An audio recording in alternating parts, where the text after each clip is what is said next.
Chapter 1. Midnight. The witching hour, some say. Since it was 12:07 a.m. and I was standing over a dead body, I had to agree. The victim, William H. Steele, a 36-year-old Caucasian male, 6'4", approximately 230 pounds, brown hair, brown eyes, lay naked across a bed of crisp winter leaves. Moonlight spilled in every direction, and withered foliage mockingly framed his muscular physique. He bore no open wounds, no bruises. In fact, not a single blemish marred the perfection of his skin. He was only recently dead. Heat still radiated from him and curled into the icy night sky. Alien investigation and removal agents, also known as AIR, were scouring the area, meticulously searching between every blade of brittle grass, every grain of dirt. The faint murmurs of their chatter echoed in my ears. I tuned them out and intensified my focus on the body. The man's legs were slightly spread and bent at the knees. One of his hands rested behind his head, and the other was bound to his penis with a... What the hell was that? I crouched down. Eyes narrowed, I reached out with a gloved hand and slid one finger under the material. A pale blue ribbon tied in a perfect bow. I scowled. Was he supposed to be a gift? Yes, that's exactly what he was, I realized, my scowl deepening. Frost gleamed in his hair like diamonds against dark velvet, yet he hadn't been outside long enough to acquire the frost from nature. He was a gift that had been posed to look carnal, seductive, alluring. To the average citizen, he would have appeared eager for a long night of sexual gratification. To me, he just looked like the corpse that he was. His eyes were fixed straight ahead, his lips slightly blue, and he wasn't shivering from the cold. A dead giveaway, if you will. Besides that, his testicles were as smooth and shiny as marble, not shriveled like I supposed every other man's out here was. With a wry shake of my head, I pushed to my feet. Perhaps my assessment was callous and indifferent. Perhaps my humor was misplaced. Dead bodies were the norm in my line of work, and I couldn't allow myself to view this man as an actual person. If I did, I'd have to acknowledge that he once had hopes and dreams, thoughts and feelings. I'd cry for the family he left behind, wonder about the life that had once pulsed through his veins. I couldn't do that and still hope to function. With tears came distraction, and with distraction came death. My first year of fieldwork, I'd spent more time crying for victims than hunting for their killers, and I'd almost become a victim myself. I glanced down at my wrist. The inky blackness of my glove didn't quite meet the cuff of my jacket, leaving a small patch of skin visible. That skin boasted a tattoo of the Grim Reaper's scythe, and was just one of my many reminders to remain unemotional. I'd gotten the tattoo after recovering from a nasty beating, courtesy of a pissed-off otherworlder. While I'd been lost in my grief for a victim I couldn't even remember now, an energy-absorbing Rycan attacked me from behind and kicked Major Huntress' ass. I had vowed never to cry again, and I hadn't. Tears were a weakness only civilians could afford. I am an alien huntress. I am part of the AIR team, working with or against the New Chicago PD, whichever suits me at the time. Every night I stalk and kill otherworlders, and whether I'm investigating a death or causing one myself, I have to shove sentiment aside, find humor where I can, and concentrate on the facts. I love my job, despite the blood and gore, or maybe because of it.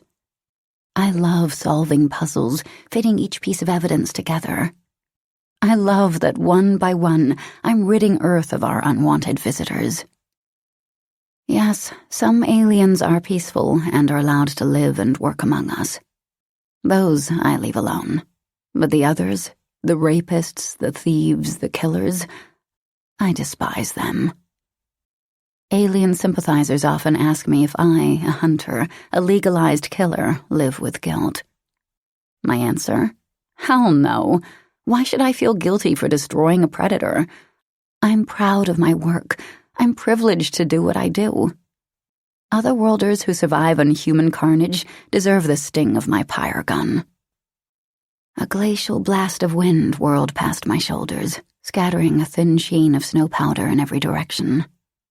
The hem of my long black leather jacket danced around my calves.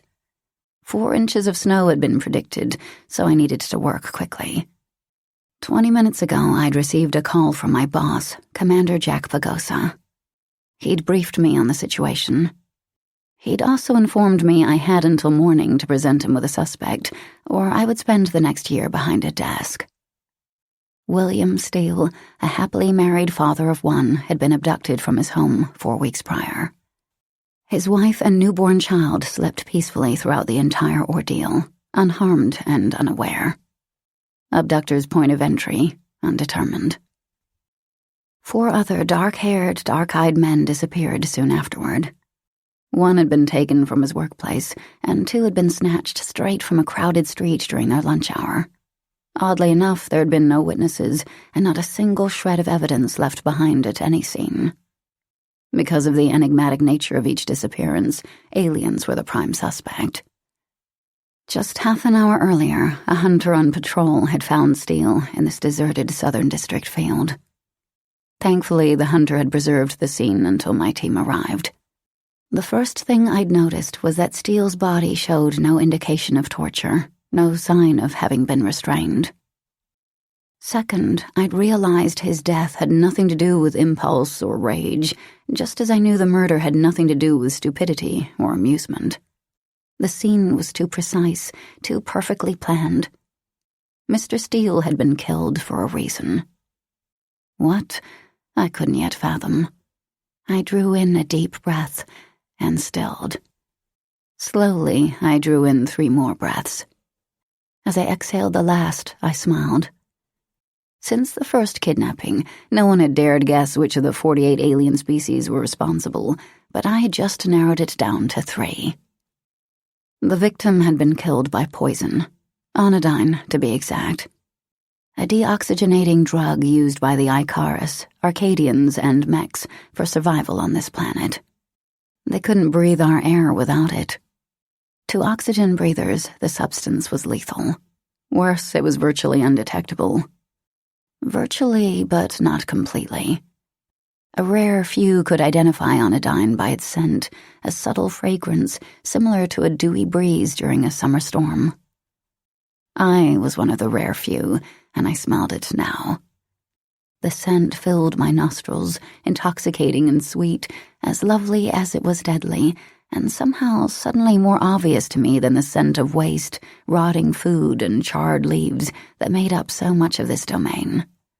My observation wasn't as solid as a neon sign blinking over the killer's head that read, "I did it," in bold red letters, but it did point us in the right direction. Still, I wanted more. I scanned the area to my right, paused, then scanned the area to my left. Except for the occasional twinkle from regulation halolites, the task force blended into the night. I dragged my focus farther back, taking in the tall oaks that knifed the sky. The trees were sparsely scattered, their branches naked, their bark weighed down by dripping ice. Situated between the trees were homes and businesses. I use the term businesses loosely, of course. Nice people referred to this seedy, neglected district as Whore's Corner. I'd once been fined for publicly saying what I called the place. Had any of the residents seen anything unusual? Would they tell us if they had? I'd already dispatched the most charming of my agents to question every citizen within a 1-mile radius. But this late at night, civilians tended to be cranky and distrustful. Besides that, the Southern District was notorious for its hatred of law enforcement, human or otherwise. "What do you think, Mia?" Dallas Gutierrez, my right-hand man, strode to my side. He wore a black leather jacket and black combat boots that fit the hard planes of his body to perfection. At times, I thought he was too handsome to be real. His hair was dark and thick, and the inky locks hung in sexy disarray over the wide, muscled length of his shoulders. Perfect eyebrows arched over perfectly shaped eyes, Perfect cheekbones framed a perfect nose. For some reason, he was smiling, revealing perfect white teeth, the bastard. Yet, even as the brown depths of his eyes glinted with mischief, he still possessed the razor-sharp edge of a hunter. I admired him for that. On more than one occasion, Dallas Gutierrez had flipped Death the bird and come out alive. He was a man who rushed into the middle of danger without hesitation. He considered his friends' safety before he considered his own, and he never regretted his choice, even when he lay wounded and bleeding. He'd saved my life so many times, I should have tattooed his name on my ass. "What do you think?" he repeated. "Which group of aliens is responsible?" "Icarus, Arcadians, or Max?" A little of the sparkle left his eyes. "You sure?" I tossed him an "are you kidding me" frown. Can a woman lose 175 pounds of unwanted fat by divorcing her husband? "Damn," he chuckled, the sound rich and husky in the twilight. "No wonder you're still single. You're vicious." Damn right I was. I had to be. I was a woman in a man's profession, and just because I carried a pyre gun did not mean I was taken seriously. Not even Dallas had taken me seriously at first. His first week on the job, he fought to have me relocated. "Women aren't hunters," he'd said so many times I wanted to brand the words on his chest, while he was awake and tied to his bed.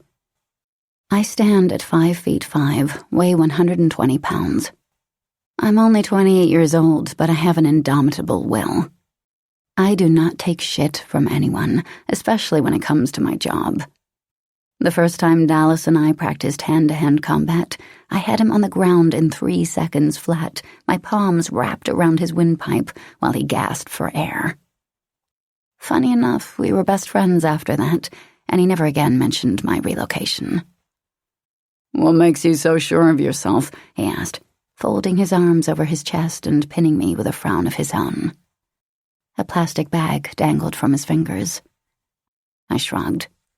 "Ever heard of Occam's razor?" He blinked over at me, and I took that for a no. Occam's razor is a 19th century principle that states the simplest explanation for a mysterious event is most likely the truth. His brow furrowed, and his eyes flashed dark fire. "How in the hell did you decide the most likely suspect was from an oxygen-intolerant group?" "I smell anodyne," I said, biting back a grin. "Christ," he grumbled. "I was excited that I knew something you didn't. Thanks for ruining it for me." "My pleasure. Now what's in the bag?" As soon as the words left my mouth, all traces of emotion drained from his expression. Silently, he studied me, as if trying to measure my inner strength. I knew what he saw. Straight black hair pulled tight in a ponytail, though several wisps had already escaped confinement. Wide blue eyes that had seen more evil than good, and an oval face that boasted delicate cheekbones better suited to a ballerina. My appearance worked well for me at times. Suspects expected me to be feminine and delicate, and I was able to take them by surprise. At other times, my appearance worked against me, bringing out all kinds of protective instincts in men. This was one of those times I wished I had a mustache and a long, hideous scar. I kept my gaze locked on Dallas's. A sigh slid past his lips, leaving the words, "You win," unsaid, though he didn't answer my question right away. "Notice any footprints around the body?" he asked. I peered at the ground, studying, searching. "No." "Neither did we, and we've analyzed every inch of dirt in this godforsaken shithole. At first we thought someone performed a beam-me-down Scotty." I tossed that idea through my mind. Maybe, but most aliens arrived here through interworld portals, not spaceships, so they wouldn't have access to the kind of technology required for a molecular transfer. Besides, the killer is cocky. What better rush than placing the body here in full view of witnesses and still getting away? "Give us some credit, Mia," I said at first. We soon changed our minds. Smug now, he dangled the plastic bag in front of my face. Inside were 6 strands of white hair. Found them snagged on a branch. I frowned, studied the hair more closely. They were thick and coarse, and my frown deepened. There weren't 6 individual strands of hair. In actuality, there were only 2, 3 strands per follicle. Arcadian, I said, confirming my anodyne suspicions. Only the Arcadians had 3 strands of hair attached to one follicle. Dallas nodded, his features suddenly tense, determined. You got it. Dread prickled along my nerve endings, and my stomach twisted into 1,000 tiny knots. Why couldn't the Ikaris or Mechs be responsible? Of all the aliens to invade our planet, Arcadians were the strongest, the deadliest, the hardest to capture. Their psychic abilities proved a sufficient weapon against us, helping them evade capture. And their talent for mind control. Damn, I didn't even want to contemplate that right now.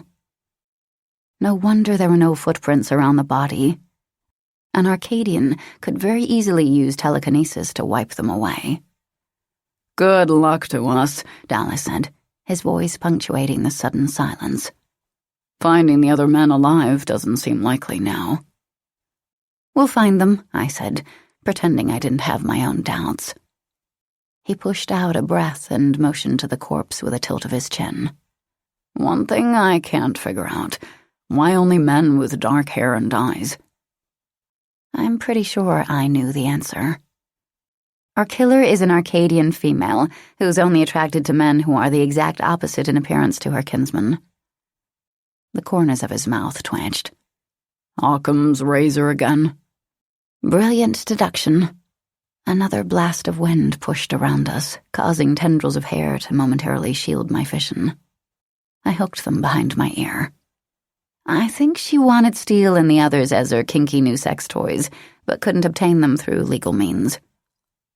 Let's be honest, though. No woman is strong enough to force poison down a man this size. You know better than that, I said, patting the gun at my side, reminding him that I could force a steel pipe down his throat if I wanted. I knelt down and pulled at the bow tied to Steele's penis. Look at this. Is this something a man would do? No. Dallas shook his head slowly. No, it isn't. Hey, Snow, one of the men called just then. I recognized Ghost's deep baritone. He was a man I enjoyed working with. He possessed a heart of honor and courage unlike anyone else I'd ever met. Yeah, I answered, and released the ribbon. I shoved to my feet, searching the darkness for his rich chocolate-colored skin. He stood several feet away, his grin a beacon in the night. Why don't you come over here and do that to me? I'll enjoy it so much more than Steele there, he teased with a wink. Of course, Ghost also possessed a warped sense of humor.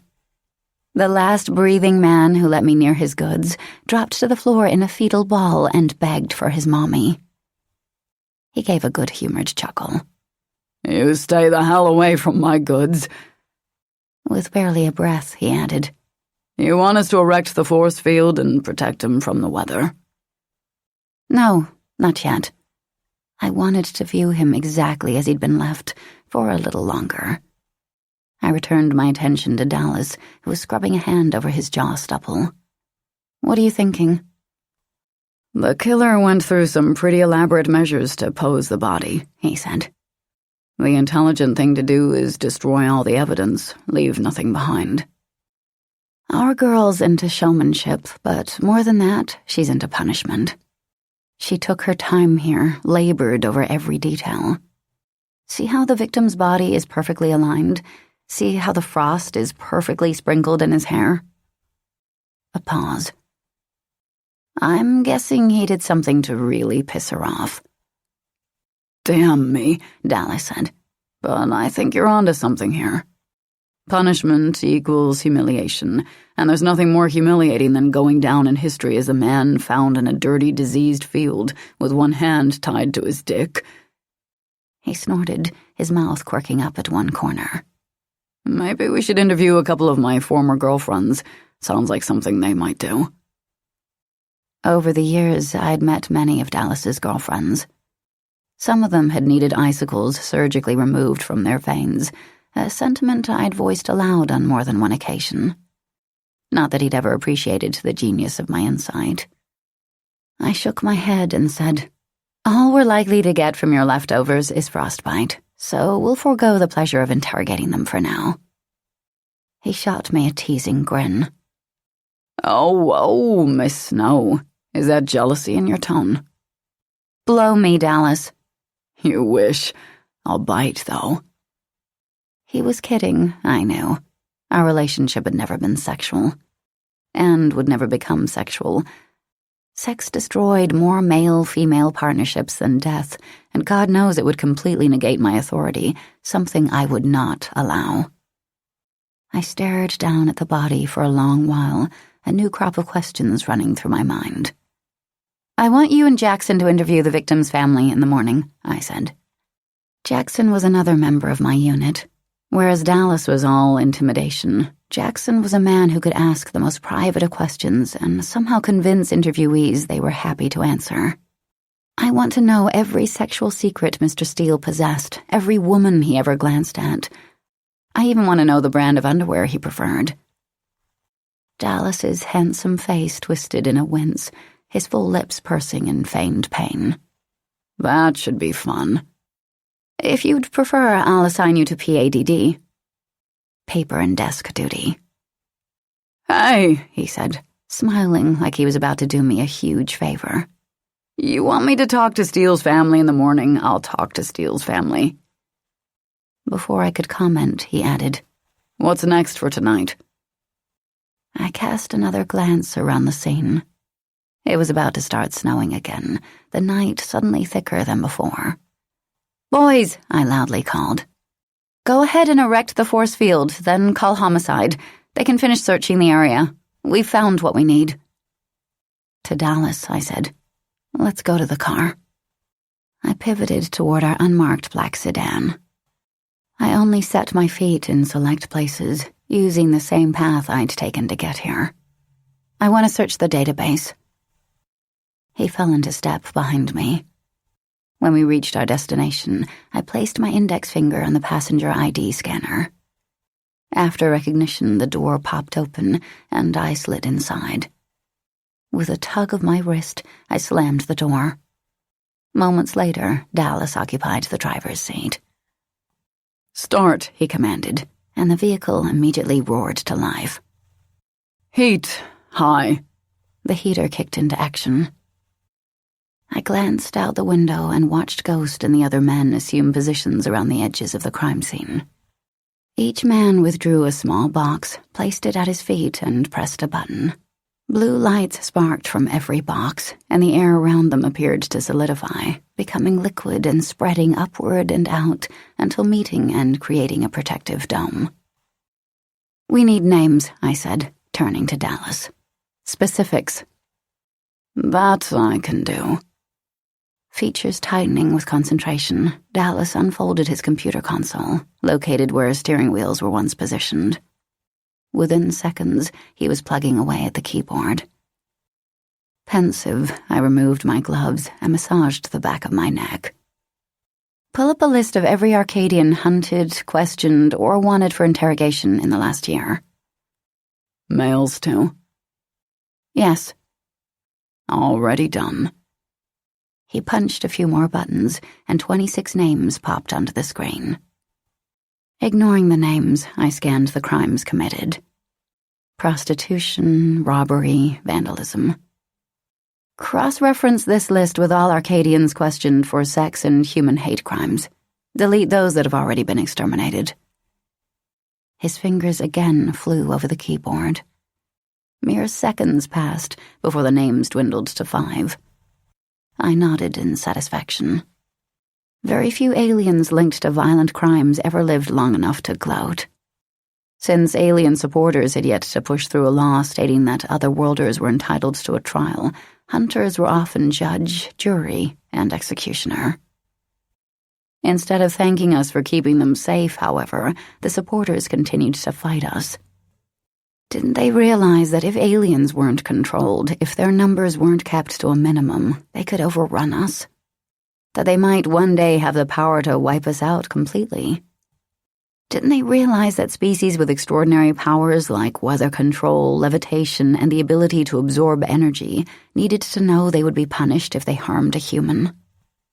When the aliens first arrived more than 70 years ago, we would have destroyed them all if we could have. From all the reports I'd read, panic had spread worldwide, and we immediately engaged them in war. Instead of causing them to flee, we came very close to destroying our own planet. In desperation, our world leaders finally met with the commanders of each species, and it was agreed that the aliens could live here as long as they remained peaceful toward us. However, as with humans, there are those who are innately good, and those who are innately evil. When several other worlders placed humans on their dessert menu, both aliens and humans agreed something needed to be done. AIR was quickly established, granting us free license to kill those who proved evil.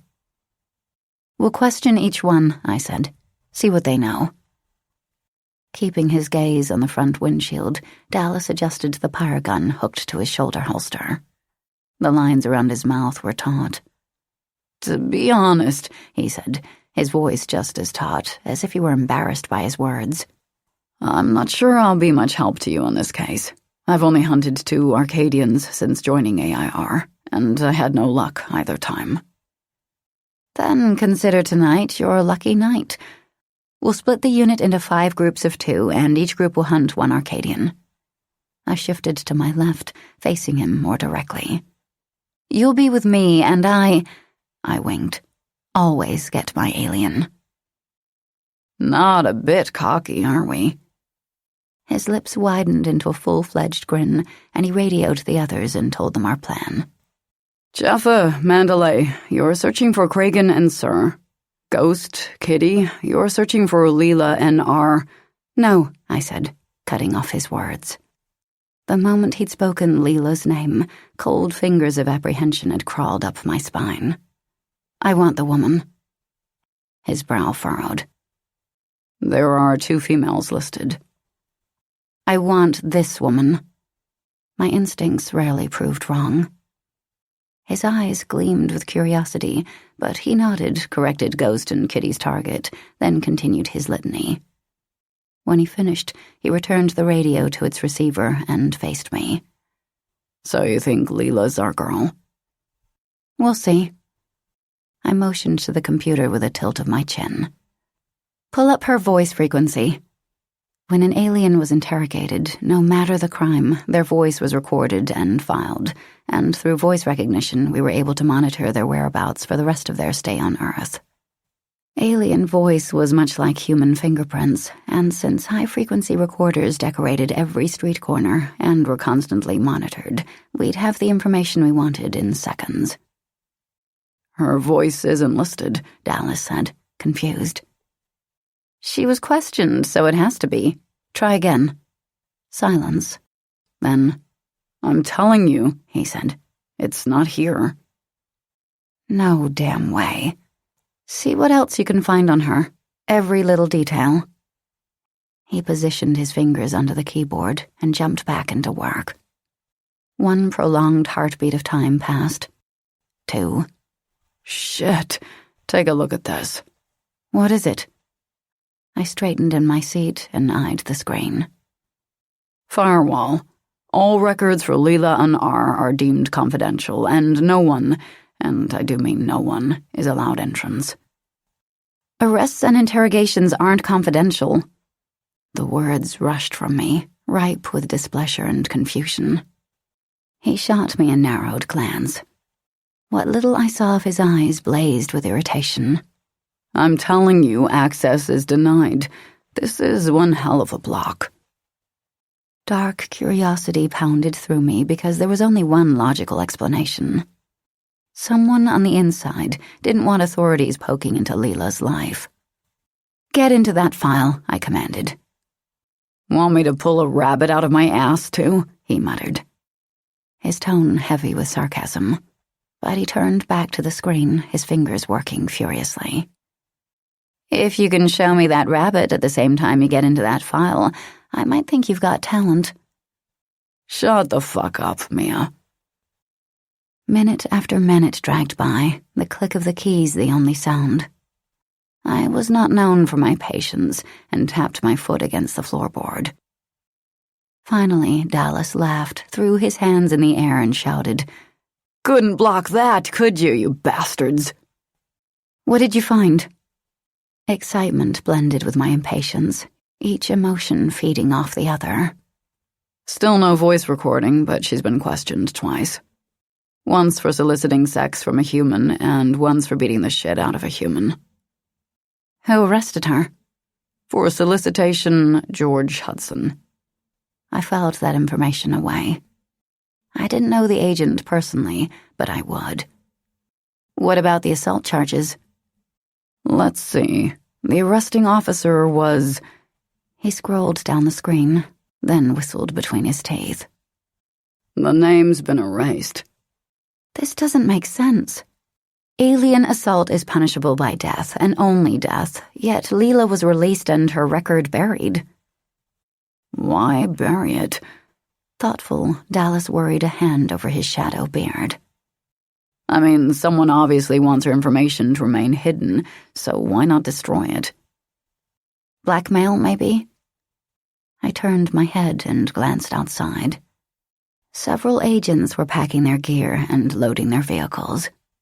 Pieces of this puzzle just didn't fit, and I pinched the bridge of my nose, trying to make sense of what I was learning. I returned my attention to Dallas. Does the database list who Leela solicited and who she trashed? Another pause, then. Shit, Mia. You're not going to believe this. The man Leela beat within an inch of his life was William Steele, and the man she propositioned was none other than... He shot me a glance, and we said in unison, William Steele. So there's a connection, I breathed, brushing a hand down my face.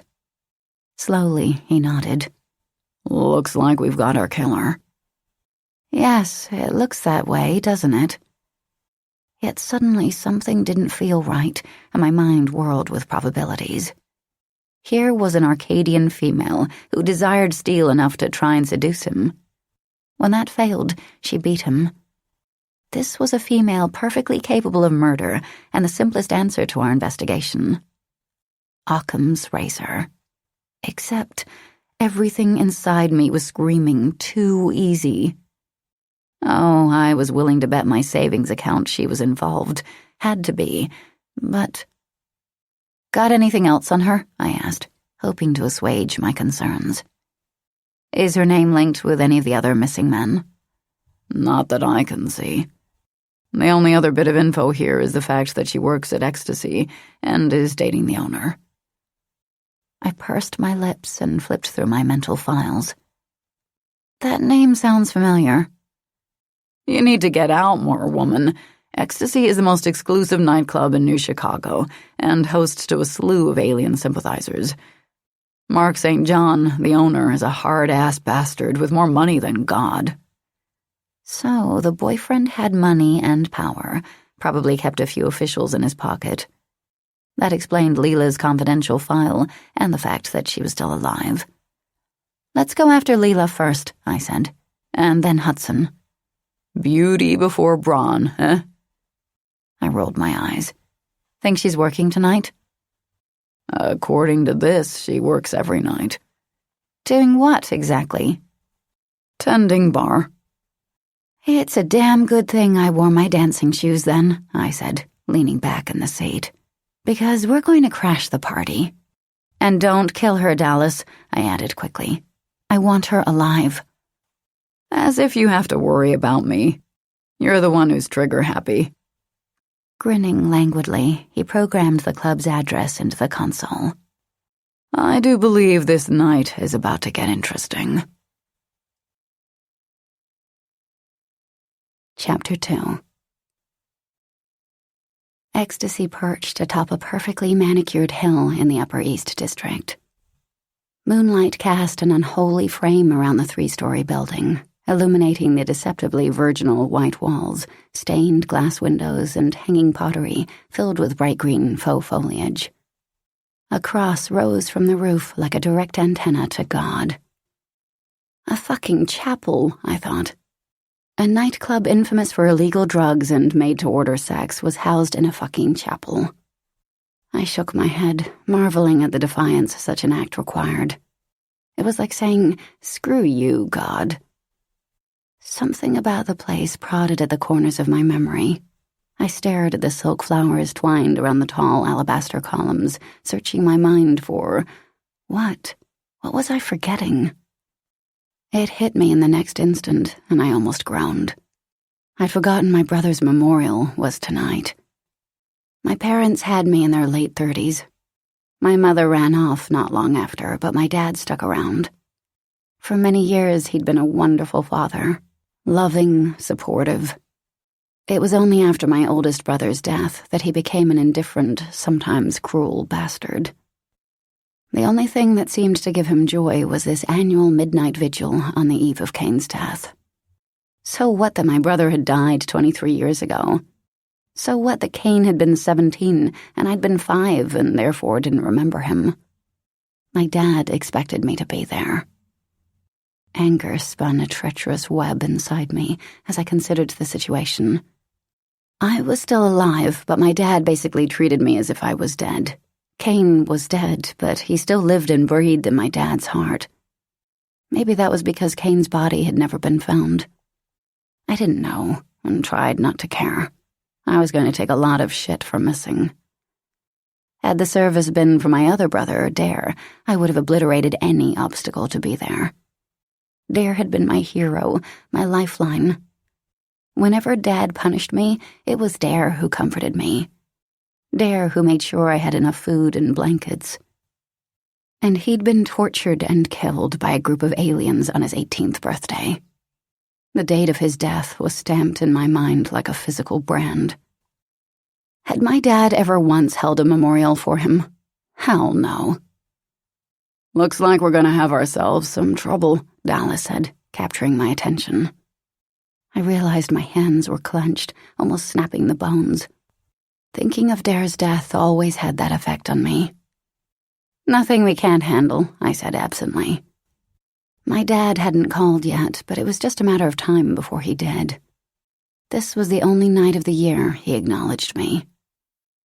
While I usually, secretly looked forward to his call, I didn't need the distraction right now. I slipped out my cell unit and switched the tone to silent.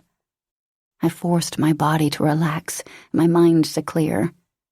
No thoughts of my dad tonight, and certainly no thoughts of my brothers either. I had to focus on here and now. Human lives depended on me. At the gated entrance, Dallas eased his sedan toward the security booth. Before the wheels came to a complete stop, a uniformed guard appeared at the driver's side window. The guard had dry, yellow skin, almost reptilian. He had no nose, and his cheekbones were so sharp they could have cut glass. Ugly as putrid water with a smell to match, he peered into the car with wide, golden eyes. An L. Rollis. He was definitely an L. Rollis. Their race wasn't known for creativity. They rarely possessed an original thought, so they relied on the exact directives of others. And those directives were usually nefarious. Except for their physical strength, they didn't have any special powers that I knew of. Perhaps one day there would be a manual outlining every alien species and their abilities, but until then, we operated on what little knowledge we possessed. Dallas lowered his window, and suddenly all that shielded him from the alien was air. And that wasn't a good thing, since the alien was built like two WWE wrestlers fused together, muscle stacked upon muscle. He'd probably been ordered to kill whoever defied him. "Do you have invitation?" the guard asked, his voice low, gravelly, and heavily accented. Before Dallas could utter a single word, I leaned across the seat and flashed my badge. "Open the gate." The El Rollis kept his gaze locked on my partner, assuming he was the bigger threat. Unimpressed, the alien crossed his arms over his chest. His expression darkened with disdain. "No invitation, no enter." "I understand," I replied pleasantly, deceptively, and I did understand. He saw a badge and automatically assumed I was an average cop with no alien jurisdiction. Maybe this will help. With a fluid, lightning-fast motion of my wrist, I unsheathed my pyre gun and leveled it at his face. "Open the gate or taste fire." Pyre guns caused maximum pain with lethal results, and that was something even an El Rolas could understand, the dumb bastard. These guns were standard issue. They emitted thin talons of fire that exploded upon impact. The wielder controlled just how much fire, just how much pain. Certain alien breeds were impervious to bullets, but I had yet to meet a breed resistant to fire. Dallas flipped on the cab light, and 2 glowing circles flooded the front seats, chasing away the darkness. The El Rolas tugged his gaze from Dallas to my gun. He flicked my face a nervous glance. When he saw me, his eyes widened, and his mouth formed a small O. He recoiled 3 steps back. "Mia Snow," he breathed on a horrified gasp. "That's right." My gaze remained as steady as my gun. "I let you inside, yes?" He tried for an easy, "I only want to please you" chuckle that sounded more like a misfiring pyre gun. His limbs trembled, and he edged his way toward the guardhouse. "Stay where you are," I said, keeping my tone casual. He froze so quickly, I almost laughed. Almost. "I want my friend to open the gate. You blew your chance." No telling how many alarms the bastard would kick if I allowed him inside his booth. He swallowed, the action followed by a jerky nod. "Whatever say you." Dallas emerged from the sedan, always careful to stay out of my line of fire. He stepped inside the guardhouse, and moments later the thick metal bars blocking our entrance were groaning in protest as they split. "What's your name?" I asked the El Rolas. "I called Bob," he offered hesitantly. I rolled my eyes. Why couldn't he have picked a human name that fit his appearance? Biff or Hulk? "Well, Bobby," I said, "I'm feeling generous tonight." I holstered my gun, but his expression remained tight with fear. "I'm going to let you live, and in exchange, you're going to escort me to Leela and R. Understand?" Yes, I understand." The lines of tension finally eased around his mouth. "Mia Snow always keep her word, just as Bob do." "For your sake, I hope so." My gaze remained on Bob, but I spoke my next words to Dallas. "Follow in the car and meet me inside." "You got it," he replied with an easy smile. He always enjoyed watching me, the dainty little flower, intimidate such enormous creatures. Warped humor, if you asked me, but then we all had our quirks. "You try anything, Bobby," I said, exiting the sedan, "and I swear to God I'll use you for target practice." The predicted snow chose that moment to pour from the sky. In seconds, thick white flakes fell and swirled around us, descending like glitter inside a water globe. "I no try nothing." He shook his head violently, causing his dark brown braids to swing around his temples. No try. I your friend." "Friend, my ass. He'd kill me if I gave him the opportunity." With a tilt of my chin, I motioned him inside the gate. I kept him 3 strides in front of me. I didn't trust him at my back, and I didn't want him at my side. Cars littered the grounds, all strategically placed for easy departure. One by one, we maneuvered around them, each step taking us closer to ecstasy. Finally, we stood at the large, intricately carved double doors. Thunderous rock music boomed so loudly, the walls and floor vibrated. I wiped the snow from my face and wondered at the lack of entrance security. Yes, they had Bob posted at the front gate, but as I just proved, he wasn't insurmountable. I doubted they relied on cameras. Unlicensed surveillance had been restricted years ago, because even the average citizen knew how to splice tamper-resistant film, and after numerous false claims, the courts had decided to restrict all video usage. This nightclub had never been issued a license. Sure, they could have hidden cameras, but why gamble on the loss of a business over something so trivial? I wondered again at the reason for only posting one guard. Stupidity on the owner's part, or a simple cockiness. Or maybe he was just too cheap to spring for more. I voted for all three. Just get this over with, Mia. I silently palmed my gun and adjusted the control to stun. I'd said I wouldn't kill him, and I wouldn't. But I never promised not to immobilize him for a few hours. Hand steady, I aimed at Bob's back. As if sensing my intent, he turned and cast me a glance over his shoulder. His expression was comical, really, since he had no nose. His sharp, yellowed teeth were chewing on his bottom lip. I stupidly paused for a second too long, allowing his expression to distract me. Panicked, he slapped my arm. The gun went flying and skidded across the porch. He dove for it, but only managed to push it farther away. Cursing myself, I jumped onto his back and pressed my fingers against his temples, preventing his fish-like gills from raising and lowering. The action cut off his air supply. He soon forgot all about my gun as oxygen was denied him. He fought me, legs flailing, hands tearing at my fingers. When that didn't work, he jabbed his elbow into my stomach, and though breath exploded from my lungs and pain rocked me, I held tight. Finally, he went still. His body collapsed and he thumped to the ground. I jumped to my feet, but remained doubled over as I sucked in a deep, much-needed breath. "You'll thank me later, you bastard." Dallas barreled up the stairs, his gun cocked and aimed at Bob, as I picked up my own gun and fired a round of stun lasers at the sleeping giant. My hand fell to my side, and I sucked in another round of air. Dallas pinned me with a concerned gaze. "You okay?" "I'm fine," I said, but damn it, my stomach felt like an overused punching bag at boxing practice. "Want me to kill him? He assaulted an officer, after all." I thought it over, then shook my head. "Nah, too much paperwork. He's not who we came for, anyway." Dallas's lips twitched at the corners. "You going soft on me?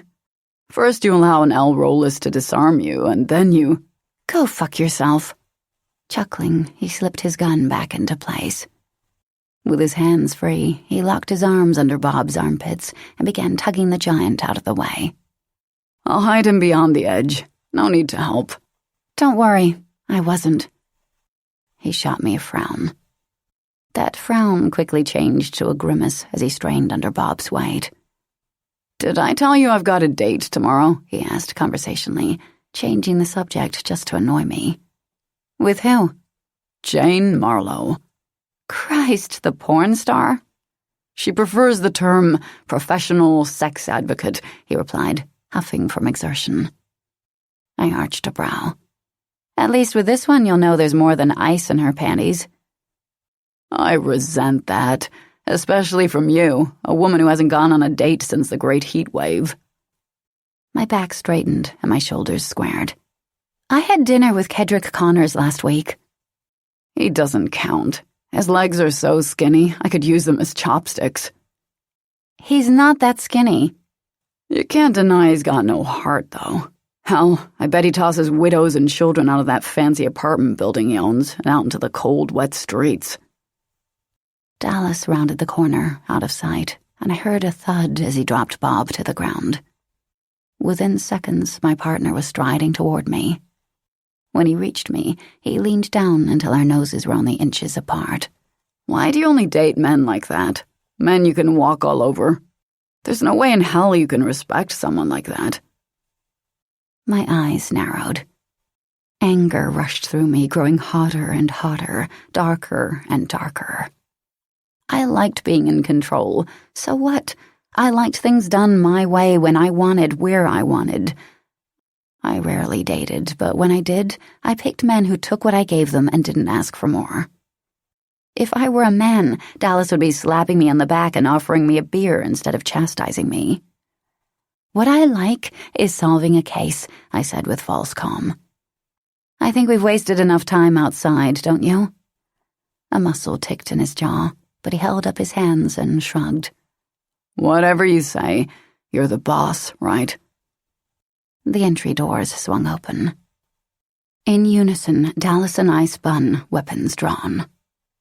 From the open doorway, smoke billowed like a thick morning fog. Amid the haze, 2 Dalencian females emerged. Both appeared to be in their mid-20s, with flowing azure hair, azure skin, and 4 handless arms. Both wore only drunken smiles and wraparound chains. The thin silver links wound around their curves, hiding mere inches of skin. The women giggled when they saw us, not the least concerned by our presence. We allowed them to pass without a word, then each turned and fired, stunning them. They froze in place. All Dalencians acted like rebellious teenagers anyway. Throw drugs into the mix, and no telling what kind of havoc they would create. You gonna help me this time? Dallas asked me. We each dragged one around the corner and dropped her beside Bob. If we didn't get inside soon, no telling how big the pile would become. I strode to the front door and pushed inside, Dallas right beside me. Music blasted my ears, a fast rhythm that lured in the unwary. The mingled scent of sweat, sex, and alcohol filled my nostrils, almost obscene in its headiness. Illegal cigarette smoke, too. Shadows and light constantly battled for control, blending together at times, illuminating, then hiding each other, but all the while creating a dreamlike atmosphere. The foyer possessed no furnishings, yet still overflowed with half-dressed, undulating bodies, both human and alien. One man was bound to the wall by thick ropes, and he moaned in rapture as the woman standing behind him spanked him with a spiked wooden paddle. Another group was in the middle of a dog and pony show. 3 naked human women were on all fours, a spiked collar wrapped around each of their necks. A glowing male mech paced them up and down the walkway. I'm feeling a little overdressed, Dallas said. I'd never seen so many people getting off in so many different ways. Come on, let's find Leela before we lose our concentration. Too late for me, but go ahead and lead the way. As I strode in front of Dallas, a man latched his fingers around my wrist, trying to draw me into his waiting embrace. I attempted to jerk myself free, but found my efforts were paltry compared to his determination. I was just about to introduce the man's groin to my knee when Dallas slammed his fist into the guy's face. I was suddenly freed. Thanks, I said with a half-grin. No prob. We continued toward the main room.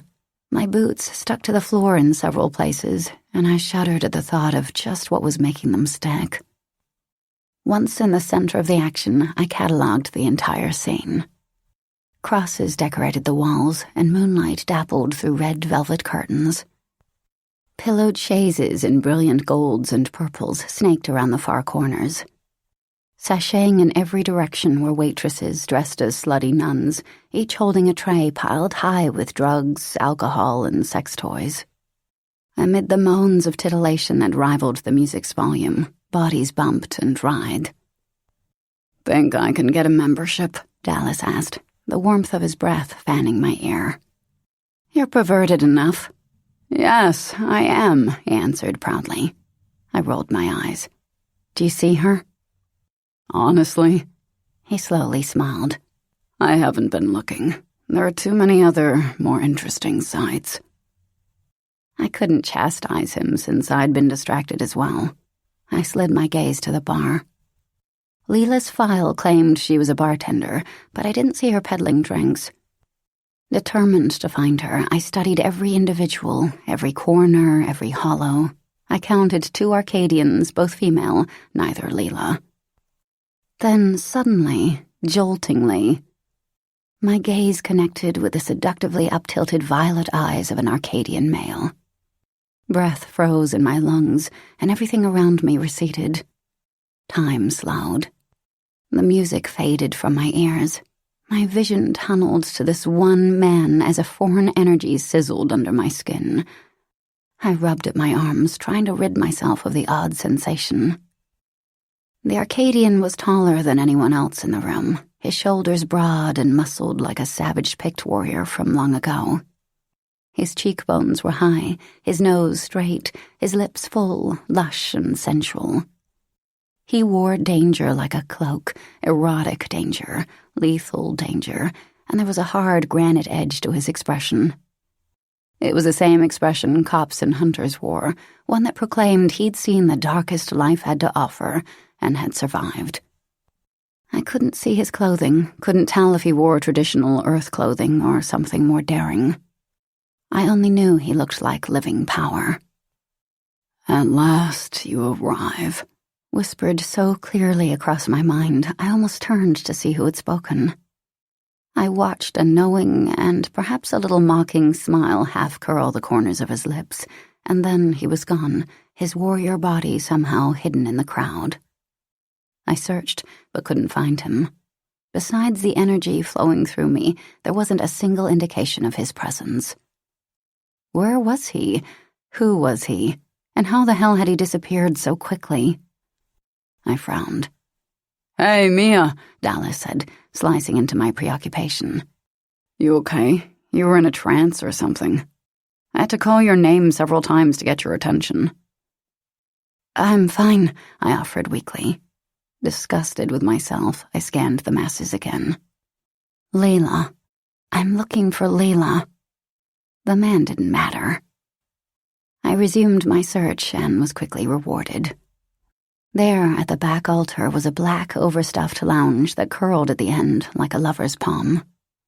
Atop the cushions, I saw a cascade of white hair and a perfectly sloped back. Anticipation zinged across my nerve endings. Sometimes I just knew things without any explanation why, and I knew this was Leela, though I couldn't see her face. She was poised above a human male. His legs were bent and spread to offer her a libidinous cradle. I couldn't make out his features. On Leela's left and right sides were two cat-like Terran females. Both wore flimsy white robes and were licking and kissing Leela's shoulders. As if she sensed my gaze, Leela tossed her hair over one shoulder, turned, and met my stare. I felt a slight hum of energy whiz through me, the same type of odd hum I'd felt with the Arcadian warrior.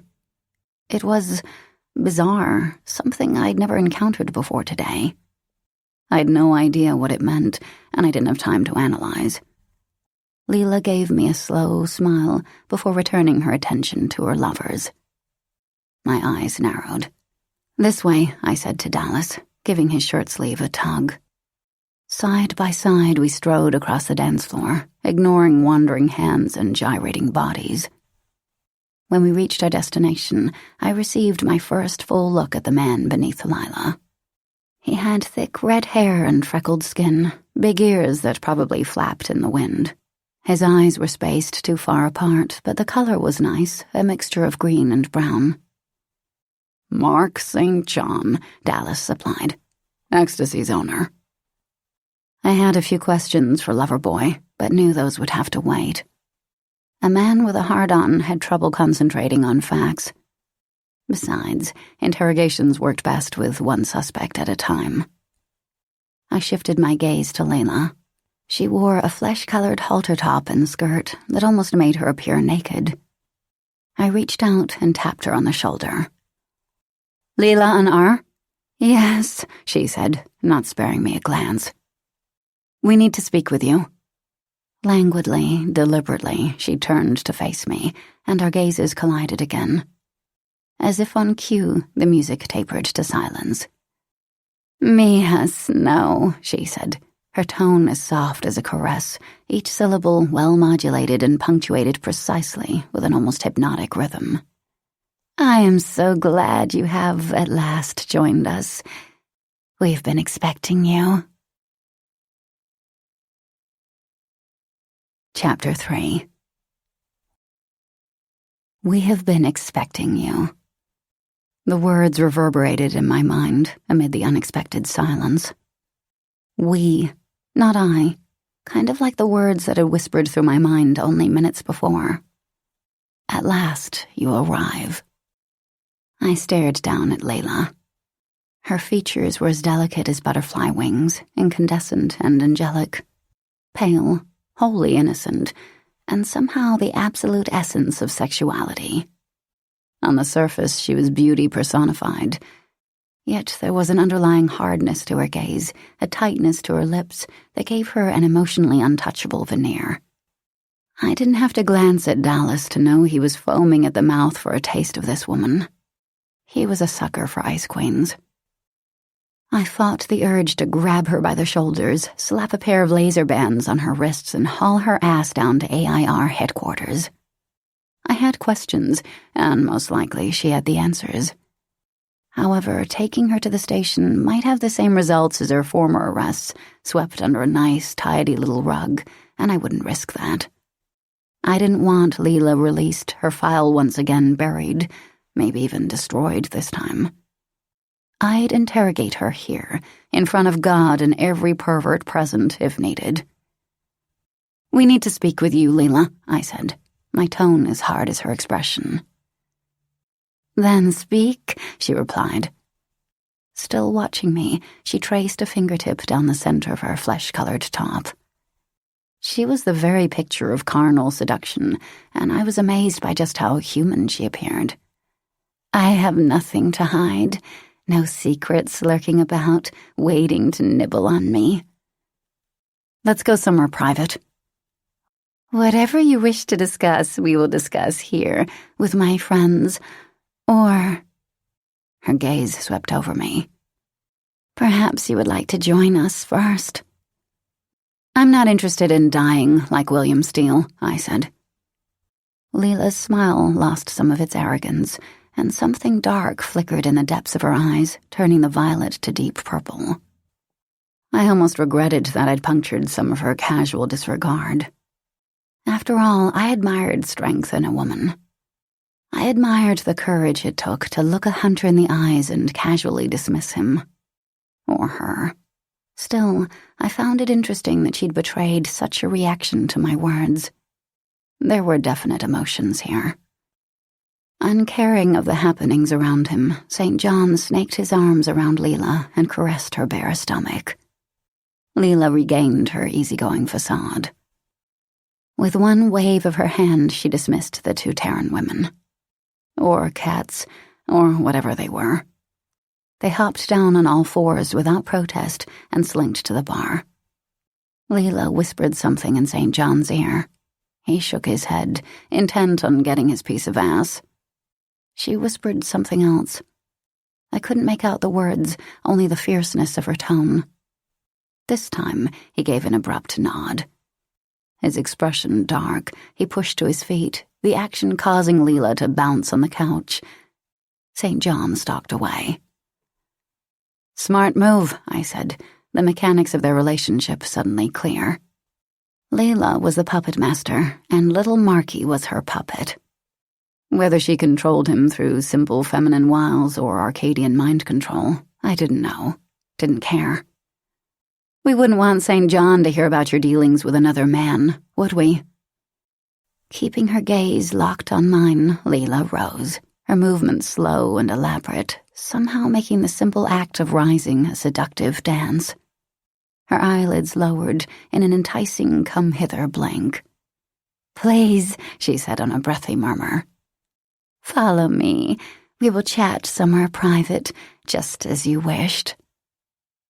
The music kicked up, filling the club with a syncopated beat and claiming the attention of the patrons. Leela turned, flicking her luxuriant white hair over one shoulder, and strolled toward guarded double doors. Dallas followed right behind her, as if it were perfectly natural to follow a murder suspect wherever she might lead. Were they pumping drugs through the ventilation system? I thought sarcastically. Dallas wasn't usually this foolish. Leela was beautiful, yes, but the only thing worthy of such blind adoration was a giant vat of fresh, steaming synthetic coffee. Ever watchful and guarded, I remained 5 steps behind. When I found myself searching for the Arcadian male who'd caught my eye earlier, for reasons that had nothing to do with safety, my lips curled back involuntarily in a scowl. I was as bad as Dallas. I forced my gaze to focus straight ahead. We were led into an empty hallway and up a flight of creaking stairs. The long, narrow corridor we entered next had dancing nymphs painted on the walls and soft, wine-colored carpet. Finally, we entered a small office. There were no windows adorning the plain white walls. A desk crowned the center, and 4 chairs formed a half-moon at the front. The air was clean, devoid of smoke. In fact, the air smelled faintly of dried rose petals and lavender sachet, a scent any grandmother would have applauded. Leela settled on the edge of the honey oak desk. No papers were on top, I noticed. "Would you like the door open or closed?" she asked. The seductress was gone, and in her place was a polite but formal hostess. "Closed," I answered. "Excellent choice." She pushed a small button on a remote control, and the door snapped shut, cutting off all traces of music. "We are more intimate this way." I refused to have my back to the door, so I claimed the high-backed swivel chair behind the desk. Dallas stayed beside the entrance, just in case someone tried to enter, or Leela tried to leave. "Well," Leela said with a little laugh. She hopped off the desk and eased into one of the seats facing me. She folded one leg over the other, the action slow and sensual. "You certainly have my full attention now." I placed a voice recorder on the desk's surface and pushed record. Then I waited, allowing silence to stretch around us like long fingers of ice. I wanted Leela to wonder, even stress about what I had to say. An old trick I'd learned my first year of duty. "I am patient," she said with a knowing smile. "I can wait as long as you can." "Fine. Did you murder William Steele?" I asked, my voice steady and clear. Her eyes widened, and I knew she hadn't expected me to be so direct. "What?" "William Steele was found in an abandoned field, stripped and dead. We're here to give you a chance to clear your name," I lied. I truly doubted she could clear her name. She was involved somehow, some way. I just didn't know the specifics, but I would. "So I'm going to ask one more time. Did you murder William Steele?" No, she said with a shake of her head. "I did not kill William." "You're going to have to prove that by giving me a detailed list of your whereabouts today." "I would never hurt him," she continued, as if I hadn't spoken. "Ever." I arched a brow. "Ever?" "That is right." I glanced to Dallas. "Now, correct me if I'm wrong, but wasn't it Leela and R who beat the shit out of William Steele 6 weeks ago?" "That'd be correct," he answered. Leela's already pale skin grew more pallid. "I do not have to respond to that, nor do I have to answer any more of your questions." She held out the remote, intending to open the door. I grabbed it and slammed it onto the desk. "Let me break it down for you," I said. "Otherworlders are allowed to live and work among humans as long as all of our laws are obeyed. The moment a law is broken, aliens lose all rights. My job is to enforce and punish. The fact that I even suspect your involvement in a human murder grants me the authority to kill you. You're alive now, only because I allow you to live." Silence. Silence so thick it cast an oppressive fog throughout the room. "I didn't hurt him," Leela finally whispered, each syllable ragged and broken, giving her tone an underlying pain, a deep hurt that was totally at odds with everything I'd concluded about her. She gazed down at her hands, and locks of white hair fell forward, shielding her face. "I loved him." Yeah, she'd loved him so much she hadn't looked for him or helped the police find him before he died. But I had to give 2 thumbs up for her performance. She deserved an Academy Award for Best Actress during a Hunter interrogation. I still need that list, I said. I did not murder him. Where were you this afternoon? I insisted. At the club, she sighed. I was here at the club. You were here all evening? You never left? Always had someone around you? Yes. I'll need names of the people you were with and the times that you were with them. And Leela, I added, blinking over at her. I will verify this. Then you will find I have spoken the truth. Without glancing my way, she clicked off the names and times I wanted. I did love him, she said, almost absently. He simply would not listen to my warnings. I tried to force him to my will that night, but he refused to heed me. I used physical force, yes, but I did not mean to hurt him. What were you trying to force him to do? Give people enough rope and they'll hang themselves. She eased up, her hands wringing together. I tried to make him leave. He thought he could handle them. He thought, as all humans do, she added bitterly, that nothing bad could happen to him. Them? I demanded. Who is them? Her mouth fell open, as if she couldn't believe she'd given so much away. She didn't answer. Who is them? I insisted. That is none of your concern. She arched her brows. And you, I think, will not ask me such a question again. I won't hurt you. That would anger my brother. But there are other things I can do. Your brother? Why would he care? No more questions. Phantom hands shoved their way into my mind, grasping, reaching.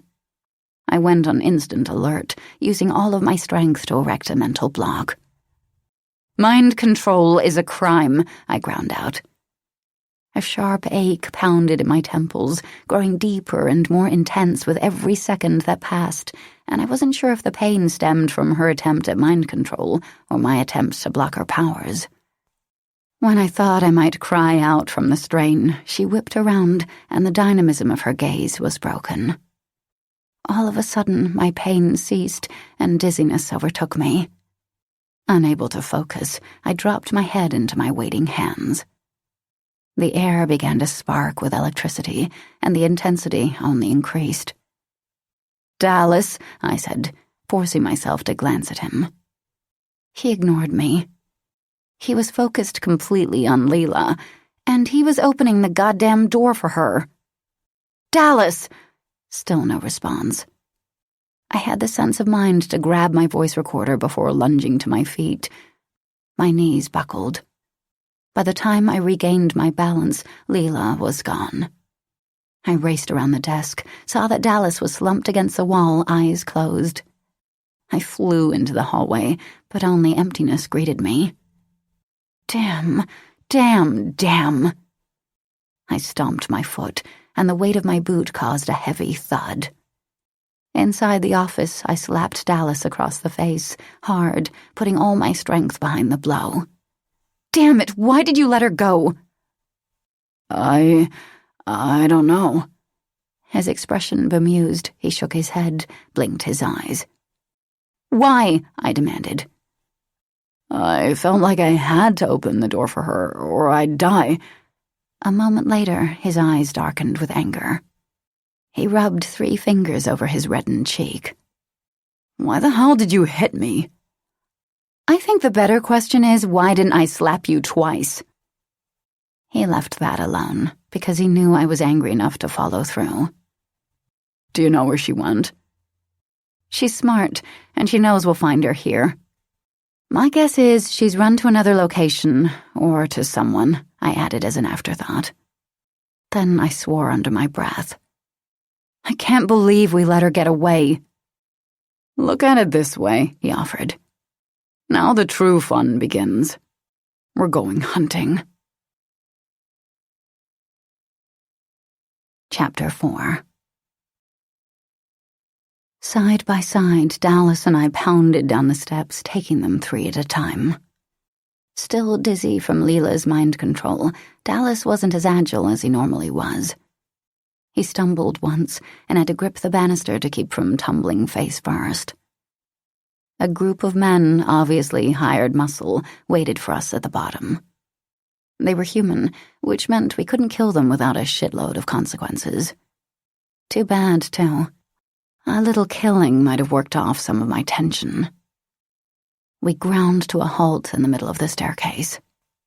We either had to arrest them or fight them, and I didn't have time to take them to AIR headquarters. What's more, anyone who attempted to hinder an alien investigation deserved an ass-kicking. I counted 5 idiots, all grinning because I probably looked like I'd never been dirty, never perspired, and never said a naughty word in my life, and Dallas was only one man. What harm could these two do? They were thinking. A slow grin played at my lips. I'd spent my childhood, in one fight or another, trying to prove to my dad that I was strong, capable, and fearless, just like my brothers had been. Living in the Southern District, the poor side of town, I hadn't been able to fight like a cop or a sweet little lady. No, I'd learned to fight dirty and mean. Maybe if my mom hadn't run off when I was a kid, she could have instilled some feminine qualities in me. But she had, and I wasn't a lady. A tide of anticipation was already rushing through me at the thought of putting these men in their places at my feet. "You ready for this?" I asked Dallas. I knew how to inflict damage, yes, but I couldn't do this alone. "Absolutely." He sounded completely sure of his ability. "This is going to be fun," one of the idiots said. The speaker was a handsome man, probably only 20 years old, and he had a hard-on the size of a police baton. Impressive, but it wasn't going to save him from a beating. He wore a come-and-lick-me smile, and I noticed he had a mouth of straight white teeth. Too bad he was about to lose some of them. To the beat of the music rocking in the next room, Dallas and I darted into action. The moment I neared them, I kicked out one leg and struck one of the men in the balls with the heel of my foot, all without missing a step. He screamed in pain. The starting bell, you could say, because the fight had just begun. Another man came at me, and I let my fist fly forward. Bone crunched against cartilage. Blood squirted from his nose. Never pausing for breath, I elbowed 2 throats, broke one man's kneecap, kneed a couple groins, and jabbed a pair of eyes before slamming a guy's head into the wall. One of the men recovered sufficiently to grab me by my jacket lapels. I brought my arms up hard and fast inside his grip and quickly ground my palm into his trachea. Eyes wide with horror, he struggled to scream, the sound broken. He released me as if I were radioactive waste and clutched at his throat, unable to breathe. He'd probably die, and I'd be written up. Oh well. "You shouldn't have come back for seconds, dumbass." Beside me, Dallas fought like a champion boxer. He punched, ducked, then punched again, intermittently landing solid blows. Finally, all 5 men lay unconscious at our feet. Blood pooled from some of the bodies, a crimson river of pain. A tooth lay next to the far wall. It probably belonged to the guy who'd thought this would be fun. Ha! I had endured several fists to my stomach, and now had a cut lip and a bruised thigh. One of the men had actually pulled my hair and scratched my cheek, like a sissy girl who hadn't gotten her way. What a pussy. I ignored the fact that I was doubled over and panting like a sissy myself. "You okay?" I asked Dallas. "My side and face hurt like hell, but other than that, I'm fine." He gently fingered his swollen, blackening eye. "You?" "About the same." I took a moment to catch my breath, dragging each intake into my lungs as if I was on life support. Smoke had seeped inside this little alcove, so the air wasn't fresh and left an ashy taste in my throat. "If we go through there," Dallas said, pointing to the double doors that led into the club, "another fight will break out, and I'm not sure my body can go another round right now." "Big baby," I said. I wasn't going to admit that I felt the same way. My bones throbbed and my muscles burned. There's a window on the north wall. If it opens, we might be able to get outside without drawing any attention to ourselves." "That's worth a try," he said. We limped to the window in question and paused. Our curses mingled together in a long, heated sputter as we surveyed the potential exit. The thick stained glass was welded to a copper frame, which was welded to the wall. I wouldn't have been surprised if the wall was welded to a steel support beam. Dallas shifted his attention left, then right. Not a single piece of furniture, not a single decoration occupied the hallway. Muttering more curses under his breath, he removed his left shoe. "If this doesn't work," he told me, "we have to go through the club. Start praying." I gave up prayer a long time ago.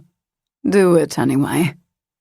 He placed the boot over his fist and hit the glass dead center, using all his strength. Nothing. He punched and punched and punched. Finally, thankfully, the glass gave way and shattered. The sound blended with the booming music like wind chimes on a blustery day. I'm sure we tripped some sort of alarm. I removed my jacket and threw it over the jagged threshold. Dallas gave me a hand up. He came through behind me, tossed me my jacket, and we were on our way. I welcomed the cold, fresh breeze as darkness and snowflakes swirled all around us. "I hear footsteps," Dallas said, grabbing my hand. "Move faster." Together, we dashed to his car. 2 hours later, we were no closer to finding Leela than we had been when we first left the club. We now had her voice on tape, but wherever she wasn't talking, so we couldn't pinpoint her location. We tracked down and spoken with several people she'd listed as contacts, but had no luck with any of them. "This sucks ass," Dallas said. I agreed. I sat in the passenger seat of his sedan. We were maneuvering down the East District's winding streets, made slick from the snow. Though the car guided itself, Dallas kept his eyes on the road, ever conscious of our surroundings. Music rocked softly from the speakers, and heat trickled from the vents, both as oppressive as my thoughts. Someone close to me was going to die before the night ended. The premonition took me by surprise. I blinked, and just like that I saw a scene unfold in my mind, though I could not make out all the specifics. I saw the blast of a pyre gun, the fall of a man. I couldn't see his face, nor could I see who had fired the shot. I only knew the shooter was a woman, the victim was my friend, and every fiber of my being was screaming of the approaching death. Dallas sometimes teased me about being psychic. I always denied it, said my instincts were simply better than most. But I lied. I was able to predict certain events. I was 14 years old the day of my first vision. In my mind, I'd seen my youngest brother lying in a crimson river, 3 aliens standing over him, laughing and pointing. I'd pretended then that what I'd seen hadn't been real, had only been a figment of my imagination. But the next day, I found Dare unconscious, his body drained of blood. My next vision came a year later. I saw my dad get drunk and step in front of an oncoming car. Vehicle sensors hadn't been as sensitive as they were today, and the front end slammed into him. Of course, I immediately told him what I'd seen. He'd laughed, waved me away with an indifferent sweep of his hand. 2 days later, a sedan barreled into him. He broke his hip and leg and had to endure bone replacement surgery. He'd never spoken of it, but I know my ability scared him. That's when I began to realize just how different I was. I realized, too, that I had to push myself harder than everyone else, had to be better, stronger, and smarter if I wanted to be seen as one of the boys. I rubbed a hand over my face. With this new vision, I was going to take measures to prevent it from coming true. I had to. Yet, with each second that ticked by, dread churned inside me, growing colder than the glacial snow whipping outside the windows. Just what could I do? Delay our hunt until tomorrow, perhaps? Radio all of my men and send them home? As soon as those thoughts entered my mind, I discarded them. Civilian lives depended on me, on us. I wouldn't abandon my job even for one night, and my men wouldn't either, even if I begged them. Our jobs came before our emotions, always. So what could I do? My teeth ground together as helplessness claimed me. Over the years, I'd lost my brother Dare and many, many friends to rogue aliens, and I wouldn't lose another friend without a fight. I didn't have many left, and those I had meant something to me. "Stop the car," I managed on a shaky catch of breath. Dallas cast me a quick glance. "Why? We're almost—" "Stop the fucking car!" "Stop," he commanded to the vehicle. The sound of squealing tires filled my ears, and I was suddenly thrust forward with the momentum of our skid and ultimate stop. Another car honked and swerved around us. Dallas leveled me a frown. "What the hell's the matter with you?" I didn't know what to tell him, so I simply said, "I need a moment to think." "Of what? How to find Leela?" He lost some of his anger. "I've already loaded her voice frequency, but she's not goddamn talking, so there's nothing we can do." "Just get on the computer and see what else you can dig up about her." I didn't spare Dallas another glance. "Open," I commanded the door, and the hatch slid open. I stepped into the bitterly cold night. I strode a few paces away, my boots crunching snow with every step. I realized I stood at the edge of State Street, alone, silent, the cloak of twilight and stars all around me.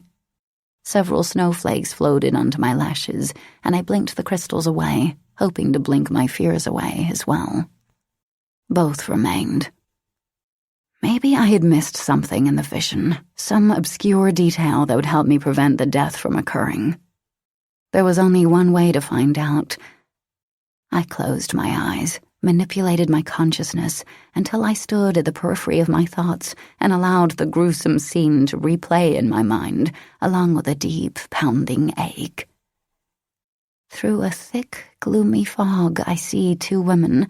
One is a human, the other is alien. They are facing each other. I can't make out their coloring, can't make out anything except the shape of their bodies. A man bursts into the room behind the alien. I know this man, his scent, his energy, but his identity escapes me. He shoves the alien aside. The human woman fires a pyre gun. The man falls in a puddle of his own blood. The vision left me in the next instant. I cracked open my eyes. My hands clenched at my sides as my helplessness intensified, more real than the aches and pains of my battered body. I didn't know why the man had pushed the alien aside, or why he'd taken a blast of fire for her. Nor did I know why a human would want to hurt him. And I still didn't know the identities of the victim or the killer. I drew in a deep breath, then slowly released the air through my lips. No friend of mine was going to die tonight. I simply wouldn't allow it. I would suspect every human female I encountered, and I would save this man. If we could just find Leela, we could lock her up, and Dallas and the others could go home, away from danger. My movements were clipped, jerky, as I spun around and strode back to the car. The passenger door was still open, so I slid inside and slammed it shut beside me. Dallas was plugging away at the computer console. He shot me a glance. "Better now?" "Yes." I didn't explain further. The edges of his mouth twitched. "You always have PMS this bad?" "This is actually a light case," I replied dryly. He chuckled, the husky timbre of amusement mingling with his next words. "God help us all when it's bad, eh?" I opened up to tell him to go to hell. Before one word emerged, however, his expression sobered, and he cursed under his breath. He pounded a fist into the keyboard. I'm having a hell of a time getting back into Leela's file. Damn it. If I could match her voice frequency, we'd be set. Forget voice. We're missing something, I said on a frustrated breath. In my mind, I pored over everything I knew about her, everything I'd learned from our meeting. The woman isn't very discriminating. Is she linked to any more men? Not that I'm aware of. She's been seen with William Steele, of course, and Mark St. John, but no one else. Well, he added, unless you count George Hudson, her arresting officer. The moment Dallas spoke those words, several pieces of the puzzle connected in my mind. You're a freaking genius, Dallas. I flopped back against the headrest and laughed with excitement. Hudson! We haven't yet talked to Hudson. He's involved somehow. But why did Leela allow him to arrest her? Her capacity for mind control is staggering, as we both found out. Wait, remember what she said? That she couldn't force Steele to do what she wanted? Maybe she can't control everyone. Maybe she can't control the men she screws. Oh, that's good. That's very good. Since she couldn't convince Hudson to forget her arrest, she must have clocked in a few hours between the sheets with him. I was intrigued and disgusted by Hudson's supposed behavior, which didn't fit with AIR standards. Agents did not sleep with other worlders. Ever. For any reason. If they were sleeping together, though, why didn't he simply let her go? Why go to all the trouble of taking her down to the station, booking her, and then burying her record? Maybe he was jealous of her association with Steele and wanted to teach her a lesson. Obey me or pay the consequences. There are other ways to teach an alien a lesson. Ways that don't include incriminating himself. Witnesses, Dallas said, slapping his thigh. There would have been witnesses to her crimes, and Hudson had to make her arrest appear real. My eyes widened. God, this all seems so clear now, I said, and with that, relief hammered through me. Knowing exactly who had hidden Leela's file wiped away my worries about the station house. I could take Leela into custody now. I could interrogate her on my turf. This didn't mean my friends were completely safe, of course. It just meant I had one less worry on this shit-filled night. What do we know about Hudson? I asked. Dallas punched some keys. A picture of George Hudson filled the screen, his information posted beside his smiling face. 41, brown hair, brown eyes. Dallas paused. I'd forgotten his coloring. A perfect match for our missing men. He rolled his neck and the bones popped. Do you really think she'd go to him? That she'd go to the man who arrested her? Oh, yeah. She'd feel safe with the AIR agent who's protected her twice already. Should I call for backup? I nodded. Have Ghost and Kitty meet us at the old warehouse on Water.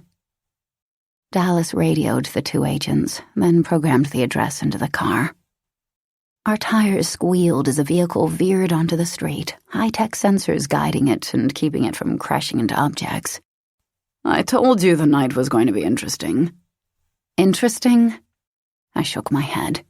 No, it's about to get ugly. A flash of movement captured my attention. My eyes narrowed, and I intensified my focus, my head turning as the car sped farther and farther away. When I saw a second flash, a peculiar, familiar energy washed over me. Just like at the club, and I knew. It was the male Arcadian. Stop the car. A gun? Dallas asked. Pull over, I shouted. At his command, the car once more jerked to a stop, and I propelled forward in my seat, then back. At this rate, I would have whiplash by morning. Stay on your guard, I told Dallas, then said, Open to the car. As the hatch lifted, I added, I spotted someone I want to question. I jumped out, my weapon already drawn, my feet already moving, causing me to leap into a run the moment my shoes touched the ground. This was not the setting of my vision, so I had no compulsion to guard Dallas. Why the hell? I heard Dallas shout behind me, his voice traveling with me. I didn't slow down to explain. Couldn't. He'd follow. He always followed when I took off. His protective instincts wouldn't allow him to wait passively behind. My eyes continually searched the area around me. Damn, where had the Arcadian gone? I kept running, following his anodyne scent. With each pump of my feet and arms, with each jagged rock that beat into my boots, it became more and more clear that this man meant only to taunt me. When Dallas had ground the car to a halt, I'd seen the Arcadian smile, damn him, before sprinting away at full speed. My footsteps continued to pound into the pavement. My heated breath mingled with the icy wind. Buildings towered on both my left and right sides, causing even greater darkness to swell around me. My senses were alert, my nocturnal vision excellent, and I finally caught another glimpse of him. I watched a trench coat whip around a corner and followed. "Stop!" I shouted.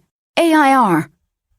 His laughter floated to me, rich and smooth, like warm brandy during a summer storm, unbelievably, suggestively sensual.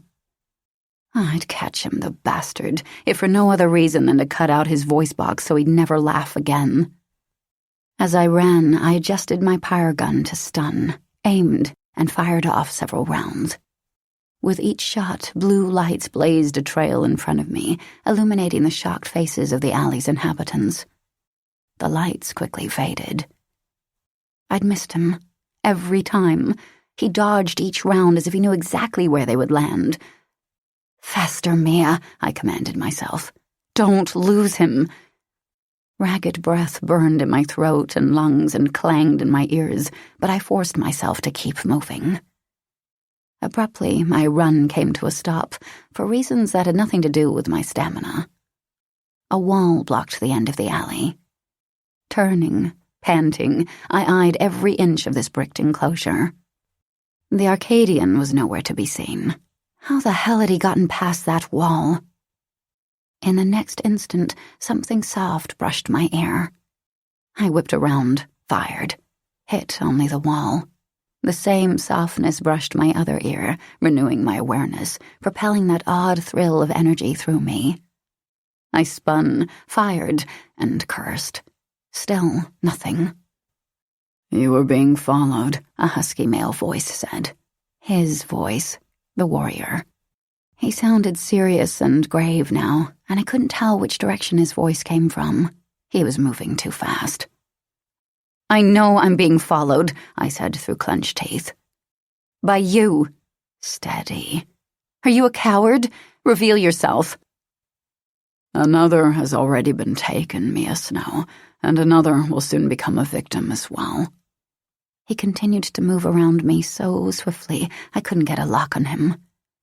"Will you protect these victims," he said, "or will you help the killer?" What kind of a question was that? One so stupid I wasn't going to answer it. "Who has been taken and who will be taken? Give me the names," I demanded. "Will you protect these victims?" the Arcadian demanded, in the same hard tone I'd used. Where the hell was he? "Of course I will protect them. That's my job. Now give me their names."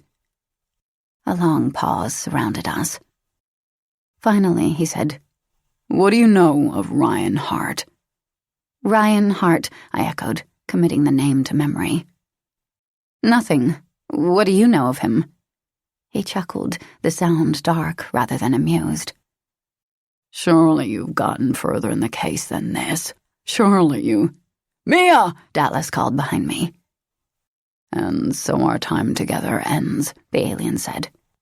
"Stay," I demanded of him. "I'm not finished with you." The Arcadian didn't respond. In fact, I no longer felt his presence.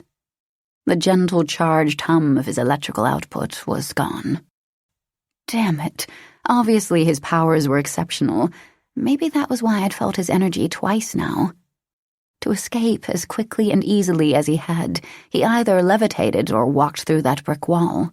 God help us if aliens could now mist through solid objects. My free hand fisted. Had he told me the truth? Had someone else already been abducted? Was another man soon to die? If so, the Arcadian might even be the one responsible. He could have been bragging. I found myself nodding. That made sense and fit part of the killer's profile. "Where's the Arcadian?" Dallas asked, panting. "I got a look at him, and then he disappeared." I pivoted and faced my partner. "I lost him. Fucking lost him." "Who the hell was he, anyway?" He bent over and sucked in a breath. "And why the hell were we chasing him?" "I saw him at the club." Dallas's eyes went wide. "You think he knows something?" "Yeah." With my hands on my hips, I searched the alley one last time. Nothing. "Let's go back to the car, and I'll explain." We strode briskly to the vehicle, ever alert to the happenings around us, and managed to settle inside the car's warmth without incident. "He mentioned a name," I said. "Ryan Hart, male. Check for missing persons report." Dallas typed the name into the console, then glanced at me. "Nada." "Try Ryan Hart," I said, changing the spelling. "And if that doesn't work, try Harta." A moment passed before Dallas uttered a dark chuckle. "I hate to break this to you, Mia, but there are two Reinhardts.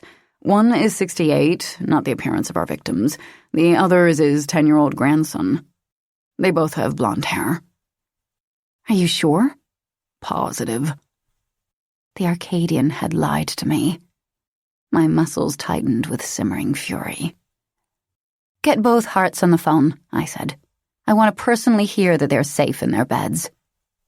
It took Dallas 15 minutes, but he finally confirmed that both Grandpa and the boy were safe. "I want a guard on both of them," I said. "I want to know who they talk to, where they go, and keep it low-key. I don't want anyone to know, not even the commander." "There are a couple of humans who owe me a favor." Dallas made the necessary calls. I didn't like this. I didn't like this at all. Chapter 5. When we arrived at the warehouse, Ghost and Kitty were already there. They stood beside their cruiser, each loaded down with multi-sized guns, knives, and ammo. They were wearing typical hunter attire, black leather pants, black shirts, and black jackets. Where Ghost was tall, with chocolate-colored skin and a well-muscled body, Kitty was short and as pale as vanilla ice cream. His spindly arms and legs hid a dangerous strength and an ability to take down the most menacing of suspects. Kitty's real name was James Vaughn, and on his first day at AIR he roamed the halls, introducing himself as Mad Dog. He deserved a tough nickname, he'd said. I decided then to call him Kitty. The name had stuck. Dallas commanded the car to park next to them, and the vehicle smoothly obeyed. We exited. "Evening, boys," I said. "Evening," Kitty said with a grin. His lips were almost imperceptible, only 2 thin slashes of pink, and he had a chin that pointed like a leprechaun's shoe, but damn if he didn't have a beautiful pair of eyes, 2 brilliant emeralds framed by spiky black lashes. He dragged one last puff on his cigarette, then tossed it to the ground. "That's a nasty habit," I said, my gaze following the glowing orange butt as it rolled across the pavement. "And completely illegal." "Only way to control my advanced schizophrenia and narcissistic rage." Those green orbs glowed with amusement as he lovingly patted the cigarette pack in his coat pocket. "Mia, you're looking as fine as always," Ghost said. "But Dallas, man, that's one hell of a shiner. Did you piss me off again?" "Nah," Dallas shrugged. "This time she hit me for no reason." "There's always a reason," I muttered. He only chuckled. "Did you have any trouble finding your first target?" I asked the others. "None whatsoever," Kitty said. His deep voice a vivid contrast to his physique. "We put the little bastard in lockup, but I gotta tell you, he couldn't find his ass with a miner's hat, that stupid son of a bitch, and it was pretty obvious he knew nothing about steel." Well, the Arcadian we're about to apprehend does know about steel, so listen up. I clapped my hands to make sure I had everyone's attention. Hudson's house is only a block away. We do this quietly and as quickly as possible, and I want all of you, I stressed, my earlier visions suddenly filling my mind, to be careful around any and all women we encounter. Got it? They all just stared at me with narrowed eyes, like I just called them stupid-ass morons. Maybe I had. They knew to take care with everyone they encountered. I held each stare for a few seconds, then crossed my arms over my chest and waited. I wasn't going to apologize. Finally, Ghost broke the silence. You want this girl, Leela, dead or alive? He asked. Alive. I have questions, she has answers. Now, enough talk. Let's move. We stealthily maneuvered on foot to Hudson's backyard. Our black clothing was like a neon sign set in the paleness of the snow, so we stayed crouched low to the ground, trying to stay in the shadows. At some points we crawled, others we ran. The lights were out throughout the entire house, all of the curtains were drawn. Our heated breath misted the frigid air, and the only sound was the gentle patter of falling sleet. I doubted Hudson was stupid enough to leave a hideaway card for the guest scanner outside, but I searched anyway. Unfortunately, I found nothing more than a few shiny rocks and a fistful of dirt. Kitty spent a few minutes at the power receiver, cutting the alarm and backup battery. A risky move, really, because the stilling of a ceiling fan or the flicker of a clock could alert the residents of our presence. Risky, but necessary. Ghost crouched down in front of the doorknob and extracted a black velvet pouch from his side pocket. He removed a tiny saw blade and fit the shiny silver metal into the scanner. Wireless systems were still uncommon among the middle class, thank God, but even the most basic of houses used print IDs or guest cards for entry. In this, Hudson was no different. I couldn't pick an ID unit to save my life. I didn't have the patience. Smiling, I said softly, "I love it when you do this." His ability to break past any barrier gently and efficiently, without anyone the wiser, was how he'd earned his name. I swear to God it turns me on. "Any time, baby," he said. "This is just one of my many talents with my hands." I already had my weapon drawn, so I lined up behind him and covered his back while he worked. Moments later, the ID was disarmed and the door popped open. Quick as a snap, I spun and placed my back against the wall, preparing for entry. Which one of these men would die tonight? Unbidden, the question flashed in my mind. For a moment, I couldn't move, could barely breathe. No, I would not let them die inside this house. I would protect them with my own life if necessary. With that thought, I calmed. I would keep them safe with my own life. Shaking my head, I cleared my thoughts. "Ready?" I asked, not voicing the words, just moving my lips. Dallas got into position on the other side of the door. He nodded. Ghost and Kitty stepped back, guns drawn. They too gave a short but sweet nod. Every nerve in my body on alert, I silently stepped inside. My gaze darted, and my gun moved with it. Clear. I stepped deeper inside, careful to place my boots exactly to prevent any type of squeak. I paused, absorbing the silence. Dallas entered behind me, followed quickly by Ghost. Kitty stayed at the door, guarding our rear. Legally, we didn't have to announce our presence like PD had to. We were hunting a predatory alien, and that gave us the right to enter any home we wanted without advance notice. So we didn't give any. Leela was a slippery creature, and I wasn't going to give her any warning. I scanned the immediate area. A kitchen. Broken dishes littered the floor. Chairs were upturned. My heart sped into overdrive. There had been a fight in this room, and my gut told me Leela was the instigator. Just like in the club, just like with the Arcadian warrior, I felt her energy, caught a lingering trace of her scent, sensual and exotic. My guess, I felt her because she was as powerful as the other Arcadian. I'd have to be careful with her. I might not know what had suddenly allowed me to sense Arcadian energy today, but I was damn glad for the ability at the moment. I motioned for the men to remain behind me, and I didn't have to see their expressions to know I'd just pissed them off royally. Usually they moved ahead and cleared the way before I took the next room. Not this time. I wasn't taking any chances. Screw their egos. Noiselessly, I entered the moon-washed living room. A big bay window decorated the far wall, and the curtains gaped slightly down the middle. Couch cushions were strewn across the floor, the television was smashed to bits, but no life. My heart slammed inside my ribcage, and I had to fight to keep my adrenaline rush under control. This was just like my vision. Total chaos, angry energy, then death. I shivered and forced myself to breathe. I had to keep my mind cool, calm. I paused a moment and simply listened. Silence. No, there was a muffled sound, low and hurried, erratic, but there all the same. I waited, breath bated. There were 3 open doorways in the hall, no light emanating from any.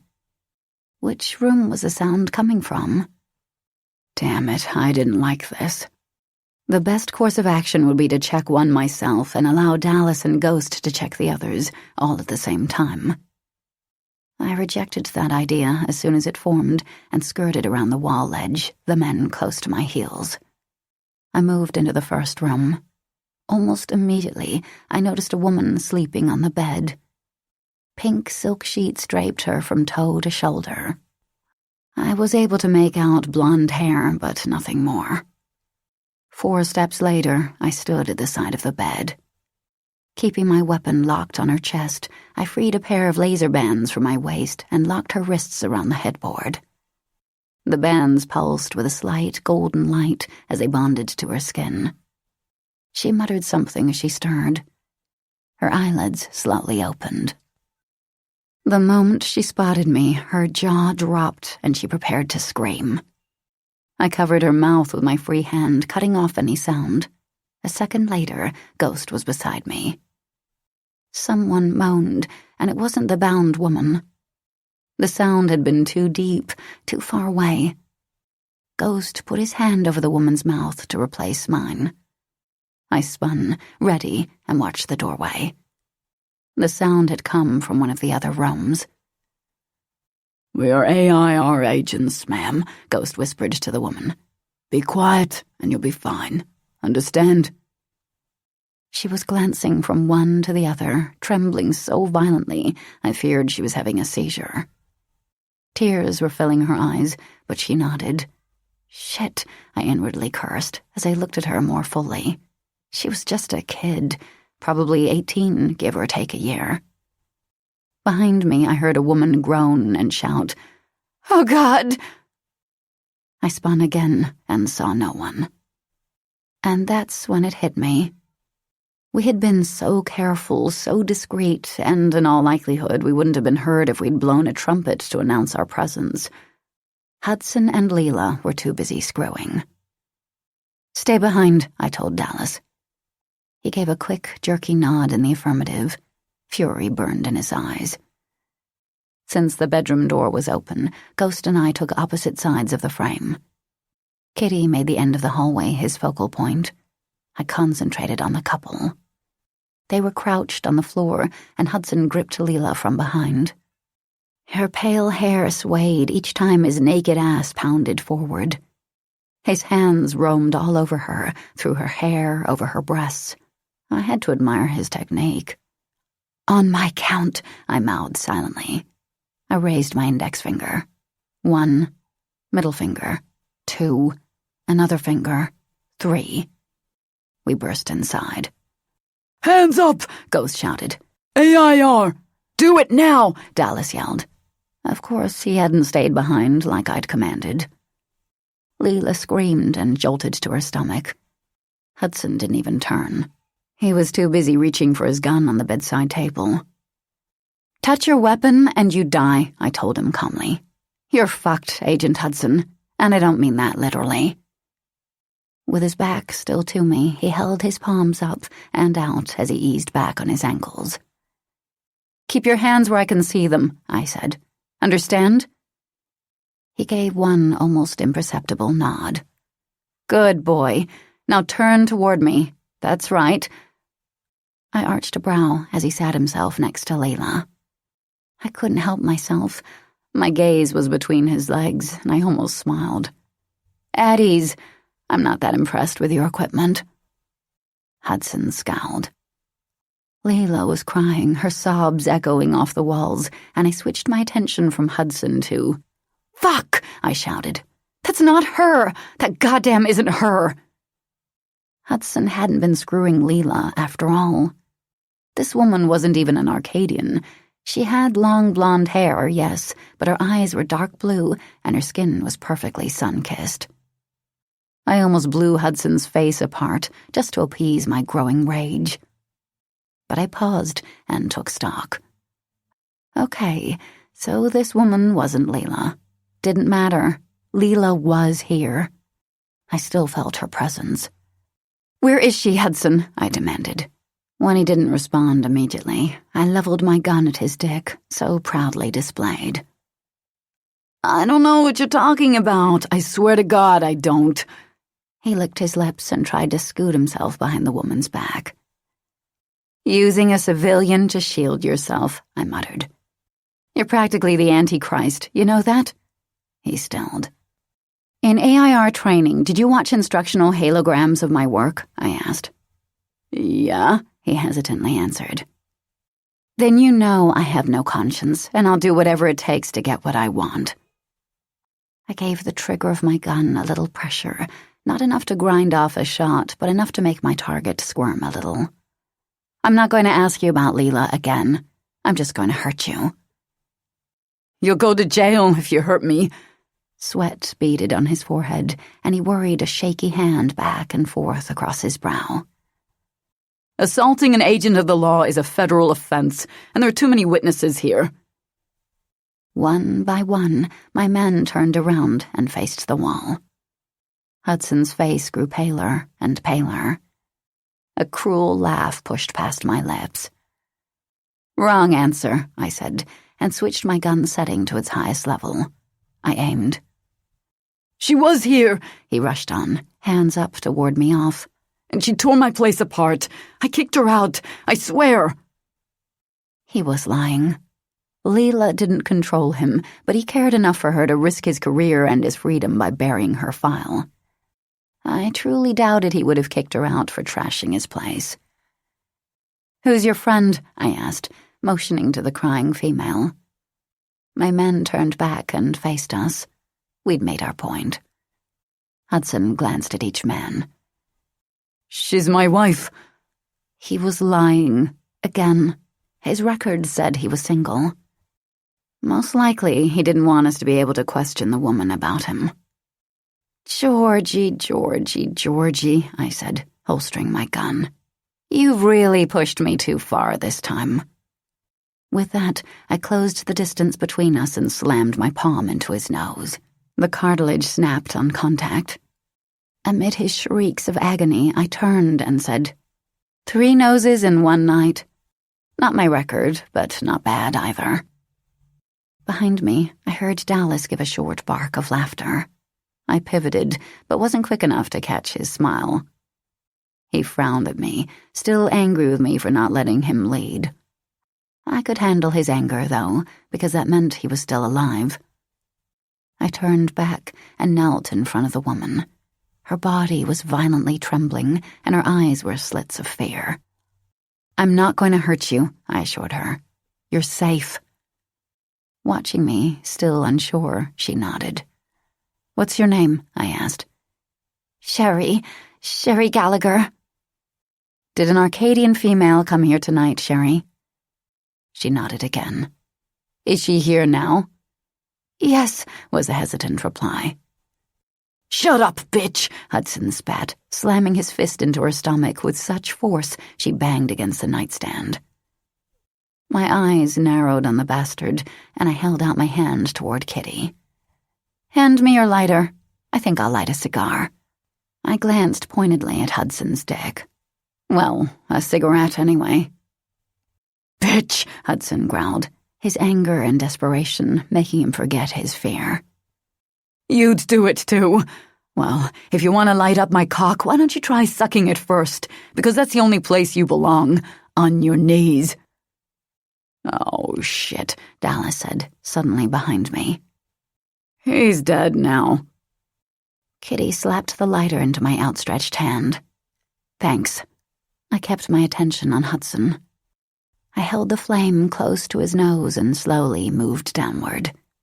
He tried to scramble backward, but the bed frame stopped any form of retreat. You want to rephrase your last words? His lips compressed in a tight line as his ball hairs singed. I'm sorry. I didn't mean it. I'm so sorry. Good boy. I stopped the flame, but kept the lighter within his view. Sherry, I prodded, returning my attention to the woman. Where's Leela? She answered only after Ghost had grabbed Hudson by the leg and dragged him beyond reach. George locked her in the basement, she said. Leela threatened to tell the police about him if he didn't help her. I squeezed her hand in reassurance. You did good, real good. I'd find out more about the Antichrist's activities later. Right now, I had to take care of Leela. Can I mean, may I get dressed now? Sherry asked hesitantly, tearfully. Pity welled inside me. I hated to see a human woman so beaten down. Go ahead. But I watched her all the while, making sure she didn't make a move toward my men. I didn't think she would, but still. As fast as her hands would allow, she gathered up her clothing from the floor and dressed. I didn't want to, but I banded her afterward, just in case. My vision was making me damn careful. That done, I pocketed Hudson's gun. Then, just for the hell of it, I strolled over to where Ghost was holding him and kicked the bastard in the stomach. His breath whooshed out of his mouth on a pained cry. You like how that feels? I grit out. His only answer was a muttered, Bitch! Band him, I said to Ghost, before I kill him. With pleasure, Ghost answered. I need clothes first. Ghost hefted him up and pinned him against the wall, his arms stretched behind his back. Blood dripped from Hudson's nose in a red river. I can't go outside like this, he cried. You can't fucking take me downtown until I'm dressed. I want my attorney. Get me my attorney, goddammit. We don't have to get you a damn thing, Dallas retorted. We're AIR, not the local PD. I grinned. The situation was completely under control, and I was able to relax my vigil. Well, I slightly relaxed my vigil. I wouldn't be totally relaxed until it was morning, and I knew all of my men were alive and well. Now, at least, I felt free enough to leave them here with Hudson and Sherry while I took care of some much-needed business downstairs. Dallas, get him some clothes and lock him in the car, I said. Ghost, you and Kitty see to the women. I'll handle Leela. Do you need backup? Dallas asked. No, after I've dealt with her, I'll meet you at the car. With that, I strode from the room and prepared myself to descend into hell. Chapter 6.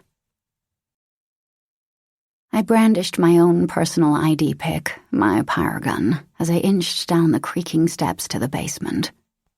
Once there, I proceeded to blast the scanner to hell and beyond. Boom! The scent of burning wires filled my nostrils. My methods were swifter than Ghost's.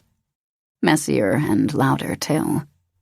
But then, I didn't have to be subtle anymore.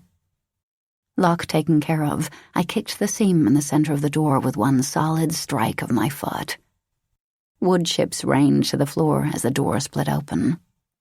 One lone halolite hung from the ceiling, swaying, casting thin beams around the small room. Leela occupied the far left corner of this small space.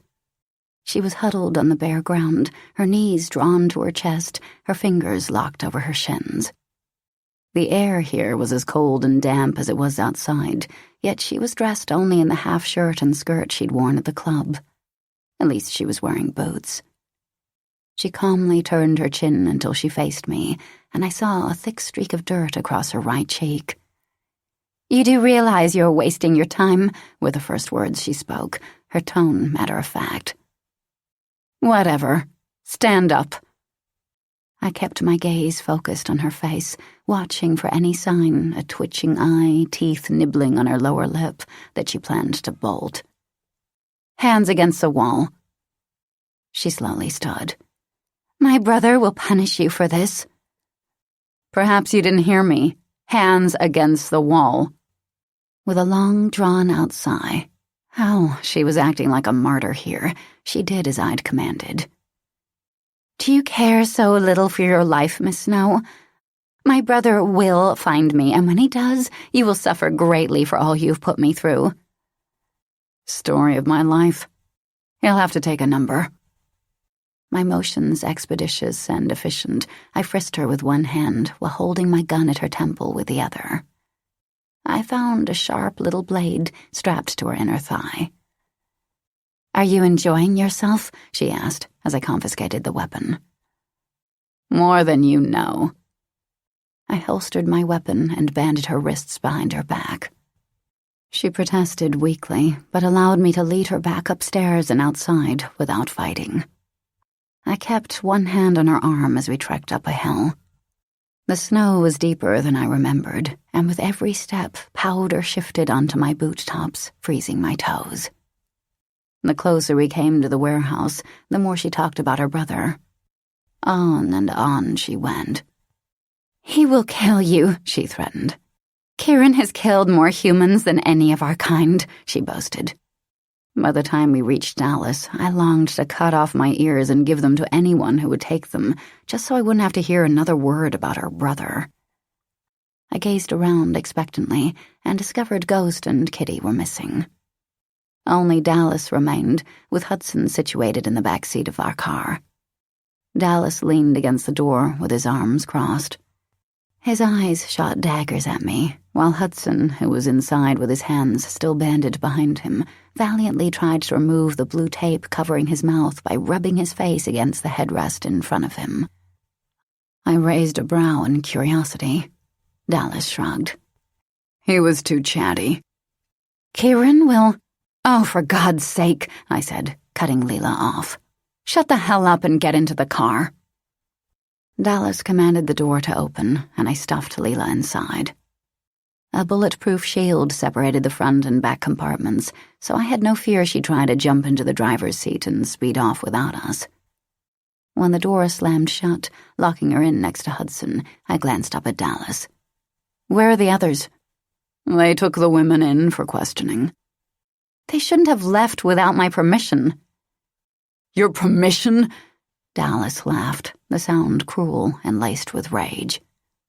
"Who gives a shit about your permission right now? What the hell were you thinking in there? That you knew better than we did? You took each goddamn room by yourself." His tirade echoed through the darkness, as black and lethal as the night. "Not only is it dangerous, it's stupid. You could have gotten us all killed." I had to swallow my first reply, the truth. He wouldn't acknowledge the fact that he was as susceptible to death as every human, that he was only a mortal, not a superhero, without serious damage to his ego. So I simply leaned against the car and said, "I have my reasons." "That's it?" he barked, incredulous. "That's all you have to say?" "Look, you did your job and I did mine. It worked out, so drop it." "No, Mia." He slammed his fist on the hood of the car, then leaned down until his breath mingled with mine. "I did not do my job. You wouldn't let me." Scowling, I shouldered him out of my way and took my seat inside the vehicle. Dallas remained outside for what seemed an eternity. Finally, he plopped into the driver's seat and said, "I've already phoned Pagosa. He's waiting for us at the station." His tone was distant, the way he'd speak to a hated ex-wife. He was pissed, yes, and felt betrayed. While I hated the distance between us, I'd rather deal with those emotions than with his death. I gripped the tops of my thighs. Heavy silence filled the car as we wound down the roads. Blissful silence. And in that silence, a thought occurred to me. I almost grinned. Dawn was only an hour away. Dallas and the others were alive. He was going to be okay. They were going to be okay. We'd soon be at AIR headquarters. Nothing bad could happen there. Suddenly, Dallas began reprogramming the car, giving it a new destination. It jerked to the side of the road. We fishtailed before a snowy embankment abruptly stopped our spin. "What are you doing?" I demanded, glaring at Dallas. His brow was smooth, his lips relaxed. He blinked once, twice, but didn't speak. What the hell was going on? "Dallas?" "I have to free her," he said. "What? Why?" "I have to free her," he said again. His tone was as expressionless as his features. Mind control. Shit. I threw Leela a furious glance. She was staring intently at Dallas, watching as he stepped into the night, skirted around the vehicle, and paused beside her door. I shoved my way out of the car and positioned myself just in front of Dallas, blocking his way to Leela. "Look at me," I commanded. He didn't. "Look at me, Dallas." I waved my hand in his face and even snapped my fingers. Again, it was as if I weren't even there. "If you'll just look at me, I can help you through this." "Get back in the car, Mia."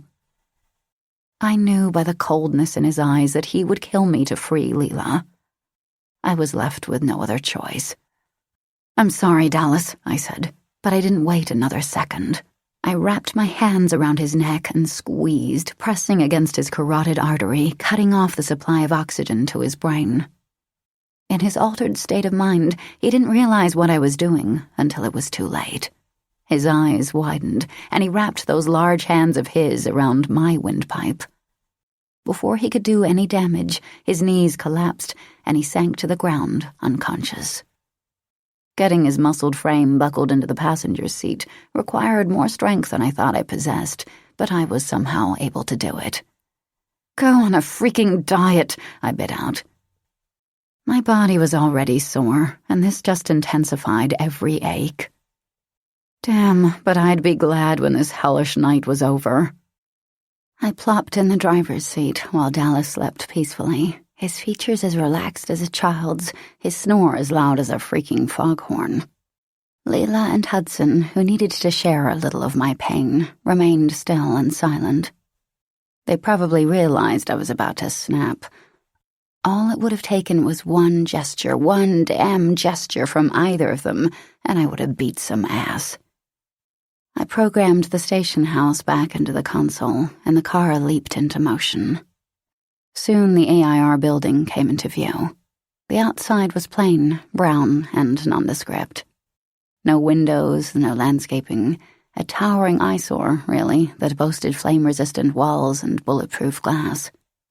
As we eased into the parking garage, I noticed Commander Jack Pagosa waited impatiently at the head of my parking space. Once the car had stopped, I emerged. I stood beside the open door, relieved that I was finally here. "Hey, Jack, you ready for this?" "What the hell took so long?" he demanded in that gruff voice of his. "And why the hell is Gutierrez sleeping on the job?" From the corner of my eye, I watched Leela shift her body in attention toward Jack, and I knew what she was planning. My fists clenched. Damn it, that woman was a menace. "I'll explain in a minute," I told the commander. Right now, I had to neutralize Leela before she brainwashed the entire force. I freed my pyre gun, shifted the lever to stun, and flopped back into the driver's seat. This time, I was facing the back. Leela's eyes widened as I lowered the separation shield and levered the barrel of my weapon at her forehead. My brother. Fuck your brother. I squeezed the trigger. A single blue beam blasted and paralyzed her, slicing her words to a halt. God, that felt good. I nodded with satisfaction. I should have done that when I found her in the basement, but I hadn't wanted to carry her. The downside now was that I wouldn't be able to question her until tomorrow night, when the stun wore off. Oh well, that's the price I paid for peace, and I was now very willing to pay it. Beside Leela's motionless form, Hudson blubbered like a baby. He'd somehow removed the tape over his mouth. The moment he realized I was watching him, he uttered a high-pitched girlish scream that resounded through the sedan. I'm sorry, Mia. So sorry, he babbled. I swear I am. I'll do whatever you want, tell you anything you want to know, just put the gun away. I longed to squeeze around at him, but the stun only worked on aliens. Something about their chemical makeup. The fire beam, however, killed everything in its path, and I knew that's what he feared. We'll chat a little later, Georgie boy, I said, tapping his cheek with the side of my gun. Don't you worry, and I'll expect this same eagerness from you. Whatever you want. His already pale cheeks became even more pallid. I wasn't sure, but I think he wet his pants. I didn't want to look too closely to find out. Now, Commander, I said, once again exiting the car. What was it you asked me? His mustache twitched. I knew the sign. He wasn't amused, he was furious. He didn't like being brushed off, didn't like being treated like one of my lackeys. His dark brown eyes were ablaze with emotion, and the lines around his mouth were taut. Just then, with his thick head of silver hair, his round belly, and his red flannel shirt, he looked like a psychotic Santa Claus. I'm this close, no, this close. He pinched his index finger and thumb together, leaving only half an inch of air between them. Do you know what I'm this close to doing? Kicking my ass into next week, sir, I said, because he'd made the threat 1,000 times before. That's right. He straightened his shoulders and adjusted his collar, most of his bluster deflated by my lack of concern. You have to follow the rules, Snow, and that means answering your phone like everyone else. I turned it off. Didn't need any distractions. Every member of my unit is issued a phone so I can distract each one of you any damn time I want. Remember that. He pushed out a breath. Ghost and Kitty are inside, but they haven't told me anything. I'm the head fucking commander of this team, and they want to wait for you.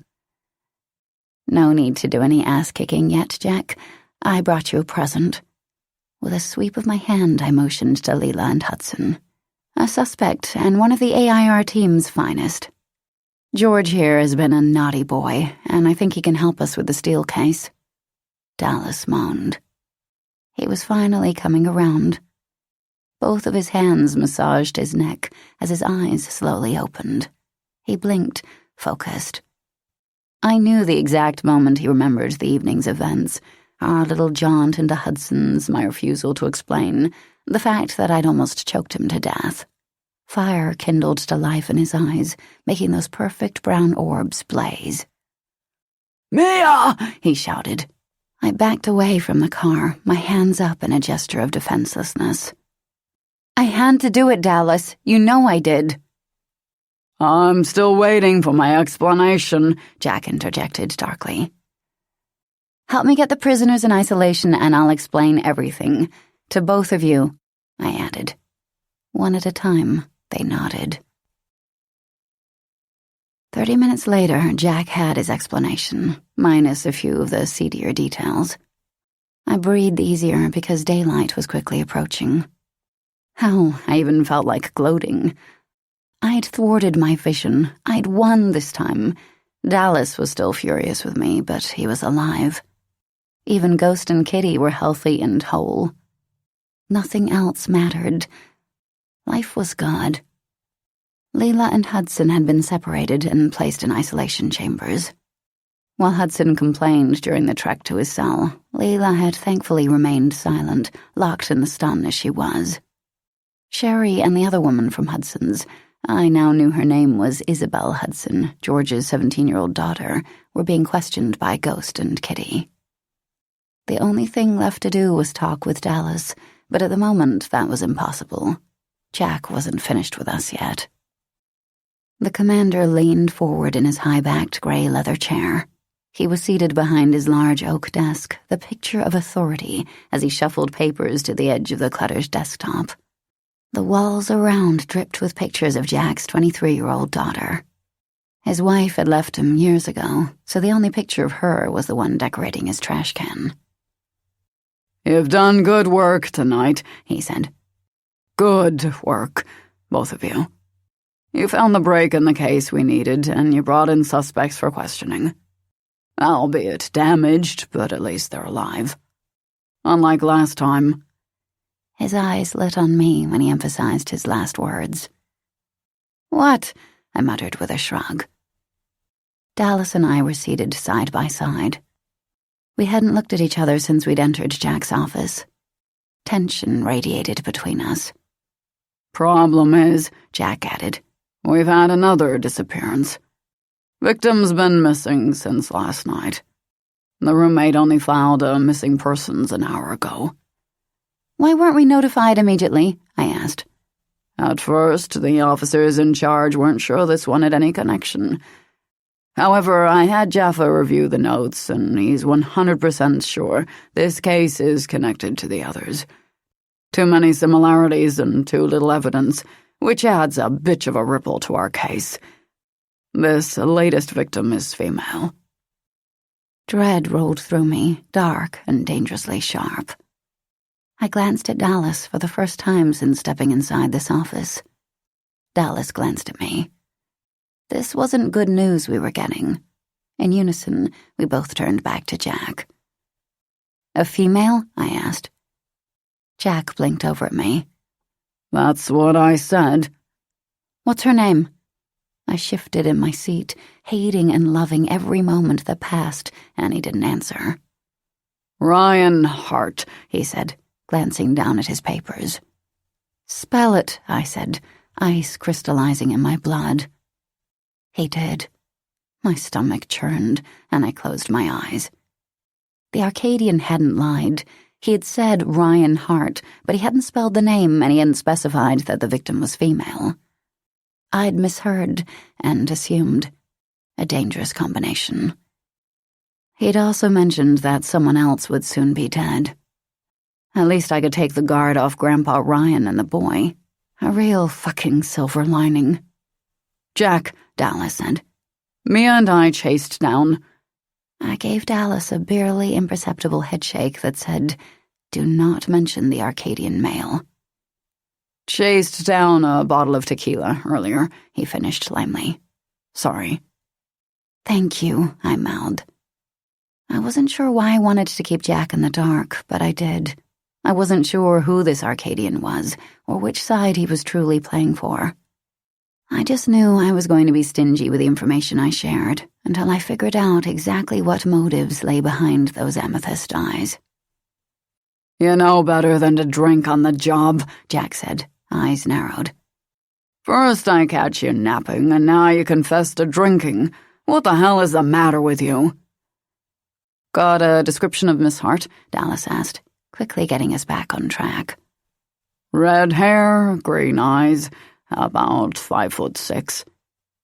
Jack shrugged. "She's a lab tech with Kilmer, Peterman, and Nate Pharmaceuticals. They specialize in fertility drugs." "What similarities did they find between her abduction and the others?" I asked. "Arcadian hair laid on the woman's kitchen counter like a rose. As with the others, there are no witnesses to her abduction. No sign of foul play. She simply disappeared from her home." "That it?" "Hardly," Jack said with a dark chuckle. "She had contact with two of the men before their disappearances. Sullivan Bay and Raymond Palmer. She was seen with each on 2 separate occasions." "This is getting complicated, Jack," Dallas said. "I know. And I need these missing people found ASAP. Alive," Jack added. "If you fail, Well, you might as well prepare your asses for PADD. There was no humor in his tone. I'm getting pressure from the top.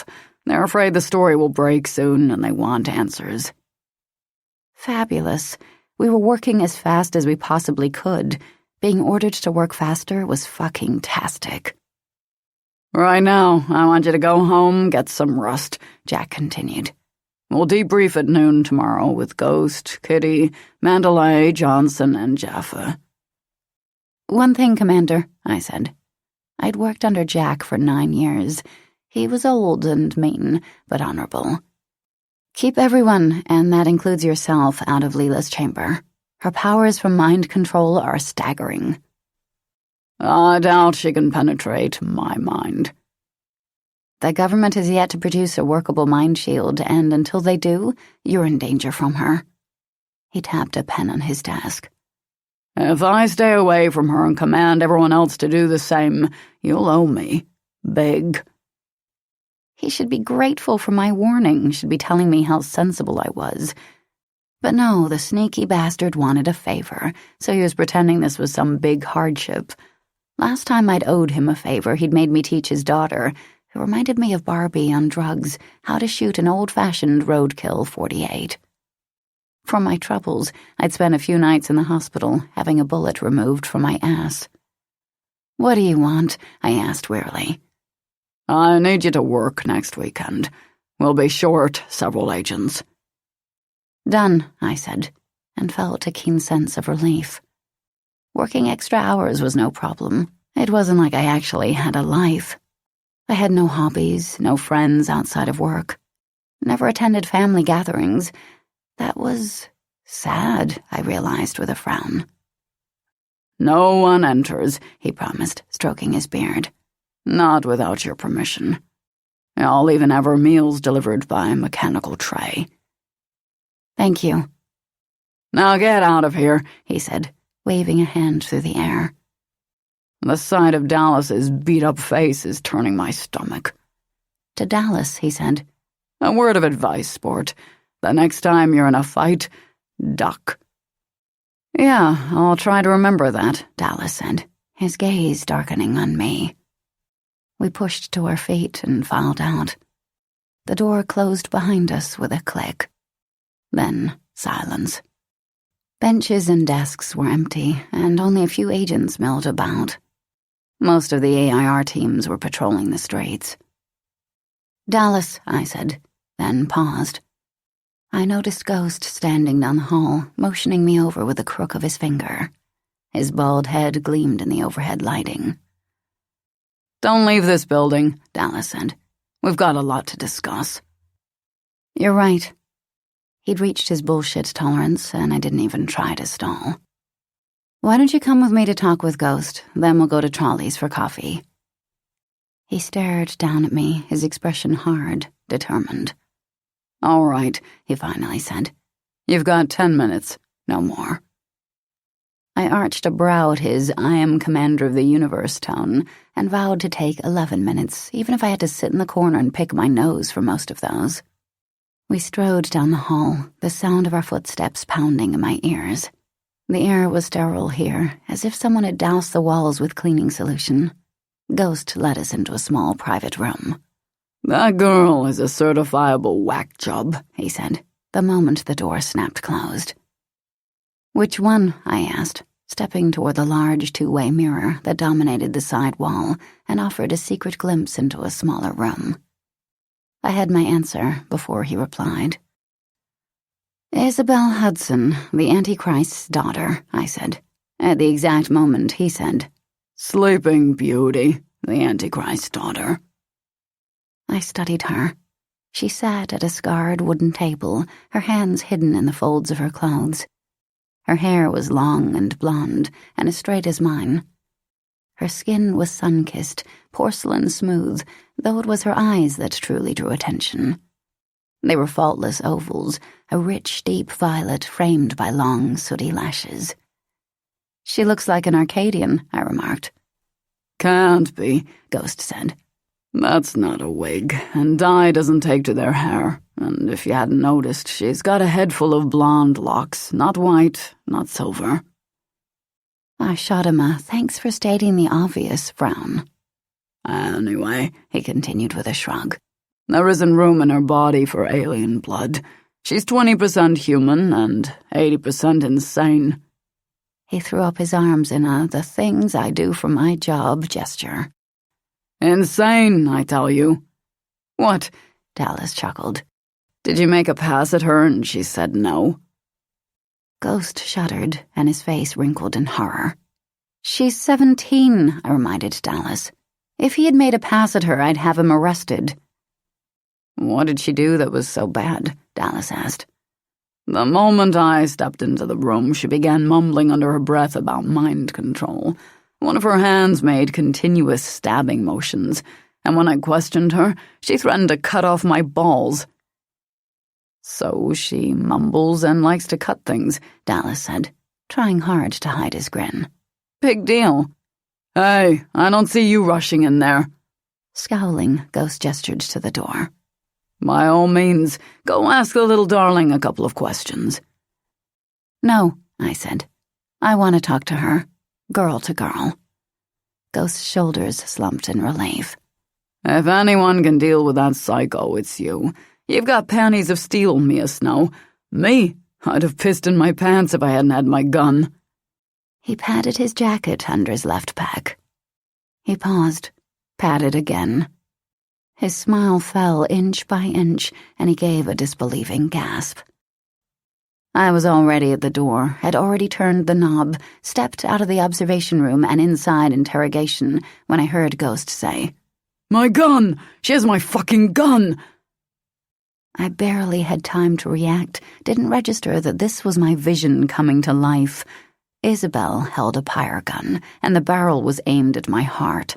She had a blank look on her face, the same look Dallas had worn when he'd been mind-controlled.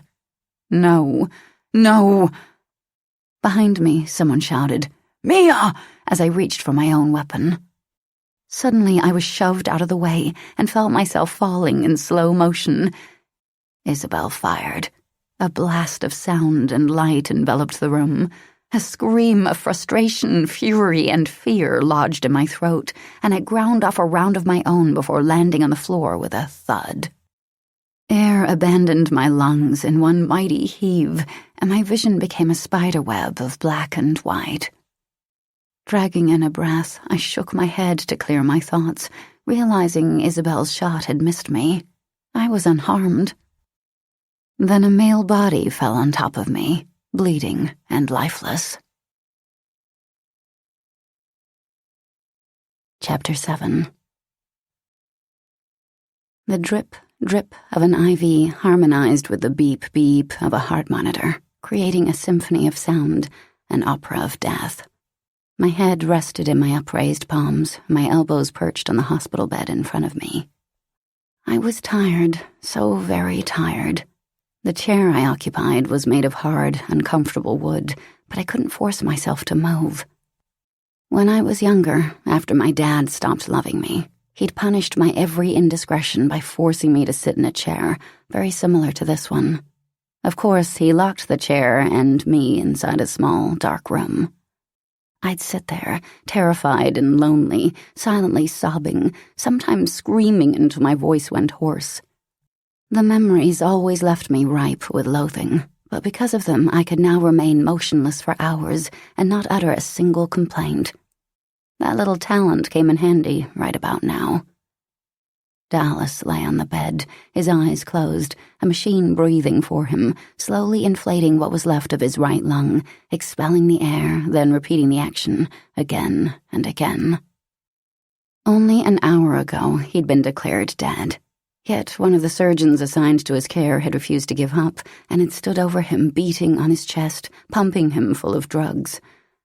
Incredibly, Dallas had been resuscitated. I'd never had faith in anything I couldn't aim or fire, but when the heart monitor sprang to life, I began to believe in miracles again.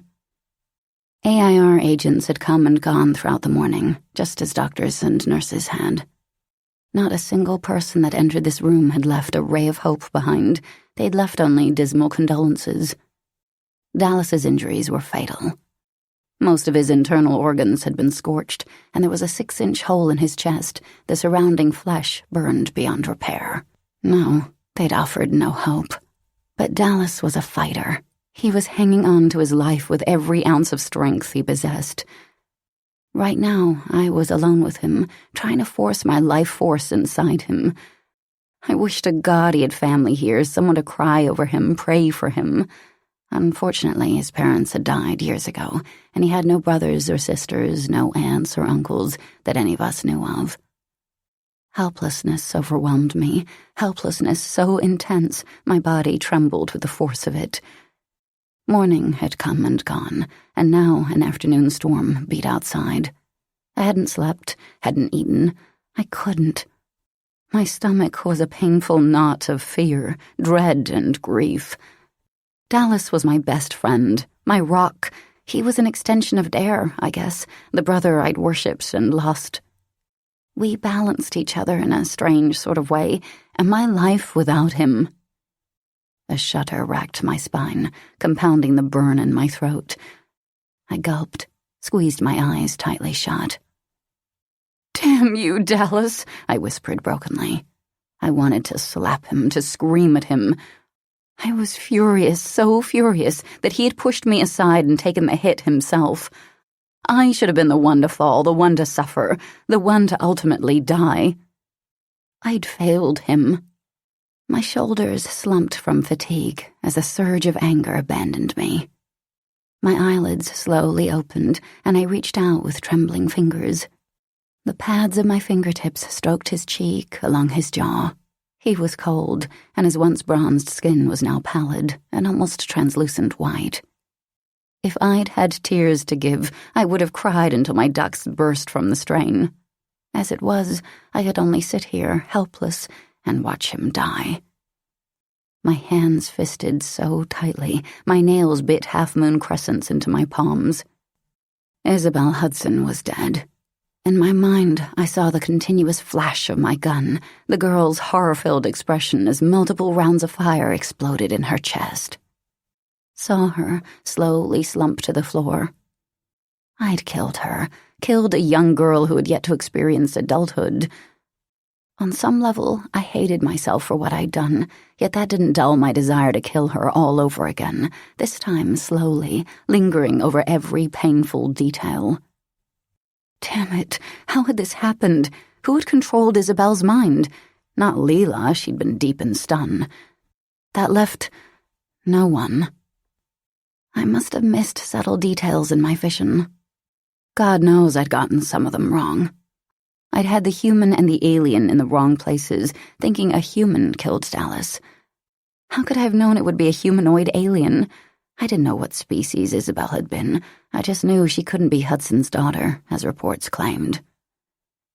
"How could this have happened?" I whispered brokenly. "Go home, Mia," a masculine voice said from behind me. Jack. I didn't turn to face him. "I can't leave. I won't leave. You know me better than that." He sighed. "You're no good to me like this. No good to him." "Then fire me." "Like hell." I can't leave him. He needs me. He has no one else." Jack paused a moment, and I knew what was rolling around inside his head. Always business first with Jack. "Want me to reassign your cases?" he asked. "Give you a week or two off." "What about Steele?" I asked, though I was unable to summon true curiosity. "I'll put Ghost and Kitty in charge. They'll get the job done." With those few words, Jack sparked the first stirring of ire within me. He'd made it sound as if I couldn't get the job done. "That case is mine," I said, with a trace of bitterness. Still, I didn't spare him a glance. "I'll finish it." "No need. It's almost wrapped. Leela's in custody, and once she's released from stun, I'm sending Kitty inside her cell. Hopefully, we'll know where the missing men are by evening." I gazed past the bed, past the far window, my eyes listless as swaying trees and glistening pavement came into view. You promised me no one would talk to her without my permission. That was before. You're making a big mistake. If you allow Kitty near her, you can kiss Leela goodbye. She'll be gone before you can pull your head out of your ass. Besides, I doubt she knows where the missing men are. You're saying she's innocent? He choked. Not innocent. I pushed out a breath. Just not the mastermind behind the murder or the abductions. His brows winged up. And you think this because? She lives by her emotions, doesn't think things through. Steele's murder was emotionless, thought out to the last detail. Mia, he said, then stopped himself. He uttered another sigh. If you want to close this case, he said, I'll let you. If you want to interrogate Leela, I'll let you do that too. But you gotta get some rest. Losing faith in me, Jack? I asked with a humorless chuckle. My head arched back, and I blinked up at the sterile white ceiling. I didn't blame him. I'd lost faith in myself. No, never, he said, shoving his hand into his coat pocket. There's no one I trust more than you. Hell, you've never let me down. That's not true. I let you down last night. I let everyone down. Dallas wouldn't be here if I'd acted more quickly. Would you listen to yourself? Jack scoffed. That's the most ridiculous thing I've ever heard. You didn't know this was going to happen. Dallas made his own choice, and God himself couldn't have stopped him from protecting you. You're wrong. I could have stopped him. I pounded a fist onto the bed. I could have kept him unconscious until morning, unable to work. I could have postponed the hunt. I could have made him wait for me at Trolley's while I spoke to Ghost. So many things I could have and should have done differently. I'd known, damn it. I'd known he was in danger, and still I hadn't protected him. Mia, Jack said softly. You're not thinking clearly right now. You haven't slept in 2 nights. You gotta get some rest, he repeated. I turned my head, and our gazes locked. His cheeks were pale, the perpetual red glow gone. His flannel shirt hung loosely over his shoulders, like he'd lost a few pounds. I'm not a child, Jack. Your eyes are red, he continued. Your skin is colorless. Honestly, you look like shit. Thanks for the compliment, but I'm fine, I said, though I knew he was right. My mind was foggy, filled with thick morning dew I just couldn't seem to penetrate. My eyelids felt heavy, my body weak and shaky. You're about to collapse. I'm ordering you to go home. Fuck your orders. I couldn't summon the strength to yell, so my words emerged as a small, hollow whisper. Surprisingly, though, my ire grew a bit more. I pivoted back to bed. Dallas needs me. I didn't hear Jack approach, but suddenly he stood beside me, his hand on my shoulder. Staying isn't going to make him live. At least, I gulped. At least he won't die alone. God, that hurt so much to say. I almost screamed then, screamed at God, at Jack, at the doctors who couldn't help this once vivacious man. I had to bite my cheek to keep the sound inside me. I bit until the metallic tang of blood filled my mouth. Jack gave my shoulder a squeeze. He was a good man, one of the best. I already miss him. Shut up, shut up, shut up, my mind shouted. I covered my ears to block Jack's voice. He was talking about Dallas as if he were already dead. Perhaps he was. I focused on Dallas's face, so pale, so withdrawn. There truly was no hope for survival. I couldn't say those words, however, so I said, He isn't dead yet. No, but he'll need a miracle to survive. He gave my shoulder another squeeze. It's amazing how quickly a man's life can change, isn't it? A blink of an eye, a snap of fingers. He paused. A heartbeat. One of his tears splashed onto my palm. I watched as the clear liquid slipped through my fingers. I'd never seen this strong man cry before, and knowing his own emotions mirrored my own, a tremor racked my spine. He had found some sort of release, yet I had none. My emotions were trapped inside me. I scrubbed a hand down my face, resisting the urge to bang my head against the bed rail. Maybe physical pain would eclipse my emotional pain. Is he suffering? Jack asked softly, ripping into my thoughts. I shook my head. No pain. They've got him so high, he's probably flying with the angels. I'm glad. I don't want our boy in pain. Jack released my shoulder and strode to the room's only window. Jackson is taking care of the funeral arrangements. I thought it would be too much for you. I'll do it, I said, my irritation rising another notch. As his partner, it's my right. I want my cases, too. Don't give them to anyone else. Very well. Then, donning his usual gruff demeanor, Jack said, Be at headquarters tomorrow, 1 o'clock sharp. He turned on his heel and strode to the door, only to stop before stepping over the threshold. Gazing over his shoulder, he pinned me with his stare. I know you're grieving. We all are.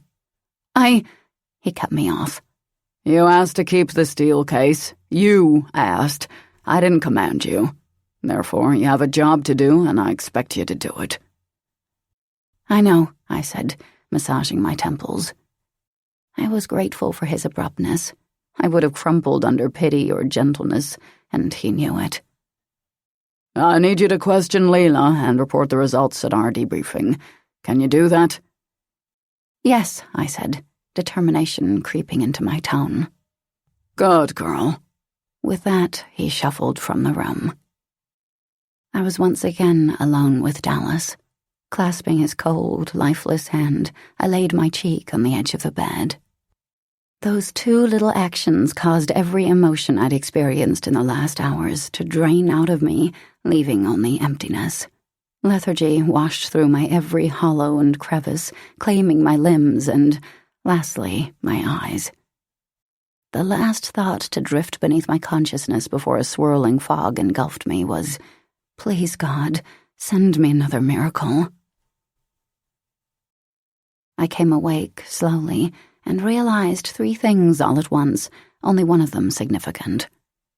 First, I realized that I hadn't suffered through any dreams. Very unusual for me. I always dreamed. Second, I wasn't sure how much time had passed since I'd fallen asleep. Third, the hairs on the back of my neck were standing on end. As my senses became more attuned, I felt an invisible pair of eyes upon me, intense, observant eyes, hovering over my shoulder, watching, waiting. I knew I was inside Dallas's hospital room, and I knew it wasn't Dallas watching me. Keeping my motions slow and deliberate, I reached for the gun at my waist. Then I froze. My gun was gone. Fucking gone. I didn't panic, though. I had a backup strapped to my ankle, though this one wasn't as competent since it only offered hot and extra hot settings. No stun. I curled my fingers around the trigger. Fighting the urge to jolt to my feet, I allowed my eyelids to crack open a little at a time, gradually taking in my surroundings. Darkness had fallen, and muted beams of luminescence seeped through the beige hospital blinds. I kept my head and body completely immobile as I shifted my gaze around the room. There, in the corner, a man lounged casually in a chair. I stifled a gasp when his features came into view. No, not a man. An Arcadian. The Arcadian. The warrior I'd chased through the alley. His energy wrapped all around me, strong, pure, deadly. A shiver tingled along my nerve endings. His hair was thick and white and fell to his shoulders. I pictured his eyes, knew they were the palest violet, almost crystalline, with a thin veneer of calm like nitroglycerin just before detonation.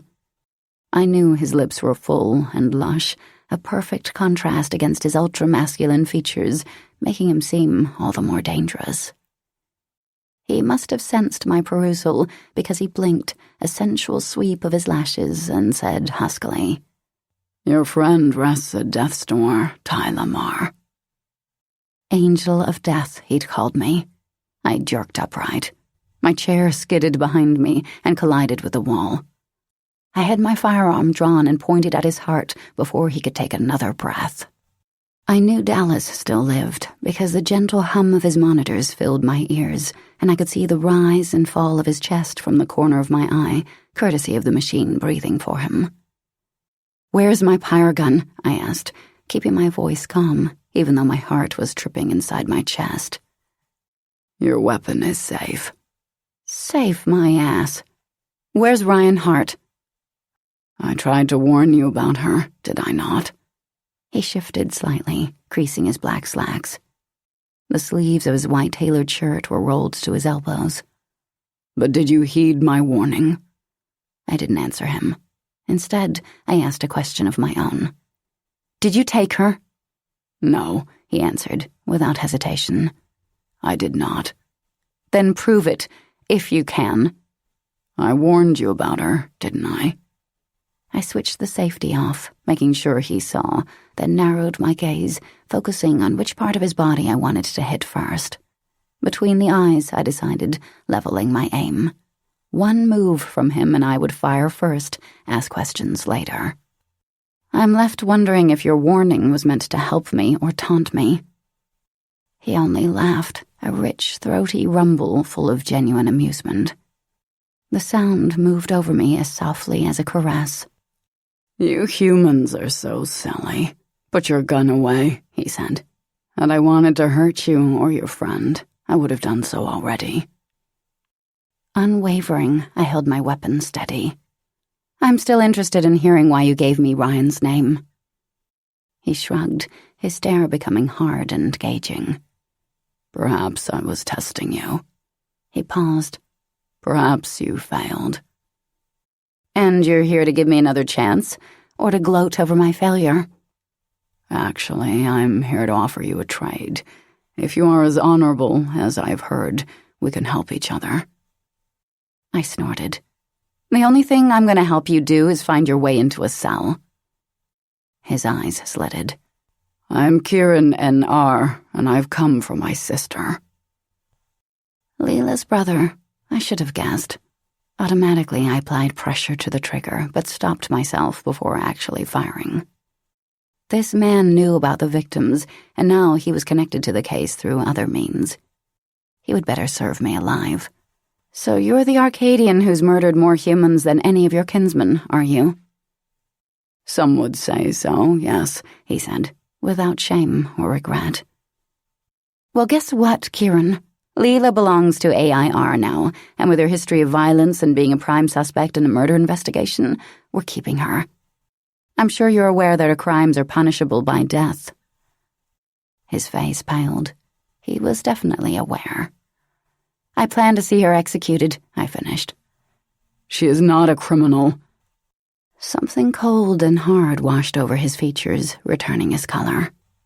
His eyes gleamed with dangerous intent, like the sharpest of daggers, exquisite to view, lethal to touch. "Let her go." "Yeah, right." "I would not be so quick to deny my request were I you." "And why is that?" "Because he said, studying me with an unnerving intensity, "can save your friend." "I can save your friend." Those words beat inside my mind, causing white-hot fury to pound through every fiber of my being. Bastard! How dare he utter such a lie?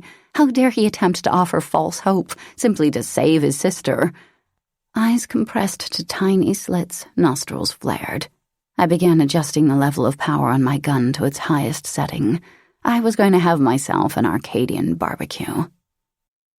A nurse entered the room. I saw her in my peripheral vision, but didn't switch my position or my focal point from Kieran. She dropped her chart when she caught sight of my gun. She froze in place, her eyes a tableau of horror, her mouth open. I heard a noise," she stammered, her features ashen with shock. "Exit the room, ma'am," I told her. I meant for the words to elicit calm and reassurance, but they exploded from my mouth with all the rage I felt. "I've got the situation under control." Should I call the police?" she stuttered to Kieran, as if he was the one in charge here. "I am the police," I shouted. "Now get the fuck out!" Nurse Idiot didn't move. Then Kieran gave a slight tilt of his head, and she raced from the room as quickly as her feet could carry her. My lips curled in contempt. "Do you prefer original or extra crispy?" I asked. "Because I'm willing to fry you up either way." He ignored me and instead replied with, "I gave Dallas, that is his name, yes, some of my blood. Only a drop, mind you, but he will live a few days more because of it. Were I to give him more, he would live out the rest of his life, healthy and whole." "If you won't choose, I'll choose for you. I say," I pretended to mull it over, "extra crispy." "Is his heartbeat not steadier? His color not brighter?" I flicked my partner a quick glance, and my eyes widened. Yes, on both counts, I realized, shock pounding through me. My hands stilled. "That doesn't mean you helped him." "You disappoint me. I thought a woman of your talents would be more insightful." I bared my teeth in a scowl. "Perhaps you require a demonstration of exactly what my talents are." "Perhaps you require a demonstration of mine." Kieran slowly rose. He was so tall I was forced to look up, almost at the ceiling. I scanned his body, but I saw no evidence of weapons. Still, my heart slammed inside my chest, and my palms sweated. I didn't understand my reaction. I'd squared off with aliens just as intimidating, and won. I was the one in control here. I had the authority. I held the weapon. "You'd say anything to save your sister," I said. "I would say anything to free her, yes, but in this I do not lie." He stretched out one hand and reached inside his slacks pocket with the other. Gaze locked on mine, he withdrew a small but deadly blade. Okay, now he had a weapon. "Stop right there," I commanded. "I'll kill you without a qualm." "Then you would never know the truth, would you?" Calmly, he clasped the blade and placed the tip at his palm. I was too fascinated by his words and actions to follow through with my threat. His features remained expressionless as he sliced a deep incision from one end to the other. Blood sprang from the torn tissues, and the scar on my arm throbbed in reaction. As I watched, his wound slowly closed itself, the tissues weaving themselves together and leaving the blood pooled in his hand. He wiped away every crimson drop on his shirt sleeve, a red smear against pristine white, then revealed the perfect smoothness of his hand. "Do you see?" he said. "I cannot die, and those who consume my blood will live as well." My God, this alien was some sort of immortal being. I didn't know what to think of that fact. A lot of aliens had special powers, but I'd never heard of one with accelerated healing. I told him so. "That doesn't mean it isn't so. There is only one other like me," Kieran said with a shrug. "But you'll never find her. So right now, I'm your friend's only hope. My blood can save him." That's when it hit me, truly hit me. Dallas could be saved. The knowledge rocked me to the core. I was almost afraid to speak my next words. "In exchange for his life, you want me to set your sister free?" "Yes," he said. "That is all I require." Yes, I'll set her free, I thought in the next instant. I'll slip inside AIR headquarters, unlock her cell, and escort her from the building. Yes, that's exactly what I'll do. Excitement bubbled inside me. Then the enormity of the situation slammed into me with the force of an antique 9mm clock. I closed my eyes, lowered my gun. I couldn't let Leela go. 6 other lives were at stake here, the lives of the 5 abducted citizens, and my own. By setting Leela free, I would severely damage the steel case. I might doom the very people I'd sworn to protect. Breaking the very rules I worked so hard to enforce meant losing my job, my honor, the respect of my coworkers, and quite possibly gaining a lifetime of imprisonment. I'd always feared small, dark places, a reminder of my childhood and a fear I'd yet to overcome. The cold, the complete and utter blackness, the silence. But I wanted Dallas healed. God, I did. Desperately, I wanted my friend to live a long, healthy life. I hadn't saved Dare, but now I had a chance to save Dallas. Opening my eyes, I gazed down at Dallas, at the helpless man who now had a single hope of survival. I tore my gaze away and faced Kieran imploringly. "What you're asking is impossible," I said, guilt already crashing through me because I hadn't shouted, "Yes!" immediately. My boss would never okay such a trade. "I do not recall suggesting that you ask your boss." No, he hadn't. I chewed on my bottom lip. Damn it, what was I going to do? I couldn't allow Dallas to die now that I knew there was a chance to save him, but I couldn't release Leela either. The law states I must eliminate Leela once she's no longer useful to my case. What if I vowed to keep her alive? To let her live inside a cell for the remainder of her life? "Were I to say yes to that, I would be supporting the very laws I despise," he growled. "Laws that were made because your people fear what they do not understand." "Our laws were made to protect us from uninvited visitors," I replied, just as darkly. Then, as quickly as my anger appeared, it vanished. "Please, please help me. Help Dallas. I'll beg you, if necessary, to save him. I'll fall to my knees right here, right now. I'll do anything you ask. Anything. Except free Leela." His eyes glinted like opalescent steel. "Mia Snow on her knees before me. Tempting, I must say." "Is that what you want?" Currents of sexual energy sparked between us as we both pictured me doing more than begging. Me on my knees? "Actually, right now, I would rather have your gun." Everything inside me shouted to deny him. A good agent never relinquished her weapon, but I closed the distance between us and pressed the barrel into his cheek. I lingered there for 2 heartbeats. "I could kill you right now," I said, staring up at him. "But she will not." No, I wouldn't.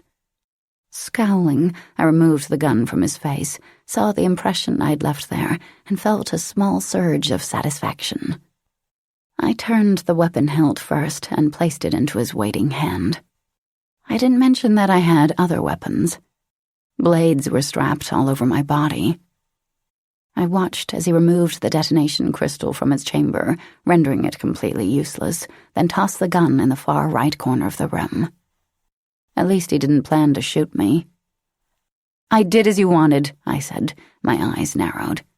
"Now you owe me something in return. Give Dallas more of your blood." "I never promised you anything. I merely asked you to give me your gun." "Damn you," I whispered hoarsely. I longed to jam my fist into his nose, but I couldn't spill his precious blood unnecessarily. I bared my teeth in a scowl. The bastard wasn't going to give an inch, wasn't going to negotiate. He'd stated his terms, and I either met them or he walked. "I need time." "And so I will give you some, but do not take too much." His expression stubborn and determined, he strode past me, saying over his shoulder, "Without my help, Dallas will die in 4 days. Remember that as you consider my offer." As if I could forget, he exited the room. I didn't think about my next actions or the consequences they would bring. I knew what I wanted, and I was going to fight for it. I followed quietly behind him.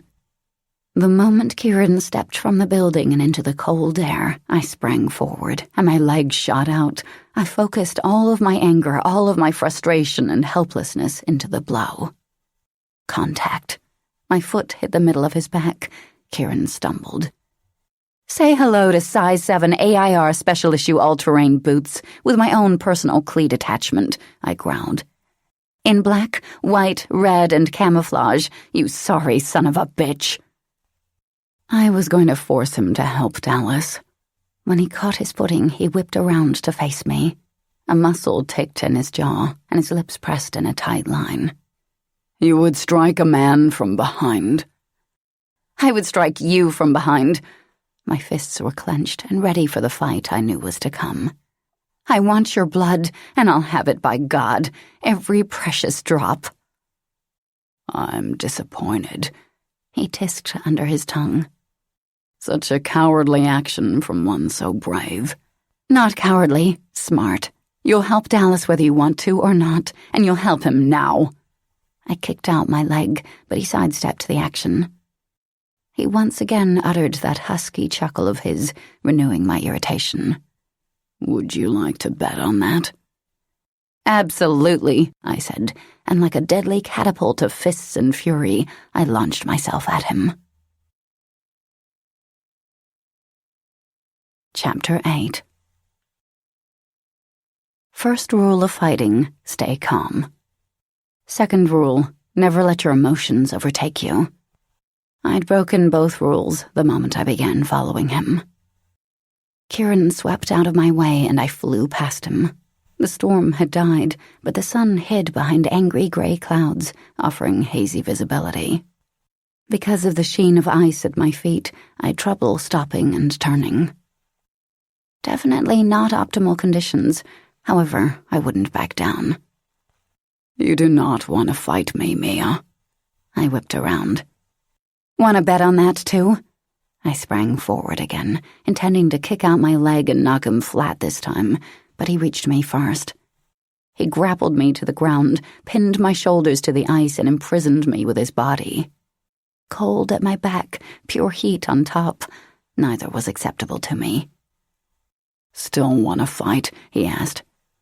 Fuck yes! I quickly landed a blow to his groin. Yeah, I intended to fight dirty. He doubled over, and I shot to my feet, slipped, then steadied. Slow down, I commanded myself, drawing in a deep breath. I couldn't fly at him again, couldn't give him another chance to evade or capture me.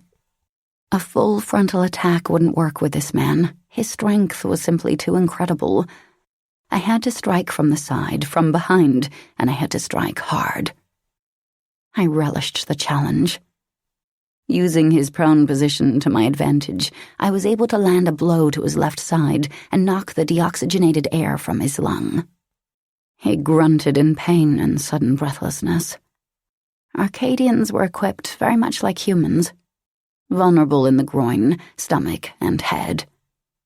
While he was busy gasping, I punted his left side again. Satisfied with my progress, I darted to his right and gave a booted strike. This time he grabbed my ankle and toppled me to the ground. I lost my satisfaction, felt a moment of desperation. I could smell the sweetness of his breath, the anodyne that kept him alive. Physically, he had me at a disadvantage, and we both knew it. He could have attempted to smother me, but he didn't. It doesn't have to be this way, he panted. Think, Mia, think. I still had full use of my legs, and I made total use of them. I gave a scissor-lock squeeze around his midsection, forcing him to release my arms and focus on my legs. That's all I needed. With a four-finger jab to his trachea, his air supply was momentarily cut off in a whoosh, giving me the perfect opportunity to spring free. My old combat instructor would have been proud. I took stock of my options. I had to render him unconscious if I hoped to win. He'd defeat me otherwise. I would have to be merciless, but stop short of killing him. I needed his help, after all. His blood. I didn't want to spill a single drop on this cold, hard ice. Concede, damn you, I growled, circling him like a tigress locked on her prey. You first, he said, still on his knees. I kicked out, aiming for his head. He swept sideways, dodging me, sending me spinning. Before I could regain my bearings, he was on his feet and coming straight at me. Just as he reached me, I linked my fingers together and swung, connecting with his temple. His head whipped to the side. He remained in place, hands balled into fists, knees slightly bent. Determination gleamed in his eyes. "I'm almost done playing with you," he said. "Play with this!" I launched a flying spin punt into his side. I anticipated the crack of a few ribs, not a block. But block me he did. I tried again. Somehow he was able to counter my every move. He was fast, unnaturally fast. I followed the second punt through, letting my own momentum spin me again. Then I crouched on the balls of my feet and went low. My legs struck out in a hard sweep as I tried to knock his feet out from under him.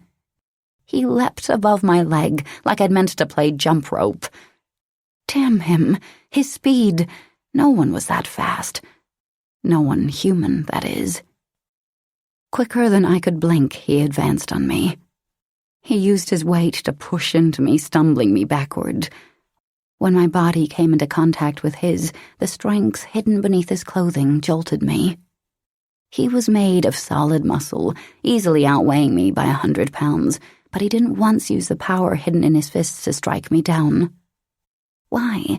I wondered, even as I punched him hard in the nose. His head jerked to the side. He made no move to counter. Why didn't he return attack? Why did he go out of his way not to hurt me? There wasn't time to ponder the answer. Too much was at stake. The answer didn't matter anyway. Right now, I needed this man for one reason only, and his benevolence wasn't it. With some fancy footwork, I managed 3 successive lateral blows. The last sent him flying into the windshield of a parked cherry-red Mustang. His body bounced onto the hood, denting the shiny metal on impact. He shook his head, trying to clear his vision, I'm sure, since a jagged cut slashed down his forehead. A shame about the car, but I wanted like hell to save the blood dripping off the tip of his nose. I quickly jumped him, wanting to pin him, but he rolled out of my reach. Before my eyes, the flesh on his forehead sealed, turning from red to pink to normal. That was twice now I'd watched him heal so quickly, and I was still amazed. He shot to his fate. Studying me all the while, he wiped the blood away from his face as if it were a pesky fly. Bastard! He was taunting me. His main blood vessel, the one that supplied deoxygenated blood to his brain, ran just below his breastbone. If I could just apply enough pressure, he would crash like a test dummy. I circled him, intending to do just that, but he surprised me by grabbing my jacket and tugging. The ice at my feet aided him. Suddenly off balance, I tumbled into him, keeping a vice-like grip. His warm breath washed over my face as he leaned close. "Now you will concede this victory to me," he ground out low in his throat. "When you haven't hit me once," I said, a cocky edge to my tone. I'd fought enough opponents to know Kieran had had plenty of opportunities, but I wasn't going to admit that aloud. His eyes darkened, revealing a hint of wickedness, and he leaned down until our lips brushed once, twice. Soft kisses, languid kisses, innocent kisses. And all the more searing because they lacked heat. "Why, when I hit a woman, I'd rather fuck?" he asked raggedly. I felt the thickness of his erection between my legs. I found myself dragging in air, not from exertion, but from arousal. This wasn't like me, couldn't be my feelings. My eyes narrowed. "Get out of my head!" I shouted. "I'm not inside your head." He nuzzled his cheek against my jaw. "Your mind simply recognizes what your body craves." "No! You're an alien, an otherworlder." He paused, and our gazes locked. "What are you, Mia Snow?" "A pissed-off woman," I ground out, trying to push him off me. I only managed to rub him against me. I gasped, savoring and despising the sensation all at once. I positioned my hands over his pecs, meaning to give a hard shove, but I only caused his nipples to press into my palms like little needles. I wanted him off me, now. End it, my mind shouted. End the fight. I had to find his weakness. That was my only chance for victory at this point. Where was he vulnerable? The answer sprang to life the next instant. I could use his unwillingness to hurt me to my advantage. With luck, he'd leave himself vulnerable simply to protect me. With that in mind, I pretended to go limp. As I'd hoped, he released his grip on my jacket and caught me, holding me upright, leaving the rest of his body unguarded. Quick as a cat, I spun behind him, jumped on his back, and wrapped my arms around his neck. I jerked him against me, hard, holding my fists square in the middle of his windpipe. 1, 2, 3, I counted. He remained conscious. I'm different from my kind, he said casually, as if I were giving him a hug instead of trying to immobilize him. Just as you are different from your kind. How did he know how different I was? I squeezed harder, but all I received for my effort was sweat running down my temples. I was struggling to breathe. My energy was quickly draining. I had to try something. Not knowing what else to do, I slammed the back of his knee with the heel of my foot. His legs crumpled, and as he fell to the ground, I doubled my fists and cracked him in the head. His face snapped sideways and struck the slick concrete. A pool of rich blood seeped from his mouth, and a murky stream formed where the warmth melted the ice. My knuckles throbbed from the impact. Once again, he healed quickly. Almost immediately, he pushed to his feet and whipped around to face me. Our gazes locked. It seems neither of us will concede, he said, his tone raspy. I was happy to note he finally appeared winded. Shattered glass and car parts were scattered about our fate. The cold flurry zipped and gnawed at our battered flesh, but neither of us seemed to notice or care. His hair danced in his face, but he never removed his gaze from me. My skin felt too tight for my body. My blood sparked with newly awakened awareness. It had since the moment I'd first seen him, but only in this moment of stillness did I become unable to mask the sensation. I couldn't force my heartbeat to slow. I cursed under my breath. I killed aliens. I did not desire them. What is Dallas to you? Kieran asked. What I shared with Dallas was none of his business. I knew that, but found myself answering. He is my friend. Kieran's stare became piercing. Not your lover? No. That is good. I do not like to share. I forced myself to sound as cold and callous as any hunter. Is that what it will take to save Dallas? Sex? You will sleep with me because you desire me, and for no other reason.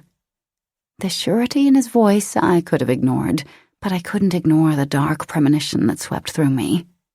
Somehow I maintained a neutral expression. You're that sure of yourself? Oh, yes. He gave me a knowing perusal that mentally stripped away my clothing. I am that sure. I fought a shiver. If Dallas dies, I will kill you. You do know that, don't you?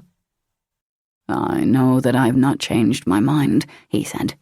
Until my sister is free, I will not help you. You have 4 days to decide. Then I will return.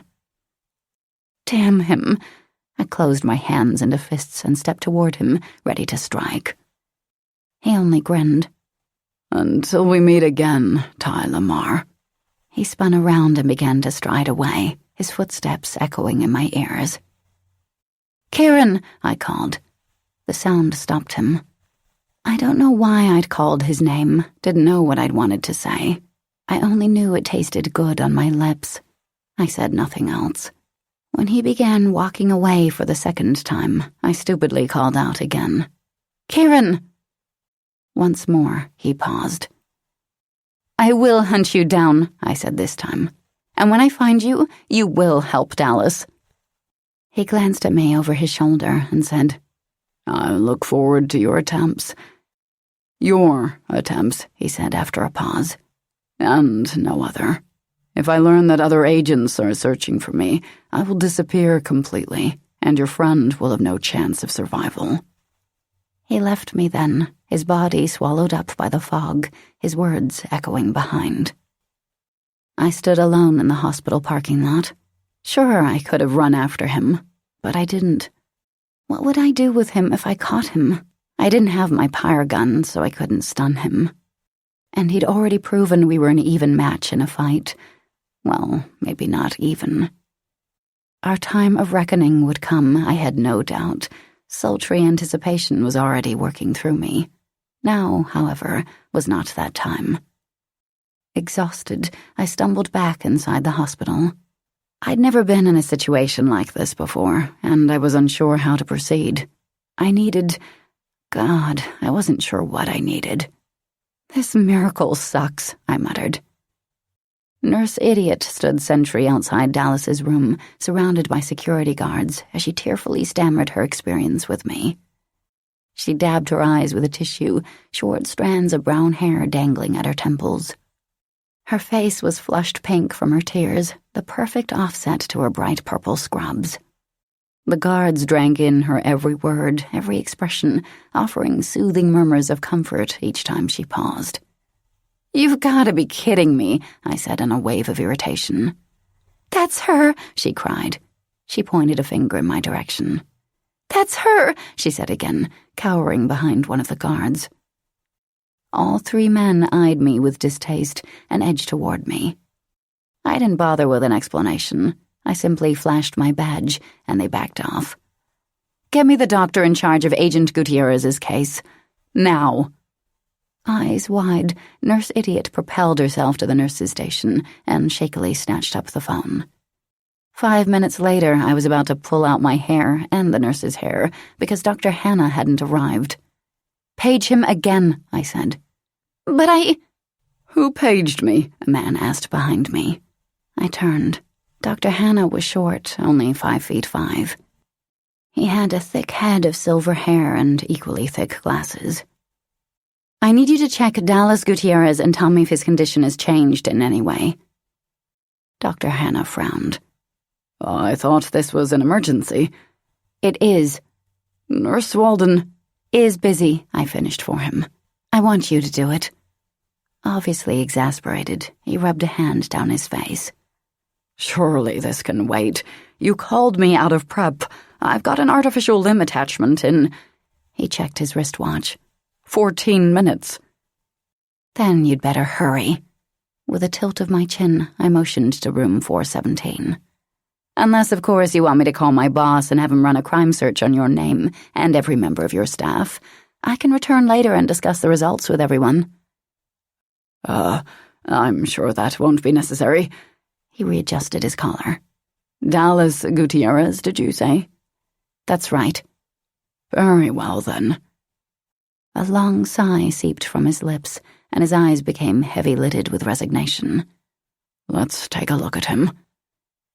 After taking Dallas's pulse and blood pressure, Dr. Hannah flashed a thin beam of light over Dallas's eyes. He uttered, then repeated the action. Brow furrowed, he cut away the bandage over Dallas's chest and inspected the wound. "I don't understand," he said, glancing at me, then back to Dallas. "What?" I was at his side in an instant. "He's actually improved." Excitement dripped from his voice. "His pulse is stronger, his BP, blood pressure, is higher. His eyes dilate and contract perfectly. And look at this." With a gloved finger, he pointed to a portion of the burned tissue. "See how the flesh here appears pink?" "Yeah." "Well, pink indicates life. This morning, that tissue was black, dead, and completely unable to rejuvenate.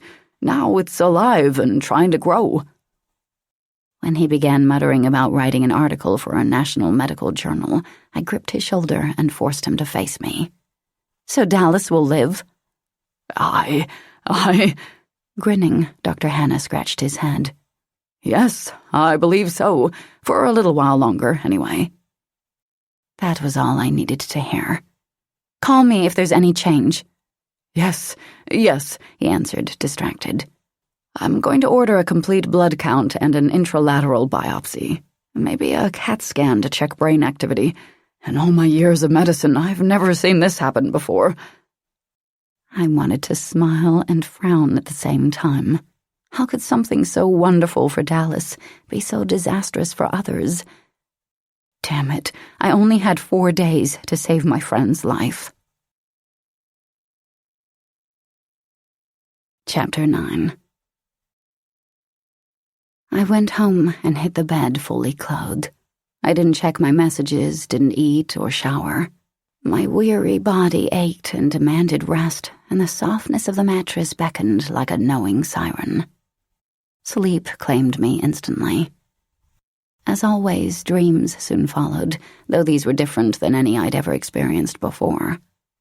I dreamed of Kieran. I dreamed he stripped me down, peeling away each layer of my clothing. His tongue moved against mine the entire time, his taste as warm and rich as brandy on a cold night. Unbidden, my hands tangled in the silkiness of his hair. He tore his lips from mine, and I moaned at the loss. "Touch me," he whispered. Even in my dream, I tried to resist him. "No." A slow smile teased his mouth before he crushed our lips together once again. I released his hair, ran my palms down the sleek brawn and sinew of his chest, then cupped the hard mounds of his ass. His skin felt like velvet, the hardness of his muscles a perfect contrast. His body was as shaped and honed as any human. Better, even, bigger. His limbs were laced with sinew, so hot, so powerful. A girl could become addicted to such raw intensity. "I need you, Mia," he intoned. I clasped my hands over his jaw and brought him down for yet another kiss. I tasted a swirling storm of hunger as his tongue swept into my mouth and attempted to conquer me, utterly conquer me. He groaned my name. I awoke, shouting his. Panting, sweat-soaked, I lay there, my hands fisted in the covers of my bed. Frustration clawed at me, his heady taste still in my mouth. Cool air stroked my naked, heated skin. I sucked in a broken breath, hating that I felt seared, branded. Kieran was nowhere to be seen. Only a dream, I reminded myself. Only a dream. Except, when had I stripped? God, I needed a hobby, I thought, rolling to my side. However, nothing appealed to me. I didn't have the patience to create things, didn't like to paint, knit, or shop. My only activity in my free time was to work out or train in street combat. Sometimes I read, but that was only research for work. Maybe it was time to stop living, eating, and breathing my job, though. Maybe then my dreams would quiet. At least I wasn't dreaming, as usual, of the aliens I'd killed or the victims I failed to save in time. I lumbered out of bed. My legs were shaky. After downing an entire pot of vitamin-enhanced synthetic coffee, I showered. I'd read that our ancestors had used water to bathe. I couldn't imagine such a thing. Dry enzyme and glyceride spray was the norm now, blowing over us from head to toe in mere seconds. Water would have cost a fortune and taken too long. Once dressed, I headed for the station house. There, I picked up a new pyre gun, replacing the one Kieran had stolen. I rode the elevator to level 5, then underwent a retinal scan and fingerprint ID. I felt revived, centered, as I entered Leela's small, cramped cell. The click, click, click of the triple lock resounded behind me. I'd left my gun and blades at check-in. Physically, Leela was no match for me, and we both knew it. I could take her down without the aid of a firearm. Mentally, though, I just prayed I was prepared. I was going to have to pump this stubborn, emotional Arcadian for every bit of information she possessed. I'd probably have to lie, cheat, and threaten. Whatever I had to do, I'd do it. I couldn't set Leela free. God, I couldn't believe I was even considering the possibility without finding the missing first. Not even for Dallas. I'd admitted that much to myself already, and it still hurt like hell. But if I found the missing men as well as Steele's killer, I could set Leela free with a clear conscience. Sure, I'd be breaking the law, All predatory aliens were to be executed. I'd fought to put that law into place, and Leela was definitely predatory. I didn't care, though. I'd set her free and never regret it. Urgency and a small trace of fear embraced me as I took stock of my surroundings. Urgency for Dallas, fear for the enclosed space. The walls were stark white, padded, and there wasn't a single window. A cot was pushed against the north wall, and a toilet occupied the south. There was nothing else in the way of furniture. Leela lay on the cot, her hands folded neatly over her stomach, her legs crossed at the ankles. She no longer wore her seductive clothing. Now she had on a plain blue shirt with matching pants, both made of stiff poly. Her eyes were closed, but I knew she wasn't sleeping.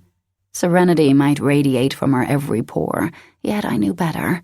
I sensed her inner turmoil. "I know you're awake," I said. I crossed my arms over my chest and waited. When minute after minute ticked by and still she said nothing, I added, my voice taunting. "How are your accommodations? Satisfactory, I hope. If the warden forgot to put a chocolate on your pillow..." That had the desired effect. "Damn you," she spat, jolting up. Her nostrils were flared, her eyes ablaze with hatred. "Who are you to ruin the lives of others?" "I save human lives. If I must ruin yours to do so," I shrugged. "So be it." "You are so smug, so sure. You will come to regret all that you have done, Mia Snow. Of this you can be sure." A prophecy, or merely words of hope? Either way, I suppressed a shudder. "My brother," she began in her familiar chorus. Yes, I know. He'll eat me up and spit out my bones." "The fact is, Leela," I said, casually placing my hands in my pockets, "I have already had the pleasure of meeting your brother, the procurer of human death." I emptied my expression of all emotion. I couldn't allow her to read me, to see the truth once I spoke the next words. "Kieran is in custody right now." Gasping, she stared at me, hard, searching for any hint that I lied. When she found only a blank slate, shock and fear flitted over her features. I had to contain my sigh of relief. Until that moment, I hadn't known the depths of her feelings for her sibling. I'd only known how I would have felt if Dare had been alive and taken captive. Desperate, knowing Leela felt the same way about her brother gave me the leverage I needed. As long as she thought I held Kieran's life in my hands, I could use her love against her. "You are lying," she ground out. Yes, I was. I held her angry stare. "Kieran would never allow himself to be taken." She gripped the edge of her cot, her knuckles quickly losing all color. "Allow? Oh, no," I chuckled. "He allowed nothing. My pyre gun gave me all the authority I needed. You do remember the effects of stun, don't you?" Another pause. "Is he hurt?" she half growled, half sobbed. She leaned forward, anticipating my answer. "If you hurt him, I swear by your God I will destroy you and all you hold dear." "He is unharmed." Maintaining my casual facade, I leaned against the wall. I stared her straight in the eye when I added, "For now.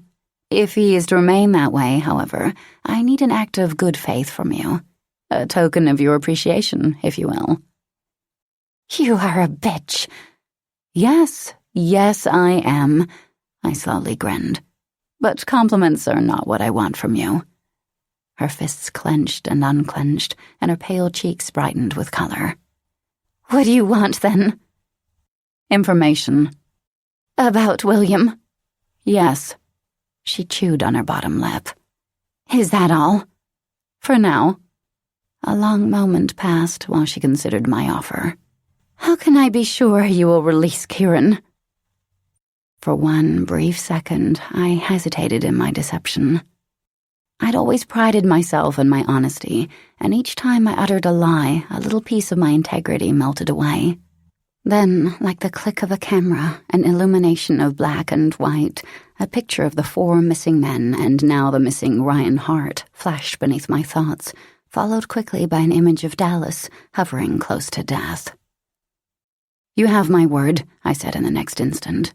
Her neck arched back as she studied the white, patternless ceiling. "Very well, then," she finally said, and crumpled back onto the cot. "Where shall I begin?" "Start with the first day you met William and end with you in this cell." I wanted to know everything.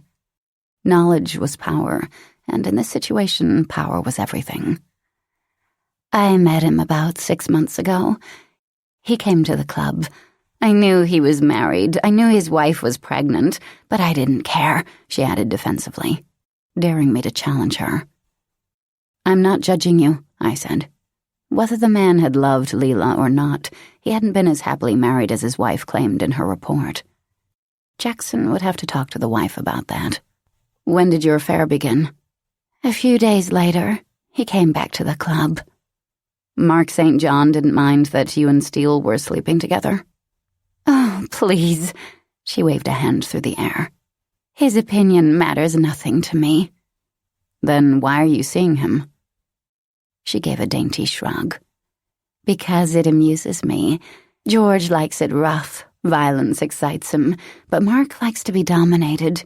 Sometimes I like one way, sometimes another." "Did George Hudson care about the affair?" I stepped forward. Our relationships were about more than sexual preferences, I'd bet. "Oh, yes, he hates William." I closed a little more distance between us. "Did he hate William enough to kill him?" "He is guilty of many things, but not murder." There was conviction in her tone. "What are your feelings for George?" "He was a means to an end. A bastard, yes, but I must admit it was nice to have an AIR agent at my disposal." Her expression frosted, and I could tell I was entering territory she didn't wish to discuss. "Surely I've answered all of your questions. Will you release Kieran now?" I ignored her. "At the club, you mentioned that you'd tried to tell Steele he would be hurt if he didn't leave with you. You said you tried to warn him about them. Who is them?" A moment passed, then another. "Who are you talking about, Leela?" She wrung her hands in agitation, twisting and untwisting the sheet between her fingers. Finally, she replied, "A group of exiled Arcadians." "Exiled from what?" "Arcadia. What do you think? Idiot," she muttered. I'd been called worse. "Why would these people want to hurt Steele?" More hesitation. "He had something they wanted." I almost growled in frustration. The woman refused to elaborate without direct prodding.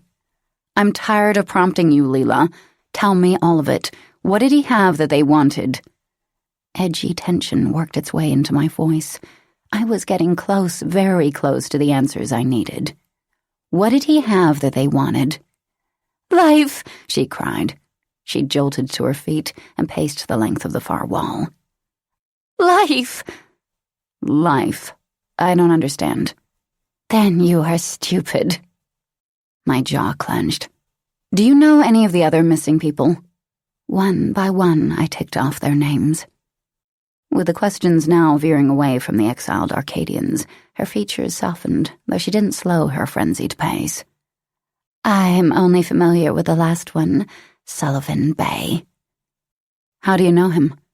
"I do not know him. I have heard of him." "From the exiled Arcadians?"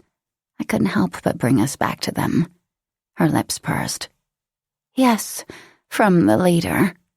"And just who was the leader?" Her lips pressed together in mutinous silence, and her steps became wilder.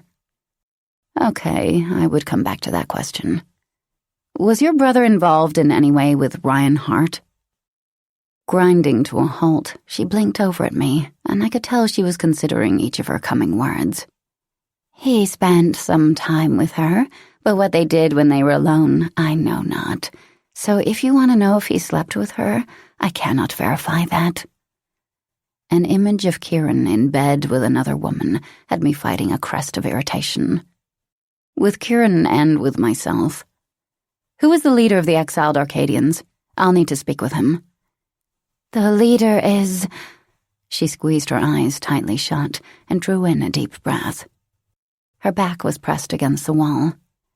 The leader is Atlanta N.R., a female, and the others are inconsequential. Atlanta. The name sent a strange wave of that humming energy through me. I don't know why. My chin tilted to the side, and I watched Leela for any sign of emotion. Is this Atlanta your sister? No, Leela chuckled, an amused sound that danced throughout the room. Unlike your people, we are not named after our parents. We are named according to class. Interesting fact, and one I hadn't known. And just what class is NR? Royalty. She could be lying to impress me. I wasn't sure, and I didn't have the time to delve further on that subject just yet. Kieran NR, however, had the bearing of a king, so that fit. Let's talk more about Atlanta. How did she know Sullivan Bay? They were lovers. Were? Is he dead? I received no response. I tried not to let my temper overcome my intentions. Most witnesses forced me to mentally beat every bit of information out of them, so in this, Leela was no different. Usually I handled the situation with patience. At least I liked to think I handled each situation with patience. Today, I was hanging at the razor's edge of tolerance. Is he dead? I demanded again. I honestly do not know, she sighed. Where is Atlanta now? I do not know that either. We were getting nowhere this way, so I tried another line of questioning. Who killed William Steele? Do you know that? No, she glanced away from me. I think you're lying. I think you and your brother are involved. I think your brother needs to be interrogated. Violently. A raging fire flared to life in her eyes. Had I been closer, she would have attempted to claw my face apart. No matter what you discover, she growled, my brother was not involved. My back straightened and my pulse leaped. No matter what I discover, huh? That means there's evidence against him. A gasp slipped from her, as if she just realized she'd said too much. He is not responsible.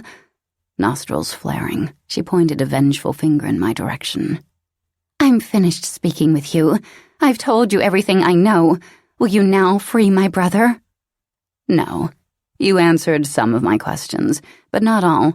I want to know about Kieran. I want to know what the exiled Arcadians desired from Steele. I want to know... Get out before I kill you. I do not know anymore. I do not remember. My fists curled at my sides, and I remained in place. You do remember.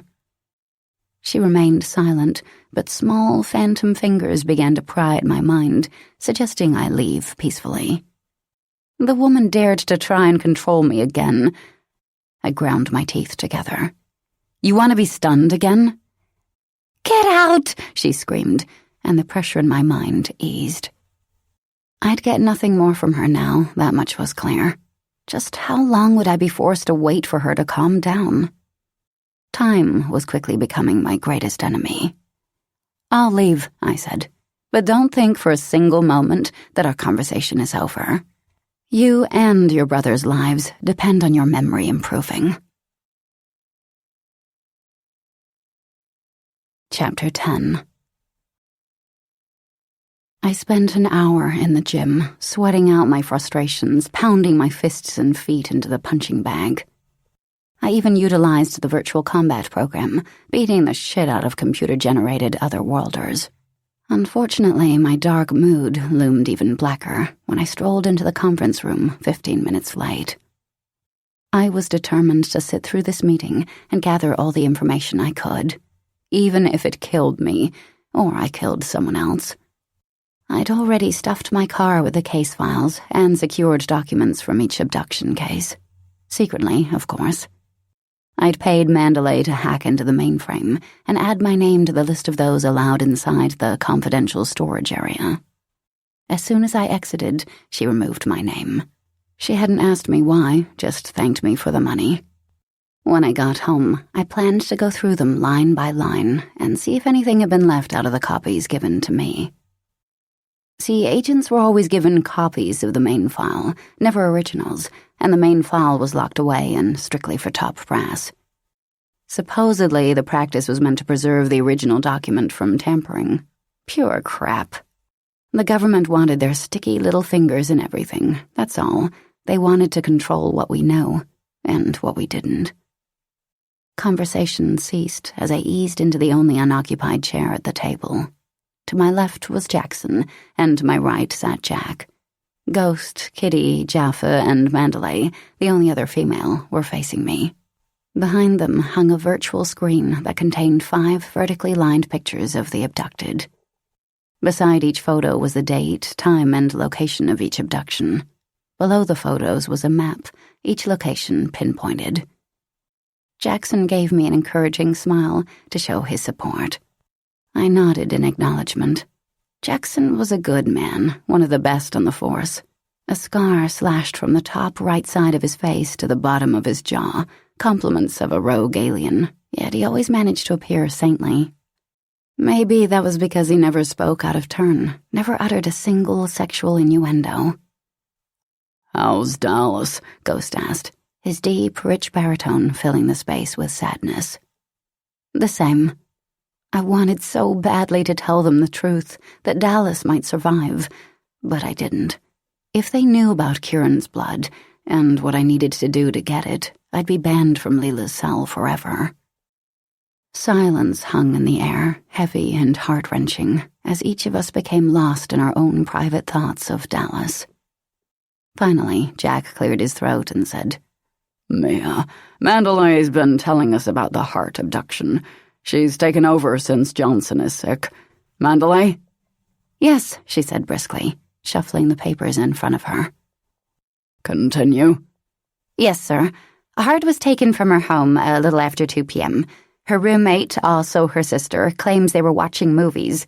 Hart went to the kitchen to make a sandwich and never returned. There's no sign of a struggle, no indication of foul play or unlawful entry. We haven't been able to track down the boyfriend. Kieran something or other. The sister didn't know his last name. Only that he's Arcadian." "Interesting, isn't it?" Jack interjected with a raised brow. "That another Arcadian is in the picture." I didn't comment. My stomach was too busy churning with dread. Kieran had known Hart, had dated her. Even Leela had admitted to that. Having an entire AIR squad know it, though, didn't bode well for Kieran. "Mia," Jack said, "tell us what you learned from Leela." I drew in a calming breath, then pushed the air from my lips. She mostly glossed over things we already know. However, I did learn that there's another Arcadian female involved. Her name's Atlana N.R., and she was seeing one of the abducted men, Sullivan Bay. She's also the leader of a band of Arcadian exiles. "Mandalay?" Jack said, with a quick glance to our computer expert. "Already on it, sir." Mandalay's fingertips flew over the keyboard in front of her. Curly locks of red hair fell around her temples and brushed her wrists. By appearance, she was a commanding woman, tall, big-boned. By nature, she was not a fighter. She worked better with probabilities and possibilities. She paused, faced Jack. "There's no Atlana N.R. mentioned in our database." "What about this Kieran guy?" I asked, trying to be subtle. "He's not listed either," Jackson said. "We already checked." "Did Leela give any clue as to where this Atlanta is?" Jack asked me. "No," I answered honestly. "Think you can find her?" What I thought didn't matter. I would find her. "Give me 2 days." "Done. Okay, let's recap the rest of what Snow missed." Jack shot me an irritated glance, and I hoped that would be my only chastisement for my tardiness.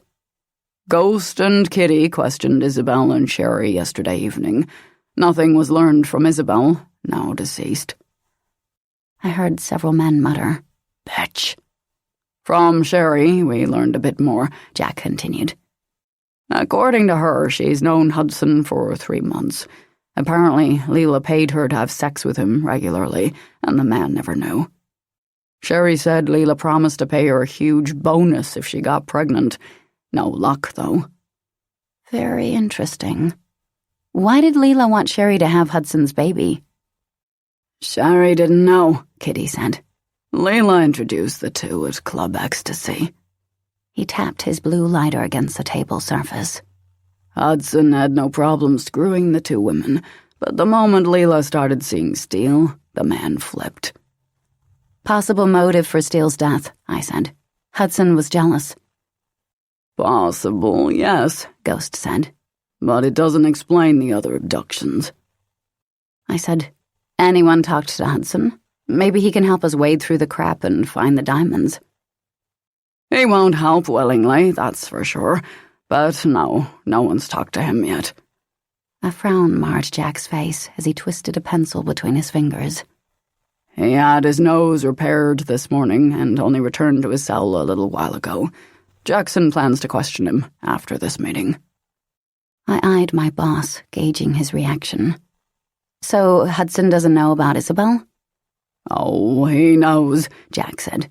The good doc let it slip before surgery. Hudson didn't give a flying rat's ass, though. Said his life would be calmer now that the girl was gone. My eyelids twitched at such blatant heartlessness. I want to be there when Jackson questions him.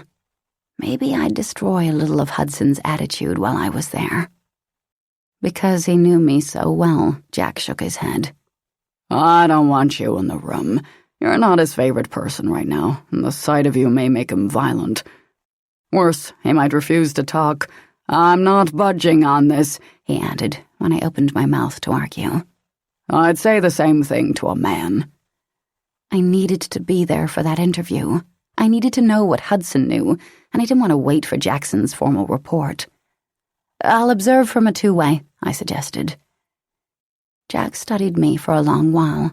I fluttered my lashes, trying to appear innocent. A sigh slipped from him. All right, you can go, but if I find out you stepped 1 foot... He held up one finger. 1 damn foot out of observation, I'll kick your ass into next week. Understand? Absolutely. Jack turned his attention to Jackson. What did you learn from Steele's family? When I re-interviewed her, the wife admitted that he was seeing another woman, but she doesn't know who it was. I crossed my arms over my chest.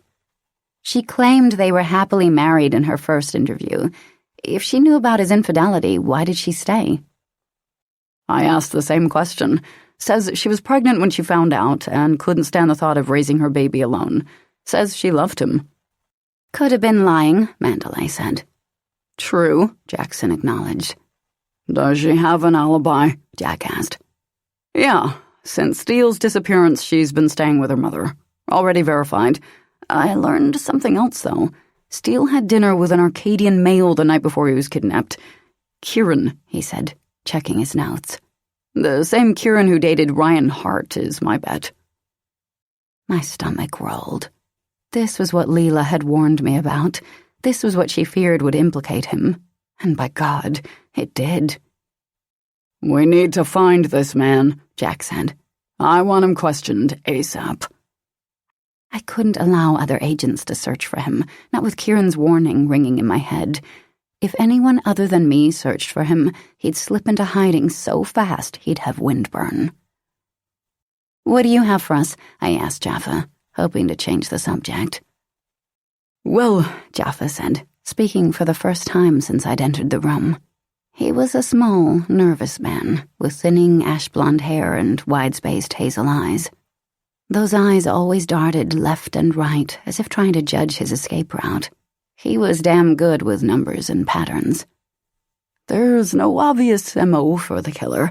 There were 2 weeks between the first 2 abductions, but the third was taken only 3 days later, and 8 days passed between the third and fourth. Keep searching, Jack commanded. You're missing something. Even chaos can form a pattern. He turned his attention to Mandalay. What about the victim's body? Unfortunately, Mandalay responded, there was no blood evidence, nor was there anything under his fingernails. No fibers, alien or human, to indicate where he was held or how he was transported. The voice recorders around the area have no alien recordings at any time on the day of the murder. What about Ryan Hart's home? Jack asked. What was found there? Mandalay shook her head, sending red curls flying. Nothing, sir. Wonderful. Just fucking wonderful. I expected better than this. Jack shoved to his feet and strode to the side table. He poured himself a cup of coffee, then drained the steamy liquid in one gulp. He turned back to us. We're no closer to finding the victims than we were yesterday. Pressure is rising, people, and will continue to do so until we're successful, or we lose our jobs. Let's go back to this Kieran character, Ghost said. He was seen with victim number 1 the night before the abduction. He was also dating Hart. There's a possibility he knew the others and had some sort of contact with them. So my question is, who's going to hunt him? Let me take care of that, I said, hoping I didn't sound too eager. You're finding Atlanta, remember? Jack said. I spread my arms wide. And I can't do both? You're not Superwoman, Kitty remarked with a grin. No, Ghost said with a grin of his own. She's super bitch.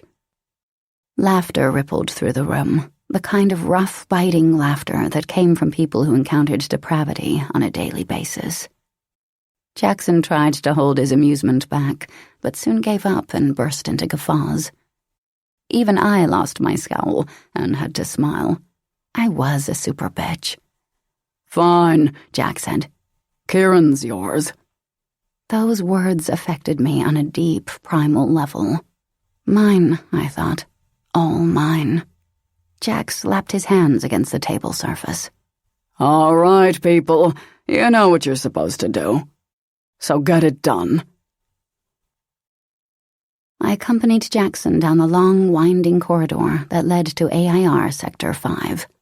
Our ID cards allowed us to bypass the motion detectors, the heat sensors, and the weight-sensitive floor tiles without a single pause.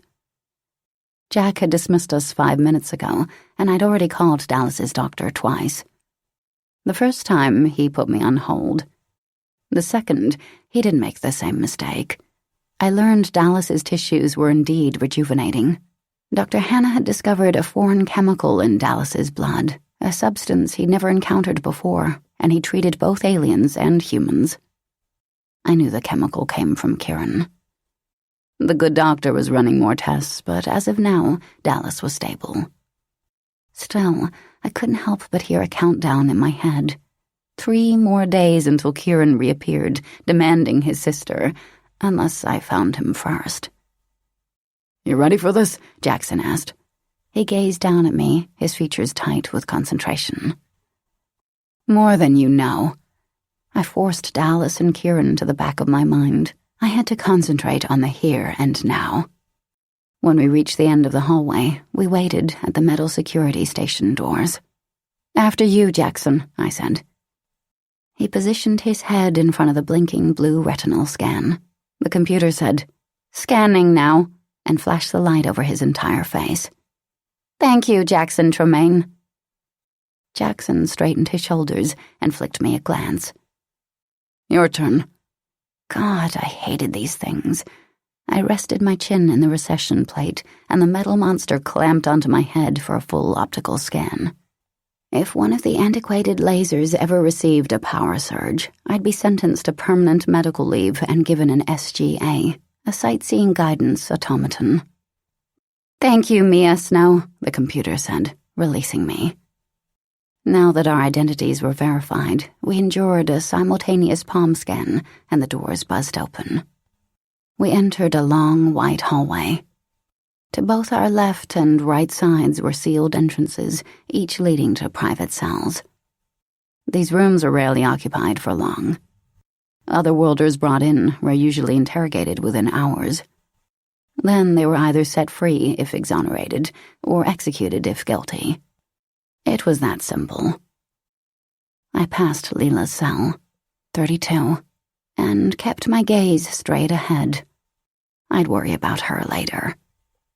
Cell 66, our destination, was Hudson's location, which lacked one more 6 to be accurate, to my way of thinking. He was human, yes, but he was involved in an alien investigation, so here he stayed. The bastard would be treated with the rights of an Earthborn citizen, but he sure as hell didn't deserve it.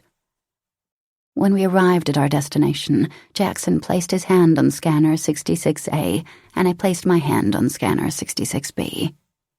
A yellow light enveloped our fingertips. "Don't believe anything I say, okay?" Jackson said.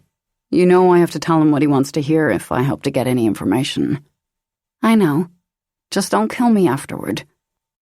"Hey, do me a favor and ask Hudson about his daughter. Ask him why he claimed an alien as his own." "Alien?" Jackson blinked. "You think Isabel was alien? Which species?" "I don't know. Ask him that, too." He nodded, just as the lock above each door buzzed, allowing our entrance. Wiping all expression from his face, Jackson stepped inside Hudson's cell. I entered observation. From the two-way, I saw that Hudson lay on his cot. A bandage covered his nose, and his eyes were swollen and ringed with bruises. As if to the beat of a drum, he moaned every other second. Jackson strode to the edge of the cot, squatted, and peered at the injured man. "You okay, George?" he asked. "You in pain?" Hudson blinked, but didn't move. "Do I look like I'm in pain?" His voice was nasal and pinched. "Asshole," he muttered. As if he wasn't laughing smugly on the inside, Jackson uttered a sympathetic sigh. "Want some meds?" "What I want is for you to get the hell out." Jackson's features softened. "I can't do that. You're in trouble, George, and we both know it. Let me help you." I knew Jackson was deliberately using his first name. Made him seem friendlier, more personable. But Hudson didn't take the bait. Hell, he'd had the same training we'd had.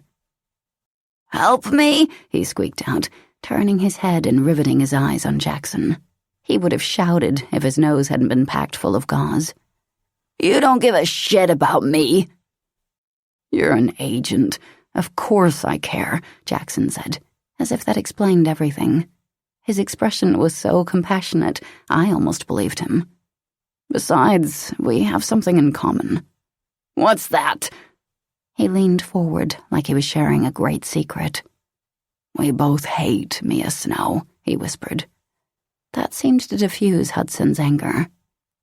"Jackson, you are so good," I thought. "I thought everyone here worshipped that bitch." "Not me. She took my promotion. I should have become squad leader, but she slept with Pagosa, and he gave it to her." "No shit." Hudson's ears perked and his lips cocked. He propped himself on his elbows. "I always figured she was blowing Pagosa to get ahead." Jackson flicked a glance to the mirror. To me. His eyes were sparkling with mischief, but his tone was dead serious. "She's a girl. That's the only way she can get ahead." If anyone else had uttered those words, I would have burst into that cell and pounded some ass. But Jackson's comment had worked. Hudson now considered him a freaking genius. "Damn right," Hudson said, slamming his fist onto the cot. "I could eat that bitch for breakfast, then make her beg for more." Maintaining his friendly, casual tone, Jackson said, "Mia thinks you killed Steele." "That's bullshit." Hudson jerked to a sitting position, grimaced, then sank back onto the bed. "That's bullshit," he repeated. "I didn't have anything to do with that." "That's exactly what I told her. He's innocent," I said. "Know what she did after that?" "What?" She laughed in my face. "Dumb bitch," he grumbled. "I swear I'd like 5 minutes alone with her. I'd teach her a few things about men, real men, not those pussy-assed losers she works with." Jackson nodded his agreement and didn't point out that he himself worked with me. "You have to help me here, George. I need some information so I can prove your innocence and tell Queen Bitch to go to hell." "What do you need to know?" he asked, his tone dripping resignation. "Why don't you tell me about Leela?" Jackson said. Sherry says you were jealous of her relationship with Steele. Sherry doesn't know shit. Dumb as a box of rocks, is she? Hudson chuckled. I like that. Dumb as a box of rocks. Describes her perfectly. Sherry says Leela paid her to sleep with you. That Leela wanted her to have your baby. Didn't take me long to figure out that's what was going on. Use my condom, Sherry said, as if I couldn't see a hole the size of a goddamn crater in the middle of it. What did you do? I confronted her. She told me about Leela paying her, so I confronted Leela, too. Leela said she couldn't have children of her own, but she wanted a baby. I think she was going to give the brat to Steele, maybe entice him away from his wife. I bet that made you mad. Mad? Hell, I went ballistic. What'd you do to punish the women? I slapped Sherry around a little. Women need that every now and again to keep them in line. Then I arrested Leela for prostitution. Scared the shit out of her, too, he said on a laugh. What happened after that? Leela begged me to let her out. I thought she'd see me as her hero, but the bitch took off with Steele the moment I freed her. Is that why you moved Sherry into your house? So you could get back at Leela? He shrugged. I'm a man. I have needs. She's easy, and she had no place to go. Don't you worry about her trying to trick you into getting her pregnant? He laughed, a sound full of evil enjoyment. I had a vasectomy right after Isabel was born. Neither woman ever suspected. Jackson muttered. Smart man. And I could tell he wanted to choke the life out of Hudson. The lines around his mouth were taut. His eyes were slightly narrowed. How badly did you want Steele out of the picture? Bad. Real bad. But not enough to kill him, Hudson added quickly. I just told his wife he was screwing around on her. That put a stop to things real quick. Steele wanted nothing to do with Leela after that. I can just imagine how Leela took the rejection. Beat the shit out of him. He deserved it, so I wasn't too upset with her about it. Women. Jackson shook his head. He paused for effect. Out of curiosity, do you know anything about a group of exiled Arcadians? I'm trying to prove they're responsible. I loved how Jackson so expertly wove his questions with his sympathy and his desire to help, luring his unsuspecting victim deeper into his web of false comfort. Yeah, I know them, Hudson answered. They're led by a female, Atlanta. Do you know where I can find her? No, I've only seen her once, and she didn't stay around to chat. She's real secretive. Looks like Leela, but taller. And she's got a god complex like you wouldn't believe. Like Mia, she thinks she controls the fate of the world, and she's a real bitch, if you know what I mean. Oh, I know what you mean. Maintaining his good-natured expression, Jackson massaged the back of his neck. Did Leela ever mention a man named Kieran? Yeah, he's her brother. Good guy. Freaky. Hudson's voice was growing softer, as if he were suddenly having trouble keeping himself awake. When he looks at you, it feels like he's looking into your soul. He's strong, too. The man could probably crush us all with one swipe of his hand. His mouth opened wide in a yawn. I can tell you're tired, George. I just have a few more questions, and then I'll let you get some rest. Was Isabel really your daughter, or was she an alien? What the hell kind of dumbass question is that? Of course she was my daughter. There was no chance. I told you she was mine, Hudson said sleepily. Thanks, man. That's all I needed to know. Jackson left the cell and peeked around the observation door. Is it safe to come in? He asked me, his cheeks red with a blush. It's safe. He was lying about Isabel. He had to be. She was the alien in my vision. I just didn't know why Hudson would lie about something like that. I let it go, though. For now. Jackson entered fully, then closed the door behind him with a click. What a bastard, he said. His tone sickened and disgusted as he repeated my thoughts. That man deserves pain. Lots and lots of pain. At least we've confirmed Atlanta's existence. And Kieran's as well. What if Leela, and Atlanta are working together? Maybe. I mean, I can see that for Steele.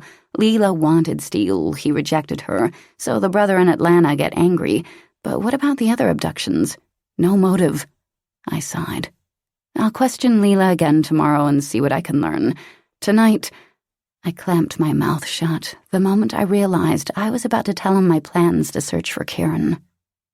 Yet, that quickly I came to another realization. I couldn't do this on my own. I couldn't search for Kieran, search for Atlanta, read case files, study crime scene photos, endure another interrogation with Leela, and find the missing men, all in 3 days. I needed someone I trusted to assist me. Who better than Jackson? I studied his face. Despite his scar, he was essentially a handsome man.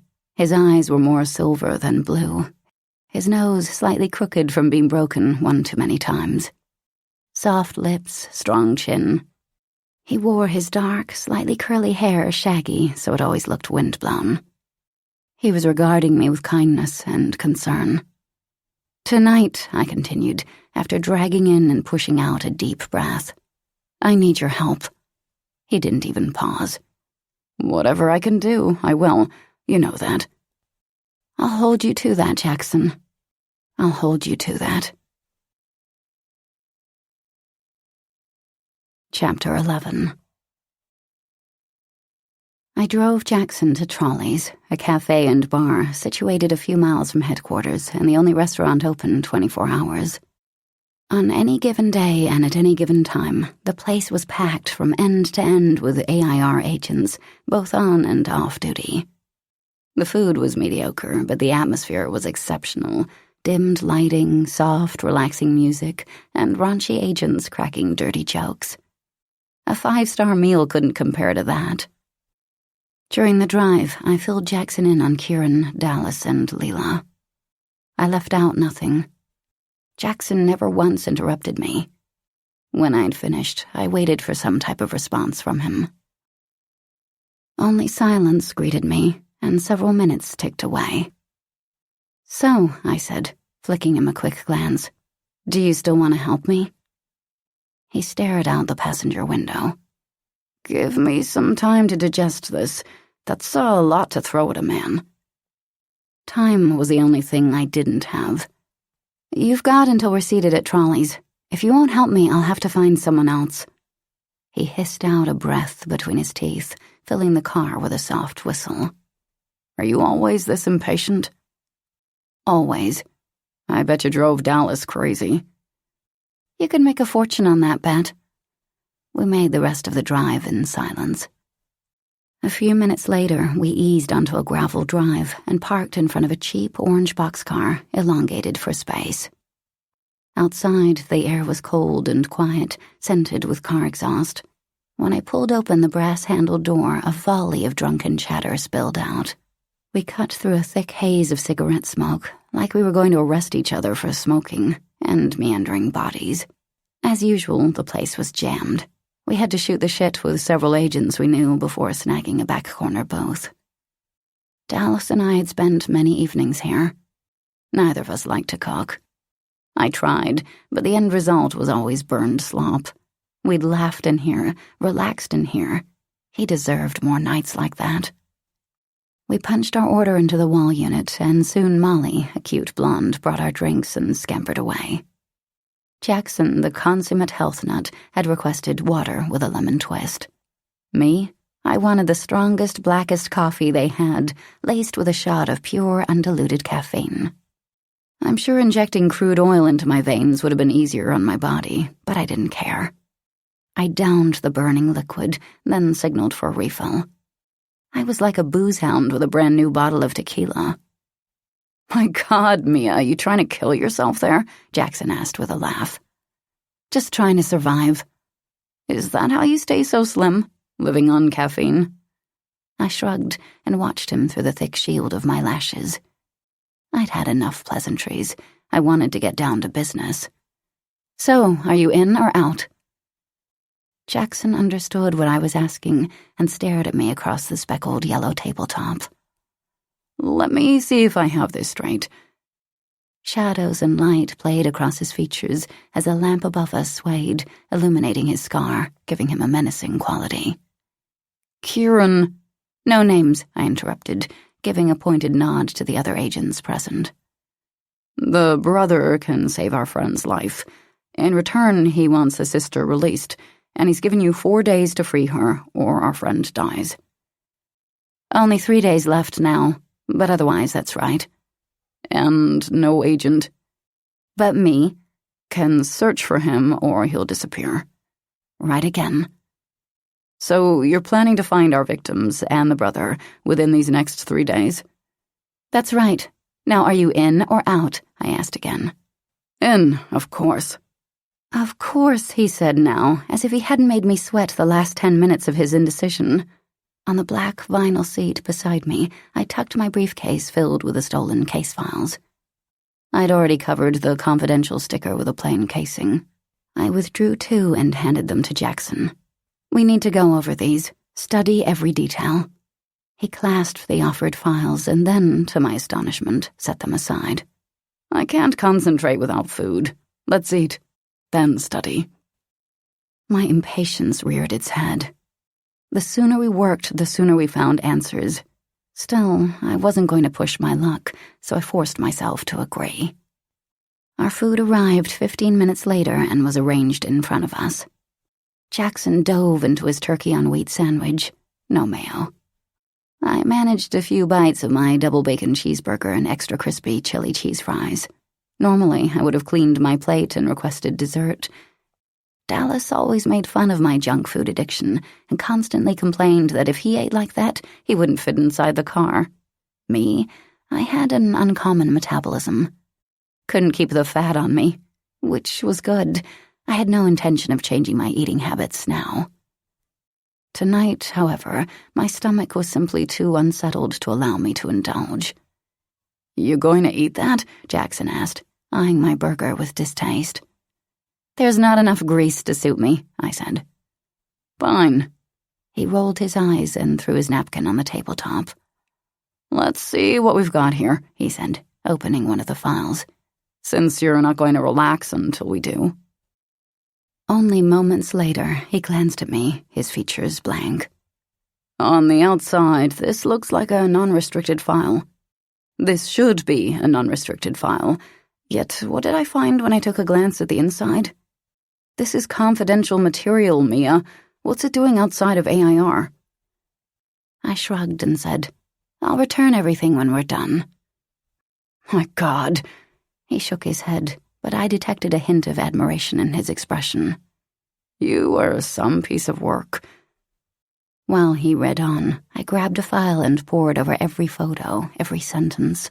I had just reached the 3rd page when I paused, reread, blinked again. A thought jumped to life in my mind. Check this out, I said to Jackson, and handed him the folder. This wasn't mentioned in our file. Steele and his wife had just had a baby, right? Turns out they conceived through artificial insemination. Didn't Hudson say that Leela paid Sherry to try and get pregnant by him? And now I discover that Sullivan Bay made frequent deposits at his local sperm bank. I shook my head. Who are you working on? Raymond Palmer. Check for... I didn't have to finish my sentence. Jackson glanced up at me. Mr. Palmer made regular deposits at Kilmer, Peterman, and Nate, too. Same place Ryan Hart worked. Why wouldn't they give us that information? I didn't know, but a thrill of success tingled through me. I had a common thread: fertility.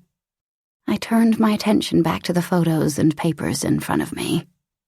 A few minutes later, I was shaking my head in disbelief. Look what else I found, I said. Check out the 4th paragraph. He glanced at the paper, looked back at his own file, then glanced again at mine. Guess what? Mine says the same thing, except the name isn't mentioned, just the description. Please tell me you're joking. I wish I could, he said gravely. What do you want to bet the others say the same thing?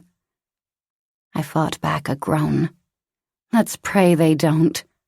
We knew there was a particular person connected to 2 of the cases, but if all of them were connected to... I sliced that thought to a halt, not wanting to borrow trouble. Still, I fought a sense of impending doom as I withdrew the 2 remaining folders from my briefcase, handed one to Jackson, then opened the other myself. Only 2 minutes had passed before we were staring over the table at each other.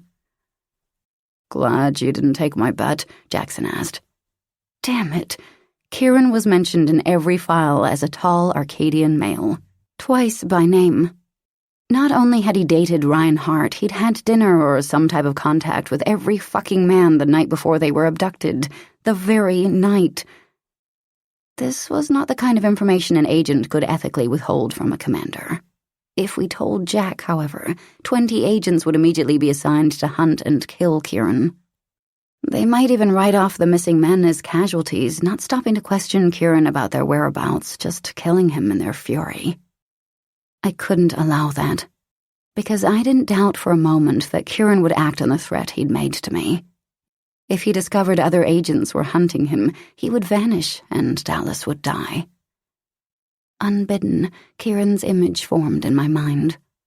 White hair, enigmatic lavender eyes, taut sinew and rigidly muscled body. The way he moved with such grace and fluidity, his long strides of self-assurance, the way strength radiated from him. "What do you want to do about Kieran?" Jackson asked. "I don't know. God, I don't know." Jackson rubbed his jaw with 2 fingers. "We could split the search. You take one half of the city and I'll take the other. Or..."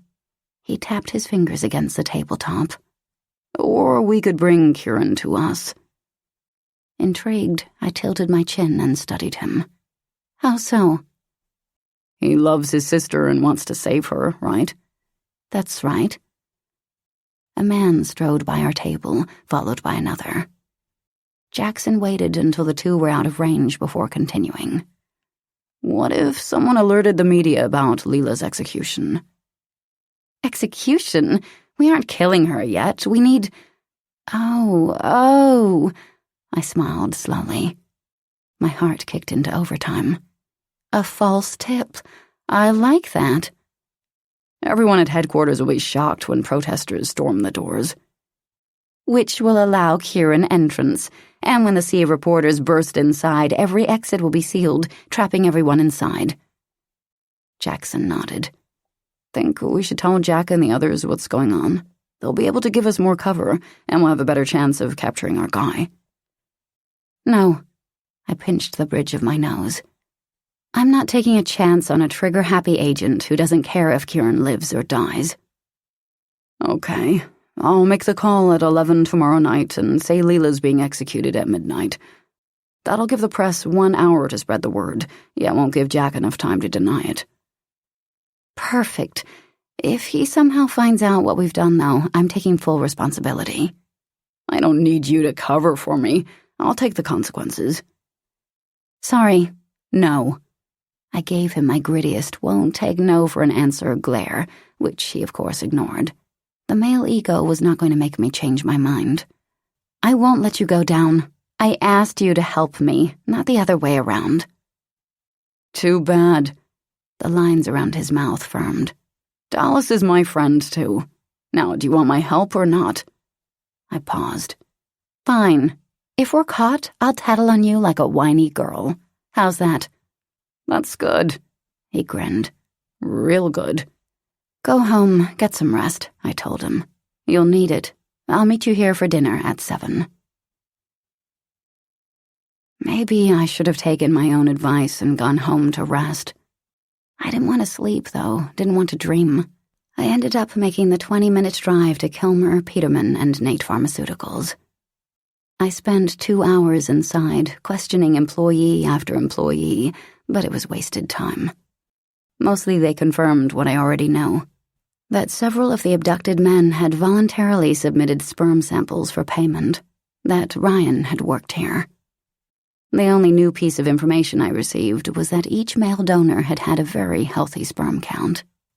I was feeling frustrated until I stepped outside. A wave of familiar energy hit me square in the chest. I froze. Heart hammering against my ribcage, I darted my gaze in every direction, searching for Kieran. And then I found him. He stood off to the side, his back to me. He was facing a young, dark-haired couple. Damn, I loved this new energy-sensing gift of mine. I slowly reached for my new pyre gun and moved toward the group. I held the weapon at my side, not wanting the couple to see it and give Kieran warning. "Do not come here again," I heard Kieran tell the couple. "Do not let your names be entered into their database. People in that database are dying." "You're crazy, E.T., the guy said. "Something like that would be all over the news. Now, for the last time, get out of my way." He dragged the pale-faced female along as he pushed past Kieran and strode into the building. I waited until they passed me before taking aim, yet Kieran's words echoed in my mind, giving me pause. "Do not come here again. Do not come here again." He'd risked implicating himself by coming here. He tried to warn potential victims away. Neither was something a bad guy would do. That knowledge almost kept me from squeezing the trigger. Almost. I had lucked out by finding him so quickly and unexpectedly, and I wouldn't spit in the face of that luck.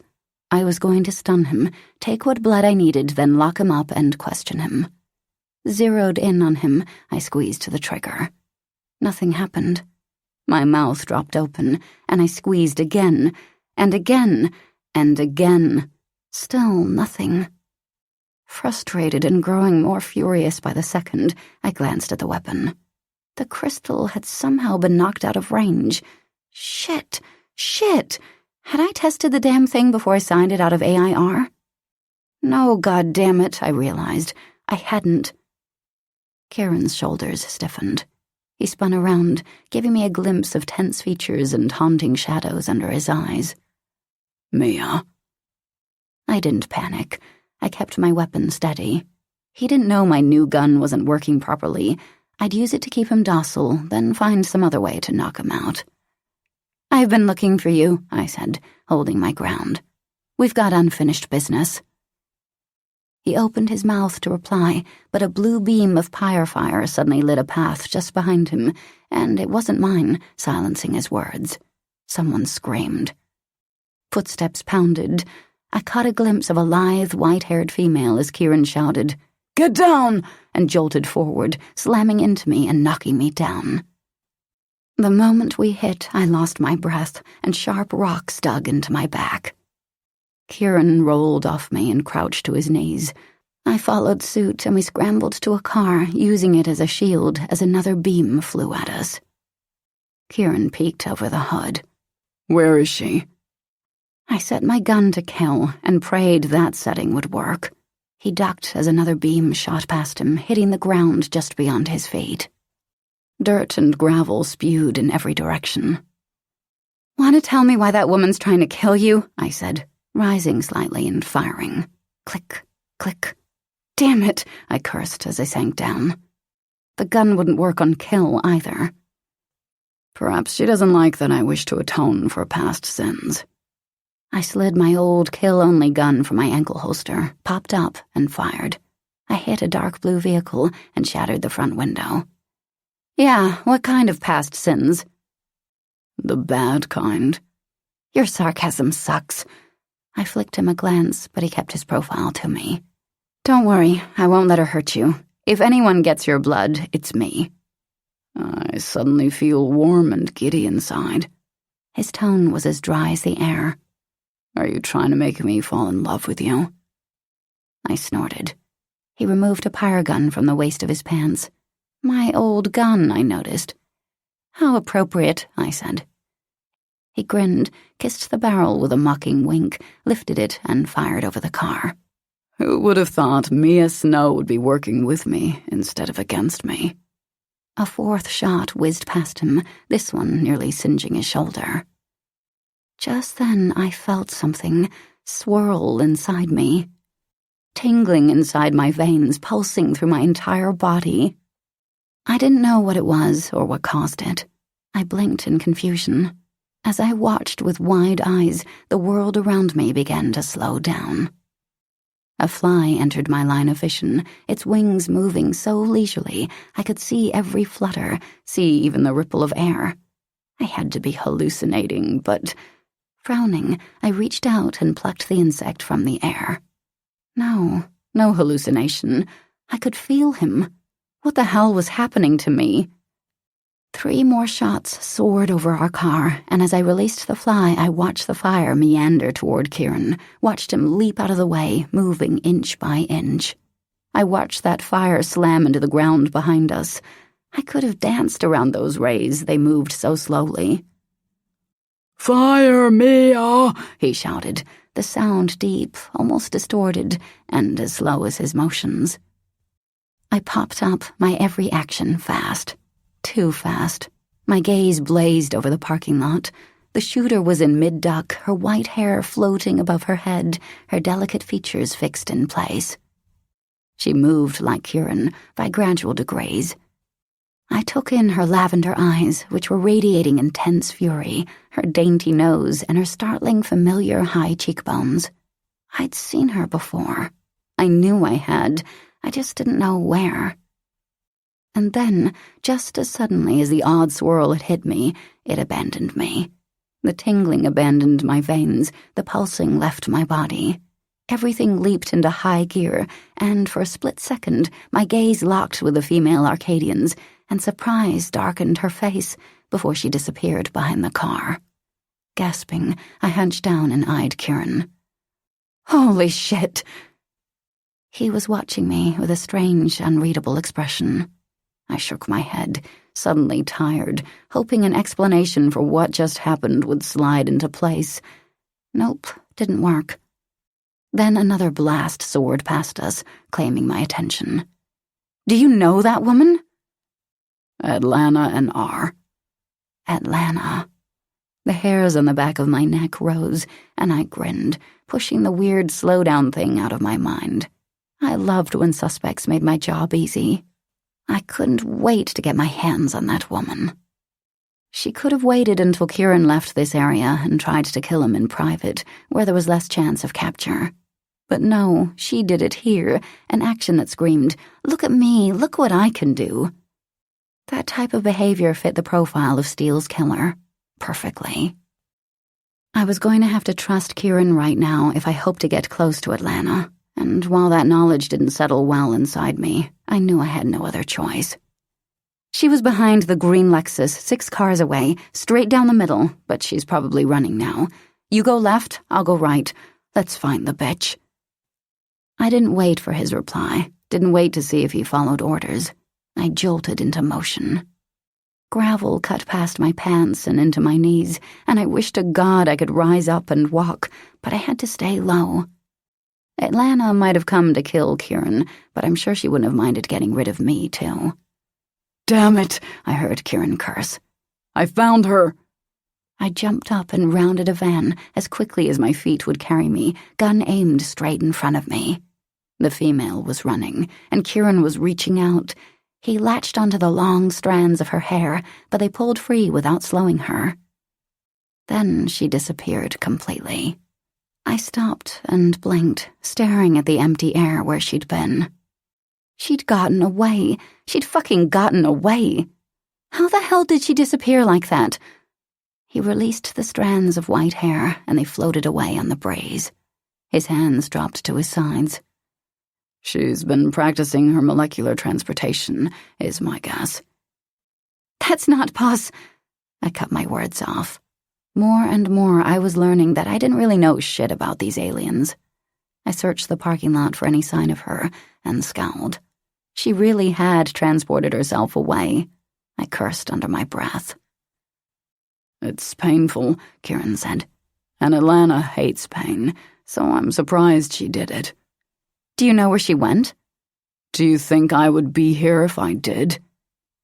Damn it. Well, I'm not going home a failure. I returned my gaze to Kieran.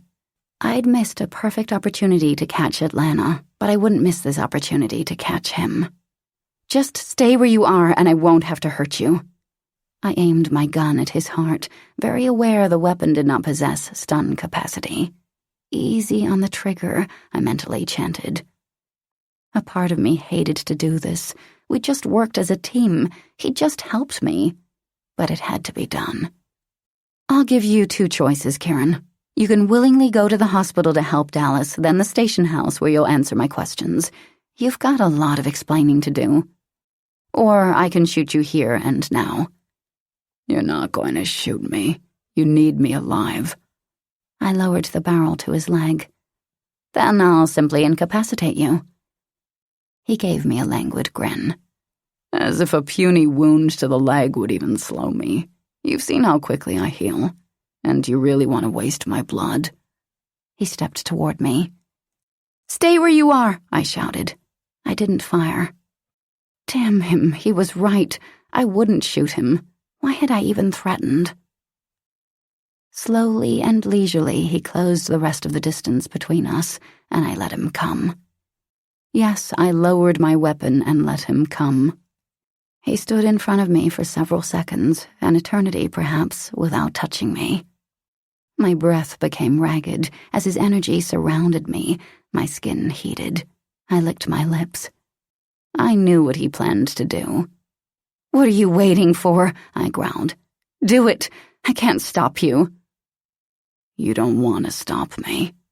His arms wound around me, and his mouth remained a whisper away.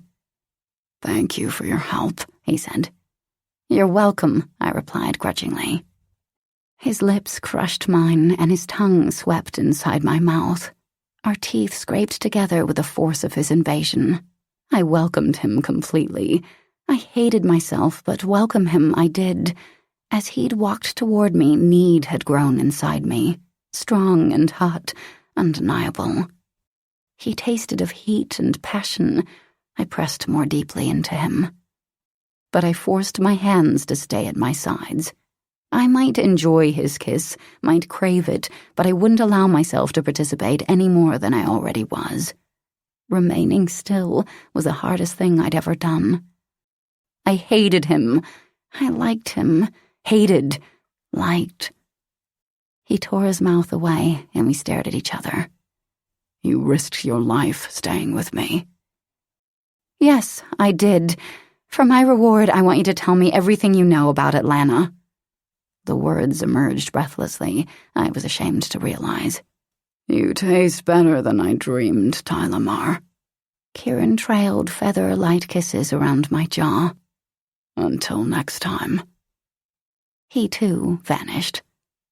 I stood in shocked silence, trying to catch my breath and staring at the empty space where he'd been. I traced a finger over my lips and frowned. Obviously, he could transfer molecularly like Atlanta. The bastard. So why had he stayed at all? He could have left the scene any time. Had he been trying to protect me? I holstered my gun and shook my head. Would I ever understand these aliens? The blare of sirens registered in my ears, and I sighed. I'd be here a while, explaining to New Chicago PD what had happened. Shit.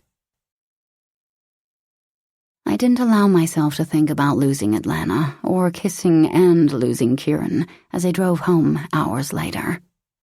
I didn't allow myself to think about the strange thing that had come over me and slowed down the world around me for those brief seconds. Thinking about it brought fear, waves and waves of fear, because that kind of ability was unnatural. Fear made a person weak, made her lose focus. I trudged inside my apartment and checked my messages. There were 6 from my dad. "Where are you?" he asked in the first message. His voice was pleasant, almost like I remember it being when I'd been a little girl. "Why aren't you here?" he said in the second. "Is this how you treat family?" he said in the third.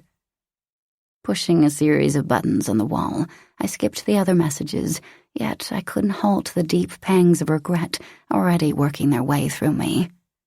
I shouldn't care what he thought about me. He was an old, pathetic man, and I was a grown woman.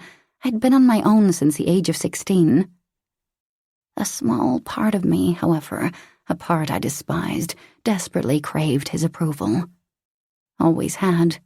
I wanted the kind of approval he'd given Cain, the kind of approval he might have given Dare if my brother had survived. The kind of approval I'd once had from him, but lost for some reason I'd never understood. He liked to toss me a bone every now and then when I killed another worlder, but that was about it. Even then, I only received a weak smile and an unemotional, "You did okay." "You need your head examined, Mia," I muttered to myself as I picked up the earpiece. "Dad," I told the speaker, and listened as the systematic ringing began. My stomach churned with dread as I placed the small fitted receptor in my ear. I could face a group of treacherous aliens and smile. Sometimes I even anticipated a fight, but I could not face my father without becoming a little girl again, nervous, desperate, sad. On the 7th ring, he barked a gruff hello. "Hey, Dad, it's me." I winced at the neediness in my tone. "Where have you been?" he asked, his unemotional self. "I had an emergency at work."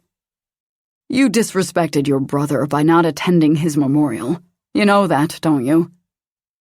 "I know, but I'm trying to hunt down an alien serial killer." He paused. "Any leads?" I couldn't discuss the case with him, so I said, "Not yet." "Then we have nothing left to talk about, do we?" Abruptly, the connection severed, and the dial tone buzzed in my ear. I held the small black earpiece in front of me for a prolonged, silent moment, blinking down at it. I shrugged off my hurt.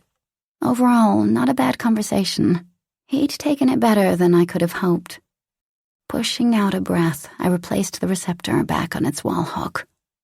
I padded a perfectly straight course to the kitchen. No obstacles slowed my progress. Instead of a couch, I had a desk in the middle of my living room, cluttered high with papers and books. And in the far left corner perched a small screen, always displaying the local news. 2 bar stools and a snack bar in the kitchen completed the ensemble. All brown, all bland. And that was the extent of my furnishings. I was rarely here, and besides, the only thing I did here was sleep and work, so why spend the time and money required to make the place cozy? This modest 1-bedroom apartment had never felt like home anyway, as if I even knew what home felt like. I'd never belonged as a young girl, had always been an outsider. I readied my coffee maker and set the automatic timer for 3 hours from now.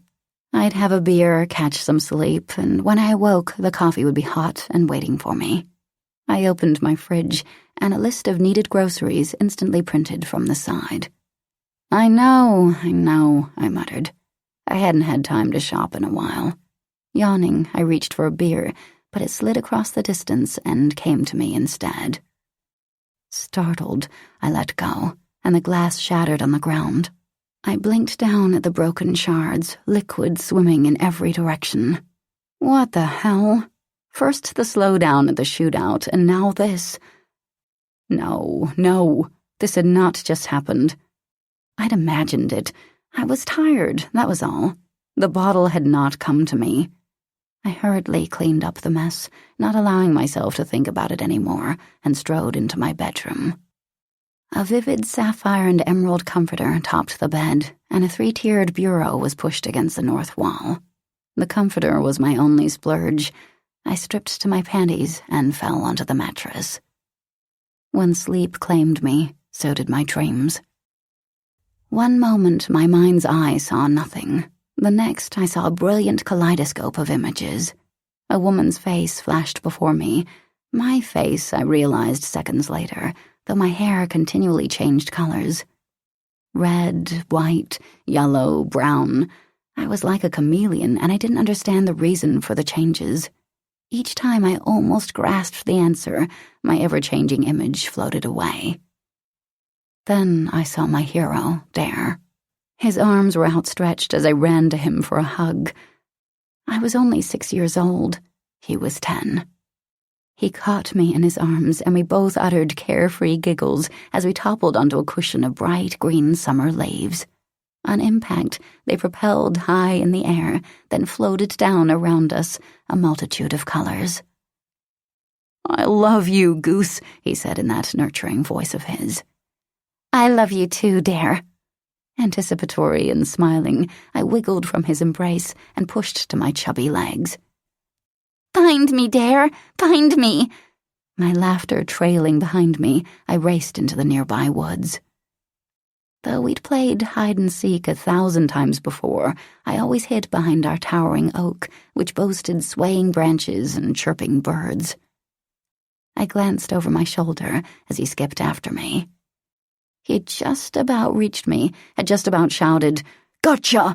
when the leaves scattered, disappeared, and my dream shifted. I was suddenly 15 years old and being dragged down a dark stairwell, then a dirty hallway by my dad. I was crying, screaming, "Please don't do this, Daddy! Please don't!" "You need to learn respect, Mia." His features remained indifferent as he jerked open the basement door and shoved me into the dark. "I'll be good," I whimpered. "I promise." "This is the only way to learn," he said. "You'll thank me one day." He slammed the door, cutting off all light. The click of the lock resounded in my ears. So cold, so dark. Both consumed me almost instantly, and my chest suddenly felt too tight. I couldn't draw in a breath. My heart was pounding frantically, near bursting from the strain. "I'll be good," I cried to the door. "I'll be so good." I sank to my knees, the cold wall at my back. Tears froze on my cheeks, and the stale, dusty air stung my nostrils. I wished my mom were here, or Dare, but they were both gone. They'd both abandoned me, though in different ways. Right now, my only companion was a single rickety chair, visible for the few seconds the door had remained open. I was going to die here, my mind screamed. The darkness was going to swallow me whole. As my body shook with terror, the room's only exit suddenly twisted, and my dream shifted again. In the next instant, I was 16 and holding an overnight bag. I stood over Dare's grave. The moon was high, the air warm. Fireflies flickered overhead, and crickets sang a chorus of hosannas around the headstone. Colorful faux flowers bloomed all around my feet, in direct contrast to my mood. "I will avenge your death, Dare," I vowed. "I'll avenge your death and make Dad proud. You'll see." I slowly cracked open my eyes, only to realize I was panting, sucking in breath after breath, as if I couldn't get enough oxygen. Sweat soaked my body, causing the blankets to stick to my skin. Dreams usually had that effect on me, and I hated it. With a conscious effort, I forced my breathing to slow and my bones to relax. I cast a glance at my wall clock. The numbers flashed 5:39 p.m. I had time to clean up and do a little research before my dinner with Jackson. I lumbered from the bed and only tripped twice on my way to the bathroom. I brushed my teeth, showered, the dry spray doing nothing to wake me. When I emerged, the scent of freshly brewed synthetic coffee filled my nostrils, strong and intense. I donned the same type of clothing as yesterday, well-fitted black slacks, black button-up shirt, boots, and a black leather jacket. My pants possessed a Velcro strip down the outer seam, allowing easy access to the weapons strapped to my thighs. Of course, I also had guns and knives strategically tethered to the rest of my body.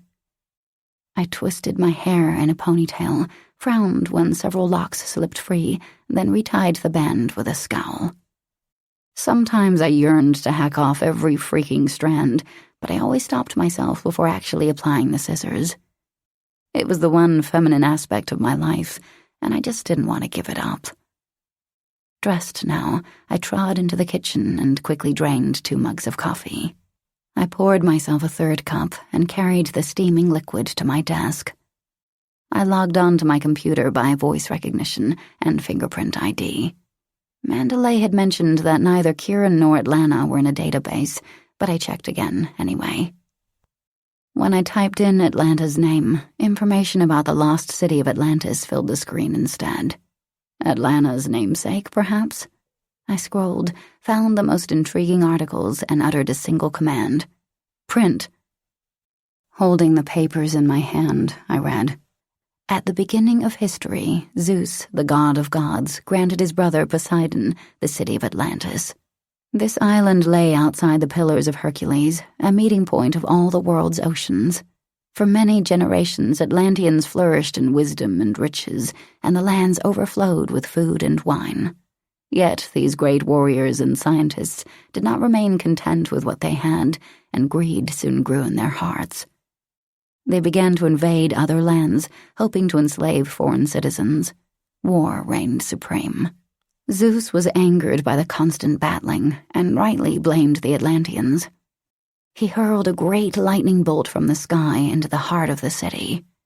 The land rumbled and shook, and in minutes the ocean swallowed every rock, hollow, and denizen. Brow furrowed, I placed the article beside my coffee mug and frowned. Was Atlanta like these Atlanteans? Was she greedy for slaves? If so, where did the babies come in? Did she want to raise them and make her own army? That sounded so far-fetched. To sell them, perhaps. I sat up straighter. Now that made sense. Fertility, I said to the computer, recalling that had been a common thread in all of the cases. Seconds later, several sites popped on screen.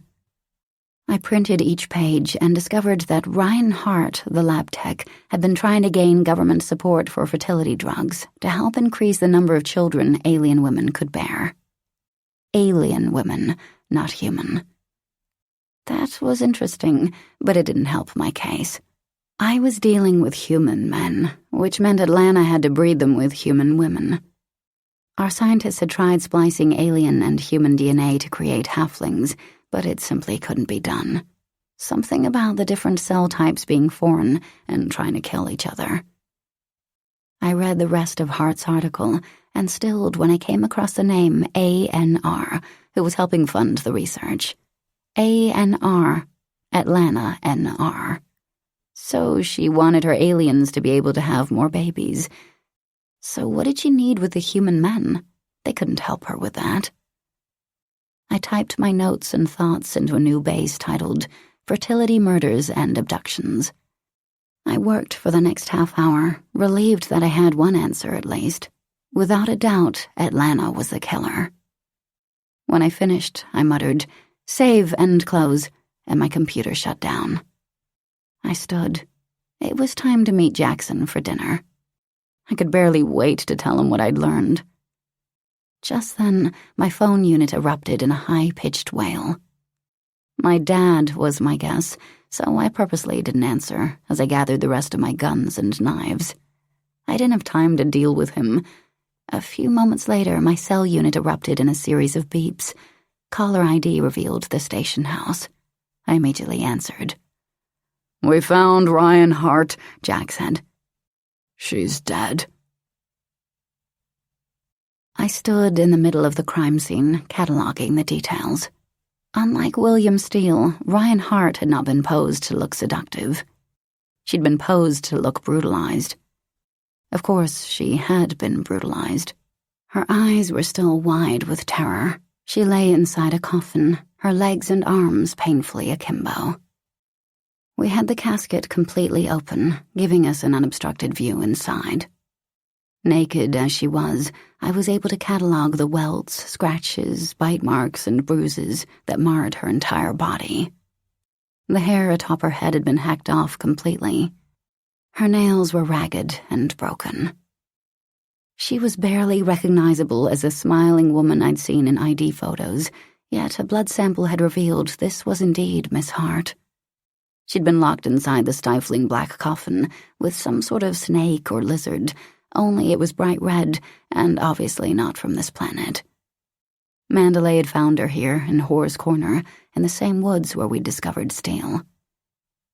"Damn shame," Mandalay muttered, before striding to her car.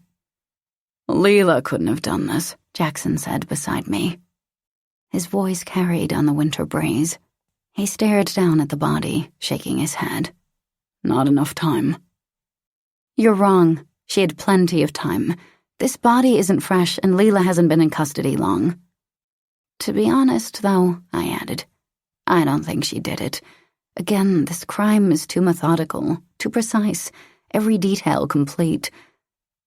I paused as a thought occurred to me. Was Hart, or is she pregnant? I don't know. You, I called to one of the agents nearby. Do a pregnancy test on her blood pronto. 5 minutes later, I discovered she was not, and had not been pregnant recently. Ghost found 2 strands of hair, Jackson said. Arcadian. Of course. They were located on the same branch as before. It's highly doubtful the killer would snag their hair twice in the same spot. Either they were planted and were on the wrong path, or the killer is taunting us. We're being taunted. Yes, Atlanta was taunting us. I told him what I'd found out about fertility, Hart, and the deadly Atlanta. She's cocky as hell and assured of success. That much we already knew. But why not pose Hart as prettily as she posed Steele? Could be we're getting too close to the truth and we're pissing her off. Could be Hart betrayed her. Or could be Steele was a gift to us, but Hart is a warning. All of those made sense. Atlanta had seen me in the parking lot. I'd shot at her, tried to catch her. That had to have pissed her off. Only one way to find out for sure, I said.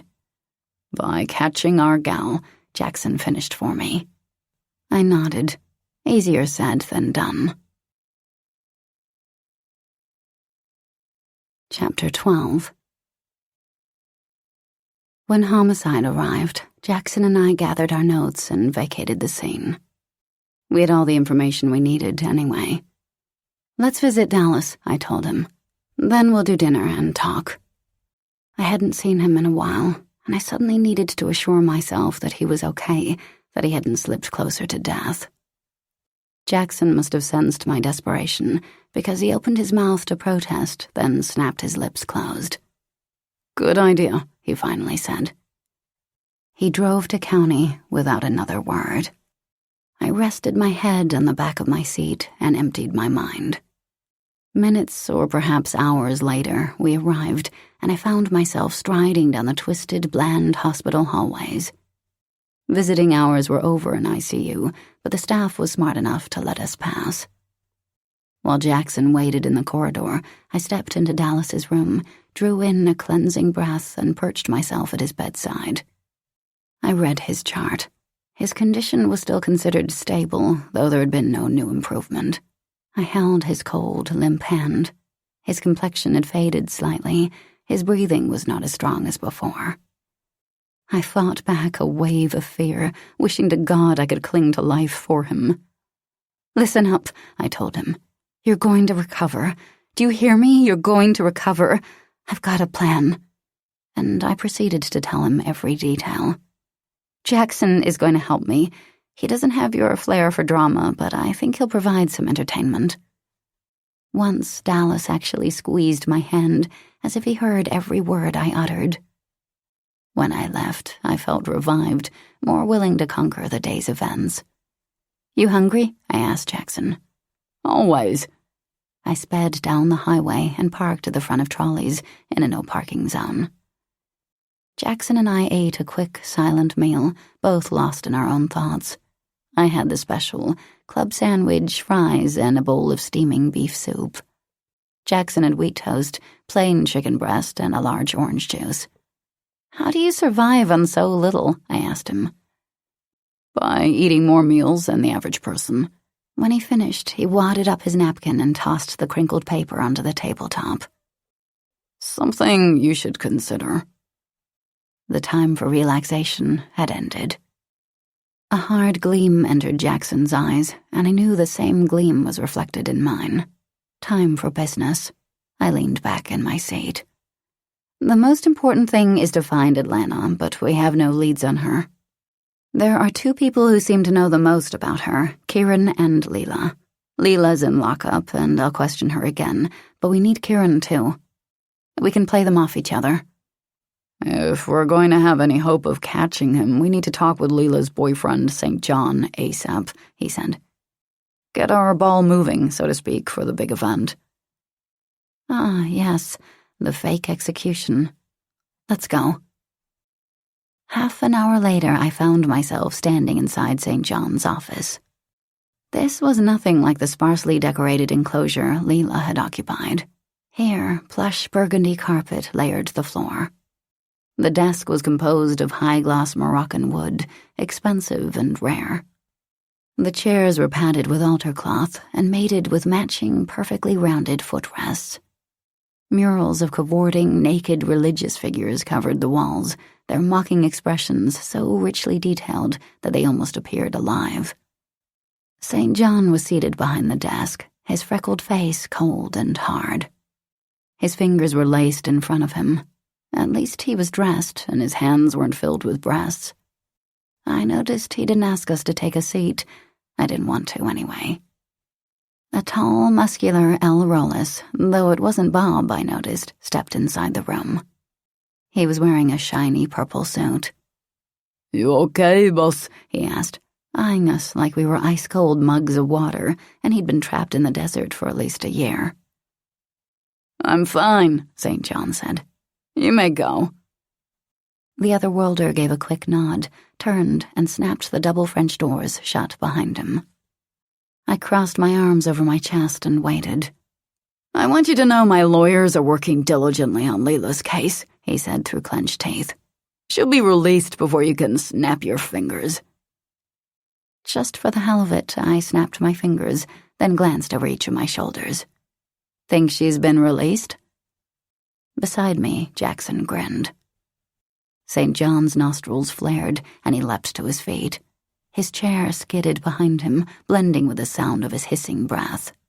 I heard the tick-tock of the wall clock as St. John glared at me with hatred in his eyes, but he visibly reined in his temper. He eased back into his seat. "What can I do for you, Agent Snow?" he asked, his tone all that was polite, though I caught a hint of fury in the undercurrents. "What were you doing February 2nd between the hours of 9 and 12 p.m.? I asked. He laughed with genuine amusement, completely abandoning his anger for the moment. He even lifted a cigar from a small humidor on the corner of his desktop and ran the length through his fingers, practically daring me to arrest him for the illegal possession. "You're not going to implicate me in this murder?" I arched a brow. "Answer my question." Still grinning, he shrugged. "I was here, working. 1,000 people can verify that." "So you weren't at the murder scene," I said, unfolding my arms and planting my fists near the weapons strapped to my waist. "That doesn't mean you weren't involved in the actual killing." Just like that, in the space of a heartbeat, he lost his good humor. He bared his teeth in a scowl. "What's that supposed to mean?" "You were jealous of Steele, weren't you?" "No, I wasn't." I ignored his reply. "What's the cost to make a hit these days? 1,000, 2? That's pocket change to you." Silence thickened the air. Then, "Your desperation is showing, Agent Snow," St. John stated quietly, menacingly. "I'm not involved." I gave him a slow, smug smile. I really liked this part of my job. Maybe, maybe not. I think it might be fun to try and prove you were. "Be careful." His eyes glowed with menacing fire. "You don't want to push me. I have many, many influential friends." I rested my foot on the edge of the closest chair and swept back my coat to display my gun. I hadn't yet had time to replace my pyre gun, and this one was set to kill. "Well, I have a temper, Mr. St. John, and I don't always follow the rules. I highly doubt you want to push me." When he caught my meaning, he paled. His fingers were shaky as he reached for his phone unit to punch for security. Jackson stopped him with a quickly uttered, "I think you've gotten the wrong idea here, Mr. St. John." He kept his tone affable. "We know you're not responsible for Steele's death. It's simply standard procedure to question everyone familiar with him." The man's finger stilled over the button, and his eyes narrowed. "Is it standard procedure to accuse and intimidate?" "No, sir," Jackson said. "I apologize if we've offended you." My lips pressed tightly together, preventing me from shouting obscenities. I refused to apologize to this dirty little weasel, but I wasn't going to undermine Jackson's efforts either. St. John gave his blue silk lapels a tug, his expression somewhat mollified. I'm certainly glad someone isn't blind to the truth. Now, if you're done with your questions, you may see yourself out. Yeah, like I'd leave that easily. There's one more thing, I said. I'm suspending Ecstasy's license of operation until further notice. Not only do you have illegal substances in plain view, you are harboring a predatory alien, and charges could be brought against you. Watching him, I sauntered to his desk, leaned over, and straightened his tie. Think about that while you decide if there is any more information you have for us. In a seething explosion of fury, he once again jolted to his feet. Who do you think you are? You can't suspend me. You have no right. I have every right. I waved my index finger in a sugary sweet goodbye. Have a nice day, Mr. St. John. Why, you bit... I closed the office door with a snap and smiled up at Jackson. I think it's safe to say we got his attention. Call your contacts at every media outlet in the area. I'm ready to deal with Kieran. He held my gaze, nodded. Thank God you're not my enemy, he said with a slow grin. 11:43 p.m. Our plan began perfectly. I'd almost panicked the moment I pictured Kieran molecularly transporting himself and his sister out of the building. I calmed down, however, when I realized that wasn't something he could do. He would have done so already. My guess was he couldn't transport inside a building. Still, I wasn't taking any chances. I planned to erect a force field at the proper time. That could hold anything. I'd spent the last hour interrogating Leela again and got nowhere. Afterward, I'd replaced my defunct power gun with one that actually worked, and now I sat in Jack's office with Jackson, waiting, pretending to listen to my boss as he instructed me on the night's mission. And then, thankfully, it happened. Tumultuous and chanting, press and protesters stormed into AIR headquarters, their signs bobbing up and down like dinghies in a tidal wave. Thankfully, checkpoint guards and unsuspecting hunters, who were prepared for almost anything, loitered in the lobby and were able to halt any civilian progress into the actual offices or cells. Inside AIR's white walls, the boisterous crowd was a sea of colors and shapes, like a misshapen rainbow that had fallen from the sky. Jack halted mid-sentence when the call came in. Pagosa, he barked into the phone. His eyes went wide, and his lips dipped into a scowl. What the hell did they have to protest about? This was it, I thought, flicking Jackson a glance. Our gaze locked for a split second before we faced Jack and waited. We'll be right there, Jack said, slamming the phone in its unit and blinking over at us with unparalleled shock. His cheeks beamed bright red. We've been invaded, he gasped out. What? Jackson said in mock surprise. How did this happen? I asked. God, I needed an award. He gave us a brief. I have no idea. Let's go. We jumped to our feet and rushed into the hallway, weapons drawn. The alarm suddenly screeched at high volume, blending with a constant wail of code blue. Red lights buzzed on the walls.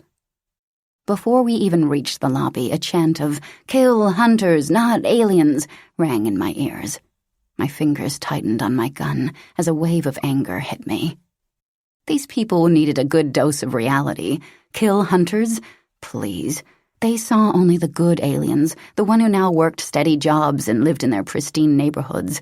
They didn't see the evil ones, the ones who enjoyed mutilating humans, beating and raping them. They didn't know some aliens could control their thoughts, change the weather, and transport into their homes undetected. If they did, they'd get down on their knees and thank us for what we did. But we never told them what could happen.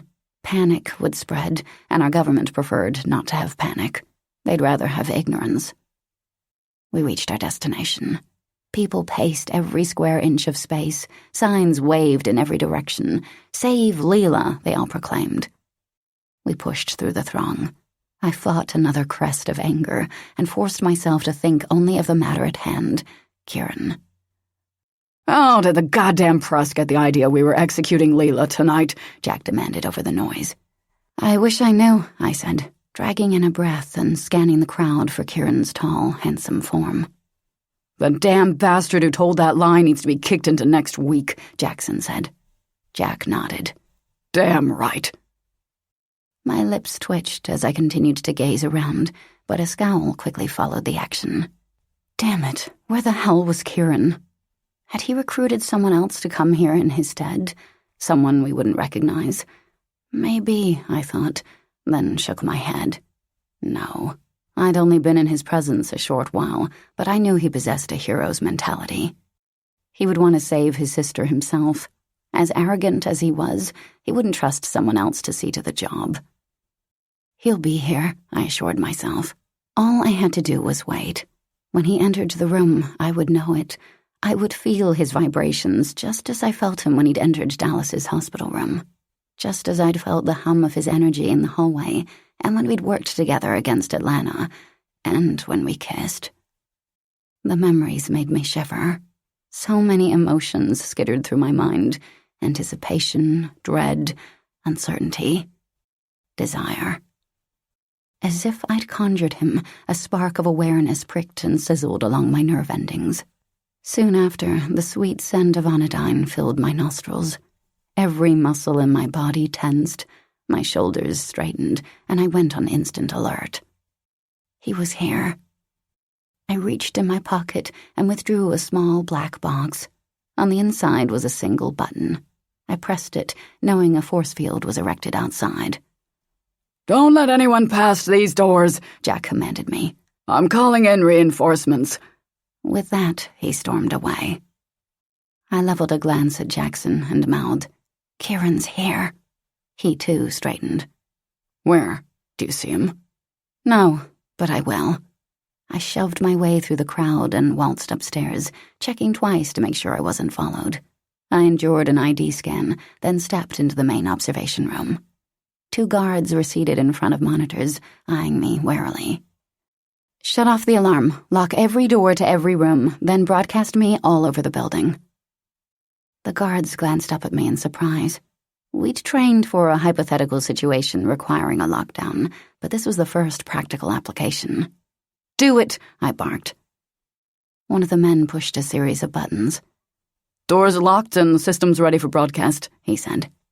Speaking into a mouthpiece, I said, Agents, arrest every citizen present. These protesters are humans, one of the guards said. We can't arrest them unless they aid an alien in a crime. That's an order, I snapped into the mouthpiece. 11:55 p.m. Waiting for the unknown was hell for someone like me. Impatient and anxious, tense and ready, I wanted this night over with, the victory mine. Jackson and I stood at the edge of the foyer, watching as hunters continued to round up and band each and every protester and reporter present. A few men and women raced to the doors in a futile attempt to escape. Others fought, but every damn one of them kept chanting, "Kill hunters, not aliens." Blah, blah, blah, that's what I heard. The protesters outside the building were being arrested as well. They'd thrown bricks at our metal-shielded windows and had tried to bust down our doors. And by God, they were going to pay for it. Intermediately, the press launched questions at me. Why are you murdering Leela N.R.? How many murders does this make for you? 200, 3? Do you possess a heart, Agent Snow? How are you able to sleep at night? I ignored them all. Yeah, I'd killed a lot of aliens over the years, and I wasn't sorry. I did what I had to do for human safety. One of the reporters, who had yet to be banded, had his voice recorder pointed in my direction. Some have begun to call you and your men the Angels of Death. How does it feel to actually live up to your name? Shut the fuck up, I said, then paused. Kieran, too, had called me the Angel of Death. I had to wonder if this man had heard it from him. Lock this one up separately from the others, I told one of the agents. I want to talk with him privately. I stepped up onto the dais, straining to see Kieran. I still felt his presence, but I'd yet to catch a glimpse of him. 12:21 p.m. The crowd had been subdued, banded, and ushered into a straight line against the wall. I did a head count. There were over 80 men and women here. Kieran wasn't among them. Where the hell was he? I shifted from one boot to the other. Had he fled? No. His energy still purred inside me. He was here. He had to be here. I pinched the bridge of my nose. God, I was at a loss. I didn't know what to do next. I couldn't very well broadcast his name over the speaker and ask if he'd like to meet me for coffee in Sector 12. Then, the second alarm erupted at high volume, a staccato wail of disharmony. "Breach in Sector 5, a computerized female voice calmly acknowledged. "Unknown alien entry." I froze. The blood drained from my head. Shit. Somehow Kieran had bypassed our defenses and actually made it into cell check-in. Chapter 13.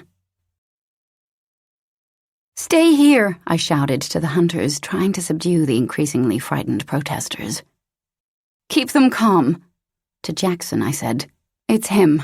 We leapt into action. As we raced through the building, we remained side by side, our arms pumping in unison. The walls beside us became a white blur, an ever-constant sea of motion. A bead of sweat trickled between my shoulder blades, and the scent of fear rocked me. The fear was my own.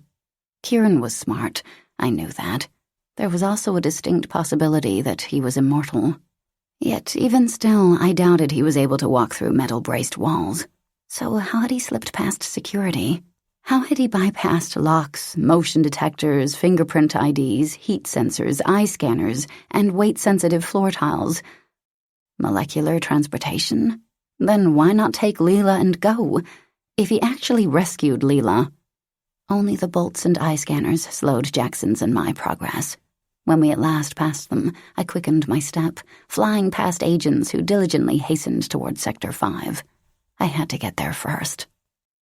"If he nabs Leela," Jackson said, putting voice to my fears, "we're in deep shit." God, I know. We reached our destination, the only entrance to the cells, and endured another retinal scan. The door buzzed consent, and we shoved our way inside, only to discover the thick metal entryway to the cells closed and secured, the cell guard asleep at his post. Asleep? With this noise? Not hardly. Jackson had the same idea and nodded. "I've got your back." I checked the slumped man's pulse. Too rapid for restful slumber. Definitely not a natural sleep. Either drug-induced or the man was under mind control. "Kieran's been here," I said. Jackson cursed under his breath. A sense of foreboding swept through my veins. "I don't like this," I muttered. "Let's get inside and guard Leela's door." I reached out, just about to press my palm against the print scan to release the locks. Then I paused, hand suspended midair. My skin tingled. Another wave of foreboding, this one stronger, more intense, crashed inside me. I needed to open the entrance, but Jackson watched me expectantly. "Do it. Open the door," echoed in my mind. The words spoken by that same rich male voice that always made me shiver with both dread and heat. "Open the door." I remained motionless. Was it possible? Could Kieran make himself invisible? Was he here, now, waiting for me to escort him inside? "Mia!" Jackson shouted over the alarm. "What's wrong? We need to guard Leela. He might already be inside." I jerked my hand back. How could he have opened this door? Jackson shifted impatiently on his feet. "I don't know. It doesn't matter. We need to get inside. This conversation can wait." No, it couldn't. A slight breeze caressed my neck, a breeze that held a subtle fragrance of anodyne. I spun to my left. Saw nothing amiss. I spun to my right. Again saw nothing amiss. Yet I knew Kieran was inside this room with me. "Mia, damn it," Jackson said. "Let's do this." He stepped forward, reaching out, waiting for me. We had to do the fingerprint scan together, or the door wouldn't open. Just before his palm hit the sensor, I closed the distance between us and grabbed his wrist. "Kieran is inside this room. I don't know how, but he's here." "What are you talking about? He's not here, There's no way he could have opened this door. I think—" Another breeze, this one so close I felt a wave of heat brush my cheek.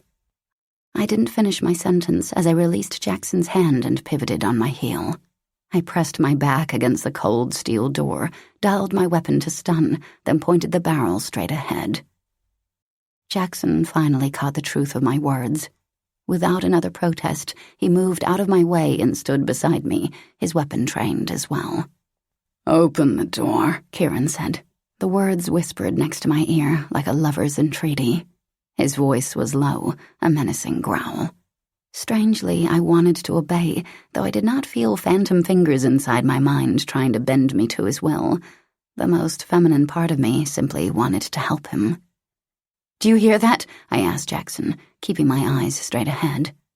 "The alarm? The voice?" He shook his head. I forced my ears to block the screech of the alarm and my head to block the seductive rhythm of Kieran's timbre. I willed my breathing to slow and concentrated on the movement my physical senses could not detect. Up ahead, a lightning-swift rustle blurred my vision, and in that instant, a tingle of languid awareness rippled through me. Another blur, this one to the right, then another, this one to the left. "I'm not opening the door," I said to the air in front of me. I felt Jackson's silver gaze level on me. Maybe I was wrong. Maybe Kieran had already slipped past this door and I was an idiot for not storming into the cells and stopping him. But I believed in trusting my instincts, and to do that, I was willing to take a chance.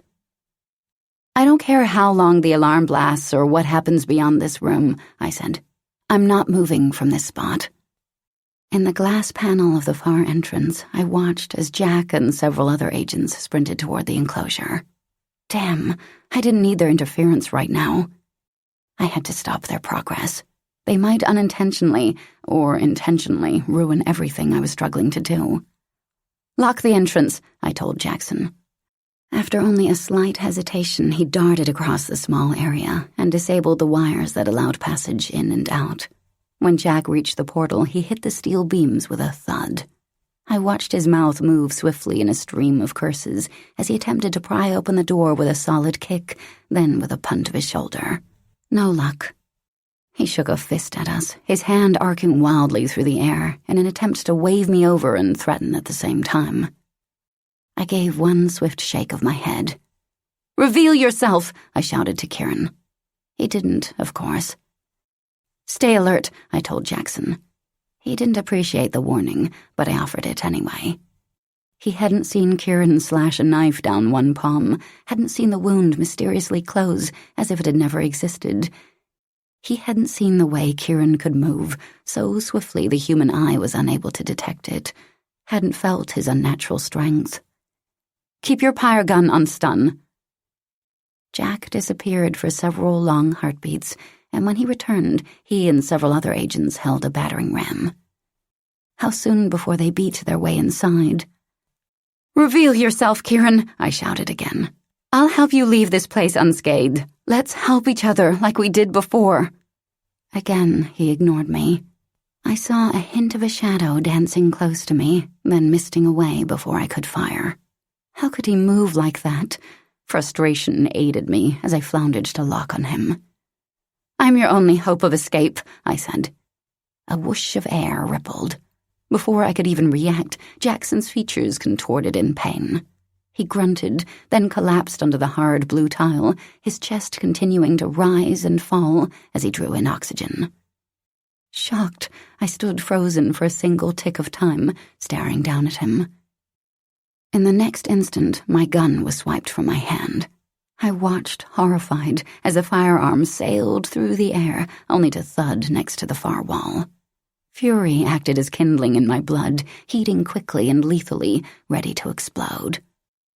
I had managed a single step toward the wall when 4 feet in front of me, the air began to liquefy, becoming a dappled, upright pool of majestic azure. Mist swirled and curled like a dainty ribbon, prancing up to the ceiling. I blinked, only a sweep of my lashes, but when I refocused, Kieran was there. Completely visible, a looming tower of danger. His scent wafted all around me, warm and exotic, with a hint of onandine thrown into the blend. Black leather pants and a black shirt, much like the clothes of a hunter, hugged the thick muscles of his thighs and chest. His white hair fell loose about his shoulders, with 2 braids framed against his temples. War braids, I wondered. That only added to his appeal, the infuriating bastard. "How did you do that?" I demanded. Whatever he'd done, he hadn't used his molecular transport ability. Had he? His violet gaze pierced me with purposeful intent. "Do you truly plan to kill her?" I raised my chin a notch and remained closed-mouthed, refusing to answer. If I said yes, he might resent me for lying about her death in the first place. If I said no, I would lose any advantage I might have gained. The alarm screeched to a halt. Someone must have switched the code to silent. My ears continued to ring, and my gaze remained cinched on Kieran's. "You know and I know that I need you alive," I said, tempering my voice to match the abrupt quiet, though all I wanted to do was scream. How could my plan have backfired so quickly? "Leave with me. Help me and I help you. It's that simple." "I'm as safe here as anywhere," was his only reply. I arched my brows.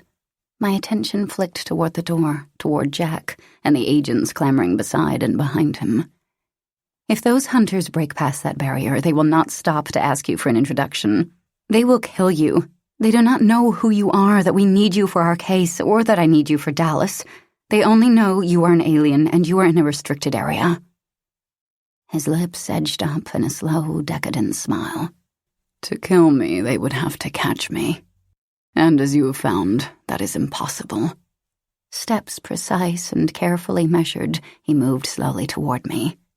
"You never answered my question, Tylamar. Do you plan to murder my sister?" An alien execution isn't considered murder. We at AIR like to consider it a public service. A muscle jumped to life in his temple, and he ran his tongue over his teeth. "Does Dallas mean so little to you that you're willing to destroy your only bargaining power?" I softened my tone. For Dallas, I assured myself, not because I hated to see this man troubled. Your sister can help our case. She can help us save human lives. She is safe enough for the moment. "I could force you to open her cell," he said softly. 2 agents are required, Kieran. 2. I doubt you could subdue me and prop up Jackson at the same time. "I cannot allow you to hurt her, Mia. Do you understand that?" Then let's work something out. Tell me what you know about Atlanta and the abductions. Tell me where to find her. I know you're not the killer, but I also know you're involved somehow. He stilled, surprise darkening his features. "What exactly do you know about me?" That you had contact with each of the victims. That you were dating Ryan Hart. I paused. Very carefully, I flicked a glance toward my gun. 10 steps and I'd have it. I'd stun him and force him to my will. Simple. Easy. Yeah, right. I inched to my right, trying to appear casual. I know that fertility is at the heart of the matter. Is Atlanta trying to make babies and sell them? He tangled a hand in his hair and blinked up at the ceiling. I took another step. His gaze swung back to me, colliding with mine. His expression was unreadable. Silence wrapped around us like a blanket, thick, heavy, and oppressive. From the corner of my eye, I saw an agent hand Jack some sort of tool. Jack crouched, and I heard the grind of steel against steel. He was going to dismantle the hinges. Desperation struck me. Another step. Another. "Kieran," I said. He waved me to silence. "I refuse to cooperate with AIR, he said, and before I could utter another word, he disappeared again. There was no warning, no flash of light or mist. He simply vanished from my line of vision. Something tart burned in my nose. I flinched from it, tried to wave the smell away, grew dizzy. Inky fog drifted through my mind, breaking my thoughts apart. I fought against the mist's heaviness, but a strange lethargy seeped into my bones, and I floated down, down, down. But I never hit the cold tile. Strong, comforting arms surrounded me and scooped me into a warm male embrace. I should have been afraid. I wasn't. I should have tried to protest. I didn't. "Sleep, angel," Kieran whispered, his sweet, heated breath fanning my cheek. And I did. Chapter 14. I awoke tied to a bed. My wrists and ankles were bound to mahogany bedposts by thick straps of pink silk. My weapons were gone. I didn't feel their weight. My clothing felt too airy, but I knew some sort of material draped me. Slivers of light seeped into the room, yet somehow that slight bit of luminescence only increased the darkness, giving way to more shadows. My heart tripped inside my chest, and fear sank sharp claws inside my stomach. I struggled against my bonds, trying to kick my legs, trying to loosen my hands. I only managed to tighten the restraints, and with each movement the buttery, soft silk sliced deep into my skin. Oh God, I couldn't escape. With the knowledge came panic, consuming panic. A sob bubbled to life in my throat. Air became ashes inside my lungs, burning. Couldn't breathe. I couldn't breathe. My throat swelled, constricted with terror. A cold sweat trickled between my breasts and shoulder blades. Childhood memories of dark closets and horrifying aloneness spilled into my mind. I squeezed my eyes tightly shut, trying to block the electrifying terror. Please, I tried to scream. Someone please help me. Had I been left here to die? Death did not frighten me, but I did not want to die this way. Not here, not alone. I would fight my way out. I screamed as I bucked against the bonds. My heart was beating so rapidly, I feared the pathetic organ would soon explode past my ribs. Even though my eyes were closed, I felt the room tilt and spin, faster and faster. Shallow pants I recognized as my own echoed in my ears. My struggles increased, frantic, so frantic. "Be at peace, Mia," a man whispered. Kieran was here. Have to breathe, I thought desperately. Another scream tried to burst from my mouth, a scream so deep and intense, my vocal cords strained together, raw from exertion. "You were unharmed," he said in that ever-calm voice. "Fuck you," I snarled, my voice hoarse and broken. "Cut the bonds! Cut the fucking bonds!" "You were unharmed," he repeated, caressing his fingertips over my fevered brow, my cheeks, and my chin. His touch was gentle, like pure liquid heat and sensation, and somehow the simple feel of him penetrated my panic. I was at last able to suck in a great gulp of precious air. Once, twice. As I breathed, I smelled a gentle rain, anodyne. The fragrance invaded my senses. I'm not a child. I'm not imprisoned inside a small, dank closet. My heartbeat slowed gradually, and my terror ebbed as realization settled inside my mind. I was inside a bedroom, and Kieran was here beside me. Little by little, I ceased my struggles. I opened my eyes. Kieran loomed over me, his gaze boring into mine. His eyes were a lighter shade of violet than ever before, and they swirled with a life all their own. Concern etched the lines around his frowning mouth. Our fingers were intertwined, I noticed, our palms flat against each other. The skin on his hands was not smooth, but rough and calloused, the bones thick and strong. Heat and energy flowed through me, calming me even further. Sunlight dappled through brilliant sapphire curtains covering the large window on the far wall. "Light," I said raggedly. "I need more light." "3 shades lighter," Kieran said. Instantly glowing bulbs dripped like crystal tears from an overhead source, brightly illuminating the spacious room. My gaze circled my surroundings. I lay atop a large, decadent 4-poster bed, a crimson velvet canopy cascading around each edge. Ebony-framed mirrors with gold-plated boundaries hung at each midsection of the wall. Bright pillows of turquoise, emerald, and ruby were scattered across a plump lounging dais, and thick floral carpet draped the polished cherrywood floors. Beside the window, a cobbled hearth devoid of any embers glistened, clean and inviting.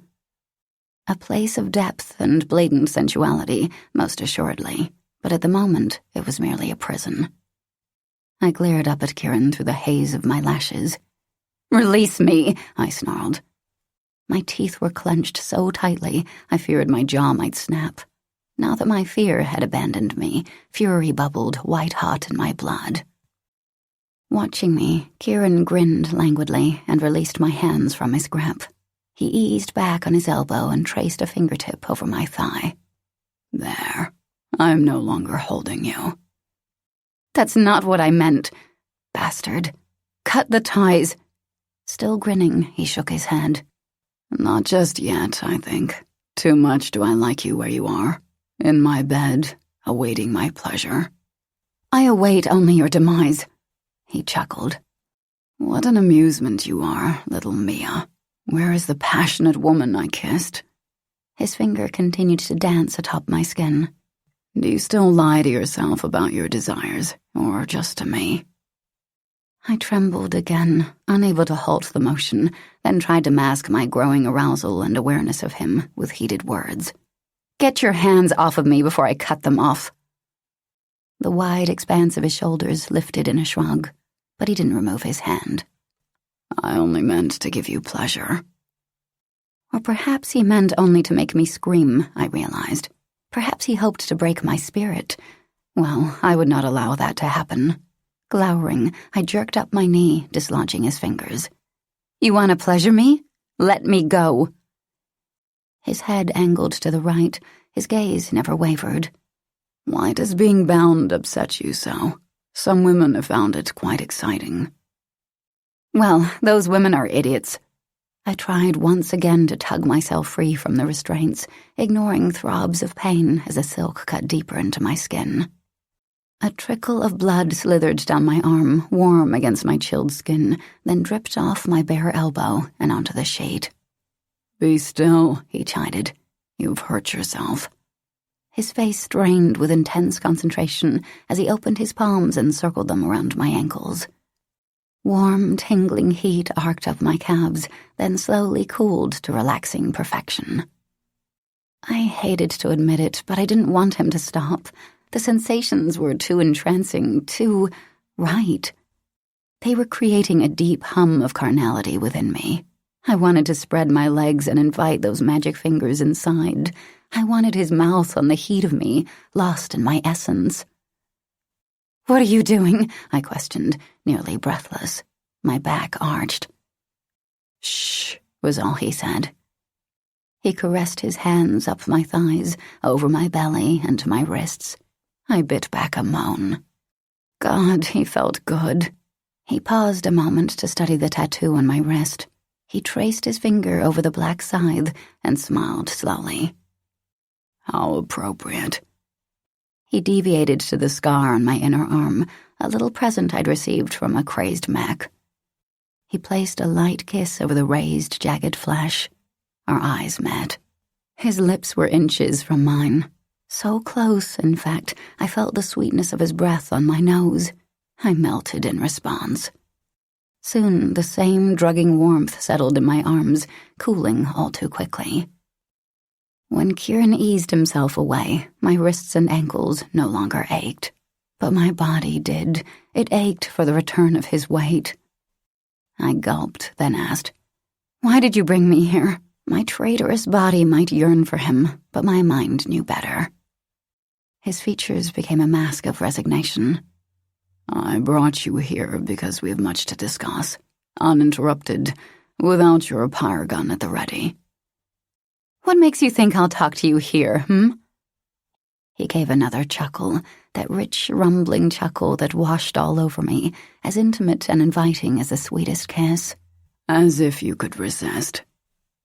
I released a frustrated growl. He was right. Just fucking release me. Were I to do that, he would lash out, and we would spend our time together fighting instead of talking. I chewed on my bottom lip and remained silent.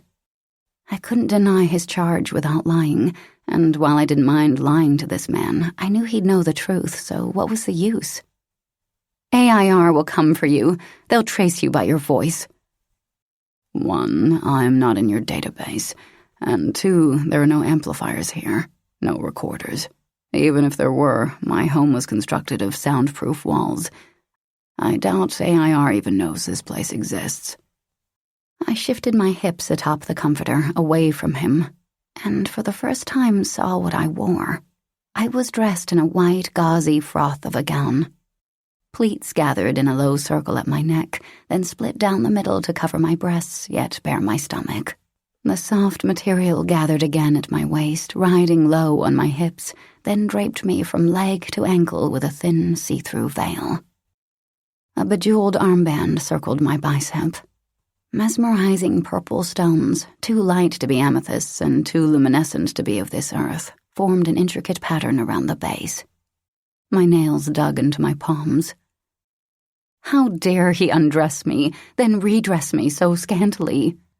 Where are my weapons, my pants and boots? Unconcerned with my questions, Kieran lifted a strand of my hair. The dark lock proved an erotic contrast to the paleness of his skin. I like your hair this way, he said.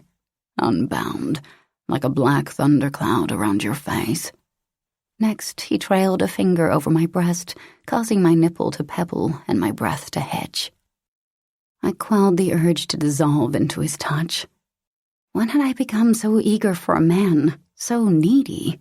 When had I become such a slave to my senses? I want my clothes back, I said, purposefully making my tone harsh. His gaze traveled the length of my body. Do you not like this gown? What do you think? He smiled slowly. Tell me, Kieran, did you enjoy yourself, undressing a helpless, unconscious woman? With exaggerated movements, he leaned into me until our faces were inches apart. I doubt you have ever been helpless, Tylamar. I lifted my head, closing even more distance. My nose brushed the tip of his. You have 1 minute to return every article of clothing, every weapon that you stole from me, or I'll... His brows curved with insolence. Or you'll what? God, I didn't know. My head flopped onto the pillow, and I screeched. He didn't hesitate, didn't even seem concerned when he admitted, I've already destroyed your clothing and your weapons. You fucking bastard! Do not be angry I've dressed you so. I wanted to see you in the attire of my homeland. His voice lacked any hint of remorse, held only a husky resonance of desire. And I must tell you, Dark Angel, that garbed as you are, you look like sex. Rare, carnal sex. You are more beautiful than I had imagined. He leaned closer with every word, closing the distance between us again, as if he didn't like to be separated. And imagine you, I did, naked, under me, over me, taking me inside your body and... Shut up, I said, on a wispy catch of breath. Moisture pooled between my legs. Don't soften. He strapped you to his bed. His gaze fastened on my lips, then moved to my eyes. I held his stare. The air around us thickened with sexual tension. Abruptly, he shook his head. No, not yet. Breaking the strange spell he possessed on my senses, he jolted up and stalked to the window. Keeping his back to me, he said, I want to kiss you again, but I will not until I've explained some things to you. Here he drew in a sharp breath. You cannot leave this house, Mia. The armband will see to that. I blinked in confusion. I don't understand. Do you stray outside of this home, a shock will begin at the band and travel the length of your entire body. The pain, intense and consuming as it will be, will only cease when you re-enter my home. You're lying. I tell you this not to anger or scare you, he said, but to warn you what an attempted escape will bring. You will remain here as my guest until our business is concluded. The husky timbre of his voice was so finite, so resolute. My God, he really was telling the truth. He thought to trap me like an animal, to take away my freedom and rights. My toes curled with the force of my distress. Did you abduct Ryan Hart and tie her this way? He pivoted and faced me, his eyes tortured. I tried to protect Ryan. The same way your sister tried to protect William Steele, I sneered. A muscle ticked in his jaw. He didn't answer. This is not the way to woo a woman into your arms. His brows lifted. Is it not? He eased beside me again, his hip pressed against mine, and lifted another tendril of my hair. He shifted the glossy strands through his fingers, watched them fall, then recaptured them, desire growing in his expression. Perhaps I should try and prove you wrong. The knowledge of my imprisonment warred with my still swirling desire. Keep talking, I told myself. You never told me what type of business we have, what was worth risking your life to abduct me from my own workplace. At first, I thought to trade you for my sister, he admitted, caressing my hair against his cheek.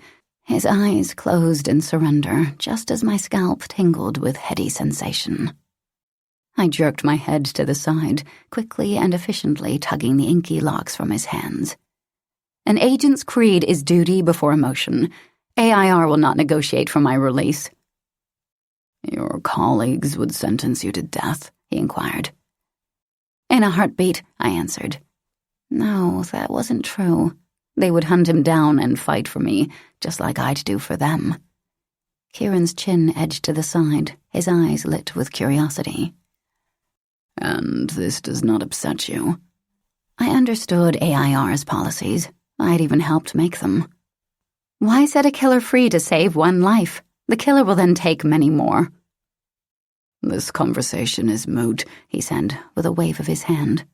Before you woke, I'd already decided not to trade you.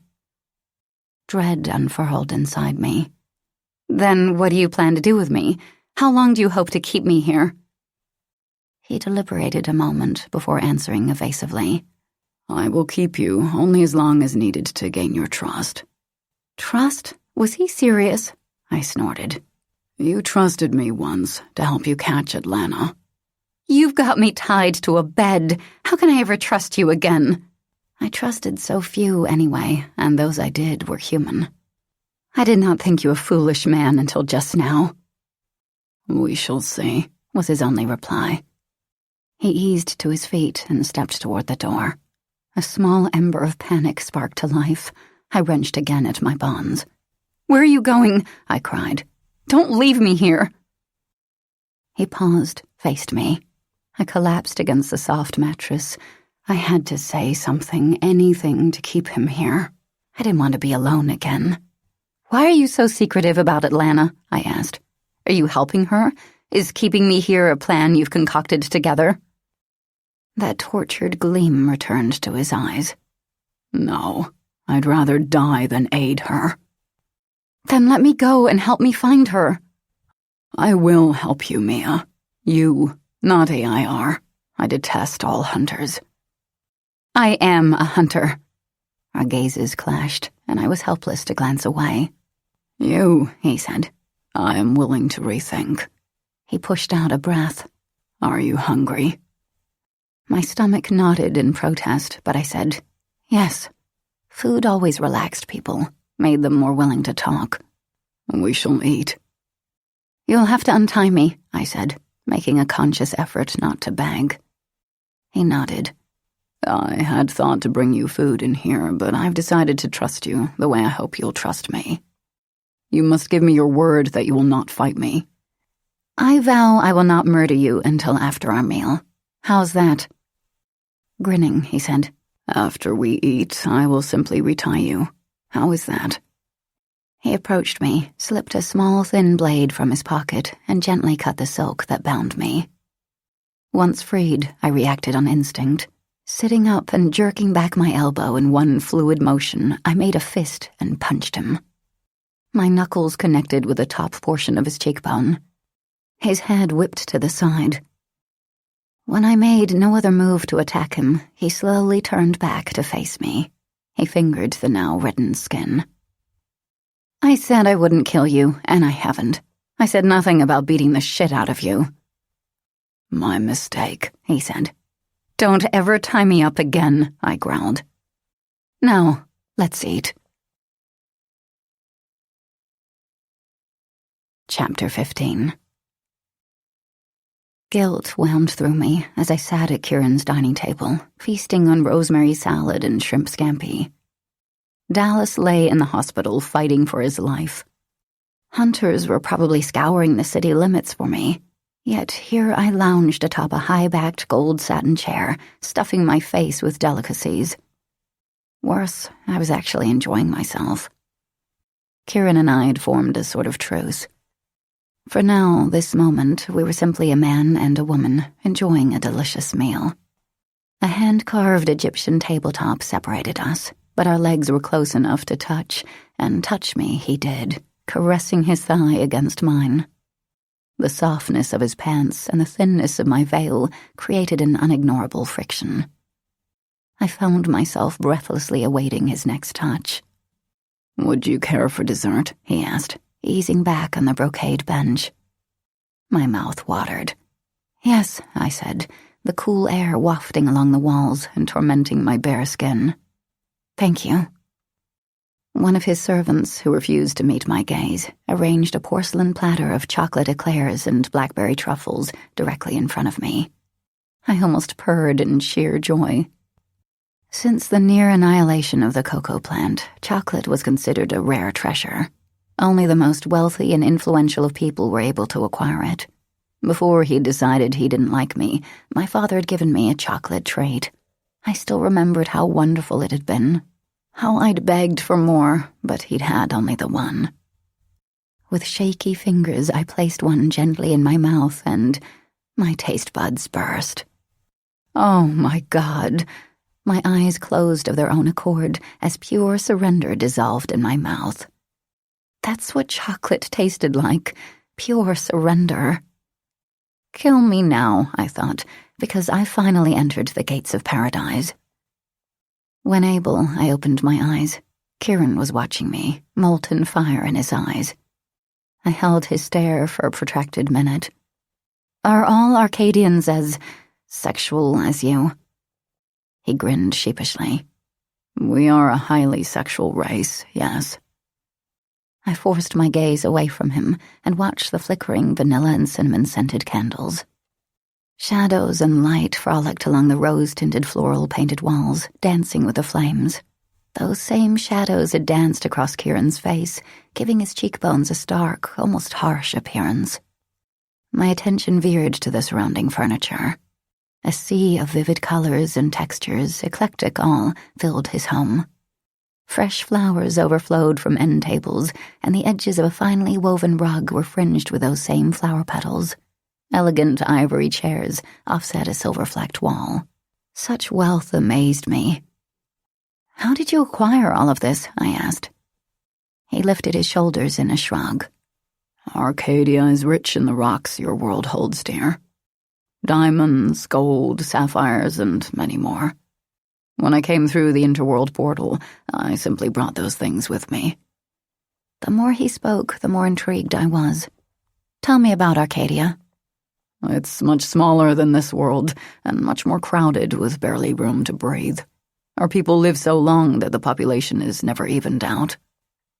He fingered the rim of his wineglass. "We enacted a law years ago forbidding women to have more than one child, but many have them in secret." "You are obviously more technically advanced than us, which explains your ability to molecularly transport outside." "We've yet to master indoor transportation without seriously damaging ourselves. Whoever tries ends up with pieces of the wall or furniture inside them, and dies soon after." "Since you're determined to stay here, perhaps you should be working with our scientists to help advance this world."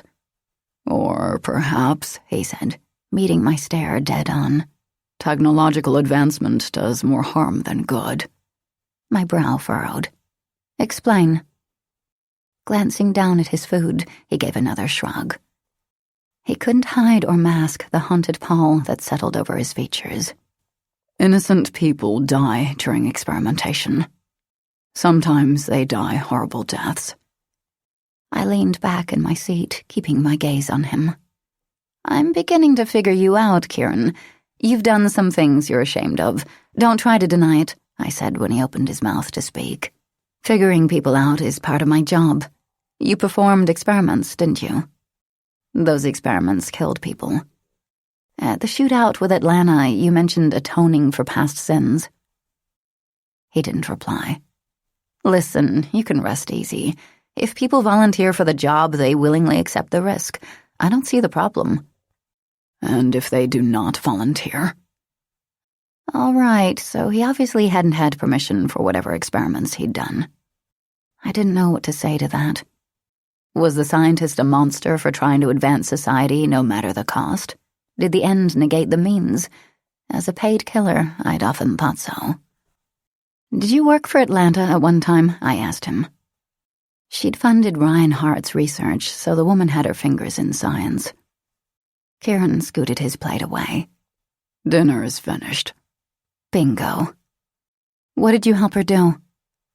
I did not help her abduct or kill any of the men, I assure you. His voice was strained. Now, dinner is finished. Fine, I let it go. For now. Because, well, I believed him. He hadn't killed the men, hadn't helped. I blinked at my plate, only just then realizing that I'd eaten every bite and nibbled every crumb of chocolate. I sighed. Yes, dinner is over. Will you force me to bind you now? He asked, folding his arms over his chest. Or will you behave? My teeth ground together. I'm not a child. His gaze raked over me, and he said, You most definitely are not a child. What makes you think I'll allow you to tie me a second time?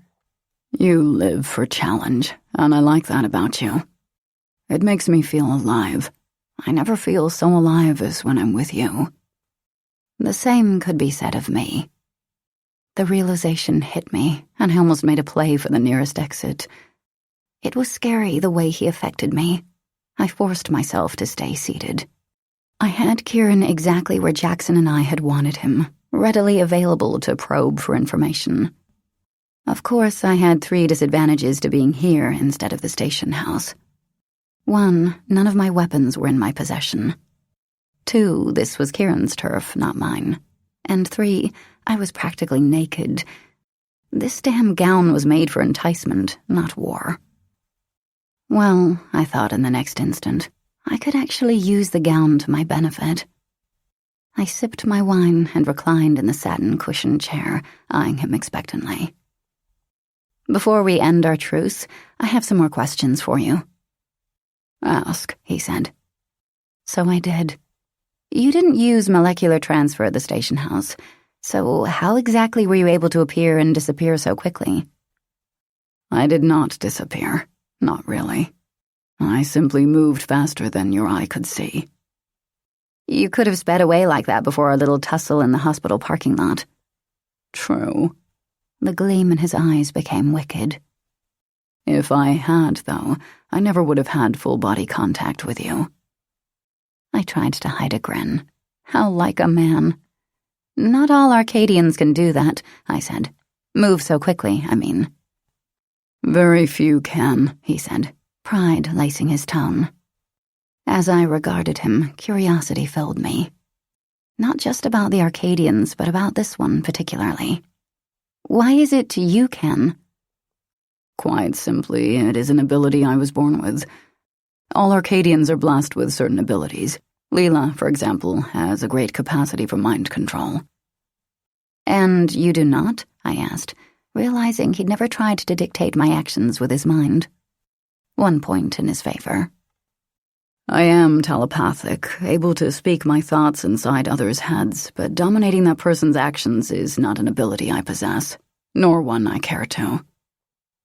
Why use mind control when you can use force, right? I patted the armband. What I do for the greater good. Isn't that how you do your job? I jolted upright, leveling him with a frown. What are you trying to say? He sighed. What other questions do you have for me?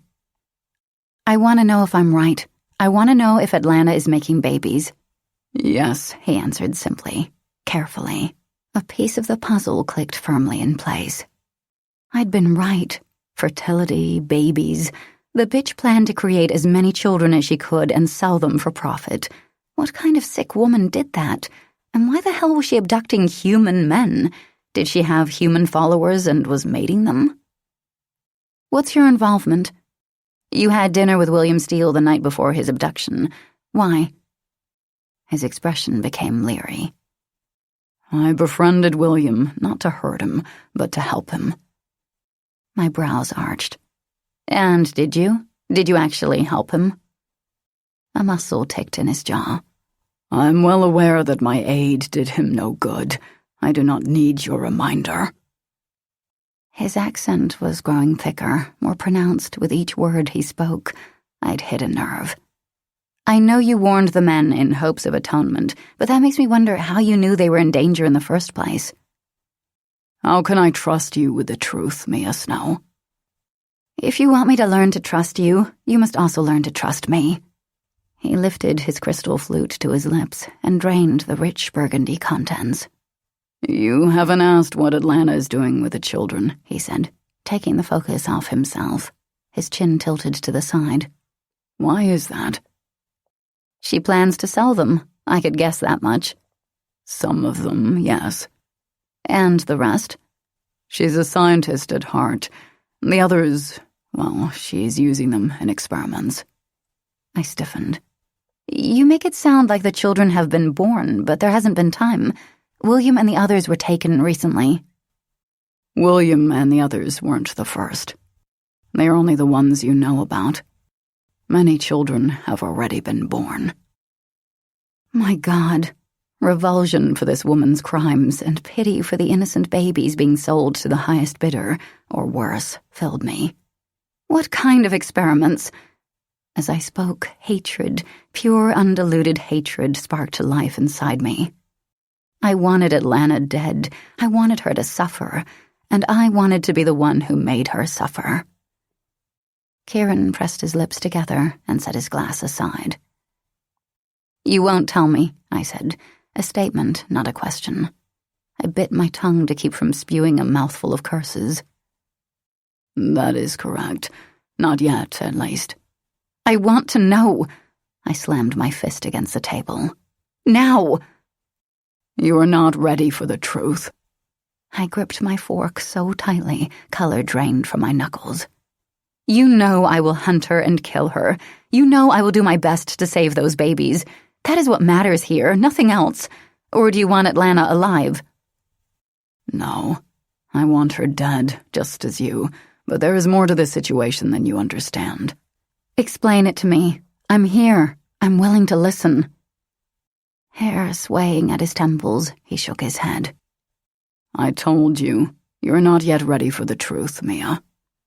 Before I could respond to that, he added, Would you like to discuss your friend, Dallas? My shoulders straightened. I leaned forward and rested my elbows on the table, letting the subject of Atlanta be temporarily shelved. You will heal him? Perhaps. I vaulted to my feet, my gown swirling at my ankles. My chair skidded behind me, then landed on its back with a loud thump. I have had enough of your half-ass answers, and you are not ready to know the truth, shit. Our truce is over. Slowly he stood, disappointment deepening the lines around his mouth. Let us work together, like before. Weren't those your words to me? I'm willing to do that. You're not. If you won't answer my questions, you're not interested in working with me. There is so much you don't know. So tell me. I can't. Why? I just can't. Come, I will escort you back to the room. I meant what I said. You'll have to fight me. If that is your wish, you'll merely end up tied to the bed again. Think it will be that easy, do you? I laughed, the sound completely devoid of humor. If you come near me right now, I'll drain your blood into a bowl and let you die here. I said it so calmly, so assuredly, my words left a cold pallor in the room. He pursed his lips, looking as casual and at ease as if he were selecting which pastry to consume for breakfast, the cocky bastard. You'll understand if I defend myself. Of course. I'd be disappointed if you didn't. Will your servants interfere? Absolutely not. They will not disturb us. His eyes shimmered with depraved anticipation. No matter what sounds you make. Very well, then. One ass-kicking coming up. I moved around the table with deliberate slowness, heading straight for him. He stepped in the opposite direction. We circled each other, and impatience thrummed through me. I stopped and cocked a finger at him. Come here, if you have the courage. He smiled. I happen to like where I stand. He was going to use his lightning-quick abilities. I could see it in his eyes, and I couldn't allow him that advantage. Before he could take his next breath, I grabbed the bowl of rosemary vinaigrette and tossed the contents in his face, porcelain and all. The liquid splashed into his eyes and mouth as the bowl thumped against his forehead. He grunted, then he howled. I guess vinaigrette burns. Ha! I controlled the urge to grin. I leaped atop the dark, glossy table surface and almost toppled to the floor when my foot caught the hem of my skirt. My amusement faded as I righted myself. I pitched 3 more platters at him in quick succession. As he rubbed his eyes, he tried to dodge each missile. He only managed to bump into his chair and trip on the edge of the carpet. While he lay there, unable to see, I paused to admire my handiwork. Noodles and vegetables dripped from his saturated clothing. My alien salad, I thought smugly. But it wasn't enough. He'd abducted me, held me captive, stripped me, and forced me to wear this flimsy porn costume. He deserved more. He refused to give me all of the answers I needed, and thought perhaps he might help Dallas. Well, that wasn't good enough. I'd originally hoped to force him to my will by imprisoning him, and that plan hadn't changed. He'd just changed the location of his capture. Determined, I jumped onto the carpet and punched him with every ounce of strength I possessed. His chin swung to the side, and he rolled onto the expensive rug I'd just ruined with food. He tried to stabilize himself, tried to work his way to his knees, but I kicked his stomach. His breath jolted from his lungs. I shoved his shoulder, spinning him to his back. Then I jumped on him, straddled his waist, and pinned him where he lay. "Abduct me, will you?" I ground my fist into his left eye. "Tie me to a bed, will you?" I smashed my fist into his right eye. "Refuse to answer me, will—" My words sliced to a halt when his hands grabbed my hips and jerked me down to his chest. Hardness to softness. One of his sticky palms twisted in my hair and yanked me close until only a breath of air separated us. He smelled of rosemary. "I'm going to kiss you," he warned. "Not the sweet, lingering kisses of your Earthmen, not like last time, but the hard, thorough kiss of the Arcadians." "Do it, and I'll bite your tongue off," I told him heatedly, but I made no move to pull away. No, I sank more snugly into him, and my nerve endings burst with sensation. "I'm not done kicking your ass," I said, this time without any ire at all in my tone, but breathless. I shouldn't want him like this. I know I'd told myself that before, and I'd probably have to give myself the reminder 1,000 times more. The man was forbidden to me. Perhaps that was his allure. Like the time my mother told me not to eat that box of cookies. The moment she'd spoken the words, those damn cookies had suddenly become more delicious-looking. I'd had to have them. I'd eaten them, of course, and earned myself a roaring stomachache. The hand on my hip traveled down, cupping my ass. Fire simmered underneath my skin, the flames licking over me, deep and dark. My growing hunger for him was nearly as seductive as the man himself. "If you can't be honest with me," he said, "at least be honest with yourself. You want me. We've kissed before. You know how good it can be." "Yes." The word held a wealth of meaning. He jerked me closer until nothing separated us. My lips parted, ready. And then he ravaged my mouth, there on his dining room floor. Over and over he teased his tongue past my teeth, stroking inside, taking, demanding, devouring. My hands glided under his shirt. My fingertips kneaded his muscles, pinched his nipples, and he groaned. Such strength, such heat.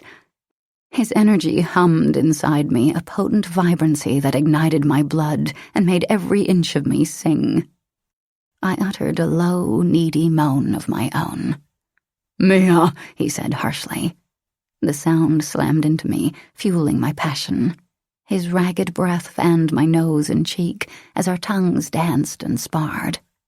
The sheer desperation in his kiss filled my head, invaded and consumed my senses. "You taste so good," I breathed. "Better than chocolate." "I've been desperate to taste you again," he whispered hotly. He tried to tell me something else, but switched to a language I didn't understand. He gripped my ass more tightly, fitting me snugly against the thickness of his erection. I ground into him, mimicking the motions of sex, all the while loathing our clothing. My tongue moved against his in sync with the movements of our bodies. I shook with the force of my need. Oh, how I shook. My control teetered on the brink of elimination. I had never experienced anything like this, never experienced anything so intense, as if I needed him to survive. What the hell was wrong with me? I couldn't allow this. I had to regain command of myself. I shoved away from him, but he just rolled me to my back and fit himself more snugly against me. The apex of my thighs cradled his erection. Before I could utter a single protest, his lips once again took possession of mine. The softness of his lips, the lingering wine on his tongue. I almost caved. Almost. I jostled him to his back. "Enough," I said, knowing hunger still glittered in my eyes. His eyelids were at half-mast, and his features glowed, actually glowed with ardor. He was elemental and raw, and the hard length of his body pressed against me, demanding attention. Duty and desire and fear warred within me. Ultimately, duty and fear won. I hated myself for what I was about to do, but even as I inwardly cursed myself, I reached out with my fingertips and latched onto a nearby porcelain bowl. Sometime during our kiss, I'd lost my anger, and I didn't want to actually hurt him. "I need to leave now," I said, and then I smashed the dish against his temple. His eyes went wide, then closed. His body jerked, then stilled. I stayed where I was for a long moment, just watching him. A bump grew on his forehead, only to quickly disappear. His color remained good. With a shaky hand, I reached out and placed my palm over his heart. A gentle thump, thump greeted me. Guilt wound through me. "I'm sorry," I said. I leaned down and kissed him softly on the lips. I stood. I didn't know what part of the city I was now in. I wasn't even wearing shoes, and I was 99% sure I looked like a porn star. Still, if I had to, I was going to drag this rock-solid alien outside and flag down a car. And if I couldn't find a car, I would drag him all the way to the station house on foot. There, I'd stun him, then haul him to the hospital. After that, I'd lock him up until he gave me all the information I needed to find Atlanta. No more evasions. I made a quick search for a phone unit. Didn't find one. However, I did find a roadkill special, an antique that used bullets instead of fire, and confiscated it. I strapped the barrel to my waist. I stepped behind my captive and locked my arms around his chest, propping his back against my chest. Slowly, I dragged him to the front door, each backward step I took requiring every ounce of my strength. The man weighed more than Dallas. Thankfully, the servants remained out of sight, just as Kieran had promised. Inside the foyer, I eased Kieran to the marble floor. I turned the knob with my free hand and shoved open the front door. A cold wind immediately blustered around me, and a shiver raked my spine. Damn, I'd forgotten about the snow. If I had to, I could go without a coat, but I desperately needed shoes. Kneeling in front of Kieran, I removed his boots and socks, then fit both on my own feet. They were too big, way too big, but they would have to work. Thankfully, the closet beside me boasted an assortment of men's coats, so I wouldn't have to go without one. I tore the one nearest me from its hanger and secured the heavy wool around my shoulders, then did the same for Kieran. That done, I once more gathered my burden and hauled him outside.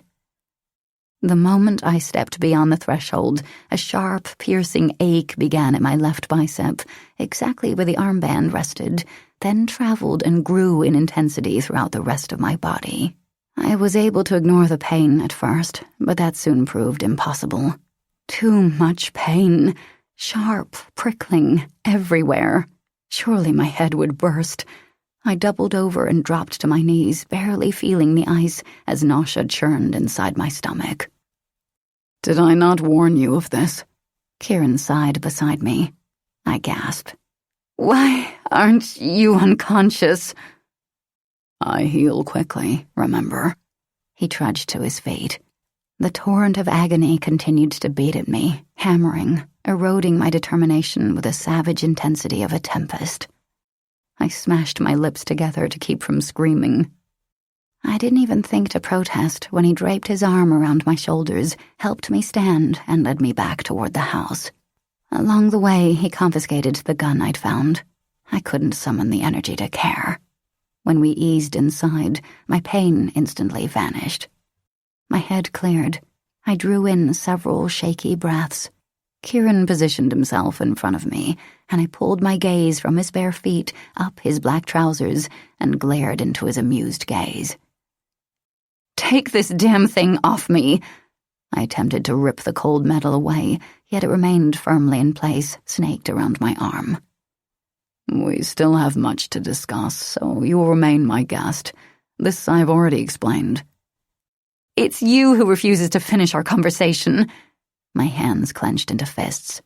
You will remove this band, or I will... What? He grinned. His hair was plastered to his head and gleamed with oil. There was a noodle stuck to his neck. Try again to render me unconscious with a bowl of food. A muscle ticked below my eye. The situation was not amusing to me. Don't you ever kiss me again. Do you hear me?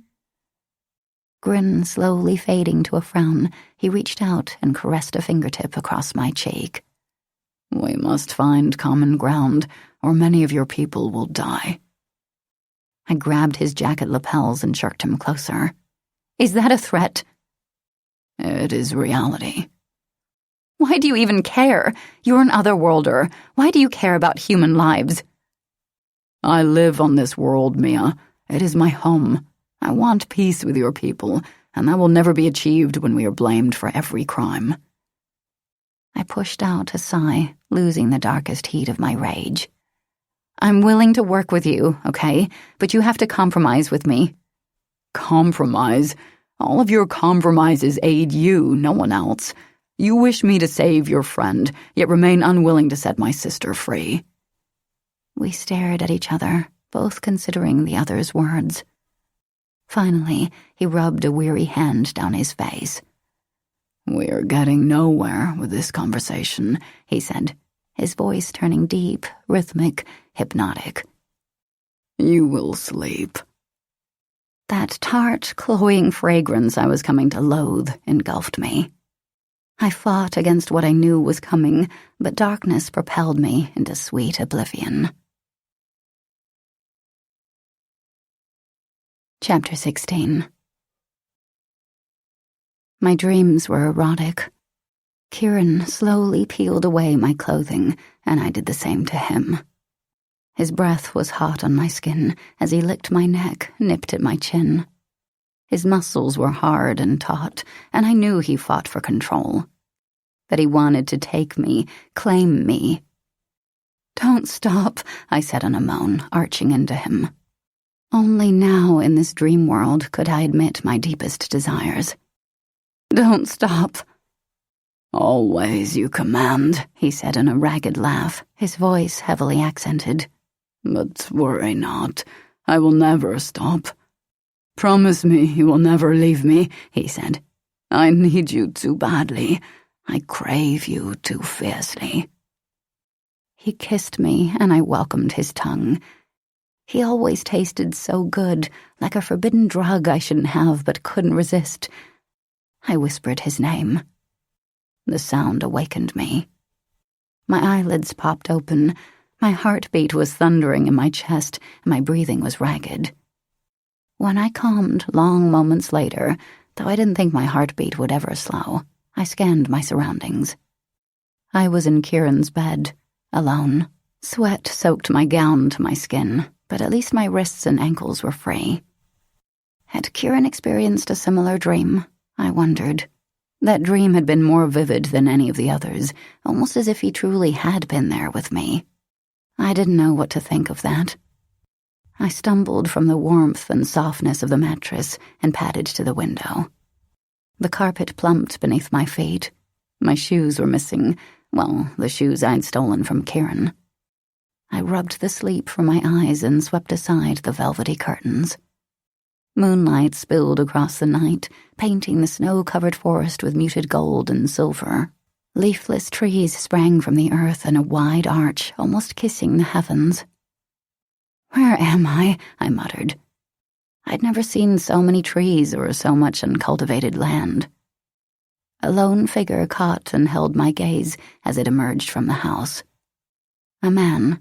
He was tall, his white hair blending with the snow as he disappeared inside a 2-story brick garage. Kieran. I sucked in a breath. A moment later, a black Jag sped from the garage and onto a gravel road. Where was he going? I lifted my hand to the window, and the chilly glass against my overwarm skin made me gasp. What was he planning to do? For the moment, the answers didn't matter, so I wasn't going to worry about them.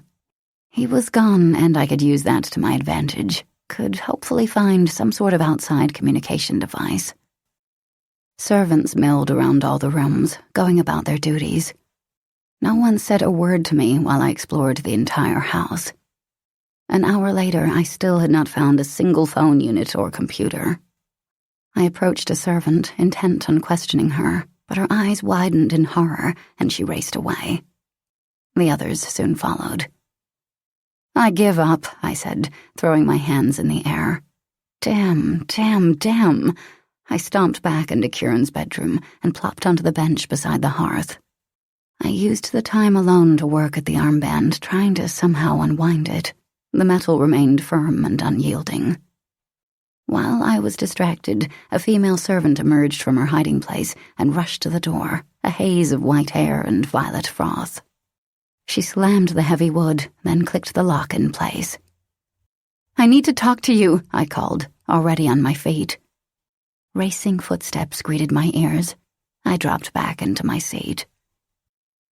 2 hours passed, 2 miserable hours. I wrote down every experiment I could think of that could be performed on babies. By the time I got to number 6, I wanted to vomit. My hatred for Atlanta increased. My desire to kill her increased. I had to find her, stop her, destroy her. Why wouldn't Kieran tell me more about her and her experiments? Was he afraid of her? No, the man didn't seem to be afraid of anything. Not even me. I sighed. How the hell was I going to find her? Hinges squeaked as someone slowly opened the bedroom door. I jolted to my feet. "Do not hurt me," an Arcadian woman said, peeking inside. "I come bearing food and drink. I mean you no harm." My shoulders sagged with disappointment. Had it been Kieran, I could have beat out some of my frustrations. "Enter," I said. She did so warily. She wore the same type of open feminine gown that I wore, only hers was light purple, just like her eyes. She radiated youth and vibrancy, even while she trembled with fear. "Do you have a moment?" I asked, keeping my voice gentle.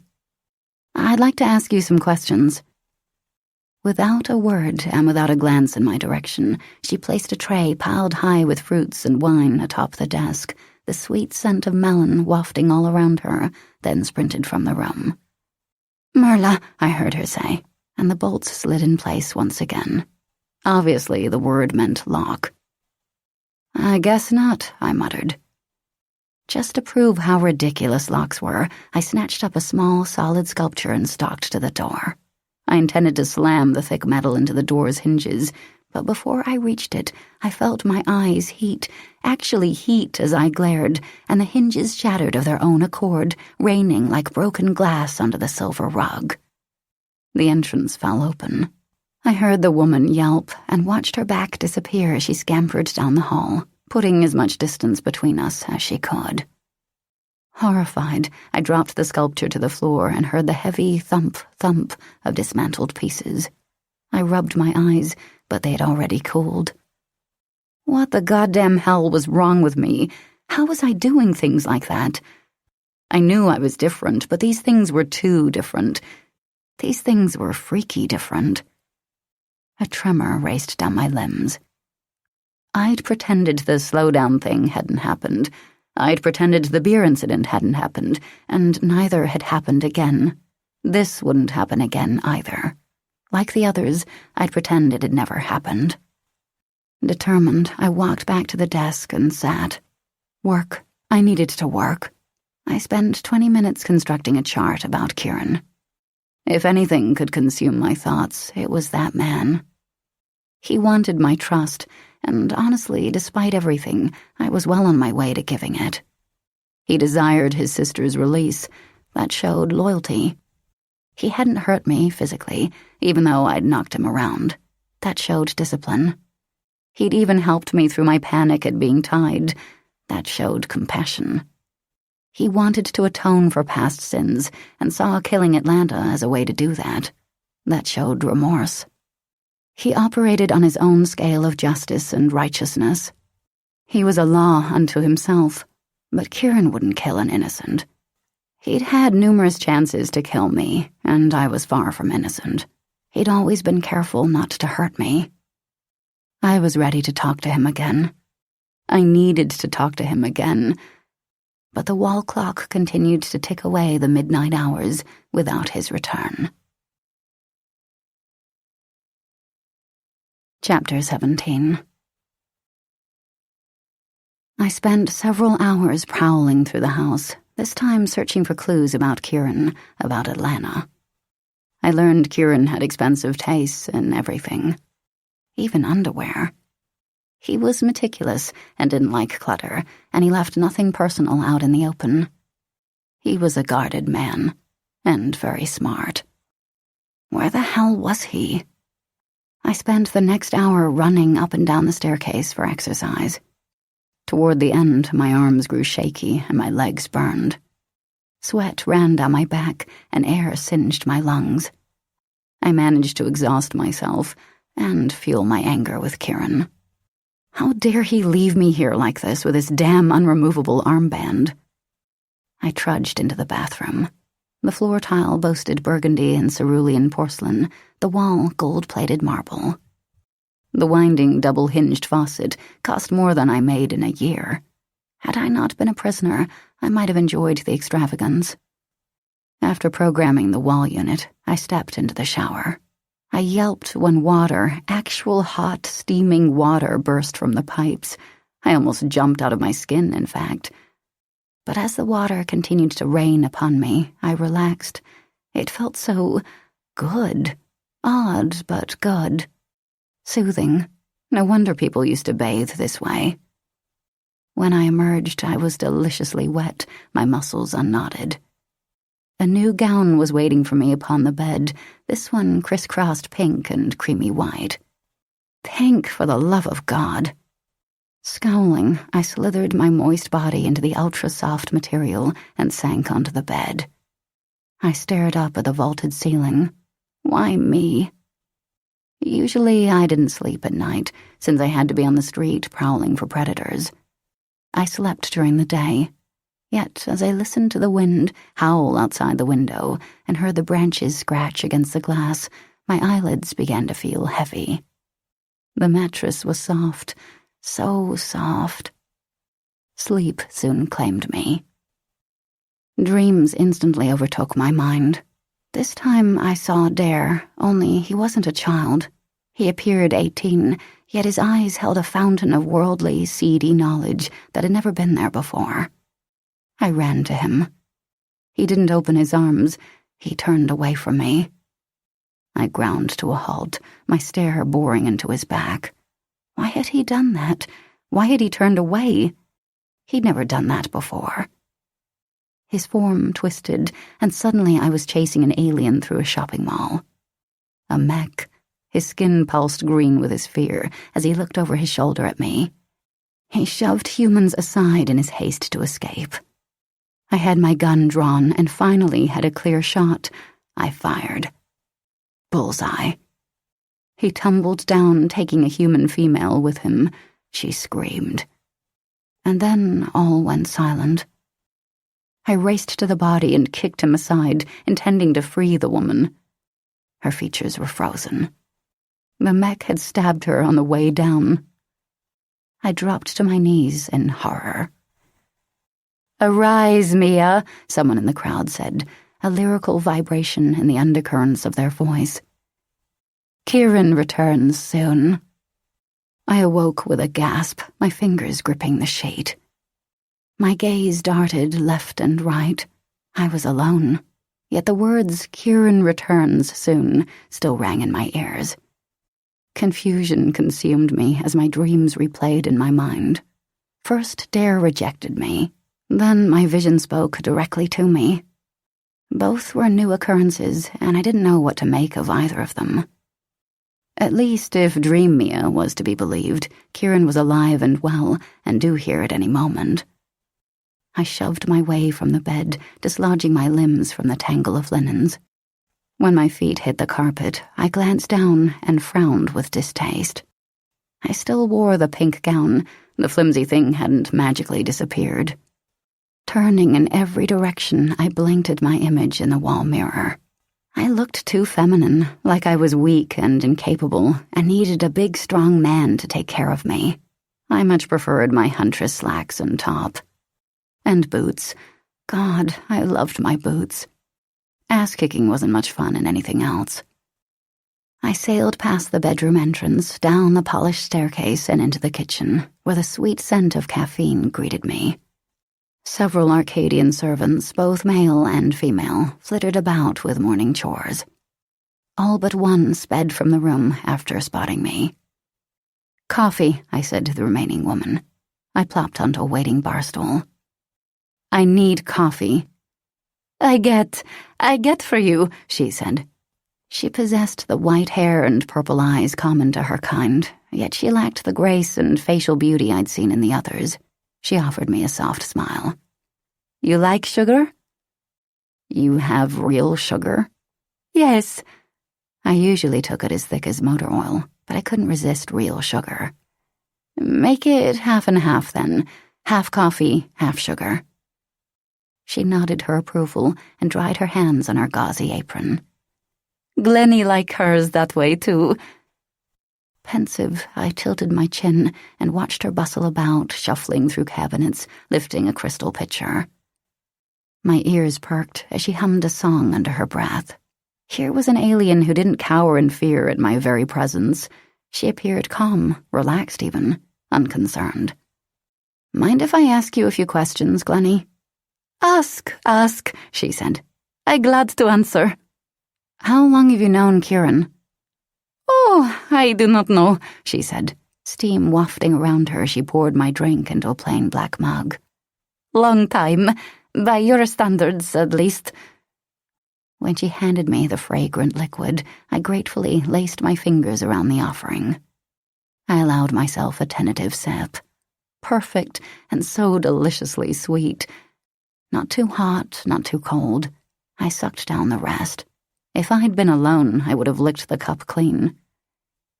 "Exactly how long?" I probed. Turning back to her duties, she lifted her strong shoulders in a shrug. 50 years, I guess." I nearly choked from fluid inhalation and pushed my cup aside. "You're kidding, right?" No, I never kidding." I'd known the Arcadians stopped aging physically after a certain point in their lives, but actually hearing the words 50 years associated with a virile-looking Kieran astounded my mind. The man who had kissed me so passionately was, 80 years old? 90? "How old is he?" I asked. Again, the servant shrugged. 300 Earth years would be my guess. My jaw dropped. 300 fucking years old. I was attracted to a man, had kissed a man who should have needed diapers and calcium supplements. Why was I even surprised, I wondered next. Of course I'd fall for a guy like that. I'd never lived a normal life. Why start now? "Does he treat you well?" I asked. Slivers of awareness stroked the back of my neck, and tingles prickled along my spine. A low heat kindled deep in my belly. A palpable surge of relief and desire swept me. The coffee mug shook in my hands as I resisted the urge to spin around. Kieran had returned. How could I long to kiss him and choke him at the same time? Unaware or unconcerned, Glennie kept her back to me, to Kieran. She clasped a rag in her hand and continued to scrub the counter clean. "He is a true Arcadian," she answered. "Proud, honorable, courageous. He treat me very well." "Of course," I said, gauging her reaction through my lashes. "You could be saying that because he's your boss." "Bah!" Facing me, she leaned against the gleaming silver surface. "He bring us here when he no have to. He could have leave us in Arcadia slave to Atlanta." She shuddered, her expression tight with fear. "Yet he fight for us and bring us through the world portals." While I, the angel of death, caused not a spark of worry in the servant, the thought of Atlanta had her trembling. Was he a slave to the mighty Atlanta? He was royalty, according to Layla, but could have been under Atlanta's spell. "That is enough," Kieran said, his voice as warm and rich as I remembered. Glennie hustled back to her duties. Slowly, I turned. His hair fell in tangled disarray about his shoulders, and his clothing was dirty and wrinkled. I'd never seen him so disheveled. I liked it. Made him sexy and raw. Made me want to make him dirtier. "Where were you?" I said, punctuating each word. He crossed his arms over his chest. "What did you do while I was gone? Were you a good girl?" "Listen, Grandpa," I said, pointing a finger in his direction. "You don't want to irritate me today. After leaving me here without telling me where you were going or what you were doing, you're at the top of my shit list." "Among other things, I visited Dallas," he said. My lips clamped together, and I shook my head. Surely I'd misheard. "What did you say?" "I visited Dallas." I shot to my feet and raced toward him. "What happened? How is he?" The words snagged in my throat, emerging broken and unsure. He clasped my hand in his palm warm and soothing. "Close your eyes and let me show you." I didn't question him. This was too important. I simply obeyed. The moment darkness folded over my eyes, images flashed through my mind. Kieran strode down a long, narrow hallway. There were nurses about, but no one paid him any heed. They couldn't see him. He moved too quickly, like a human bullet. He slipped inside Dallas's room and removed the oxygen mask from Dallas's face. He made a deep incision in his own wrist and placed the torn, bleeding flesh over the dying man's mouth. At first, Dallas did nothing. Then, like a hungry infant, he sucked greedily, drinking Kieran's blood. With each second that passed, Dallas's color deepened. Kieran released my hand, and my mind went blank. My eyelids slowly lifted, and my focus snagged Kieran's. Sweat beaded his brow, then tiny rivulets trickled down his temples. Almost too afraid to hope, I rolled away the cuff of his shirt before he could withdraw from me. My eyes widened. A long, jagged scar bubbled the skin of his wrist, matching my own.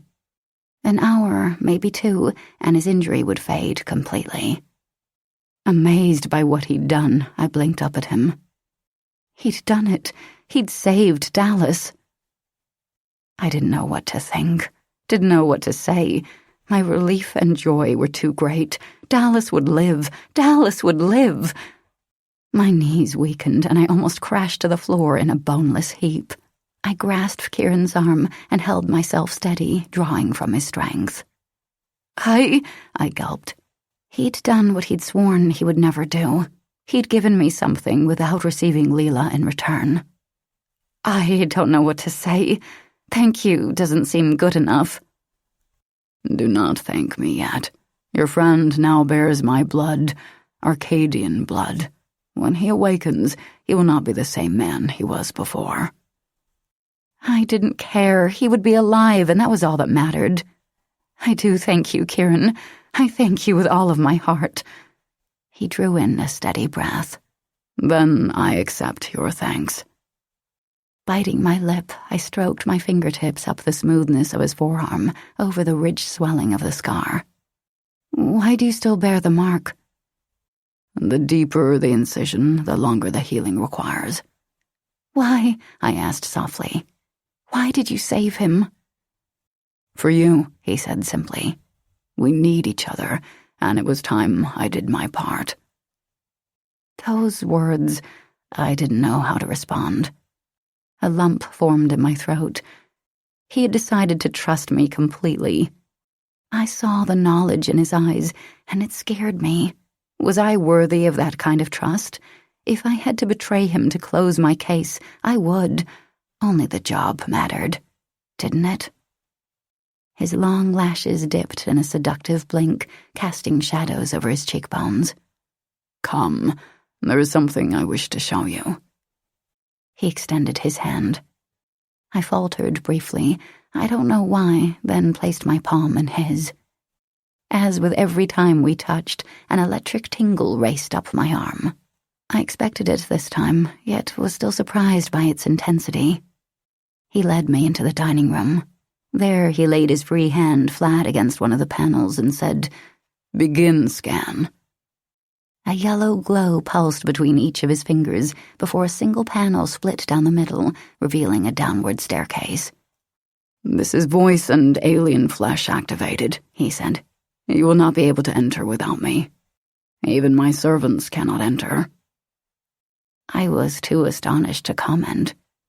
We descended the dark flight of stairs, the air clean and welcoming.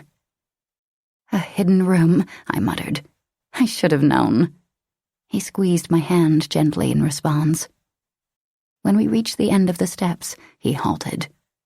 "This," he said, "is my lair." Bookshelves towered from floor to ceiling, and a huge flat-screen television occupied the center, emitting a spring of colors and shapes. His desk separated the room into 2 halves.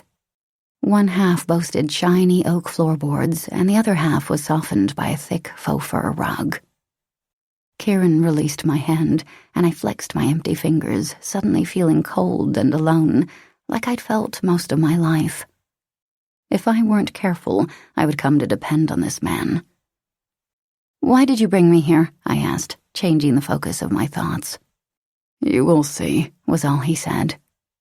Without a glance in my direction, he rooted atop his massive half-circle desk, separating and stacking papers. "I need but a moment. I did not plan to bring you here so soon." While I waited, I strolled through the chamber and studied the wall hangings. Leela smiled from all of them, her features perfectly stitched. He'd taken great pains to hang these in order of age. His love for his sister was commendable, his need to protect her admirable. A ripple of longing drifted beneath that knowledge. Lord, I missed Dare, his laughter, his love. Sighing, I eased onto a plush emerald chaise in front of the hollow-screen TV. "This Atlanta," I said, reclining. "I did a computer search on her name, and the only information I discovered was about the mythical island of Atlantis. Are you familiar with that story?" He didn't give me his direct attention, but offered casually, "Yes, I am." Any link between the two? You could probably say so, yes. Your Atlantis was a world of perfect people. They were strong, intelligent, and beautiful. Atlanta wants that too. I blinked over at him. She thinks to make babies that can conquer the world? No, nothing like that. Her desires run toward creating a perfect race of children she can sell. She does not have money like I do. Perfection always gains top dollar, does it not? With a satisfied nod, he lifted the fresh stack of paper and eased beside me on the couch. Our knees brushed, causing that ever-present hunger to renew, white-hot and intense. His eyes lifted, beseeching mine. Are you ready for the entire truth? Of course. When you learn what I know, you will be faced with a decision I'm not sure you are prepared to make. I'm stronger than I look, I said. I doubted whatever it was I needed to decide would be difficult. You know that firsthand. A smile played at the corner of his mouth, the very mouth that had kissed and tormented me, in reality and in my dreams. That I do, he said. I will always fight for what is good and right. Do you swear this? Do not question my honor, Kieran. I said I will, and I will. He uttered a resolved sigh. Very well. I only pray you recall those words, he said, handing me a newspaper clipping. The headline read, Local woman found dead. I read the story and frowned. A human New Britain woman had been discovered dead in an abandoned house. She'd recently had a baby, though the infant had never been found. Suspected cause of death, poison. I glanced at the picture of her in the top right corner, a picture of how she'd looked before her death. She'd been very pretty, with short dark hair and wide brown eyes. A young woman, probably no more than 25, who looked like she had many years of happiness ahead of her. Notice the date, Kieran instructed. I did, and my lips pursed.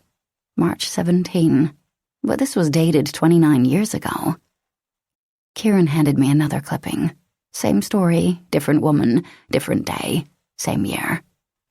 He handed me yet another, and another, and another. All of the women had disappeared within the same year. All possessed dark, glossy hair and brown eyes, and all were killed by some sort of poison and found 9 to 13 months later, their bodies still distended from recent pregnancy. Not a single baby had been found. The similarities between these cases and the current cases were staggering. Yes, my victims were men, well, other than Reinhardt, but each male had dealt with some aspect of fertility. Did Atlanta kill these women too? As the 300-year-old Kieran proved, Arcadians aged at a much slower rate than humans. He nodded. We might have never learned about her activities if she'd just hidden the bodies. Instead, she places them outside like gifts. I don't know why she wanted these women to be found. I only know she used William Steele to draw AIR's attention. My brow crinkled, and I fought through a haze of confusion. Why would she want our attention?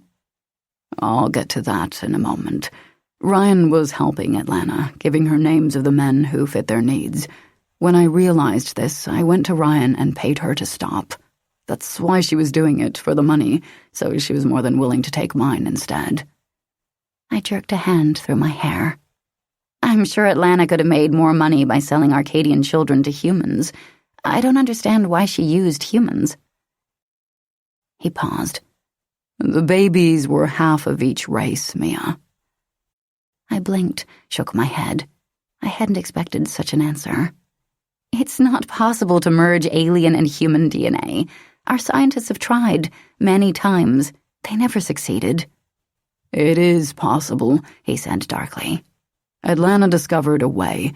For these women, though, he said, lifting the newspaper articles. The process was not yet perfected, and they died as a result. And the babies? I asked, my throat filling with a hard knot. Sadness and shame flickered across his features. He turned away from me. They died as well. When they emerged from the birth canal, their bodies craved both anodyne and oxygen. The two worked against each other. I clasped his jaw in my hands and forced him to face me completely. My hands were trembling. "Tell me how you know this." His shame cresting, he reached up and curled his fingers around my hands, holding me there. He tugged my wrists to his mouth, kissed the soft inner flesh, lingering over my tattoo. "I was there," he said, a torrent of remorse in his voice. "I helped her." I gave no outward reaction. A part of me had been prepared for such a response from him. I'd known he was involved somehow, that he needed to atone for something, but I hadn't truly expected to hear he'd helped Atlanta. Why? Had he said anything else, I would have told him to get over himself, to stop acting like a martyr. He'd killed. So what? Why would you do that? "I thought I was doing such a wonderful thing, something miraculous for both our worlds, something that would bring complete harmony between our people. Halflings would be accepted by Earthlings. I never meant to hurt those women, never meant for the babies to suffer. When I realized the babies couldn't survive, I fought Atlanta every step of the way." Please don't tell me you hoped to sell the kids too. No, I would die before I sold a child, any child. What I did for my people. He squeezed his eyes shut. I have to make this right. Atlanta has to be destroyed. I agreed 100%. The experiments failed, so why would she now abduct dark-haired, dark-eyed male humans? Such coloring is the opposite of the Arcadians, and revered by our kind. That is what Atlanta deems perfect. That is what Arcadians would pay the most to possess, since she's trying again to make the halflings. I want hard evidence of her culpability, I said. Evidence I can take to my superiors. That way we can devote all our manpower to finding and killing her. Grim, he shoved to his feet and stalked to the hearth. There he lit a fire, and the flames soon crackled and grew, filling the room with a crisp essence of pine. I waited, silent, not pushing for a response. He was struggling inside himself, so for once I showed patience. I have what you need, he said, as if he hadn't kept me at the edge of the chaise in suspense. I have proof of her actions. At his words, a sense of foreboding claimed me, sank razor-sharp talons into me. I swallowed hard, knowing what he was going to say, and it didn't require psychic abilities. Perhaps I'd always known. I prayed that my instincts were wrong, but they never were. Slowly, he turned and faced me.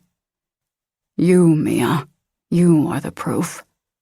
You are a halfling, not quite human, not fully alien either. Chapter 18. I calmly rose from my seat, my face devoid of emotion as I walked to Kieran. One moment I didn't know what I was going to do, the next I was raising my hand and slapping him with all the strength I possessed. His head whipped to the side, and he rubbed at his lip with his fingers. Did you do that because you know I'm right, or because you hope to make me withdraw the truth? My eyes narrowed to tiny slits. You're contradicting yourself, Kieran. A few minutes ago you said all the babies died. No, I said none of the babies born to the human women survived. I hit him again, using my fist this time and cutting his skin. The wound quickly healed. Violence churned inside me every time he opened his mouth. My ears rang as blood rushed to my head. The man you know as your father truly is your father, but the woman you knew as your mother is no blood relation at all. You were one of Atlanta's experiments, born to an Arcadian female. This experiment worked only once. We did not understand at the time how we achieved success with you. We only knew that your birth destroyed the woman's womb, and she was unable to conceive again. He gripped my shoulders, forcing me to hold his gaze, to face the truth. Until now, that is. She's found a way to duplicate the procedure, and she's using human men to impregnate her Arcadian women. Halflings do not exist. Therefore, I am not a halfling. You have psychic abilities, he said, cutting off my words. A steely determination reflected within the darkening purple luminance of his gaze. Many humans do, I countered. You were able to track and kill aliens other hunters never find.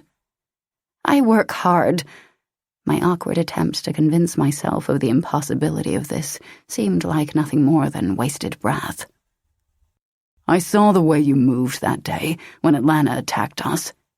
He growled low in his throat, a sound of deep frustration, and shook me once, twice.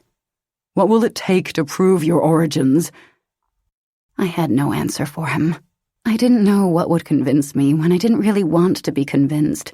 I'd spent so many years of my life hating otherworlders, hunting them, killing them. To be one of them, to be all that my father hated. But what else explained how I'd slowed down the world as I myself had sped up? What else explained how I'd drawn that beer bottle to me without touching it? What else explained how I had shattered those door hinges with merely a gaze? I pressed my lips together as another thought swept through me. In my vision about Dallas, I'd seen one alien and one human. I'd thought Isabel was the alien, and I the human. I'd thought... Bile rose in my throat. Oh my God. Kieran covered his face with his hands. I tried to defeat Atlanta myself all those years ago, he said.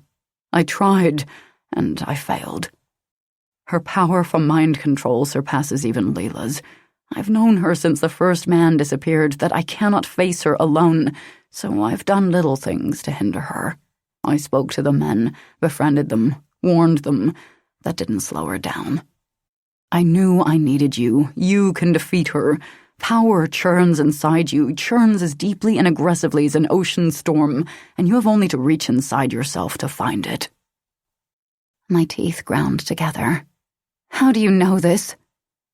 I sense it, just as you sense my power whenever I walk into a room. But more than that, you are Atlanta's daughter.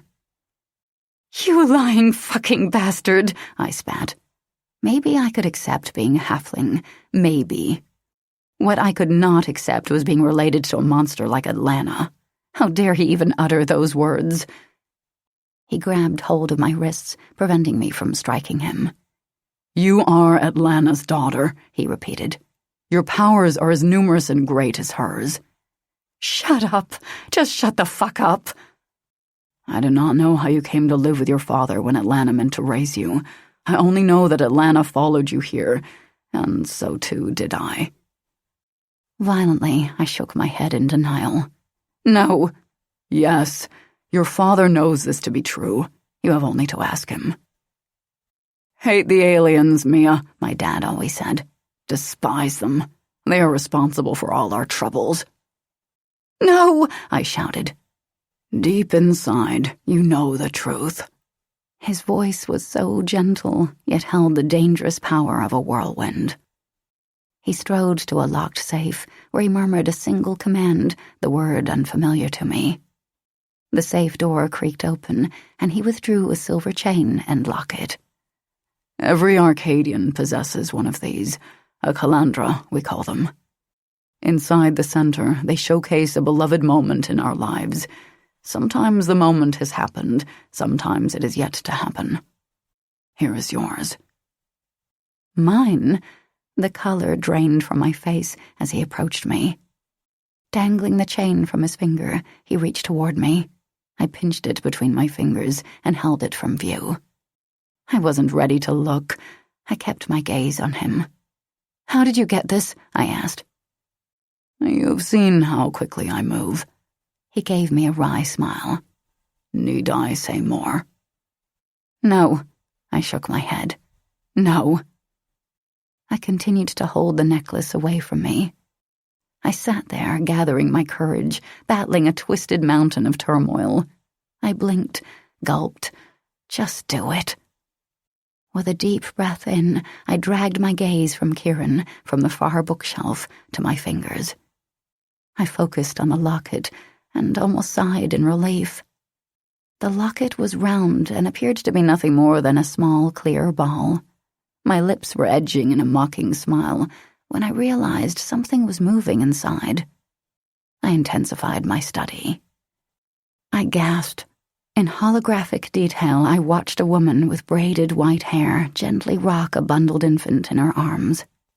Humming softly, I could actually hear her. She faced the baby. Her profile was the image of mine, slightly sloped nose, high cheekbones, full lips. "Mia," she said to the infant, her voice lyrical and soothing. "You are my perfect angel." I'd seen her before, in my dreams, at the parking lot shootout. "That woman is Atlanta," Kieran told me, "and she is holding you." My fingers tightened around the locket, blocking the image. That didn't keep the woman's voice from fading from my ears. "You are my perfect angel." With my free hand, I covered my mouth. Atlanta, my mother. Color drained from my face, and a rush of dizziness swept inside my head. Kieran sat down and wrapped his arms around me. He drew me close, and I willingly burrowed my face into the hollow of his neck. "Accept what you are, Mia, for your sake, for mine, and for the innocent." "I can't." "You can," Kieran said. His warm breath fanned the top of my head. "An Arcadian can do anything." When he said that, my origins seemed so affirmed, and my desperation grew. Of their own accord, my fingers curled around his shirt collar. "Everything I know is crumbling," I said. "Help me understand." He caressed his hands down my spine, massaged my lower back, then traced his fingers up to my shoulders. He continued the comforting motions as he spoke. "Your father was married to Kane and Dare's mother when he and Atlanta had an affair. It lasted over a year. Then something happened between them, and your father disappeared, taking you with him. For a while, she abandoned her research in her quest to find you." I allowed his words to flow through me. "If I accept what you say," I said, "I will have to accept that my entire life is a lie." "You can now live a life of truth," he said, tightening his hold. Could I, though? If AIR heard any of this, I'd be out of job. Aliens were not accepted in that line of work. I might lose the only friends I had. And just what would I do if I lost my job and my friends? They were all I had. "I need to call my dad, Kieran. I need to talk to him." He released me immediately and strode to his desk. Expression resigned, he unearthed the phone and placed the small unit in my hand. I spoke my dad's name, hating the way my voice shook. He answered on the fourth ring. "Yeah?" "Dad, it's me, Mia." "Yeah," he said again.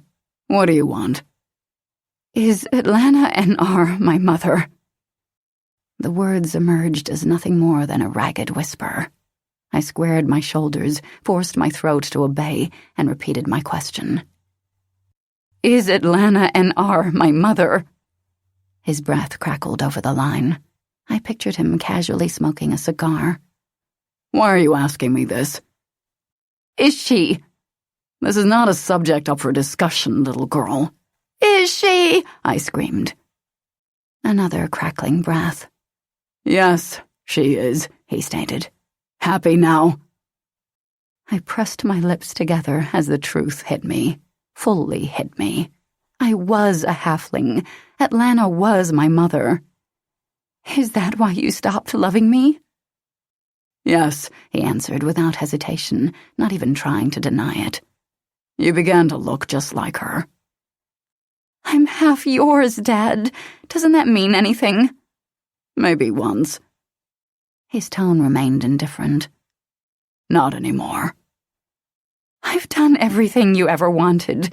I've killed aliens. I've hated aliens. I could have destroyed them all, and that wouldn't have made a difference to you, would it?" He said nothing. He didn't have to.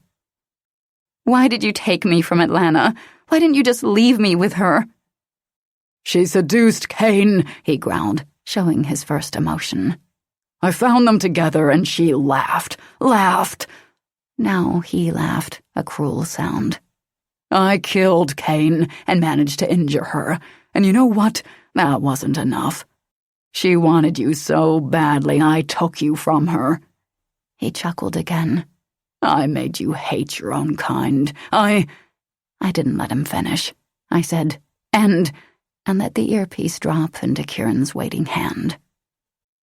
My shoulders squared. I pushed to my feet and consciously placed one foot in front of the other until I stood beside the bookshelf. I am a halfling, and Atlanta NR is my mother. The knowledge tore me apart inside, slicing deep, leaving raw, open wounds. Obviously, top brass hadn't wanted us to know halflings could, indeed, be created. That explained why they'd removed all mention of fertility from the AIR files. My eyelids squeezed firmly shut, and a painful knot grew in my throat. The future I'd imagined for myself was now shrouded in uncertainty. "Atlanta is more powerful than I have ever been," Kieran said, and I knew he hoped to distract me from my inner turmoil. "But you have the greatest of her strengths coursing through your veins. Once you tap into that power, you can kill her." "Kill my own mother?" I screamed. He actually wanted me to execute my own mother, the woman who sang so sweetly and had called me her greatest treasure. Kieran cursed under his breath. "I feared this would happen. I feared you would do this. Bad people are bad people, Mia, and it is your job to kill them." "Shut up!" My voice cracked. I was quickly reaching my breaking point, and I suddenly wanted to be alone. I hooked the necklace around my neck. What I was going to do with it, I didn't know. "Give me some time," I said, shoving past him. I know he saw my shattered spirit in my eyes, but he pushed to his feet with every intention of stopping me. 2 other men were found dead last night, Raymond Palmer and Anton Stokenberg. If we do not act, the others will soon follow." I halted mid-step, then spun, glaring up at him. Through clenched teeth, I said, "How do you know that?" "I am a hunter, just as you are, though I seek a different kind of prey. You stalk aliens, I stalk Atlanta. I followed her and watched her dispose of them." Fury conquered all of my other emotions. While I had been here, sleeping and eating like a queen, 2 more men had been found dead. Perhaps I could have saved them, perhaps not.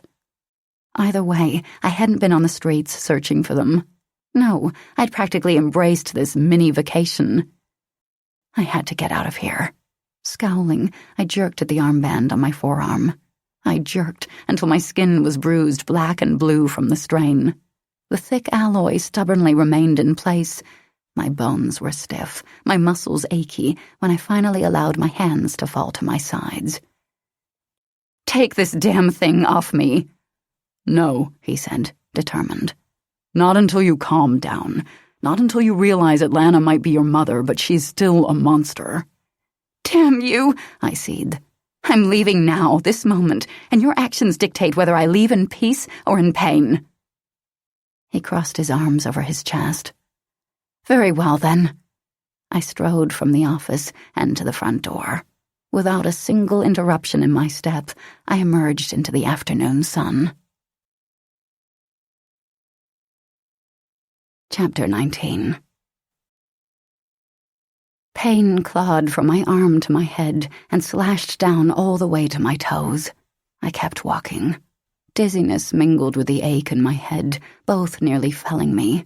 My steps slowed, became agonizing, and I stumbled. But I didn't stop. Keep moving. I had to keep moving. The snow froze my bare feet, the needle-sharp pricks of cold almost unbearable, and the farther away I moved from Kieran's home, the sharper my suffering became. hurt so desperately. Anguished screams were lodged in my throat by the time I reached the shade tree in his garden.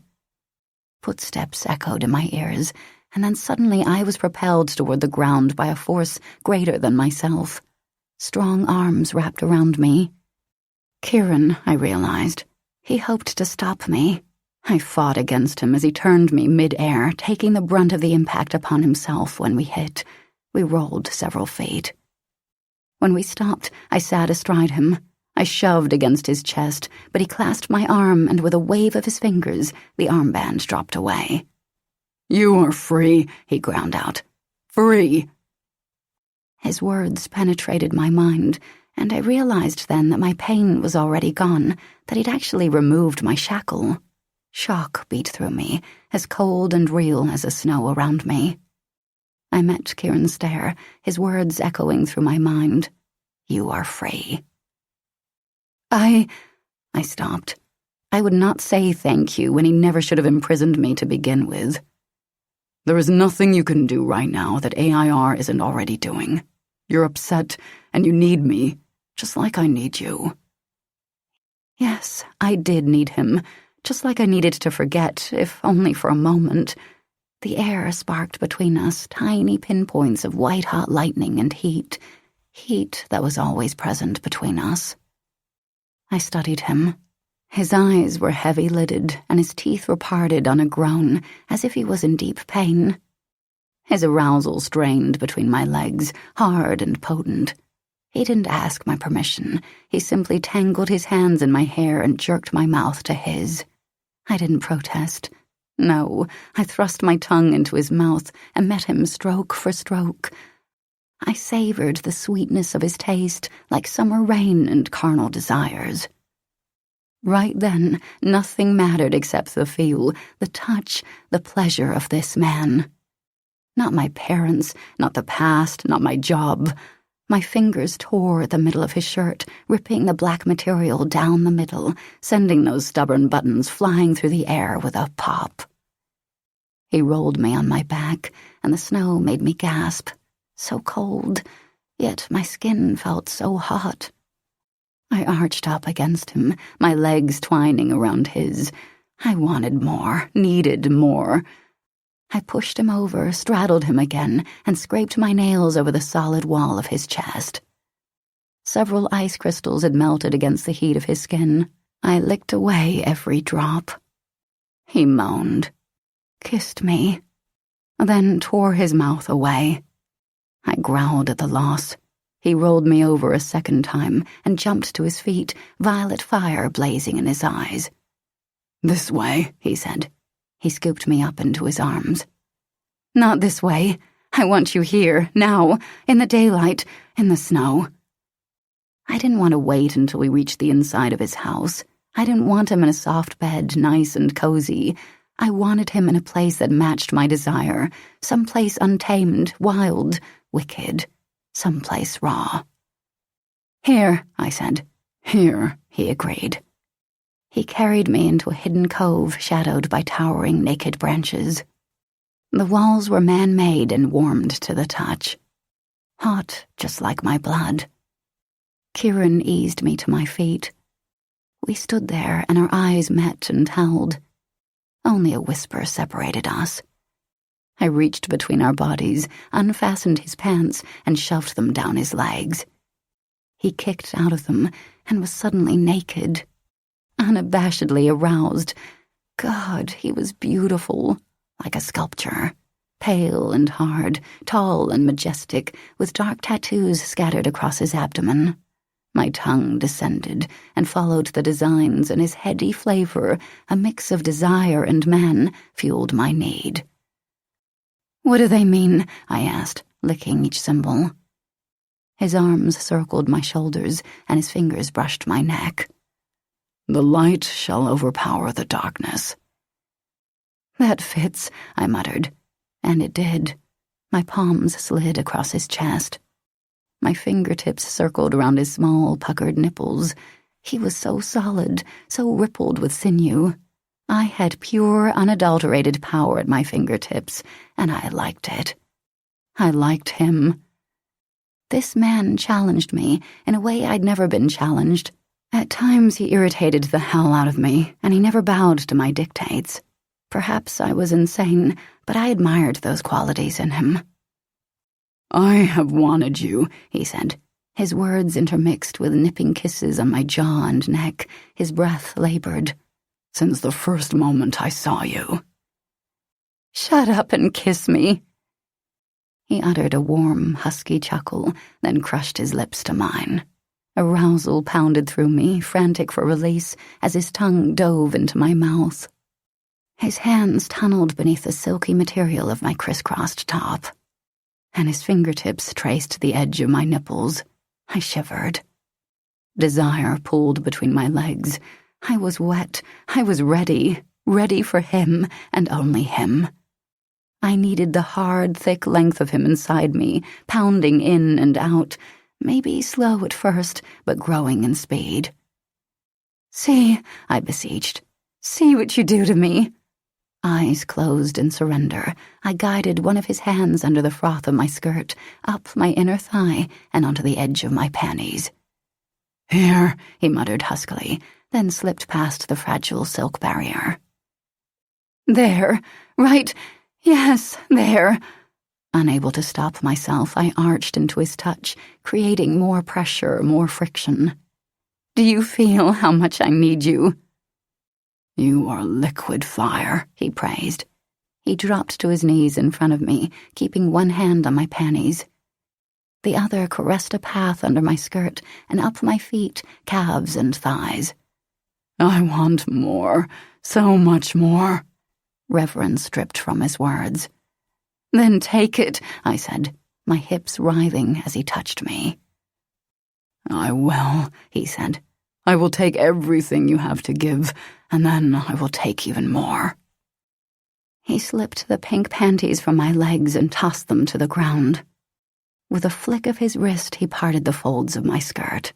He didn't have to spread my legs. I did so eagerly, willingly, and in the next heartbeat, he was kissing the wetness between my thighs. At the first flick of his tongue, I exploded. Fire, joy, pleasure all seared me, and my head reeled. My knees shook. I gripped his head, losing touch of where I was, who I was, only feeling an incredible shiver race through me again and again. And just when I thought I might die from it, Kieran kissed my heat again until I could only gasp his name. He tasted me, sucked me, made me want him all over again. My head arched back as delight ripped across my nerve endings. I moaned and cried out, the sounds escaping on ragged catches of breath. My eyelids closed, and I chewed at my bottom lip. "Don't stop," I told him, panting. "Don't stop." He uttered another chuckle, and the vibrations tickled my thighs.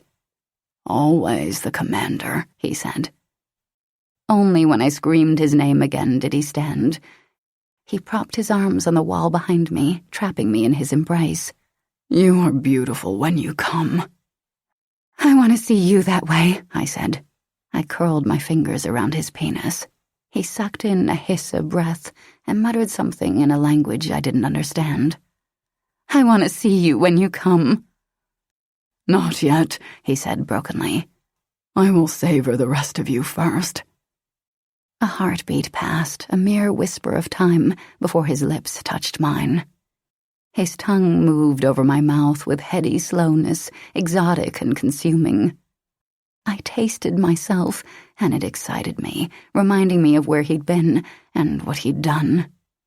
I moved my hand up and down his length, stroking. "Do you know," he said, his voice growing more hoarse with every word, watching me through the thick shield of his lashes, "that you are the most passionate woman I've ever encountered?" "You make me that way." "I'm glad." His hands slid languidly up my sides and cupped my jaw. He planted breathy little kisses and nips over my nose, my eyes, my chin. Warmth skidded along my spine. I wasn't glad at first. I was pissed. I palmed the heavy weight of his testicles. A bead of sweat ran down his temple, and his words seemed even more labored. If this is the way you channel your anger, I'll strive to infuriate you more often." I chuckled huskily. He tugged me to my tiptoes for another kiss. While his tongue worked magic, he shifted his hands under my butt and urged my legs around his waist. I spread my thighs and hooked my ankles at his back until I straddled him and cradled his erection without actual penetration. One of his hands flattened against the base of my throat, so warm, so inviting, a heartbeat away from dipping inside my shirt and cupping my breast. But that strong, masculine hand remained in place, teasing, taunting, tormenting. As one expectant minute ticked by and then another, my nipples hardened painfully. The rosy peaks anticipated his touch and strained against the silkiness of my top. I shouldn't have been this excited. I'd already come twice. "Kieran!" "Mia!" With his eyes squeezed tightly shut, he traced a path down my sternum. He traced the seam back up again, never once deviating from that path. "I told you I want to savor you, memorize you and brand you. Later is the time for wild and rushed." "I want wild now." He only uttered a soft but strained chuckle. "In this I will have my way." "We'll just see how long you can hold out." I'd long since lost control over my body where he was concerned, and strangely I didn't mourn the loss. He pressed his erection against me, and I gasped. I rubbed my chest against his, urging him on. He moaned, bit my collarbone. His hands were everywhere, all over me. Every so often he paused to simply look at me or to whisper erotic promises in my ear, but always he left me aching for more. "You feel so good against me, Angel. I have to touch more of you." Yes, yes, I groaned then. No, no, when he did. I was on fire for him. "Did you ever imagine that a human and an alien would feel so perfect together?" he asked. His tongue licked and sucked my exposed neck and chest. He kneaded my butt. I writhed, I melted into him. I tried to force his hands where I needed them most, but he always thwarted my efforts by drawing his palms a safe distance away. "Damn you, Kieran. Let's finish this." His laugh was a taut, desperate purr. His hands dipped inside my gown. But instead of cupping and squeezing as I so ravenously craved, he teased a fingertip around my nipple. The action only increased my frustration, my need. How was he doing this to me, making me want, need more? Then he grazed the tip of my waiting nipple with his teeth. My hips jerked, and I almost came again. "Yes, there, right there. Do that again."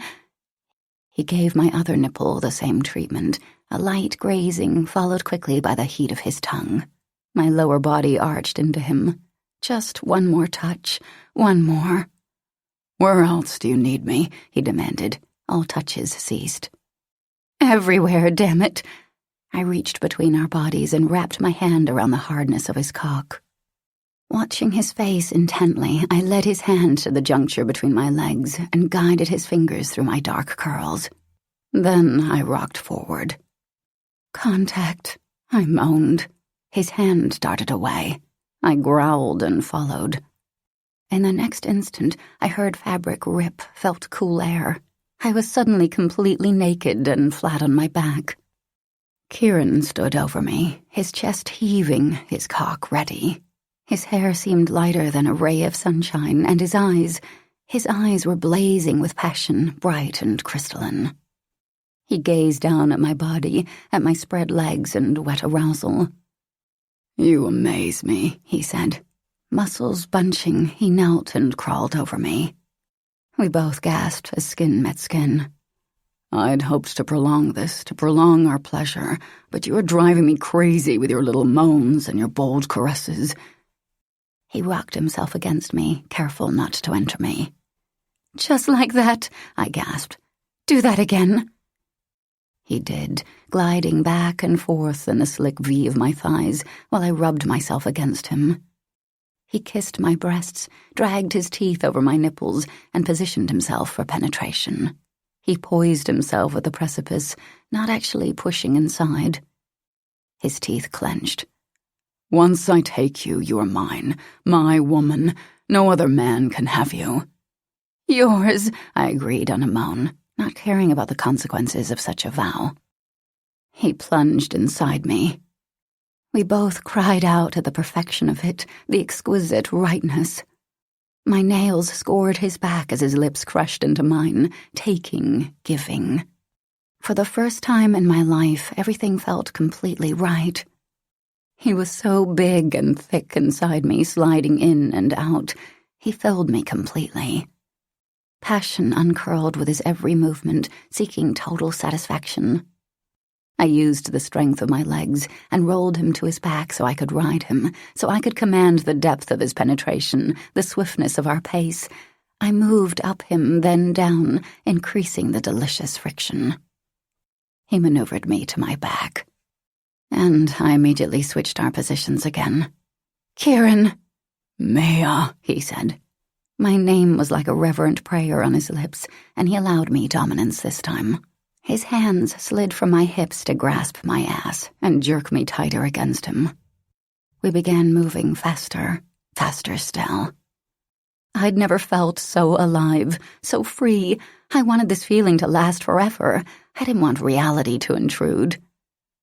"Harder, Kieran, deeper."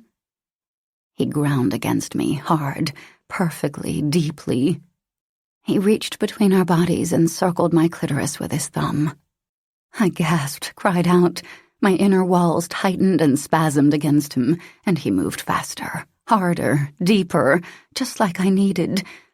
Almost instantly, another orgasm catapulted me to the stars, this one stronger than the last. Only when he heard his name rip from my throat did he spill inside me. When the last pulse subsided, he thrust me to my back and collapsed on top of me. A long while passed before the hazy sexual fog lifted from my mind. When I opened my eyes, Kieran was gazing down at me, his lips soft with tenderness. "I have waited for you my entire life," he said. "Give me the rest of this day. Tomorrow we can deal with the outside world."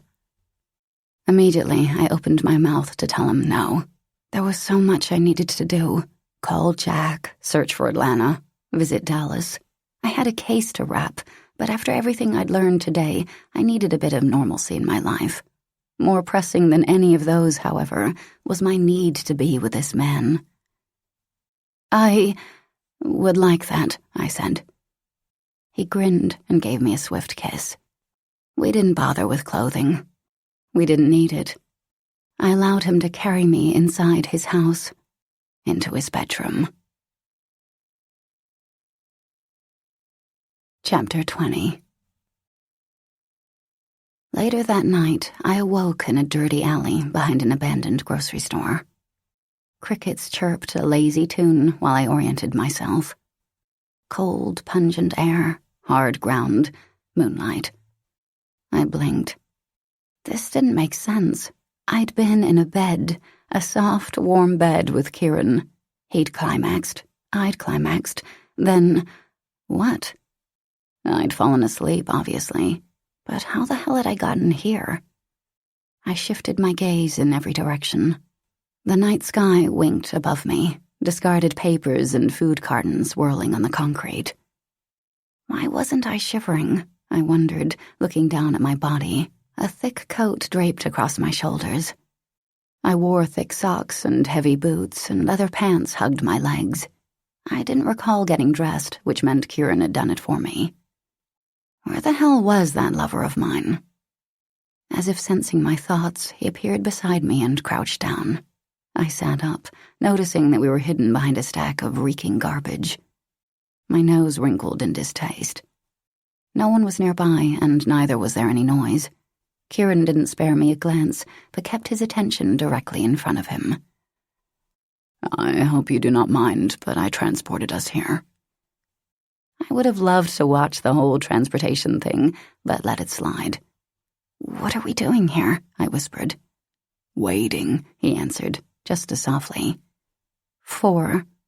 The man needed to learn I'd never settle for half answers. Now he leveled me with an intense gaze.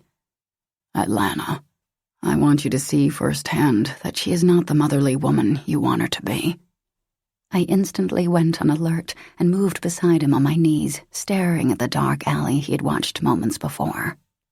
Eagerness thrummed in my blood, eagerness and dread. We waited. When she appears, he said, you are to study her, nothing more. No matter what happens, before we attack her, you must see how she utilizes some of her powers. I almost screamed a denial. Almost. I knew studying the enemy and learning his weaknesses and strengths before jumping into action was the right way to hunt and win. I knew that, yet my impatience was strong. I yearned for some sort of confrontation with Atlanta. "Give me a gun anyway," I said. "I will—" A twig snapped. I sliced off my words and went completely still. At the far end of the alley, a woman suddenly appeared from the shadows. Moonlight bathed her in youth and beauty, paying nothing but tribute to her fair skin and curly mane of white hair. Black pants and a long black leather jacket draped her, showcasing her curves. She looked like a hunter. She looked like me. Atlanta. Kieran stiffened. I watched as a body floated behind the woman. She blinked, and the bulky, naked form fell unceremoniously onto the ground. Shit. Her telekinesis must be unbelievably strong to lift such weight. As a wave of her energy hit me, she paused and frowned. Her gaze darted in every direction, searching for something or someone. My heart raced. I controlled the urge to stride to her, to strangle her, to hug her. Before I took my next breath, she disappeared in the shadows. The winter wind kicked up a notch, swirling and whistling around the alley. Keen disappointment nearly felled me, and I massaged the back of my neck. "She sensed us," Kieran said. Yes, she probably felt a hum of energy in her blood, like I felt every time I'm near an Arcadian. I strode to the body, preparing myself for what I'd see. A male. He was naked, his body devoid of any sign of torture. The poor bastard was even smiling. I checked his pulse just to be sure. "Dead," I muttered. I wish to God I knew why she was leaving them out. "You said William was to get AIR's attention. What about this one?" I dropped my head into my hands. I'd always wanted a mother to love me. Hell, I'd always wanted a mother to love. But my mother had killed this man. My mother was a predatory alien, had done such evil things, and just thinking about them made me sick.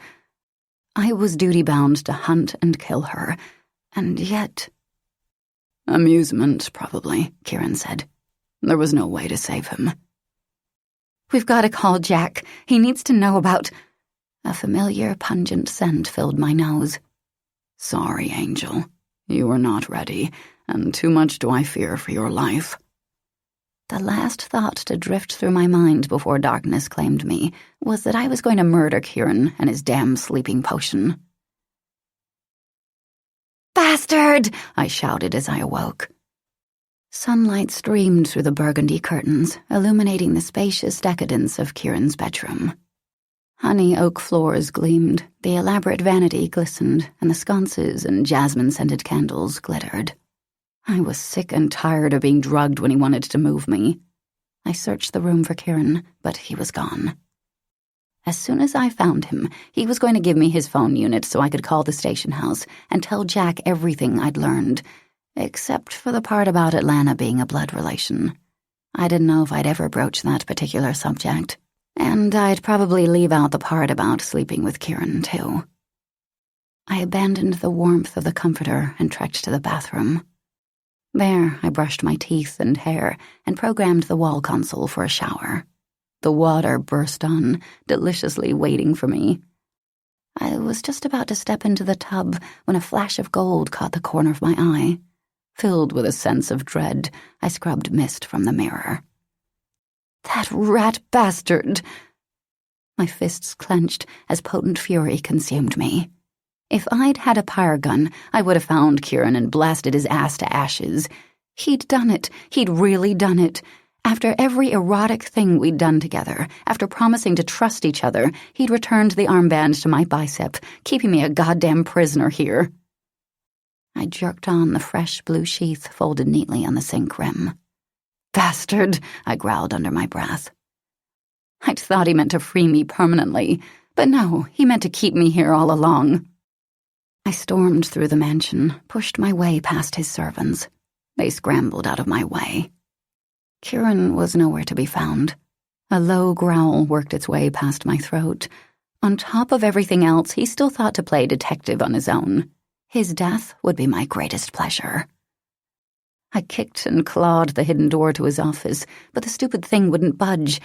Did he think I'd be okay with this? That I would forgive him? What, give the little woman a few mind-shattering orgasms and she'd be content to wait at home? Bastard! I spat again. Whipping around, I saw I was alone. Smart of the servants to hide. In my frustration, I might have accidentally hurt them. I stalked to the kitchen and withdrew a cooking blade from a wooden sheath. Before the day ended, I was going to hack this armband from my body. Then I would await Kieran's return.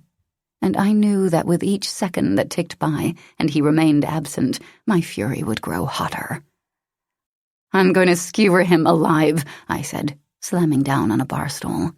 I'm going to rip out his heart and feast on it for days. I'll tie his intestines around his neck and choke him to death. I jabbed the tip of the knife under the band. Oh, and just who do you intend to torture this way? A husky female voice asked behind me. I quickly jumped up and spun, knife braced and ready. When I saw who stood there, my jaw dropped open. Atlanta.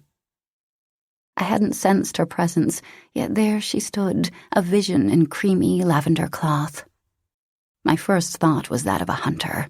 I wished I had a pyro gun. I wished I had a tape recorder. My second thought was simply that of a daughter. I wondered what she thought of me as she examined me so intently. Up close, her up-tilted violet eyes, high cheekbones, and pixie nose were the epitome of perfection. Even the arch of her eyebrows dared not deviate from the flawlessness of her features. She resembled me, yet was so much more delicate. Gold armlets snaked around her biceps, and bracelets adorned her wrists and ankles. Her glitter-soft white hair nearly reached the floor and was plaited in several braids. Innocence enveloped her, glowed lovingly around her, deceptively. Two separate needs battled for dominance. I could run to her, accept her as my mother, and talk to her. Or I could use the blade I held in my hands and end the mess this Arcadian had created. I did neither. I simply stood, conflicted, my heart rate increasing, my palms sweating. I was so filled with curiosity. What would my life have been like if I'd remained with her as a child? Would I have known the love I'd always craved? Would I have killed innocent humans to please her? I was supposed to hate her, and I did hate her on so many levels. Take her into custody, the huntress in me cried. Question her. Find the missing men, if any of them are still alive. Find the babies. Still, I couldn't force myself to move, to act as I'd been trained. Why are you here? I managed. To see you. Her fingers skipped down her braid. Would you like me to leave? No. I shook my head. No matter my needs, that wasn't an action I could allow. She gave me a half smile, and amusement sparkled in her expression. Holding that knife, you remind me of myself, so strong, so ready to conquer the world. Except we use our weapons for different reasons. There, I'd said it. It was the first step in forcing myself to think of her only as a murderer, not a mother. Killing is killing. Slowly, her smile faded, and she leaned her hip against the kitchen doorframe. A hint of anger stiffened her chin. Which of us do you think has more fun with our victims? Life isn't always about fun. Then what's it about, Doing the right thing. Is the right thing admitting to my crimes? Fine, I did it. I killed the men you found. They had served their purpose, and I learned well not to leave fathers with their babies." I blinked at her cold confession, uttered so nonchalantly. I'd never had an alien admit so blatantly to a crime. And yet her confession fit so perfectly with her other actions. Shocking, uncaring, bold. "I'm glad I did," she said. "It brought you to me." "You cannot mean to convince me that you killed them only to get to me." "What about the babies?" I asked, keeping my tone as neutral as hers, a feat that required every ounce of strength I possessed. She shrugged, waved a delicate arm through the air, and gave a light chuckle. "What about them?"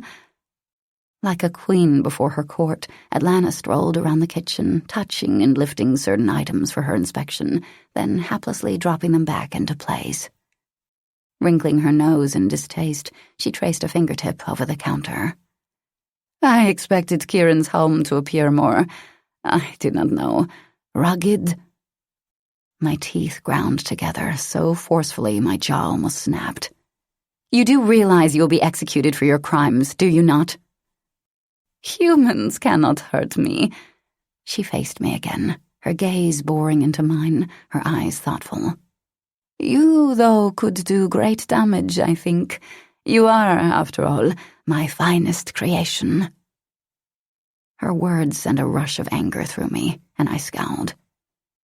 "You had nothing to do with shaping me into the woman that I am." "You are more mine than your father's, more alien than human."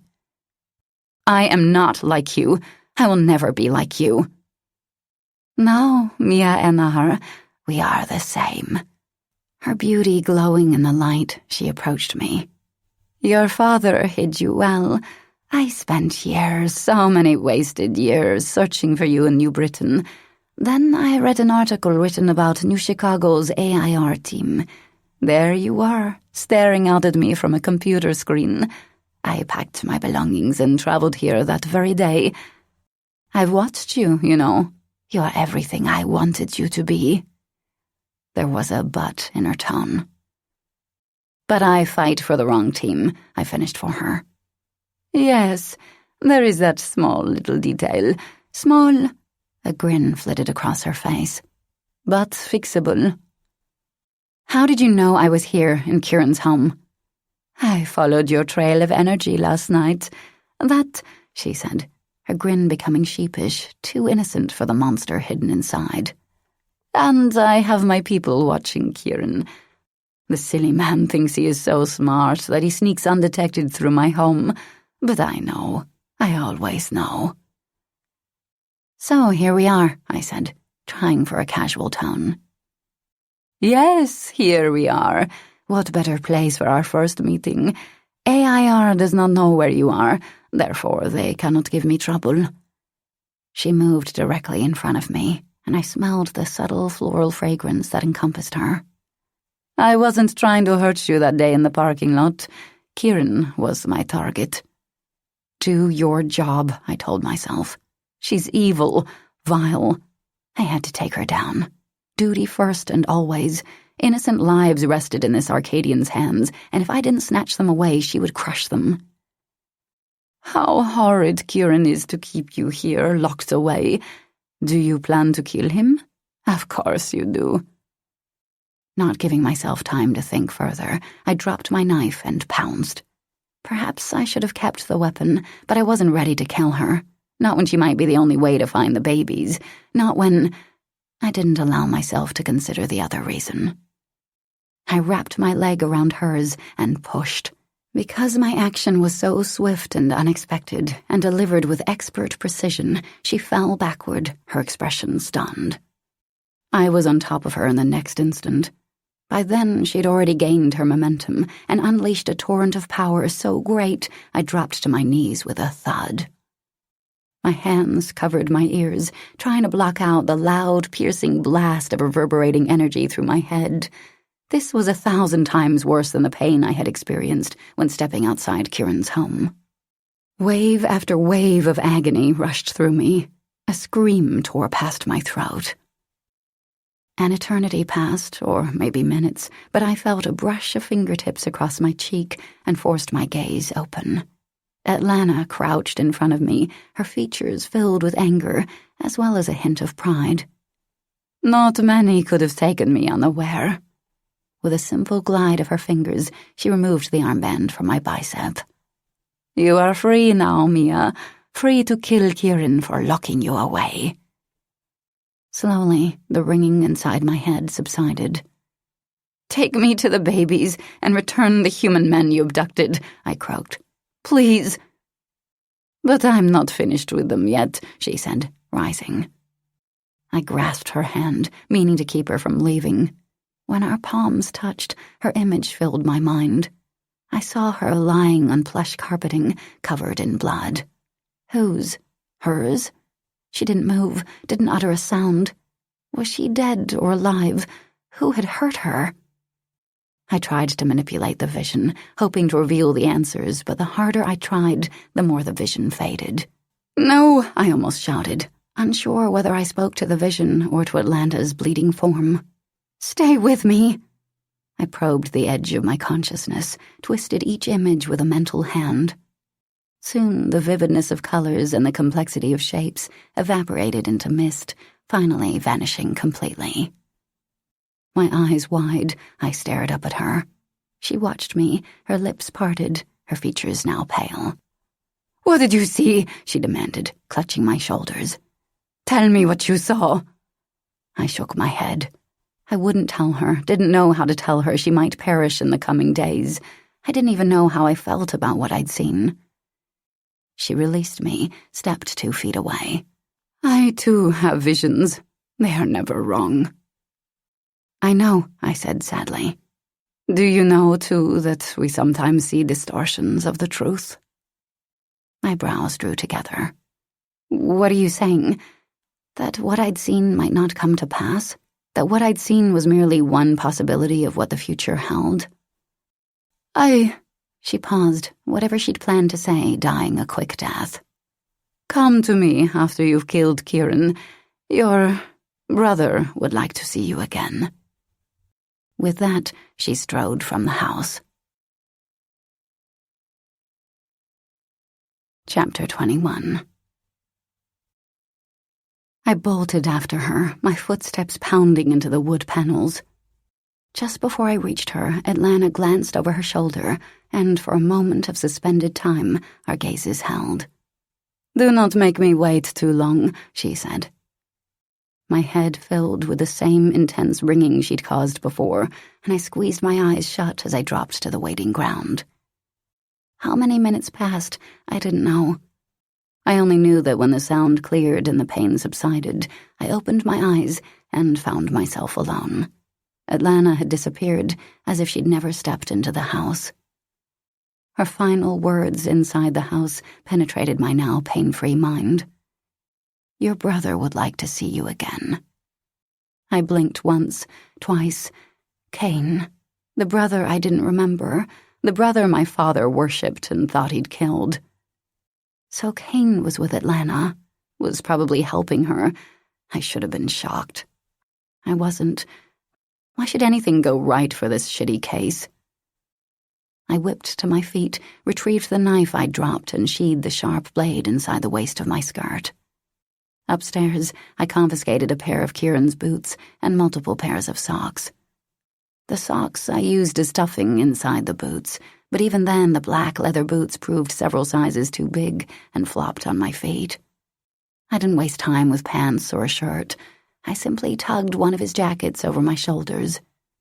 The thick material sagged, and the sleeves covered my hands. It'd have to do.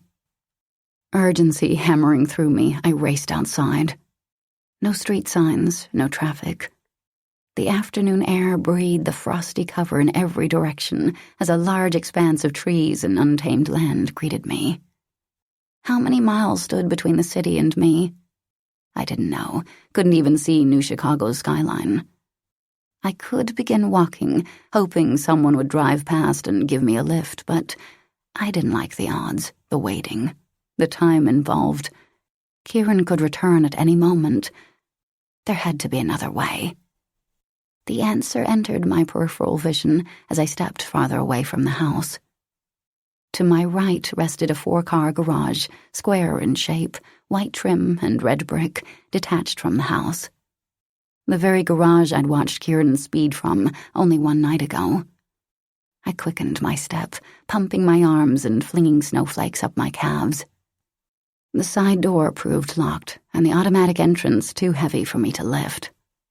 I busted the back window with a rock and climbed inside, knowing I'd set off whatever alarm system he used. I didn't care. Warmth enveloped me as I studied 3 SUVs, each clean and all-terrain, and waiting for a driver, waiting for me. I grinned. One space proved empty, which meant Kieran was still using the Jag. As I considered what to do next, my smile dissolved. I didn't know how to hotwire a car. Earthlings used fingerprint IDs to start cars. Most aliens did not have fingerprints, so they used voice recognition. Without Kieran... No, wait. Most likely Kieran would have programmed a few of his servants' voices into the system in case he needed someone to run his errands. Or he would have left a recorder with his voice commands for their uses. Cursing, I ran back through the snow, my teeth chattering, my body shivering. Inside the house, the servants were still in hiding. As I searched for them, I also searched for a recorder. I rummaged through drawers and cabinets on the ground floor, finding nothing but a few batteries and bullets. Scowling, I pounded up the stairs to Kieran's room, where I left no corner or hollow untouched. I discovered a feather boa and a straw cowboy hat in his closet, but I didn't want to consider why he had those items. Back downstairs I went. A few minutes later, I found a young woman hiding in a cubbyhole under the kitchen floor. She screamed when she saw me. I grabbed her by the upper arm and hefted her up. "Come with me. Be good, and I won't hurt you." Her body trembled, but she didn't try to fight me. I raced back outside, dragging her with me as I retraced my steps to the garage. Thankfully, there was no sign of Kieran's return. I approached the far SUV, the one with chains on the tires, low mileage and turbocharge. "Open it," I commanded to the woman. Open," she whispered. Nothing happened. I banged my hand on the hood in frustration. "Say it again, in the right language." "Luo," she shouted. The door popped open. Relief pounded through me. "Now make it start." "Pren," she shouted, and the engine hummed instantly to life. I released her and slid inside the car. As she sprinted away, I programmed in the coordinates to my apartment. The garage door opened automatically, and the car jolted into motion. The squeal of thick tire tread filled my ears as I sped away. I snatched the car phone and said, "Jack Pagosa, AIR," into the speaker. I heard the ring, but he never answered. Shit. I'd try again when I reached my home. I drove north for half an hour and had almost given up finding a familiar road when New Chicago skyscrapers rose ahead above the horizon. An hour later, I eased into my building's parking lot. I left the car running. My steps clipped and frantic, I strode inside the building. The hallway was a broad opening into an expansive sunlit lobby that left nothing to obstruct my vision. Just as I rounded the corner, I heard a high-pitched, "You're looking good," whistle. I turned sharply on the balls of my feet. My neighbor, Eddie Briggs, paled when he realized who he'd just objectified. He was damn lucky I didn't knife him. Hi," he said, pressing his glasses up his nose and trying not to stare at my cleavage. He wasn't doing too good a job. He stood in front of the elevator, tall, lanky, and young, probably 20, with dark blonde hair and freckled skin. "If you want to live, don't comment on my clothes." I never slowed my step and quickly passed him. I felt his gaze on my legs. The police have been here looking for you," he called. I stopped mid-step and spun to face him. "Did they question you?" I waited. Nothing further was offered. He just continued to stare at the gown beneath the jacket, and I waved my hand in front of his face until he actually made eye contact. "What did you tell them?" "That I didn't know nothing, that I hadn't seen you in a few days." "You did good," I told him, jumping back into stride. Only when I reached my apartment did I stop again. I cursed. My ID unit was busted. I cautiously stepped into the foyer and scanned my living room. Nothing appeared out of place or destroyed, but something didn't feel right. The air pulsed with someone else's energy. Someone, maybe AIR, maybe not, had searched my place. That someone might still be here. I unsheathed my knife. A thorough search revealed an empty trash bin and a missing answering unit, but thankfully no intruder. I tried Jack again. After 8 rings, I slammed the receiver onto the kitchen receptor once, twice. Where the hell was he? My fingers stiff, I phoned the hospital next, only to be informed that Dr. Hannah was absent. Was everyone conspiring against me? After locking up as best I could, I hurried through the spray shower, changed into fitted slacks and a button-down, then ceremoniously dumped Kieran's clothing into the corner. God, it felt good to wear my own things. Even better, I'd strapped on a pyre gun, clips, and several knives. I secured the necklace Kieran had given me in my closet safe, where I usually kept old weapons. I didn't know what I was going to do with it yet. Thankfully, no one had stolen the SUV, so I used it to drive to the hospital. Anticipation filled me as I strode into Dallas's room. Sunlight streamed through the open blinds and gleamed on the white tile and silver bed rails. I stood there, drinking in every detail. Dallas was propped up on the bed, eating lunch and speaking with another agent. Garrett Harsbrough, I realized, a young recruit fresh from school. I felt a surge of joy and relief, consuming, pure. Dallas was alive, healthy and whole. His skin possessed a strong pink tint. His motions were slow but sure. The only evidence of his recent brush with death was his thinner cheeks and the lines of tension around his mouth. He chuckled at something Garrett said, the sound a little strained, yet I found myself laughing with him. True laughter, uninhibited. He heard me and glanced over. I had to bite back a gasp. His eyes, even from this distance, I could tell they were no longer the deep brown of before. They were lighter, almost blue, like Kieran's. "Mia," he said, dropping his fork and returning my smile. "Damn, but it's good to see you." I rushed to his bedside and clasped his hand in mine. "Welcome back," I said. "Welcome back." He gave my palm a squeeze, his grasp weak. "Glad to be back. Dr. Hannah said I should be dead, but the gods must like me." I blinked up at Garrett. "Will you excuse us?" I asked. I didn't give a shit if I was being rude. I needed some time alone with my friend. My best friend. Garrett gave me an appreciative grin, nodded, then strode from the room. When we were alone, I turned back to Dallas and said, "How do you feel?" "Better every hour." Suddenly, the smile fell from his lips, and he eyed me with concern. "You missed Jackson by 10 minutes. Something's going on, Mia, and it has to do with you." I didn't want him to worry. "I've been out of touch for a few days, that's all." He shook his head. "It's more than that, and—" He paused, like my words had only just reached him. "What do you mean you've been out of touch? You're never out of touch. Your job is your life." "Long story, and I don't have time to explain. What did Jackson tell you?" "He wanted to know if I'd spoken to you since I'd come out of the coma last night, and of course I hadn't." "That it?" "Well, it's what he didn't say that threw me. Jack called on Jackson's cell. Another body was found this morning. I don't know who. Jackson wouldn't tell me. Anyway, while Jack was talking, Jackson turned pale.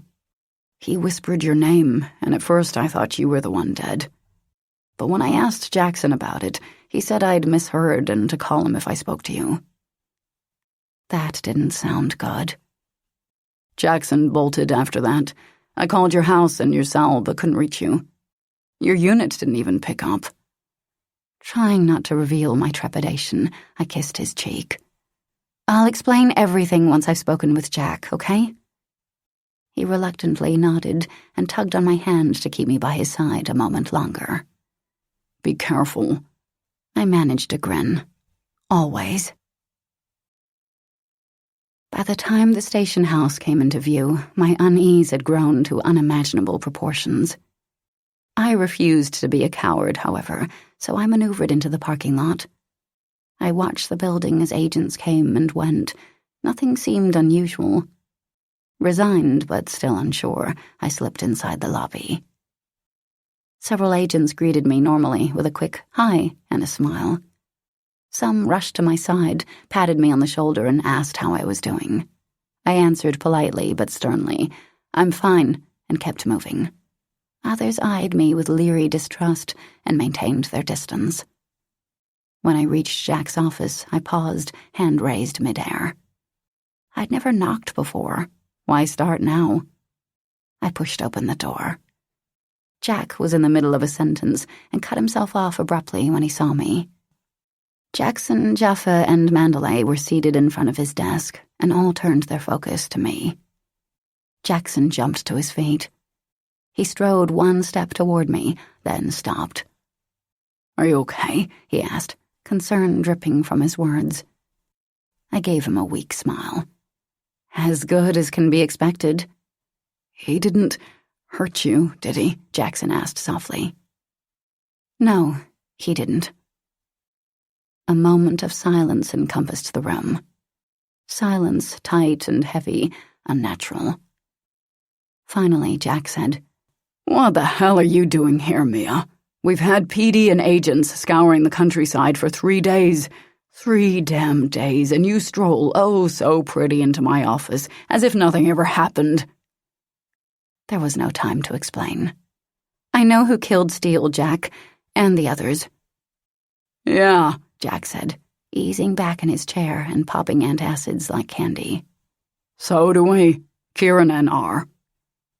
I opened my mouth to utter a determined, "You're wrong," but Ghost and Kitty rushed inside, halting my words. They flanked my sides and ground to a halt when they saw me. "Dallas called my cell," Ghost said, dragging in breaths after every word.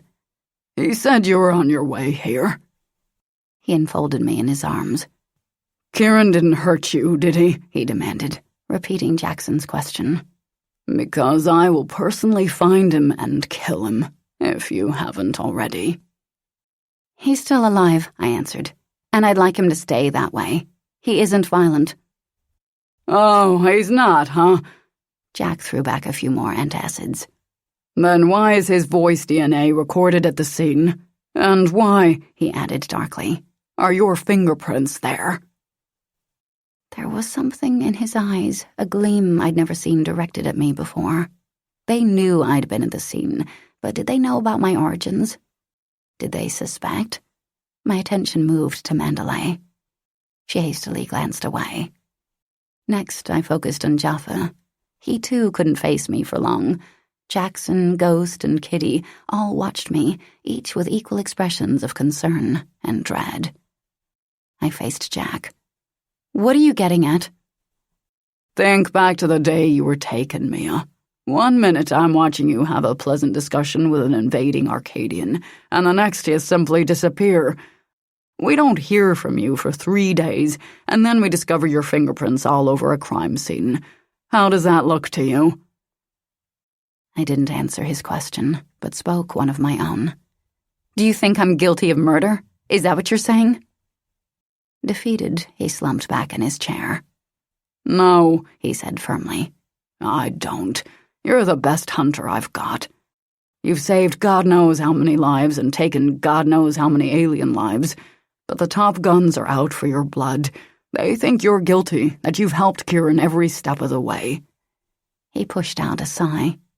"They want your badge." Dread uncurled inside my stomach and launched a path through my blood. "Neither Kieran nor I killed those people."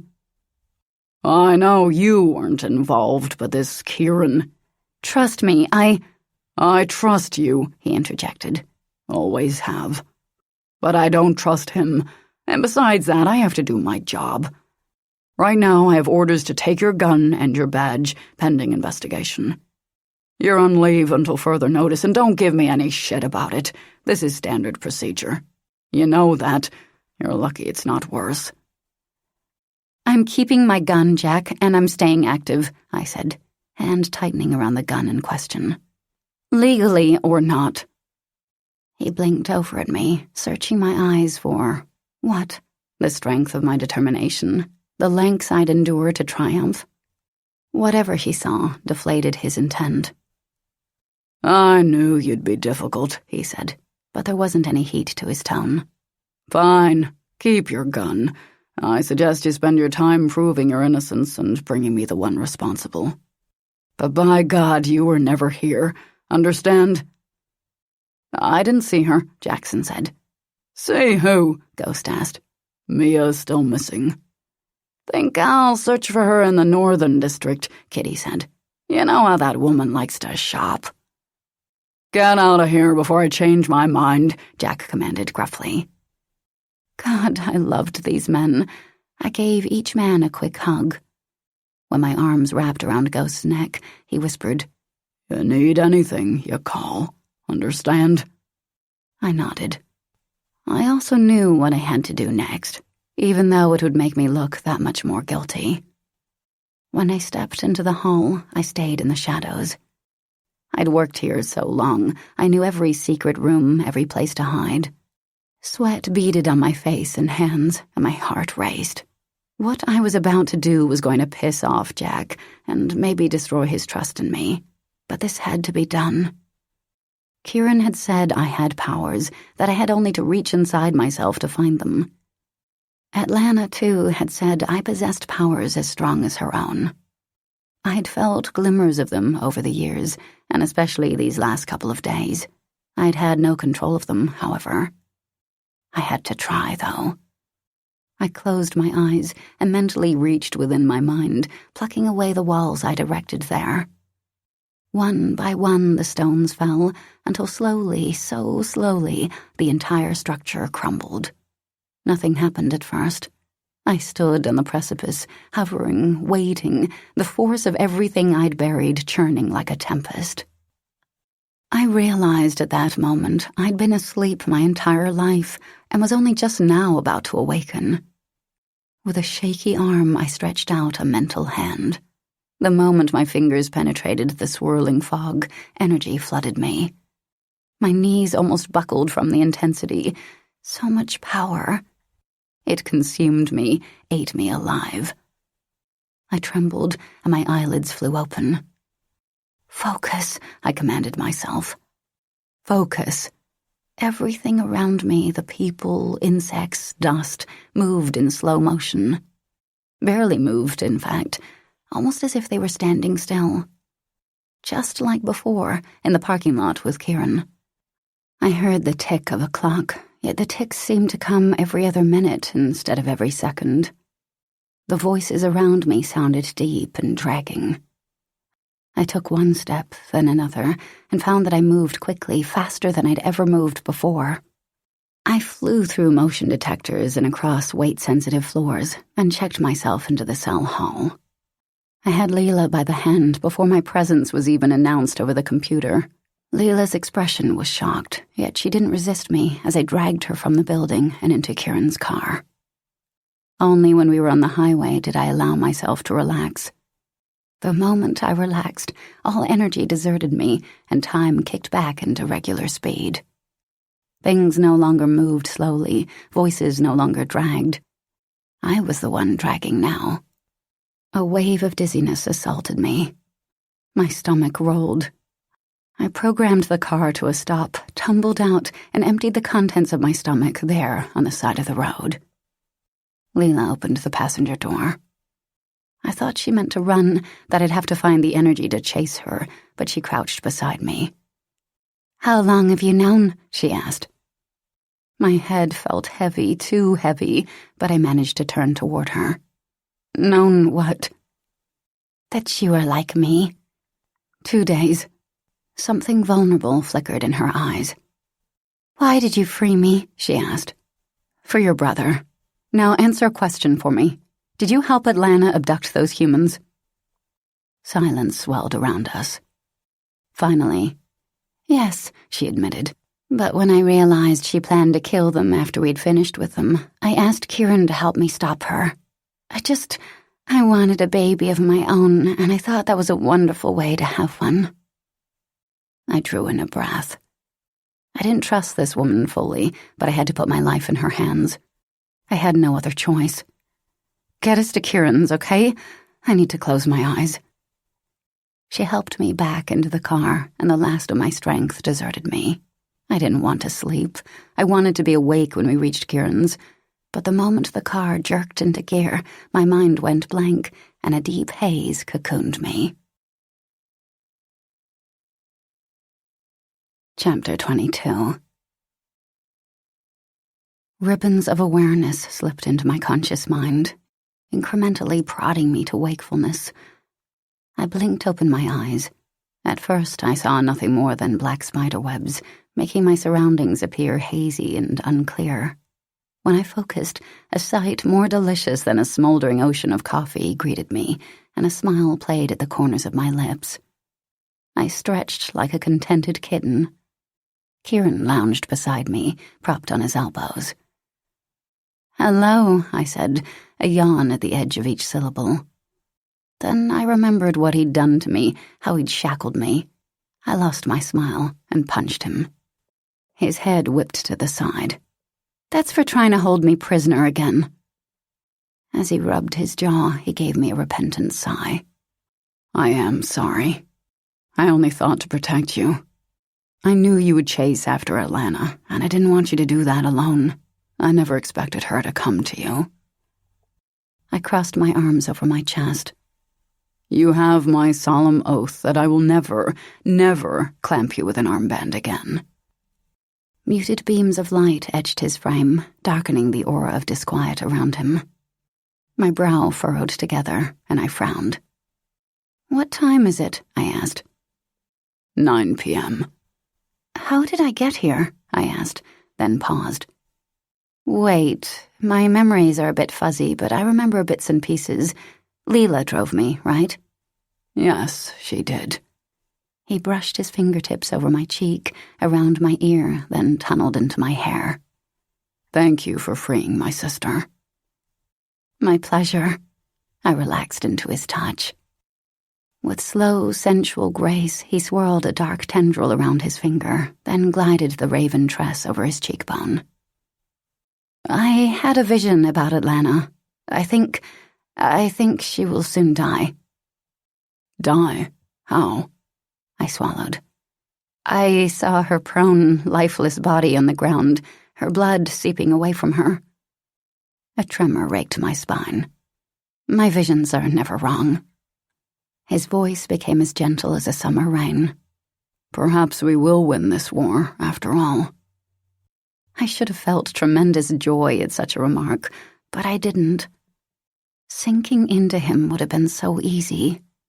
Wrapping my arms around his neck and pulling him to me for a kiss would have been easier still. Yet I did neither of those things. I allowed him to offer the comfort. His fingers cupped the back of my neck, and he did what I had not.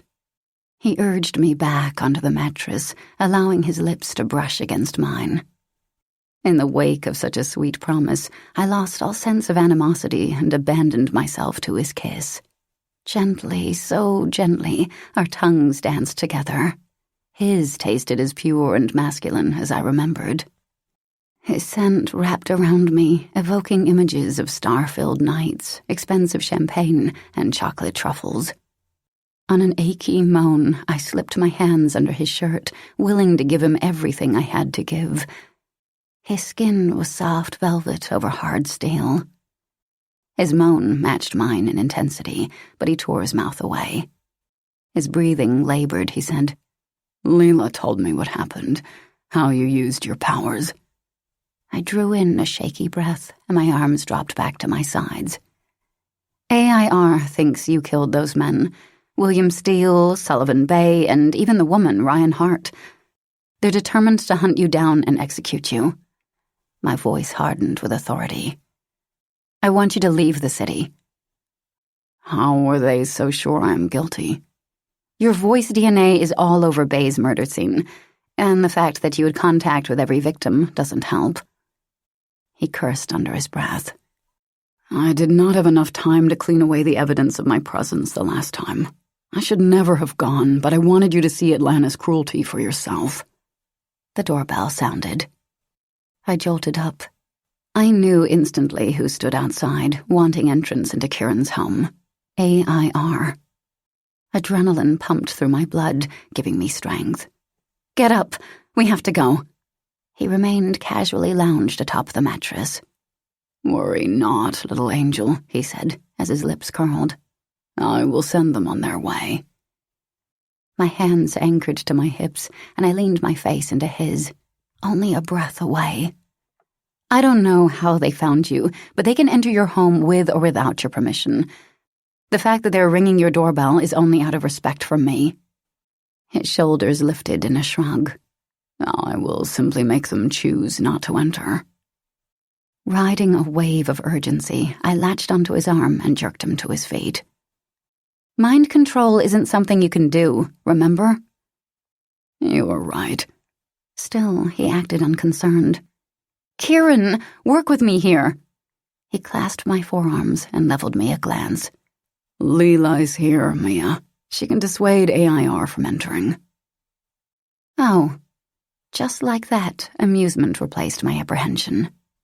A deep, true chuckle escaped. I never thought I'd be glad for her ability. You are beautiful when you laugh. Like a goddess of love come to enchant all who gaze upon you. Enough, a female voice said from the doorway. You're making me sick. Both Kieran and I reluctantly turned away from each other and toward Leela, the sounds of revving engines in our ears. I will hear your thanks now, she said dryly. I just saved both of you. I like roses. Go play, Kieran said. He waved one hand through the air. We're busy. No, I said. Stay. We have work to do. We're going to visit Atlanta tonight. Kieran frowned. You have not enough experience using your powers, he said. We're not ready to face her. With enough pyre guns, we'll be ready for 3 intergalactic wars. I shifted my gaze to Leela, who still leaned casually against the doorframe. Can we count on your help? You set me free, she answered, her expression resigned. I owe you, and an Arcadian always pays her debts. I almost shook my head in surprise. These 2 aliens I judged so harshly and fought so incessantly to destroy were becoming my strongest allies. That fact boggled my mind. I wanted to thank them, tell them I was sorry, and demand to know why all at once. Kieran sighed. What should I do first? Get a car ready, I said. I know where we can get weapons. I grinned. AIR is about to make an anonymous contribution. Sneaking through the back door, up an elevator shaft, and into AIR storage took a little over an hour.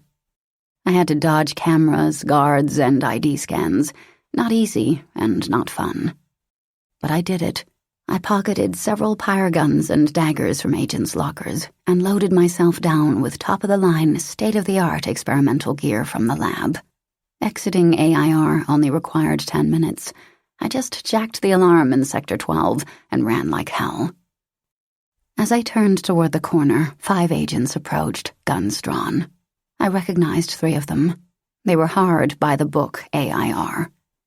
If one of them tried to stop me, I knew I couldn't kill a fellow agent, so I increased my speed. Maybe they would be too busy to notice me, a suspended officer striding as pretty as I pleased through this secured area. Right.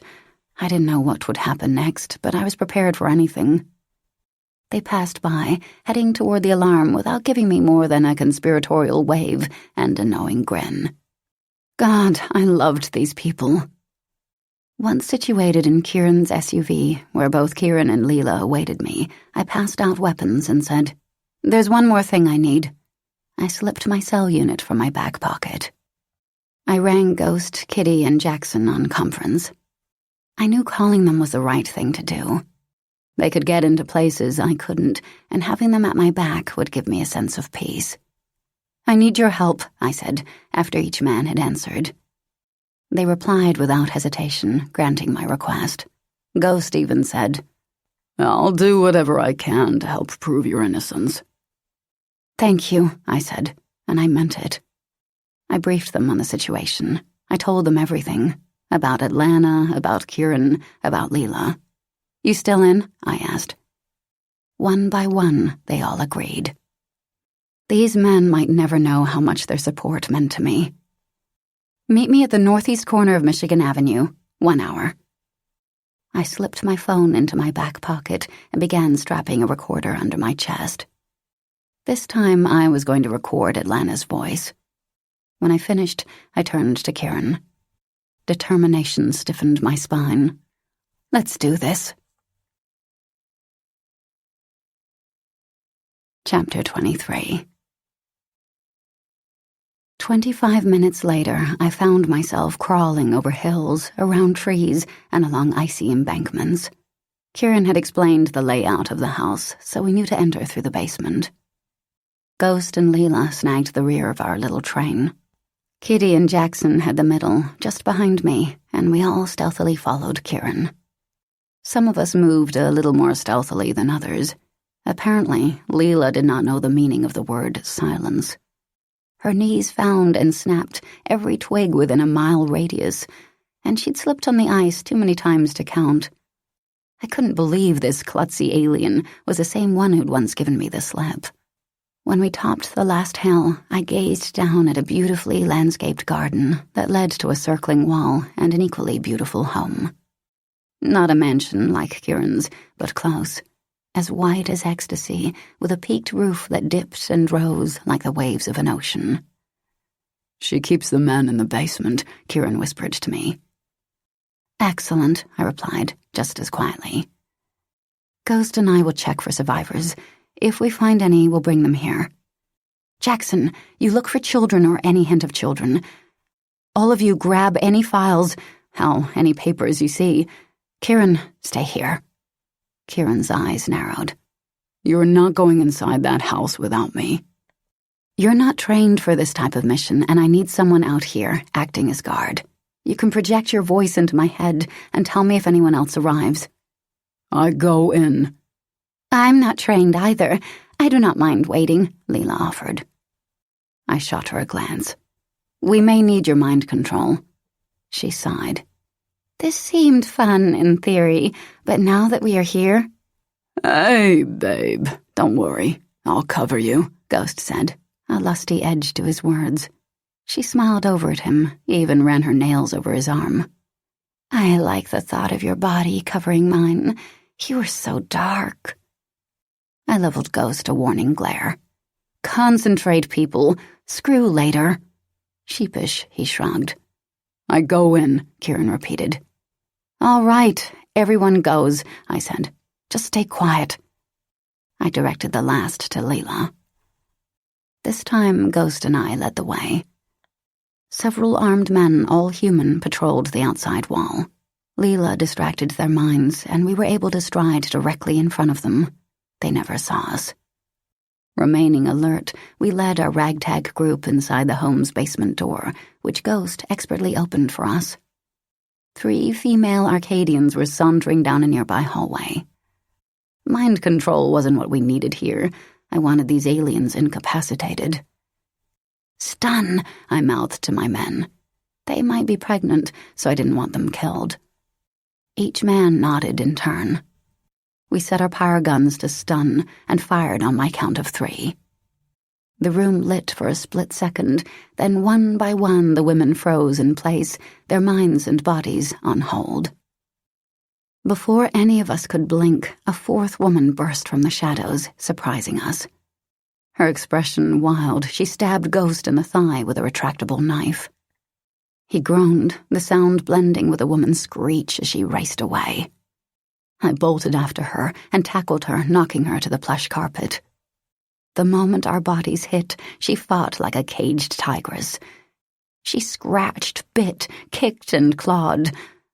I landed a solid punch to her chin, knocking her witless for a few seconds. Those seconds were all that I needed. I steadied my gun and fired. As the stunned woman lay motionless, I pushed to my feet. Jackson, Ghost, and Kitty all watched me expectantly.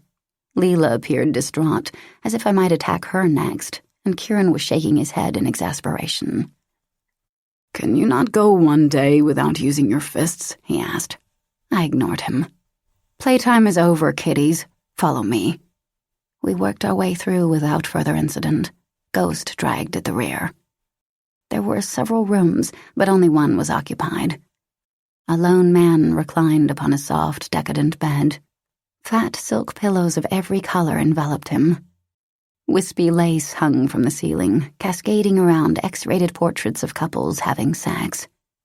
The man was completely naked and reading a magazine. Erotic encounters. His long, muscular legs consumed every inch of space, and his dark hair and dark eyes glowed with boredom. I didn't recognize him from the missing persons portfolio. When he spotted me, he set his magazine aside with a sigh. "How do you want it?" he asked. Resignation dripped from his voice. "Shh," I hissed, scanning the room to make sure we were alone. Once I was satisfied that no other ears were listening, I crossed the room and positioned myself at the foot of the bed. "What's your name?" "Terrence Ford." "Are you here willingly?" Jackson asked. "No," Ford said. He kept his gaze directed at me. "Do you want to be on top?" Behind me, Kitty chuckled. "Yeah, Mia, do you want on top?" "I'm here to save you," I told the victim. "Not screw you." "Idiot," I muttered under my breath. "See this man here?" I motioned to Ghost. "He's going to take you to safety." Ford stood so quickly, the sheet atop the bed whipped to the floor. His knees were wobbly, and he would have tumbled to the ground if Jackson hadn't grabbed him by the forearm. "Steady," Jackson said. I draped the comforter around the man's nakedness. "Thank you," he gushed. "Thank you so much." Ghost helped the poor, practically screwed-to-death man from the chamber. I noticed Ghost was limping, and with every step, the limp worsened. In fact, a trail of blood now followed him.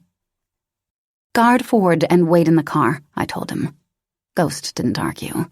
He nodded, for the first time looking like his name. I turned to Kieran. "All right, I'm ready to face Atlanta. Ready to face my mother." Chapter 24. We entered several upstairs bedrooms. Like the rooms below, these were empty. We kept moving until we spotted a gathering of Arcadians huddled together in the middle of a hallway, laughing and talking. The carpeted flooring was congested with females, probably breeders, I realized. Our guns were already set to stun, so we discharged a round of lasers. Blue lit the air like a midnight bonfire, and suddenly their bodies looked frozen by time, some standing, some sitting. Some were even poised with hands upraised, mouths open. This almost seemed too easy. Shaking my head, I studied the forked hallway ahead of me. 2 choices, left or right. "Layla," I said, "stay here. Detour anyone who comes this way." She gulped and clasped a pyre gun as if it were a precious diamond. "I will." "Jackson, Kitty, you take the right. Kieran and I will take the left." Everyone nodded, and we split. Kieran and I entered a large sitting room, making sure to stay in the shadows. A fireplace decorated the far wall, the only spot not covered by mirrors. A black velvet couch and 2 matching chairs flanked the center. I sucked in a breath. There, in the second chair, lounged Atlanta. She wore a sheer lavender gown, mere wisps of fabric, and her snow-white hair hung down her body in erotic curls. A man was seated directly across from her, talking about their progress with the halflings. I couldn't make out his features, but I knew from his short, inky hair that he was human. I inched a step toward them, my power gun aimed at Atlanta's heart. Stun. I'd only stun her, I thought, squeezing the trigger. Blue lights erupted, then fizzled. I watched, my heartbeat suspended. My mouth formed a small O. Shit. Something was wrong. Atlanta remained completely unaffected. In fact, neither she nor the human had ceased their conversation. Kieran fired off a round of his own. Nothing. Atlanta shifted her body and faced me directly, as if she'd known I was there the entire time. "I'm so glad you decided to join me, Mia. Sorry I had to destroy your weapon." She waved her fingers in the man's direction. "Leave us," she said. He instantly obeyed and disappeared behind a mirrored door. Before I could receive a clear look at his features, a sharp pain lanced through my hand.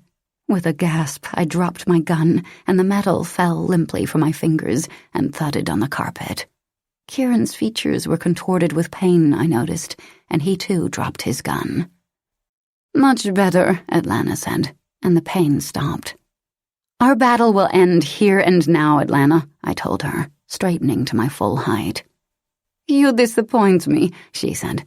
"I thought you'd kill Kieran and help me. Instead, you do the opposite. Foolish girl." A swarm of Arcadians burst into the room from the mirrored door, surrounding us. The air circling Kieran thickened, and I knew he was about to use his lightning-fast reflexes. I closed my eyes, willing myself to do the same. Damn the consequences. Instantly, my powers sprang free. When my eyelids snapped open, I saw Kieran fighting 3 Arcadians at once.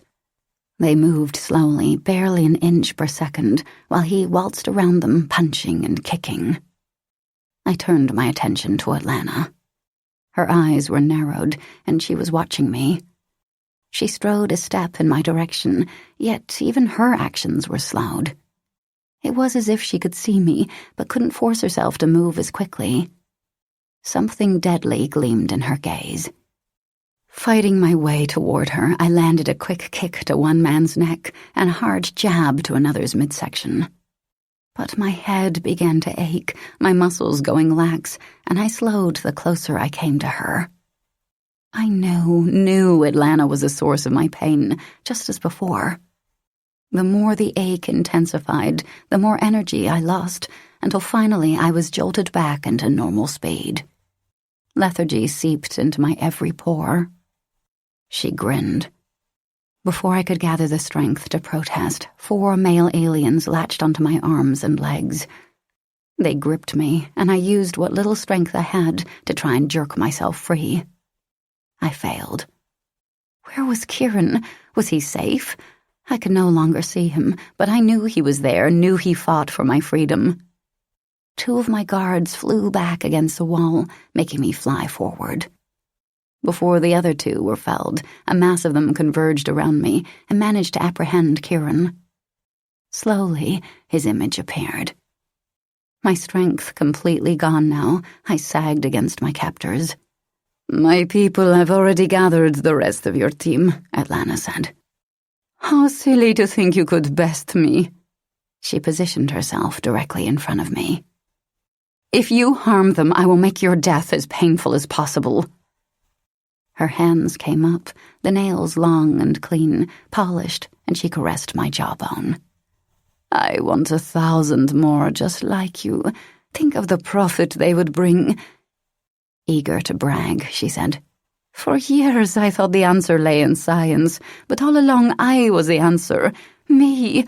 My blood, like Kieran's, has healing qualities that aid in the creation of halfling offspring. After I infused my women with my blood, they were able to produce healthy babies with Earthmen." "Where are they? Where are the children?" "I'll never tell." "You disgust me." Fury flashed in her brilliant lavender eyes. "Whip him," she said, motioning to Kieran. "And if you fight it," she told him, "I will punish Mia. I might anyway. She's proving to be quite a disappointment." His expression dark and dangerous, he nodded. A guard stripped away his shirt and bared his back. "I will be fine," he assured me with a strained smile. That smile was almost my undoing. He thought to keep me calm, to assure me everything would be okay. We both knew it wouldn't be. "He is able to heal quickly," Atlanta growled. "Unless he is whipped until there is none of his precious blood left. Or unless the whip is laced with poison, which this one is. You see, the poison binds with the healing properties of his blood, and the more his body tries to recover, the more the poison destroys him." A mixture of panic, dread, and helplessness uncurled in my stomach, giving me a jolt of energy. I twisted and lunged. Free for a moment, I raced toward him, but was quickly grabbed again and subdued. "Leave him the hell alone," I screamed. "Continue," Atlanta said to the whip wielder. The first blow landed on his back, and Kieran flinched. Then the next and the next were delivered in rapid succession. Sweat dripped from his temples, and blood flowed like a crimson river down his back. Again, the long, thick length of the whip cracked through the air. He moaned. "Let him go," I shouted, kicking and jerking. I just didn't have the physical strength to fight my way free. "I'll kill you. Do you hear me? I'll kill you." Atlanta's eyes narrowed menacingly. "No, you will not. You will help me breed more." I stilled. "I'm your daughter, and you would do that to me?"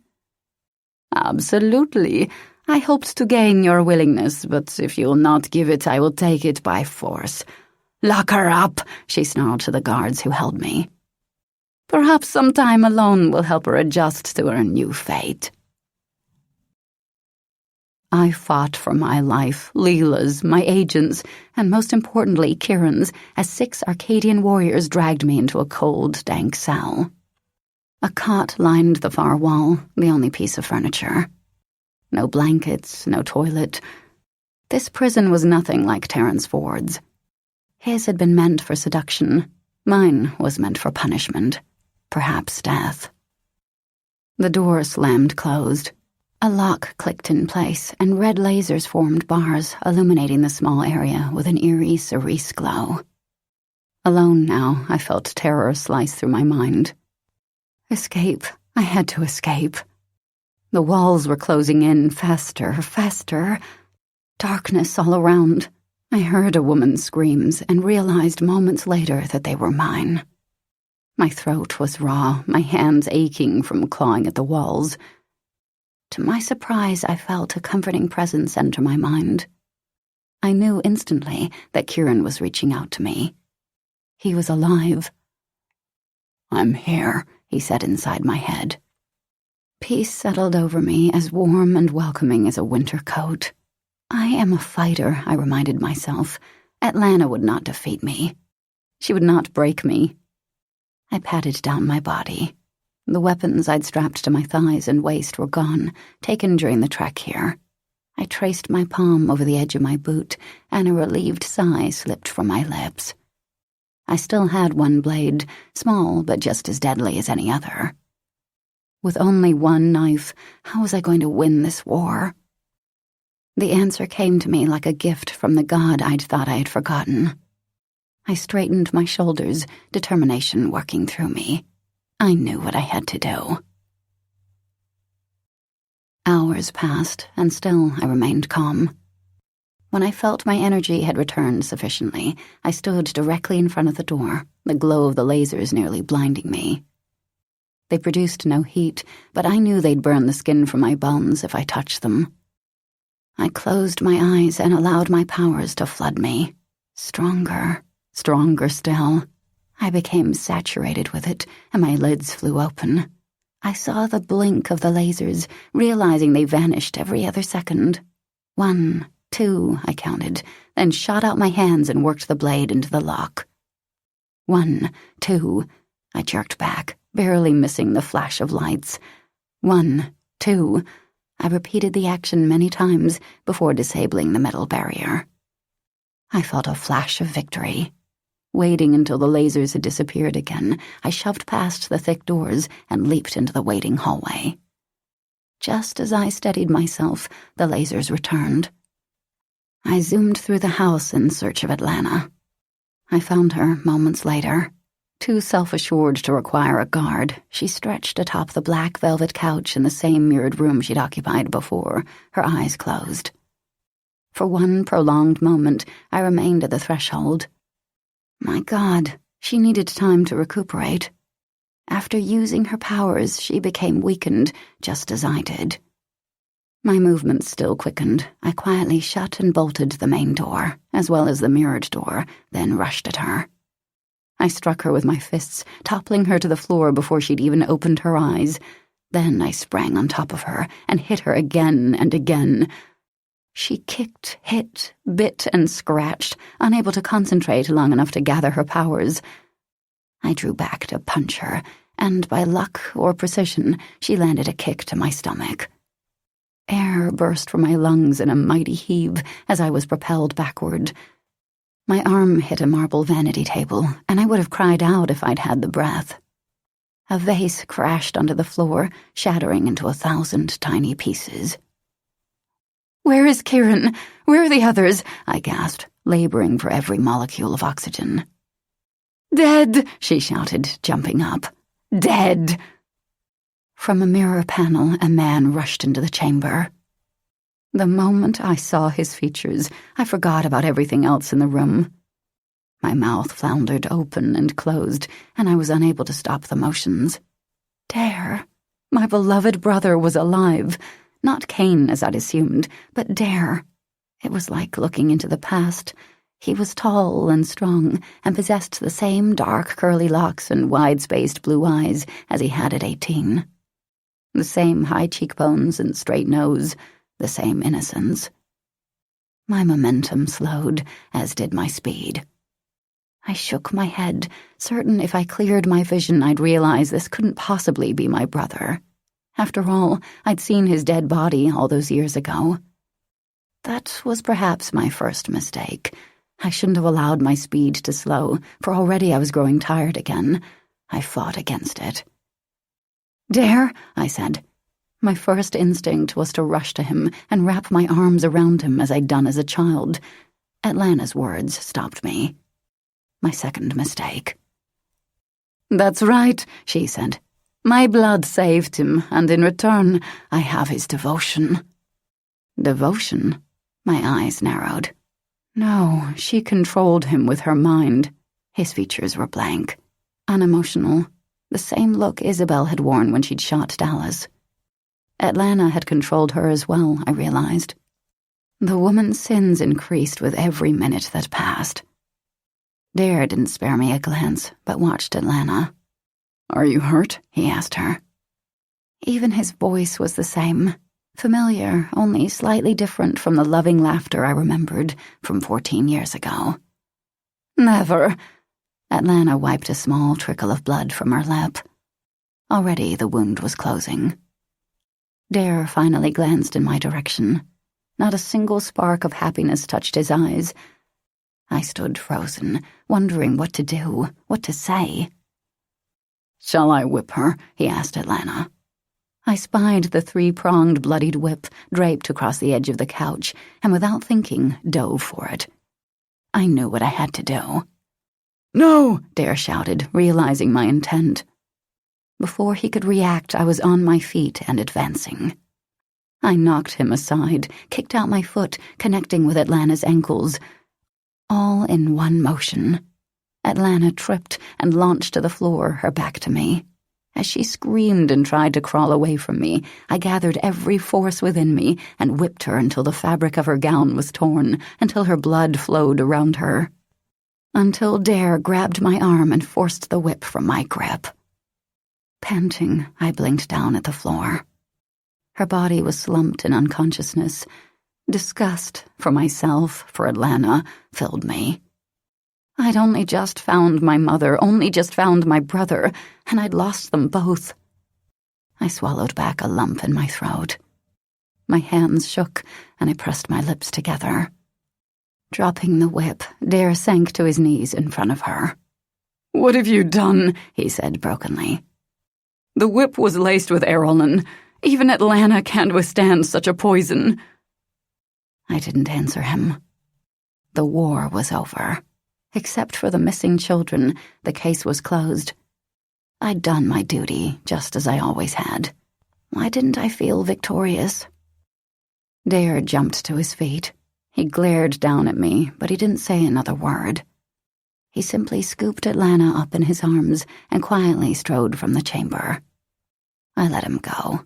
She was dead, no longer a threat, and I couldn't bring myself to do more. Hopefully, in the coming days, Dare's mind would clear from her monstrous influence, and he would come back to me. Right now, I had to find my friends. My strength slowly draining, I moved from the room. Only 2 guards were stupid enough to try and stop me. Because of my loss of energy, one managed to knife a wound from my sternum to my navel. When they were unconscious from my chokehold, I battled against the pain and stanched the flow of blood with a scrap from one of the women's gowns. I stumbled through the rest of the house, finding Jackson and Kitty inside a cell. I disabled the lasers, and Jackson was able to pick the lock. They rushed through the doorway, then ground to a halt when they saw my blood-soaked shirt. "Are you okay?" Jackson asked. "I'm fine," I managed. "Someone else's blood," I lied. "Help me find Leela and Kieran." 10 minutes later, Kitty called. "In here! They're in here!" My footsteps were slow, but I made my way inside a bedroom. Leela stood over a large bare bed, staring down at an unmoving body. She slowly turned and faced me. Tears ran down her cheeks. "He is dying," she whispered brokenly. "Kieran is dying." Chapter 25.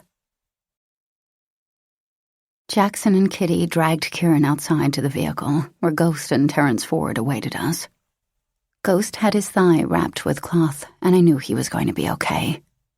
But Kieran, I was fighting to stay calm. I desired this man, this alien, maybe even loved him. Yet he'd been wounded so badly, he might not survive. "I called for backup and medical," Ghost admitted weakly. "Be here any time now. Told Jack the whole story." His gaze zeroed in on my stomach. "Mia, you okay?" "I'm fine," I said. Trees and sky swam before my eyes. Concerned faces faded in and out, and their voices seemed so far away. For one brief moment, flashing lights and sirens penetrated my senses. I collapsed. I don't remember the drive to the hospital. I just know that when I opened my eyes, I'd lost my clothes, and several doctors were standing over me, examining my abdomen. "You're going to be okay," one of them said. "I hurt like hell," I said, my voice raspy. He grinned, causing his mustache to twitch at the corners. "Understandable, but you're healing faster than anything I've ever seen." Within the hour, they had me stitched up. I refused pain medication. I needed my head clear. "Take me to see Kieran," I said. I had to see him, had to know how he was. The doctors and nurses ignored me. I screamed profanities at the top of my lungs until one of the nurses ran to get me a relaxant. Before she returned, Jackson rushed into the room. Dallas followed, his progress slowed by a cane. His light blue eyes still gave me pause. If anyone else had noticed, they hadn't said anything to me. "Is everything okay?" Jackson demanded, weapon drawn. "Hell no," I said. "Where's Kieran?" "Is that what all the commotion is about?" "He's here," he answered, putting his gun away. "Is he alive?" I probed, my hands clenching, my stomach twisting. "Yes," he evaded. Everything inside me relaxed, rejoiced. I couldn't help but smile. "Take me to him," I said. "Please." He gulped, looked away. "Maybe—" "Please, Jackson, Dallas, I'm begging you here." Jackson glanced at Dallas. Dallas glanced at me, those lines of tension still firmly etched around his mouth. "You'll be happy to know Ghost is healing nicely," Dallas said. Fine. They didn't want to take me, I'd take myself. With my wound shrieking in protest, I ripped the IV off my arm, shoved myself from the bed, and plopped into a nearby wheelchair. "Stubborn as always," Dallas said. "Help her out, Jackson, before she kills herself." With a sigh, Jackson grabbed the handles of the wheelchair and ushered me to Kieran's room. Dallas hobbled beside us. Jackson said, "Damn, I'm glad this is over." "Me too," I whispered. "Me too." As dread and hope mingled inside me, we entered Kieran's room. I glanced around, noticing that Kieran was the only patient. He lay stomach down on the bed, his chin tilted toward the door, toward me, his eyes closed. Leela stood vigil beside him, just as she'd done at Atlanta's. A tear, my own freaking tear, slipped down my cheek. I hadn't cried in so long, the single drop stung my tear duct. God, it felt so good to see him alive. I'd thought all my tears dry, but now, seeing him, I was unable to stop the torrent of emotion that flooded me. Relief, so much relief. Happiness, so much happiness. "There's something you should know, Mia," Jackson said. "Don't," Dallas said, cutting him off. "Not yet." Leela said softly, "She has a right to know. He's dying, Mia. Kieran is dying." My joy instantly shriveled, but I gave no outward reaction to her words. I didn't believe her. I wouldn't believe her. This man, my man, was not going to die. I wouldn't let him. Slowly, I rose from the wheelchair and hobbled to the bed. "Leave us," I said to the men, not even glancing behind me. Dallas patted my shoulder, then limped from the room with Jackson at his side. They shut the door behind them. My tears trickled free at last. "What are we going to do?" Leela asked. "I cannot live in this world without him." "He's not going to die," I said through clenched teeth, gazing down at him. His skin was pallid, his cheeks were hollow, and there were blue shadows under his eyes. "Look at him, Mia. How can he survive?" Leela caressed his brow with loving fingers. "When we were children, it was he who cared for me. He who taught me how to use my powers. His love has always given me strength." "I once had the same type of relationship with my brother," I said. "His name is Dare, and he loved me when no one else would. He played hide-and-seek, rescued me when my dad became abusive. When Dare died, I wanted to die with him. And now I discover he's alive, but it's as if I'm dead to him." My tears splashed onto Kieran's chin, then trickled onto his neck. I buried my face in my hands and wept for all I had lost and all I might lose. "Please don't die, Kieran. Don't die." 2 days dragged by, feeling more like 2 years. Every moment I grew stronger, Kieran grew weaker. I'd been back to Atlanta's house, looking for any lead as to where the halfling children were, but the home had been ransacked, everything taken. Whether it had been done by Atlanta's underlings, by AIR, or by some other government agents, I didn't yet know. But I planned to find out as soon as the chaos in my life settled. Leela and I continued to talk to each other. Ironically, I found comfort in sharing my feelings with her, feelings that I was only now beginning to understand. She shared her own feelings with me. We'd formed a tentative sort of friendship. I couldn't come to terms with Kieran's approaching death. I needed to fight for him, but I didn't know how. Helplessness consumed me as I stared down at his thinning body and pallid skin. "I love him," I said to Leela. Each of us occupied a seat beside his hospital bed. "He has brightened my life. I'm different when he's around. With him, I'm a woman, not a huntress." She sighed. "I wish there was something we could do, but the poison is slowly destroying him." I asked her the same question I'd asked her 1,000 times before. "Is there no antidote?" "No," she answered raggedly, the same answer she'd given each time. The next day, I hadn't slept properly, and my brain felt like it had gone on sabbatical. I plopped myself next to Kieran's bed, meaning to steal a quick nap.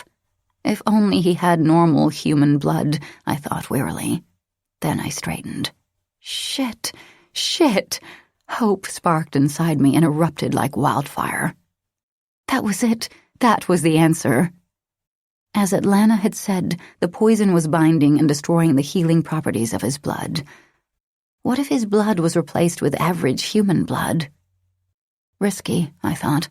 Extremely dangerous, but he would die if we didn't try something. I pitched my idea to the specialist in charge of Kieran's care, and at first he refused. With a little persuasion, in the form of bodily threats, he decided to test my theory. He used a blood sample from Kieran and a human and studied both under a microscope.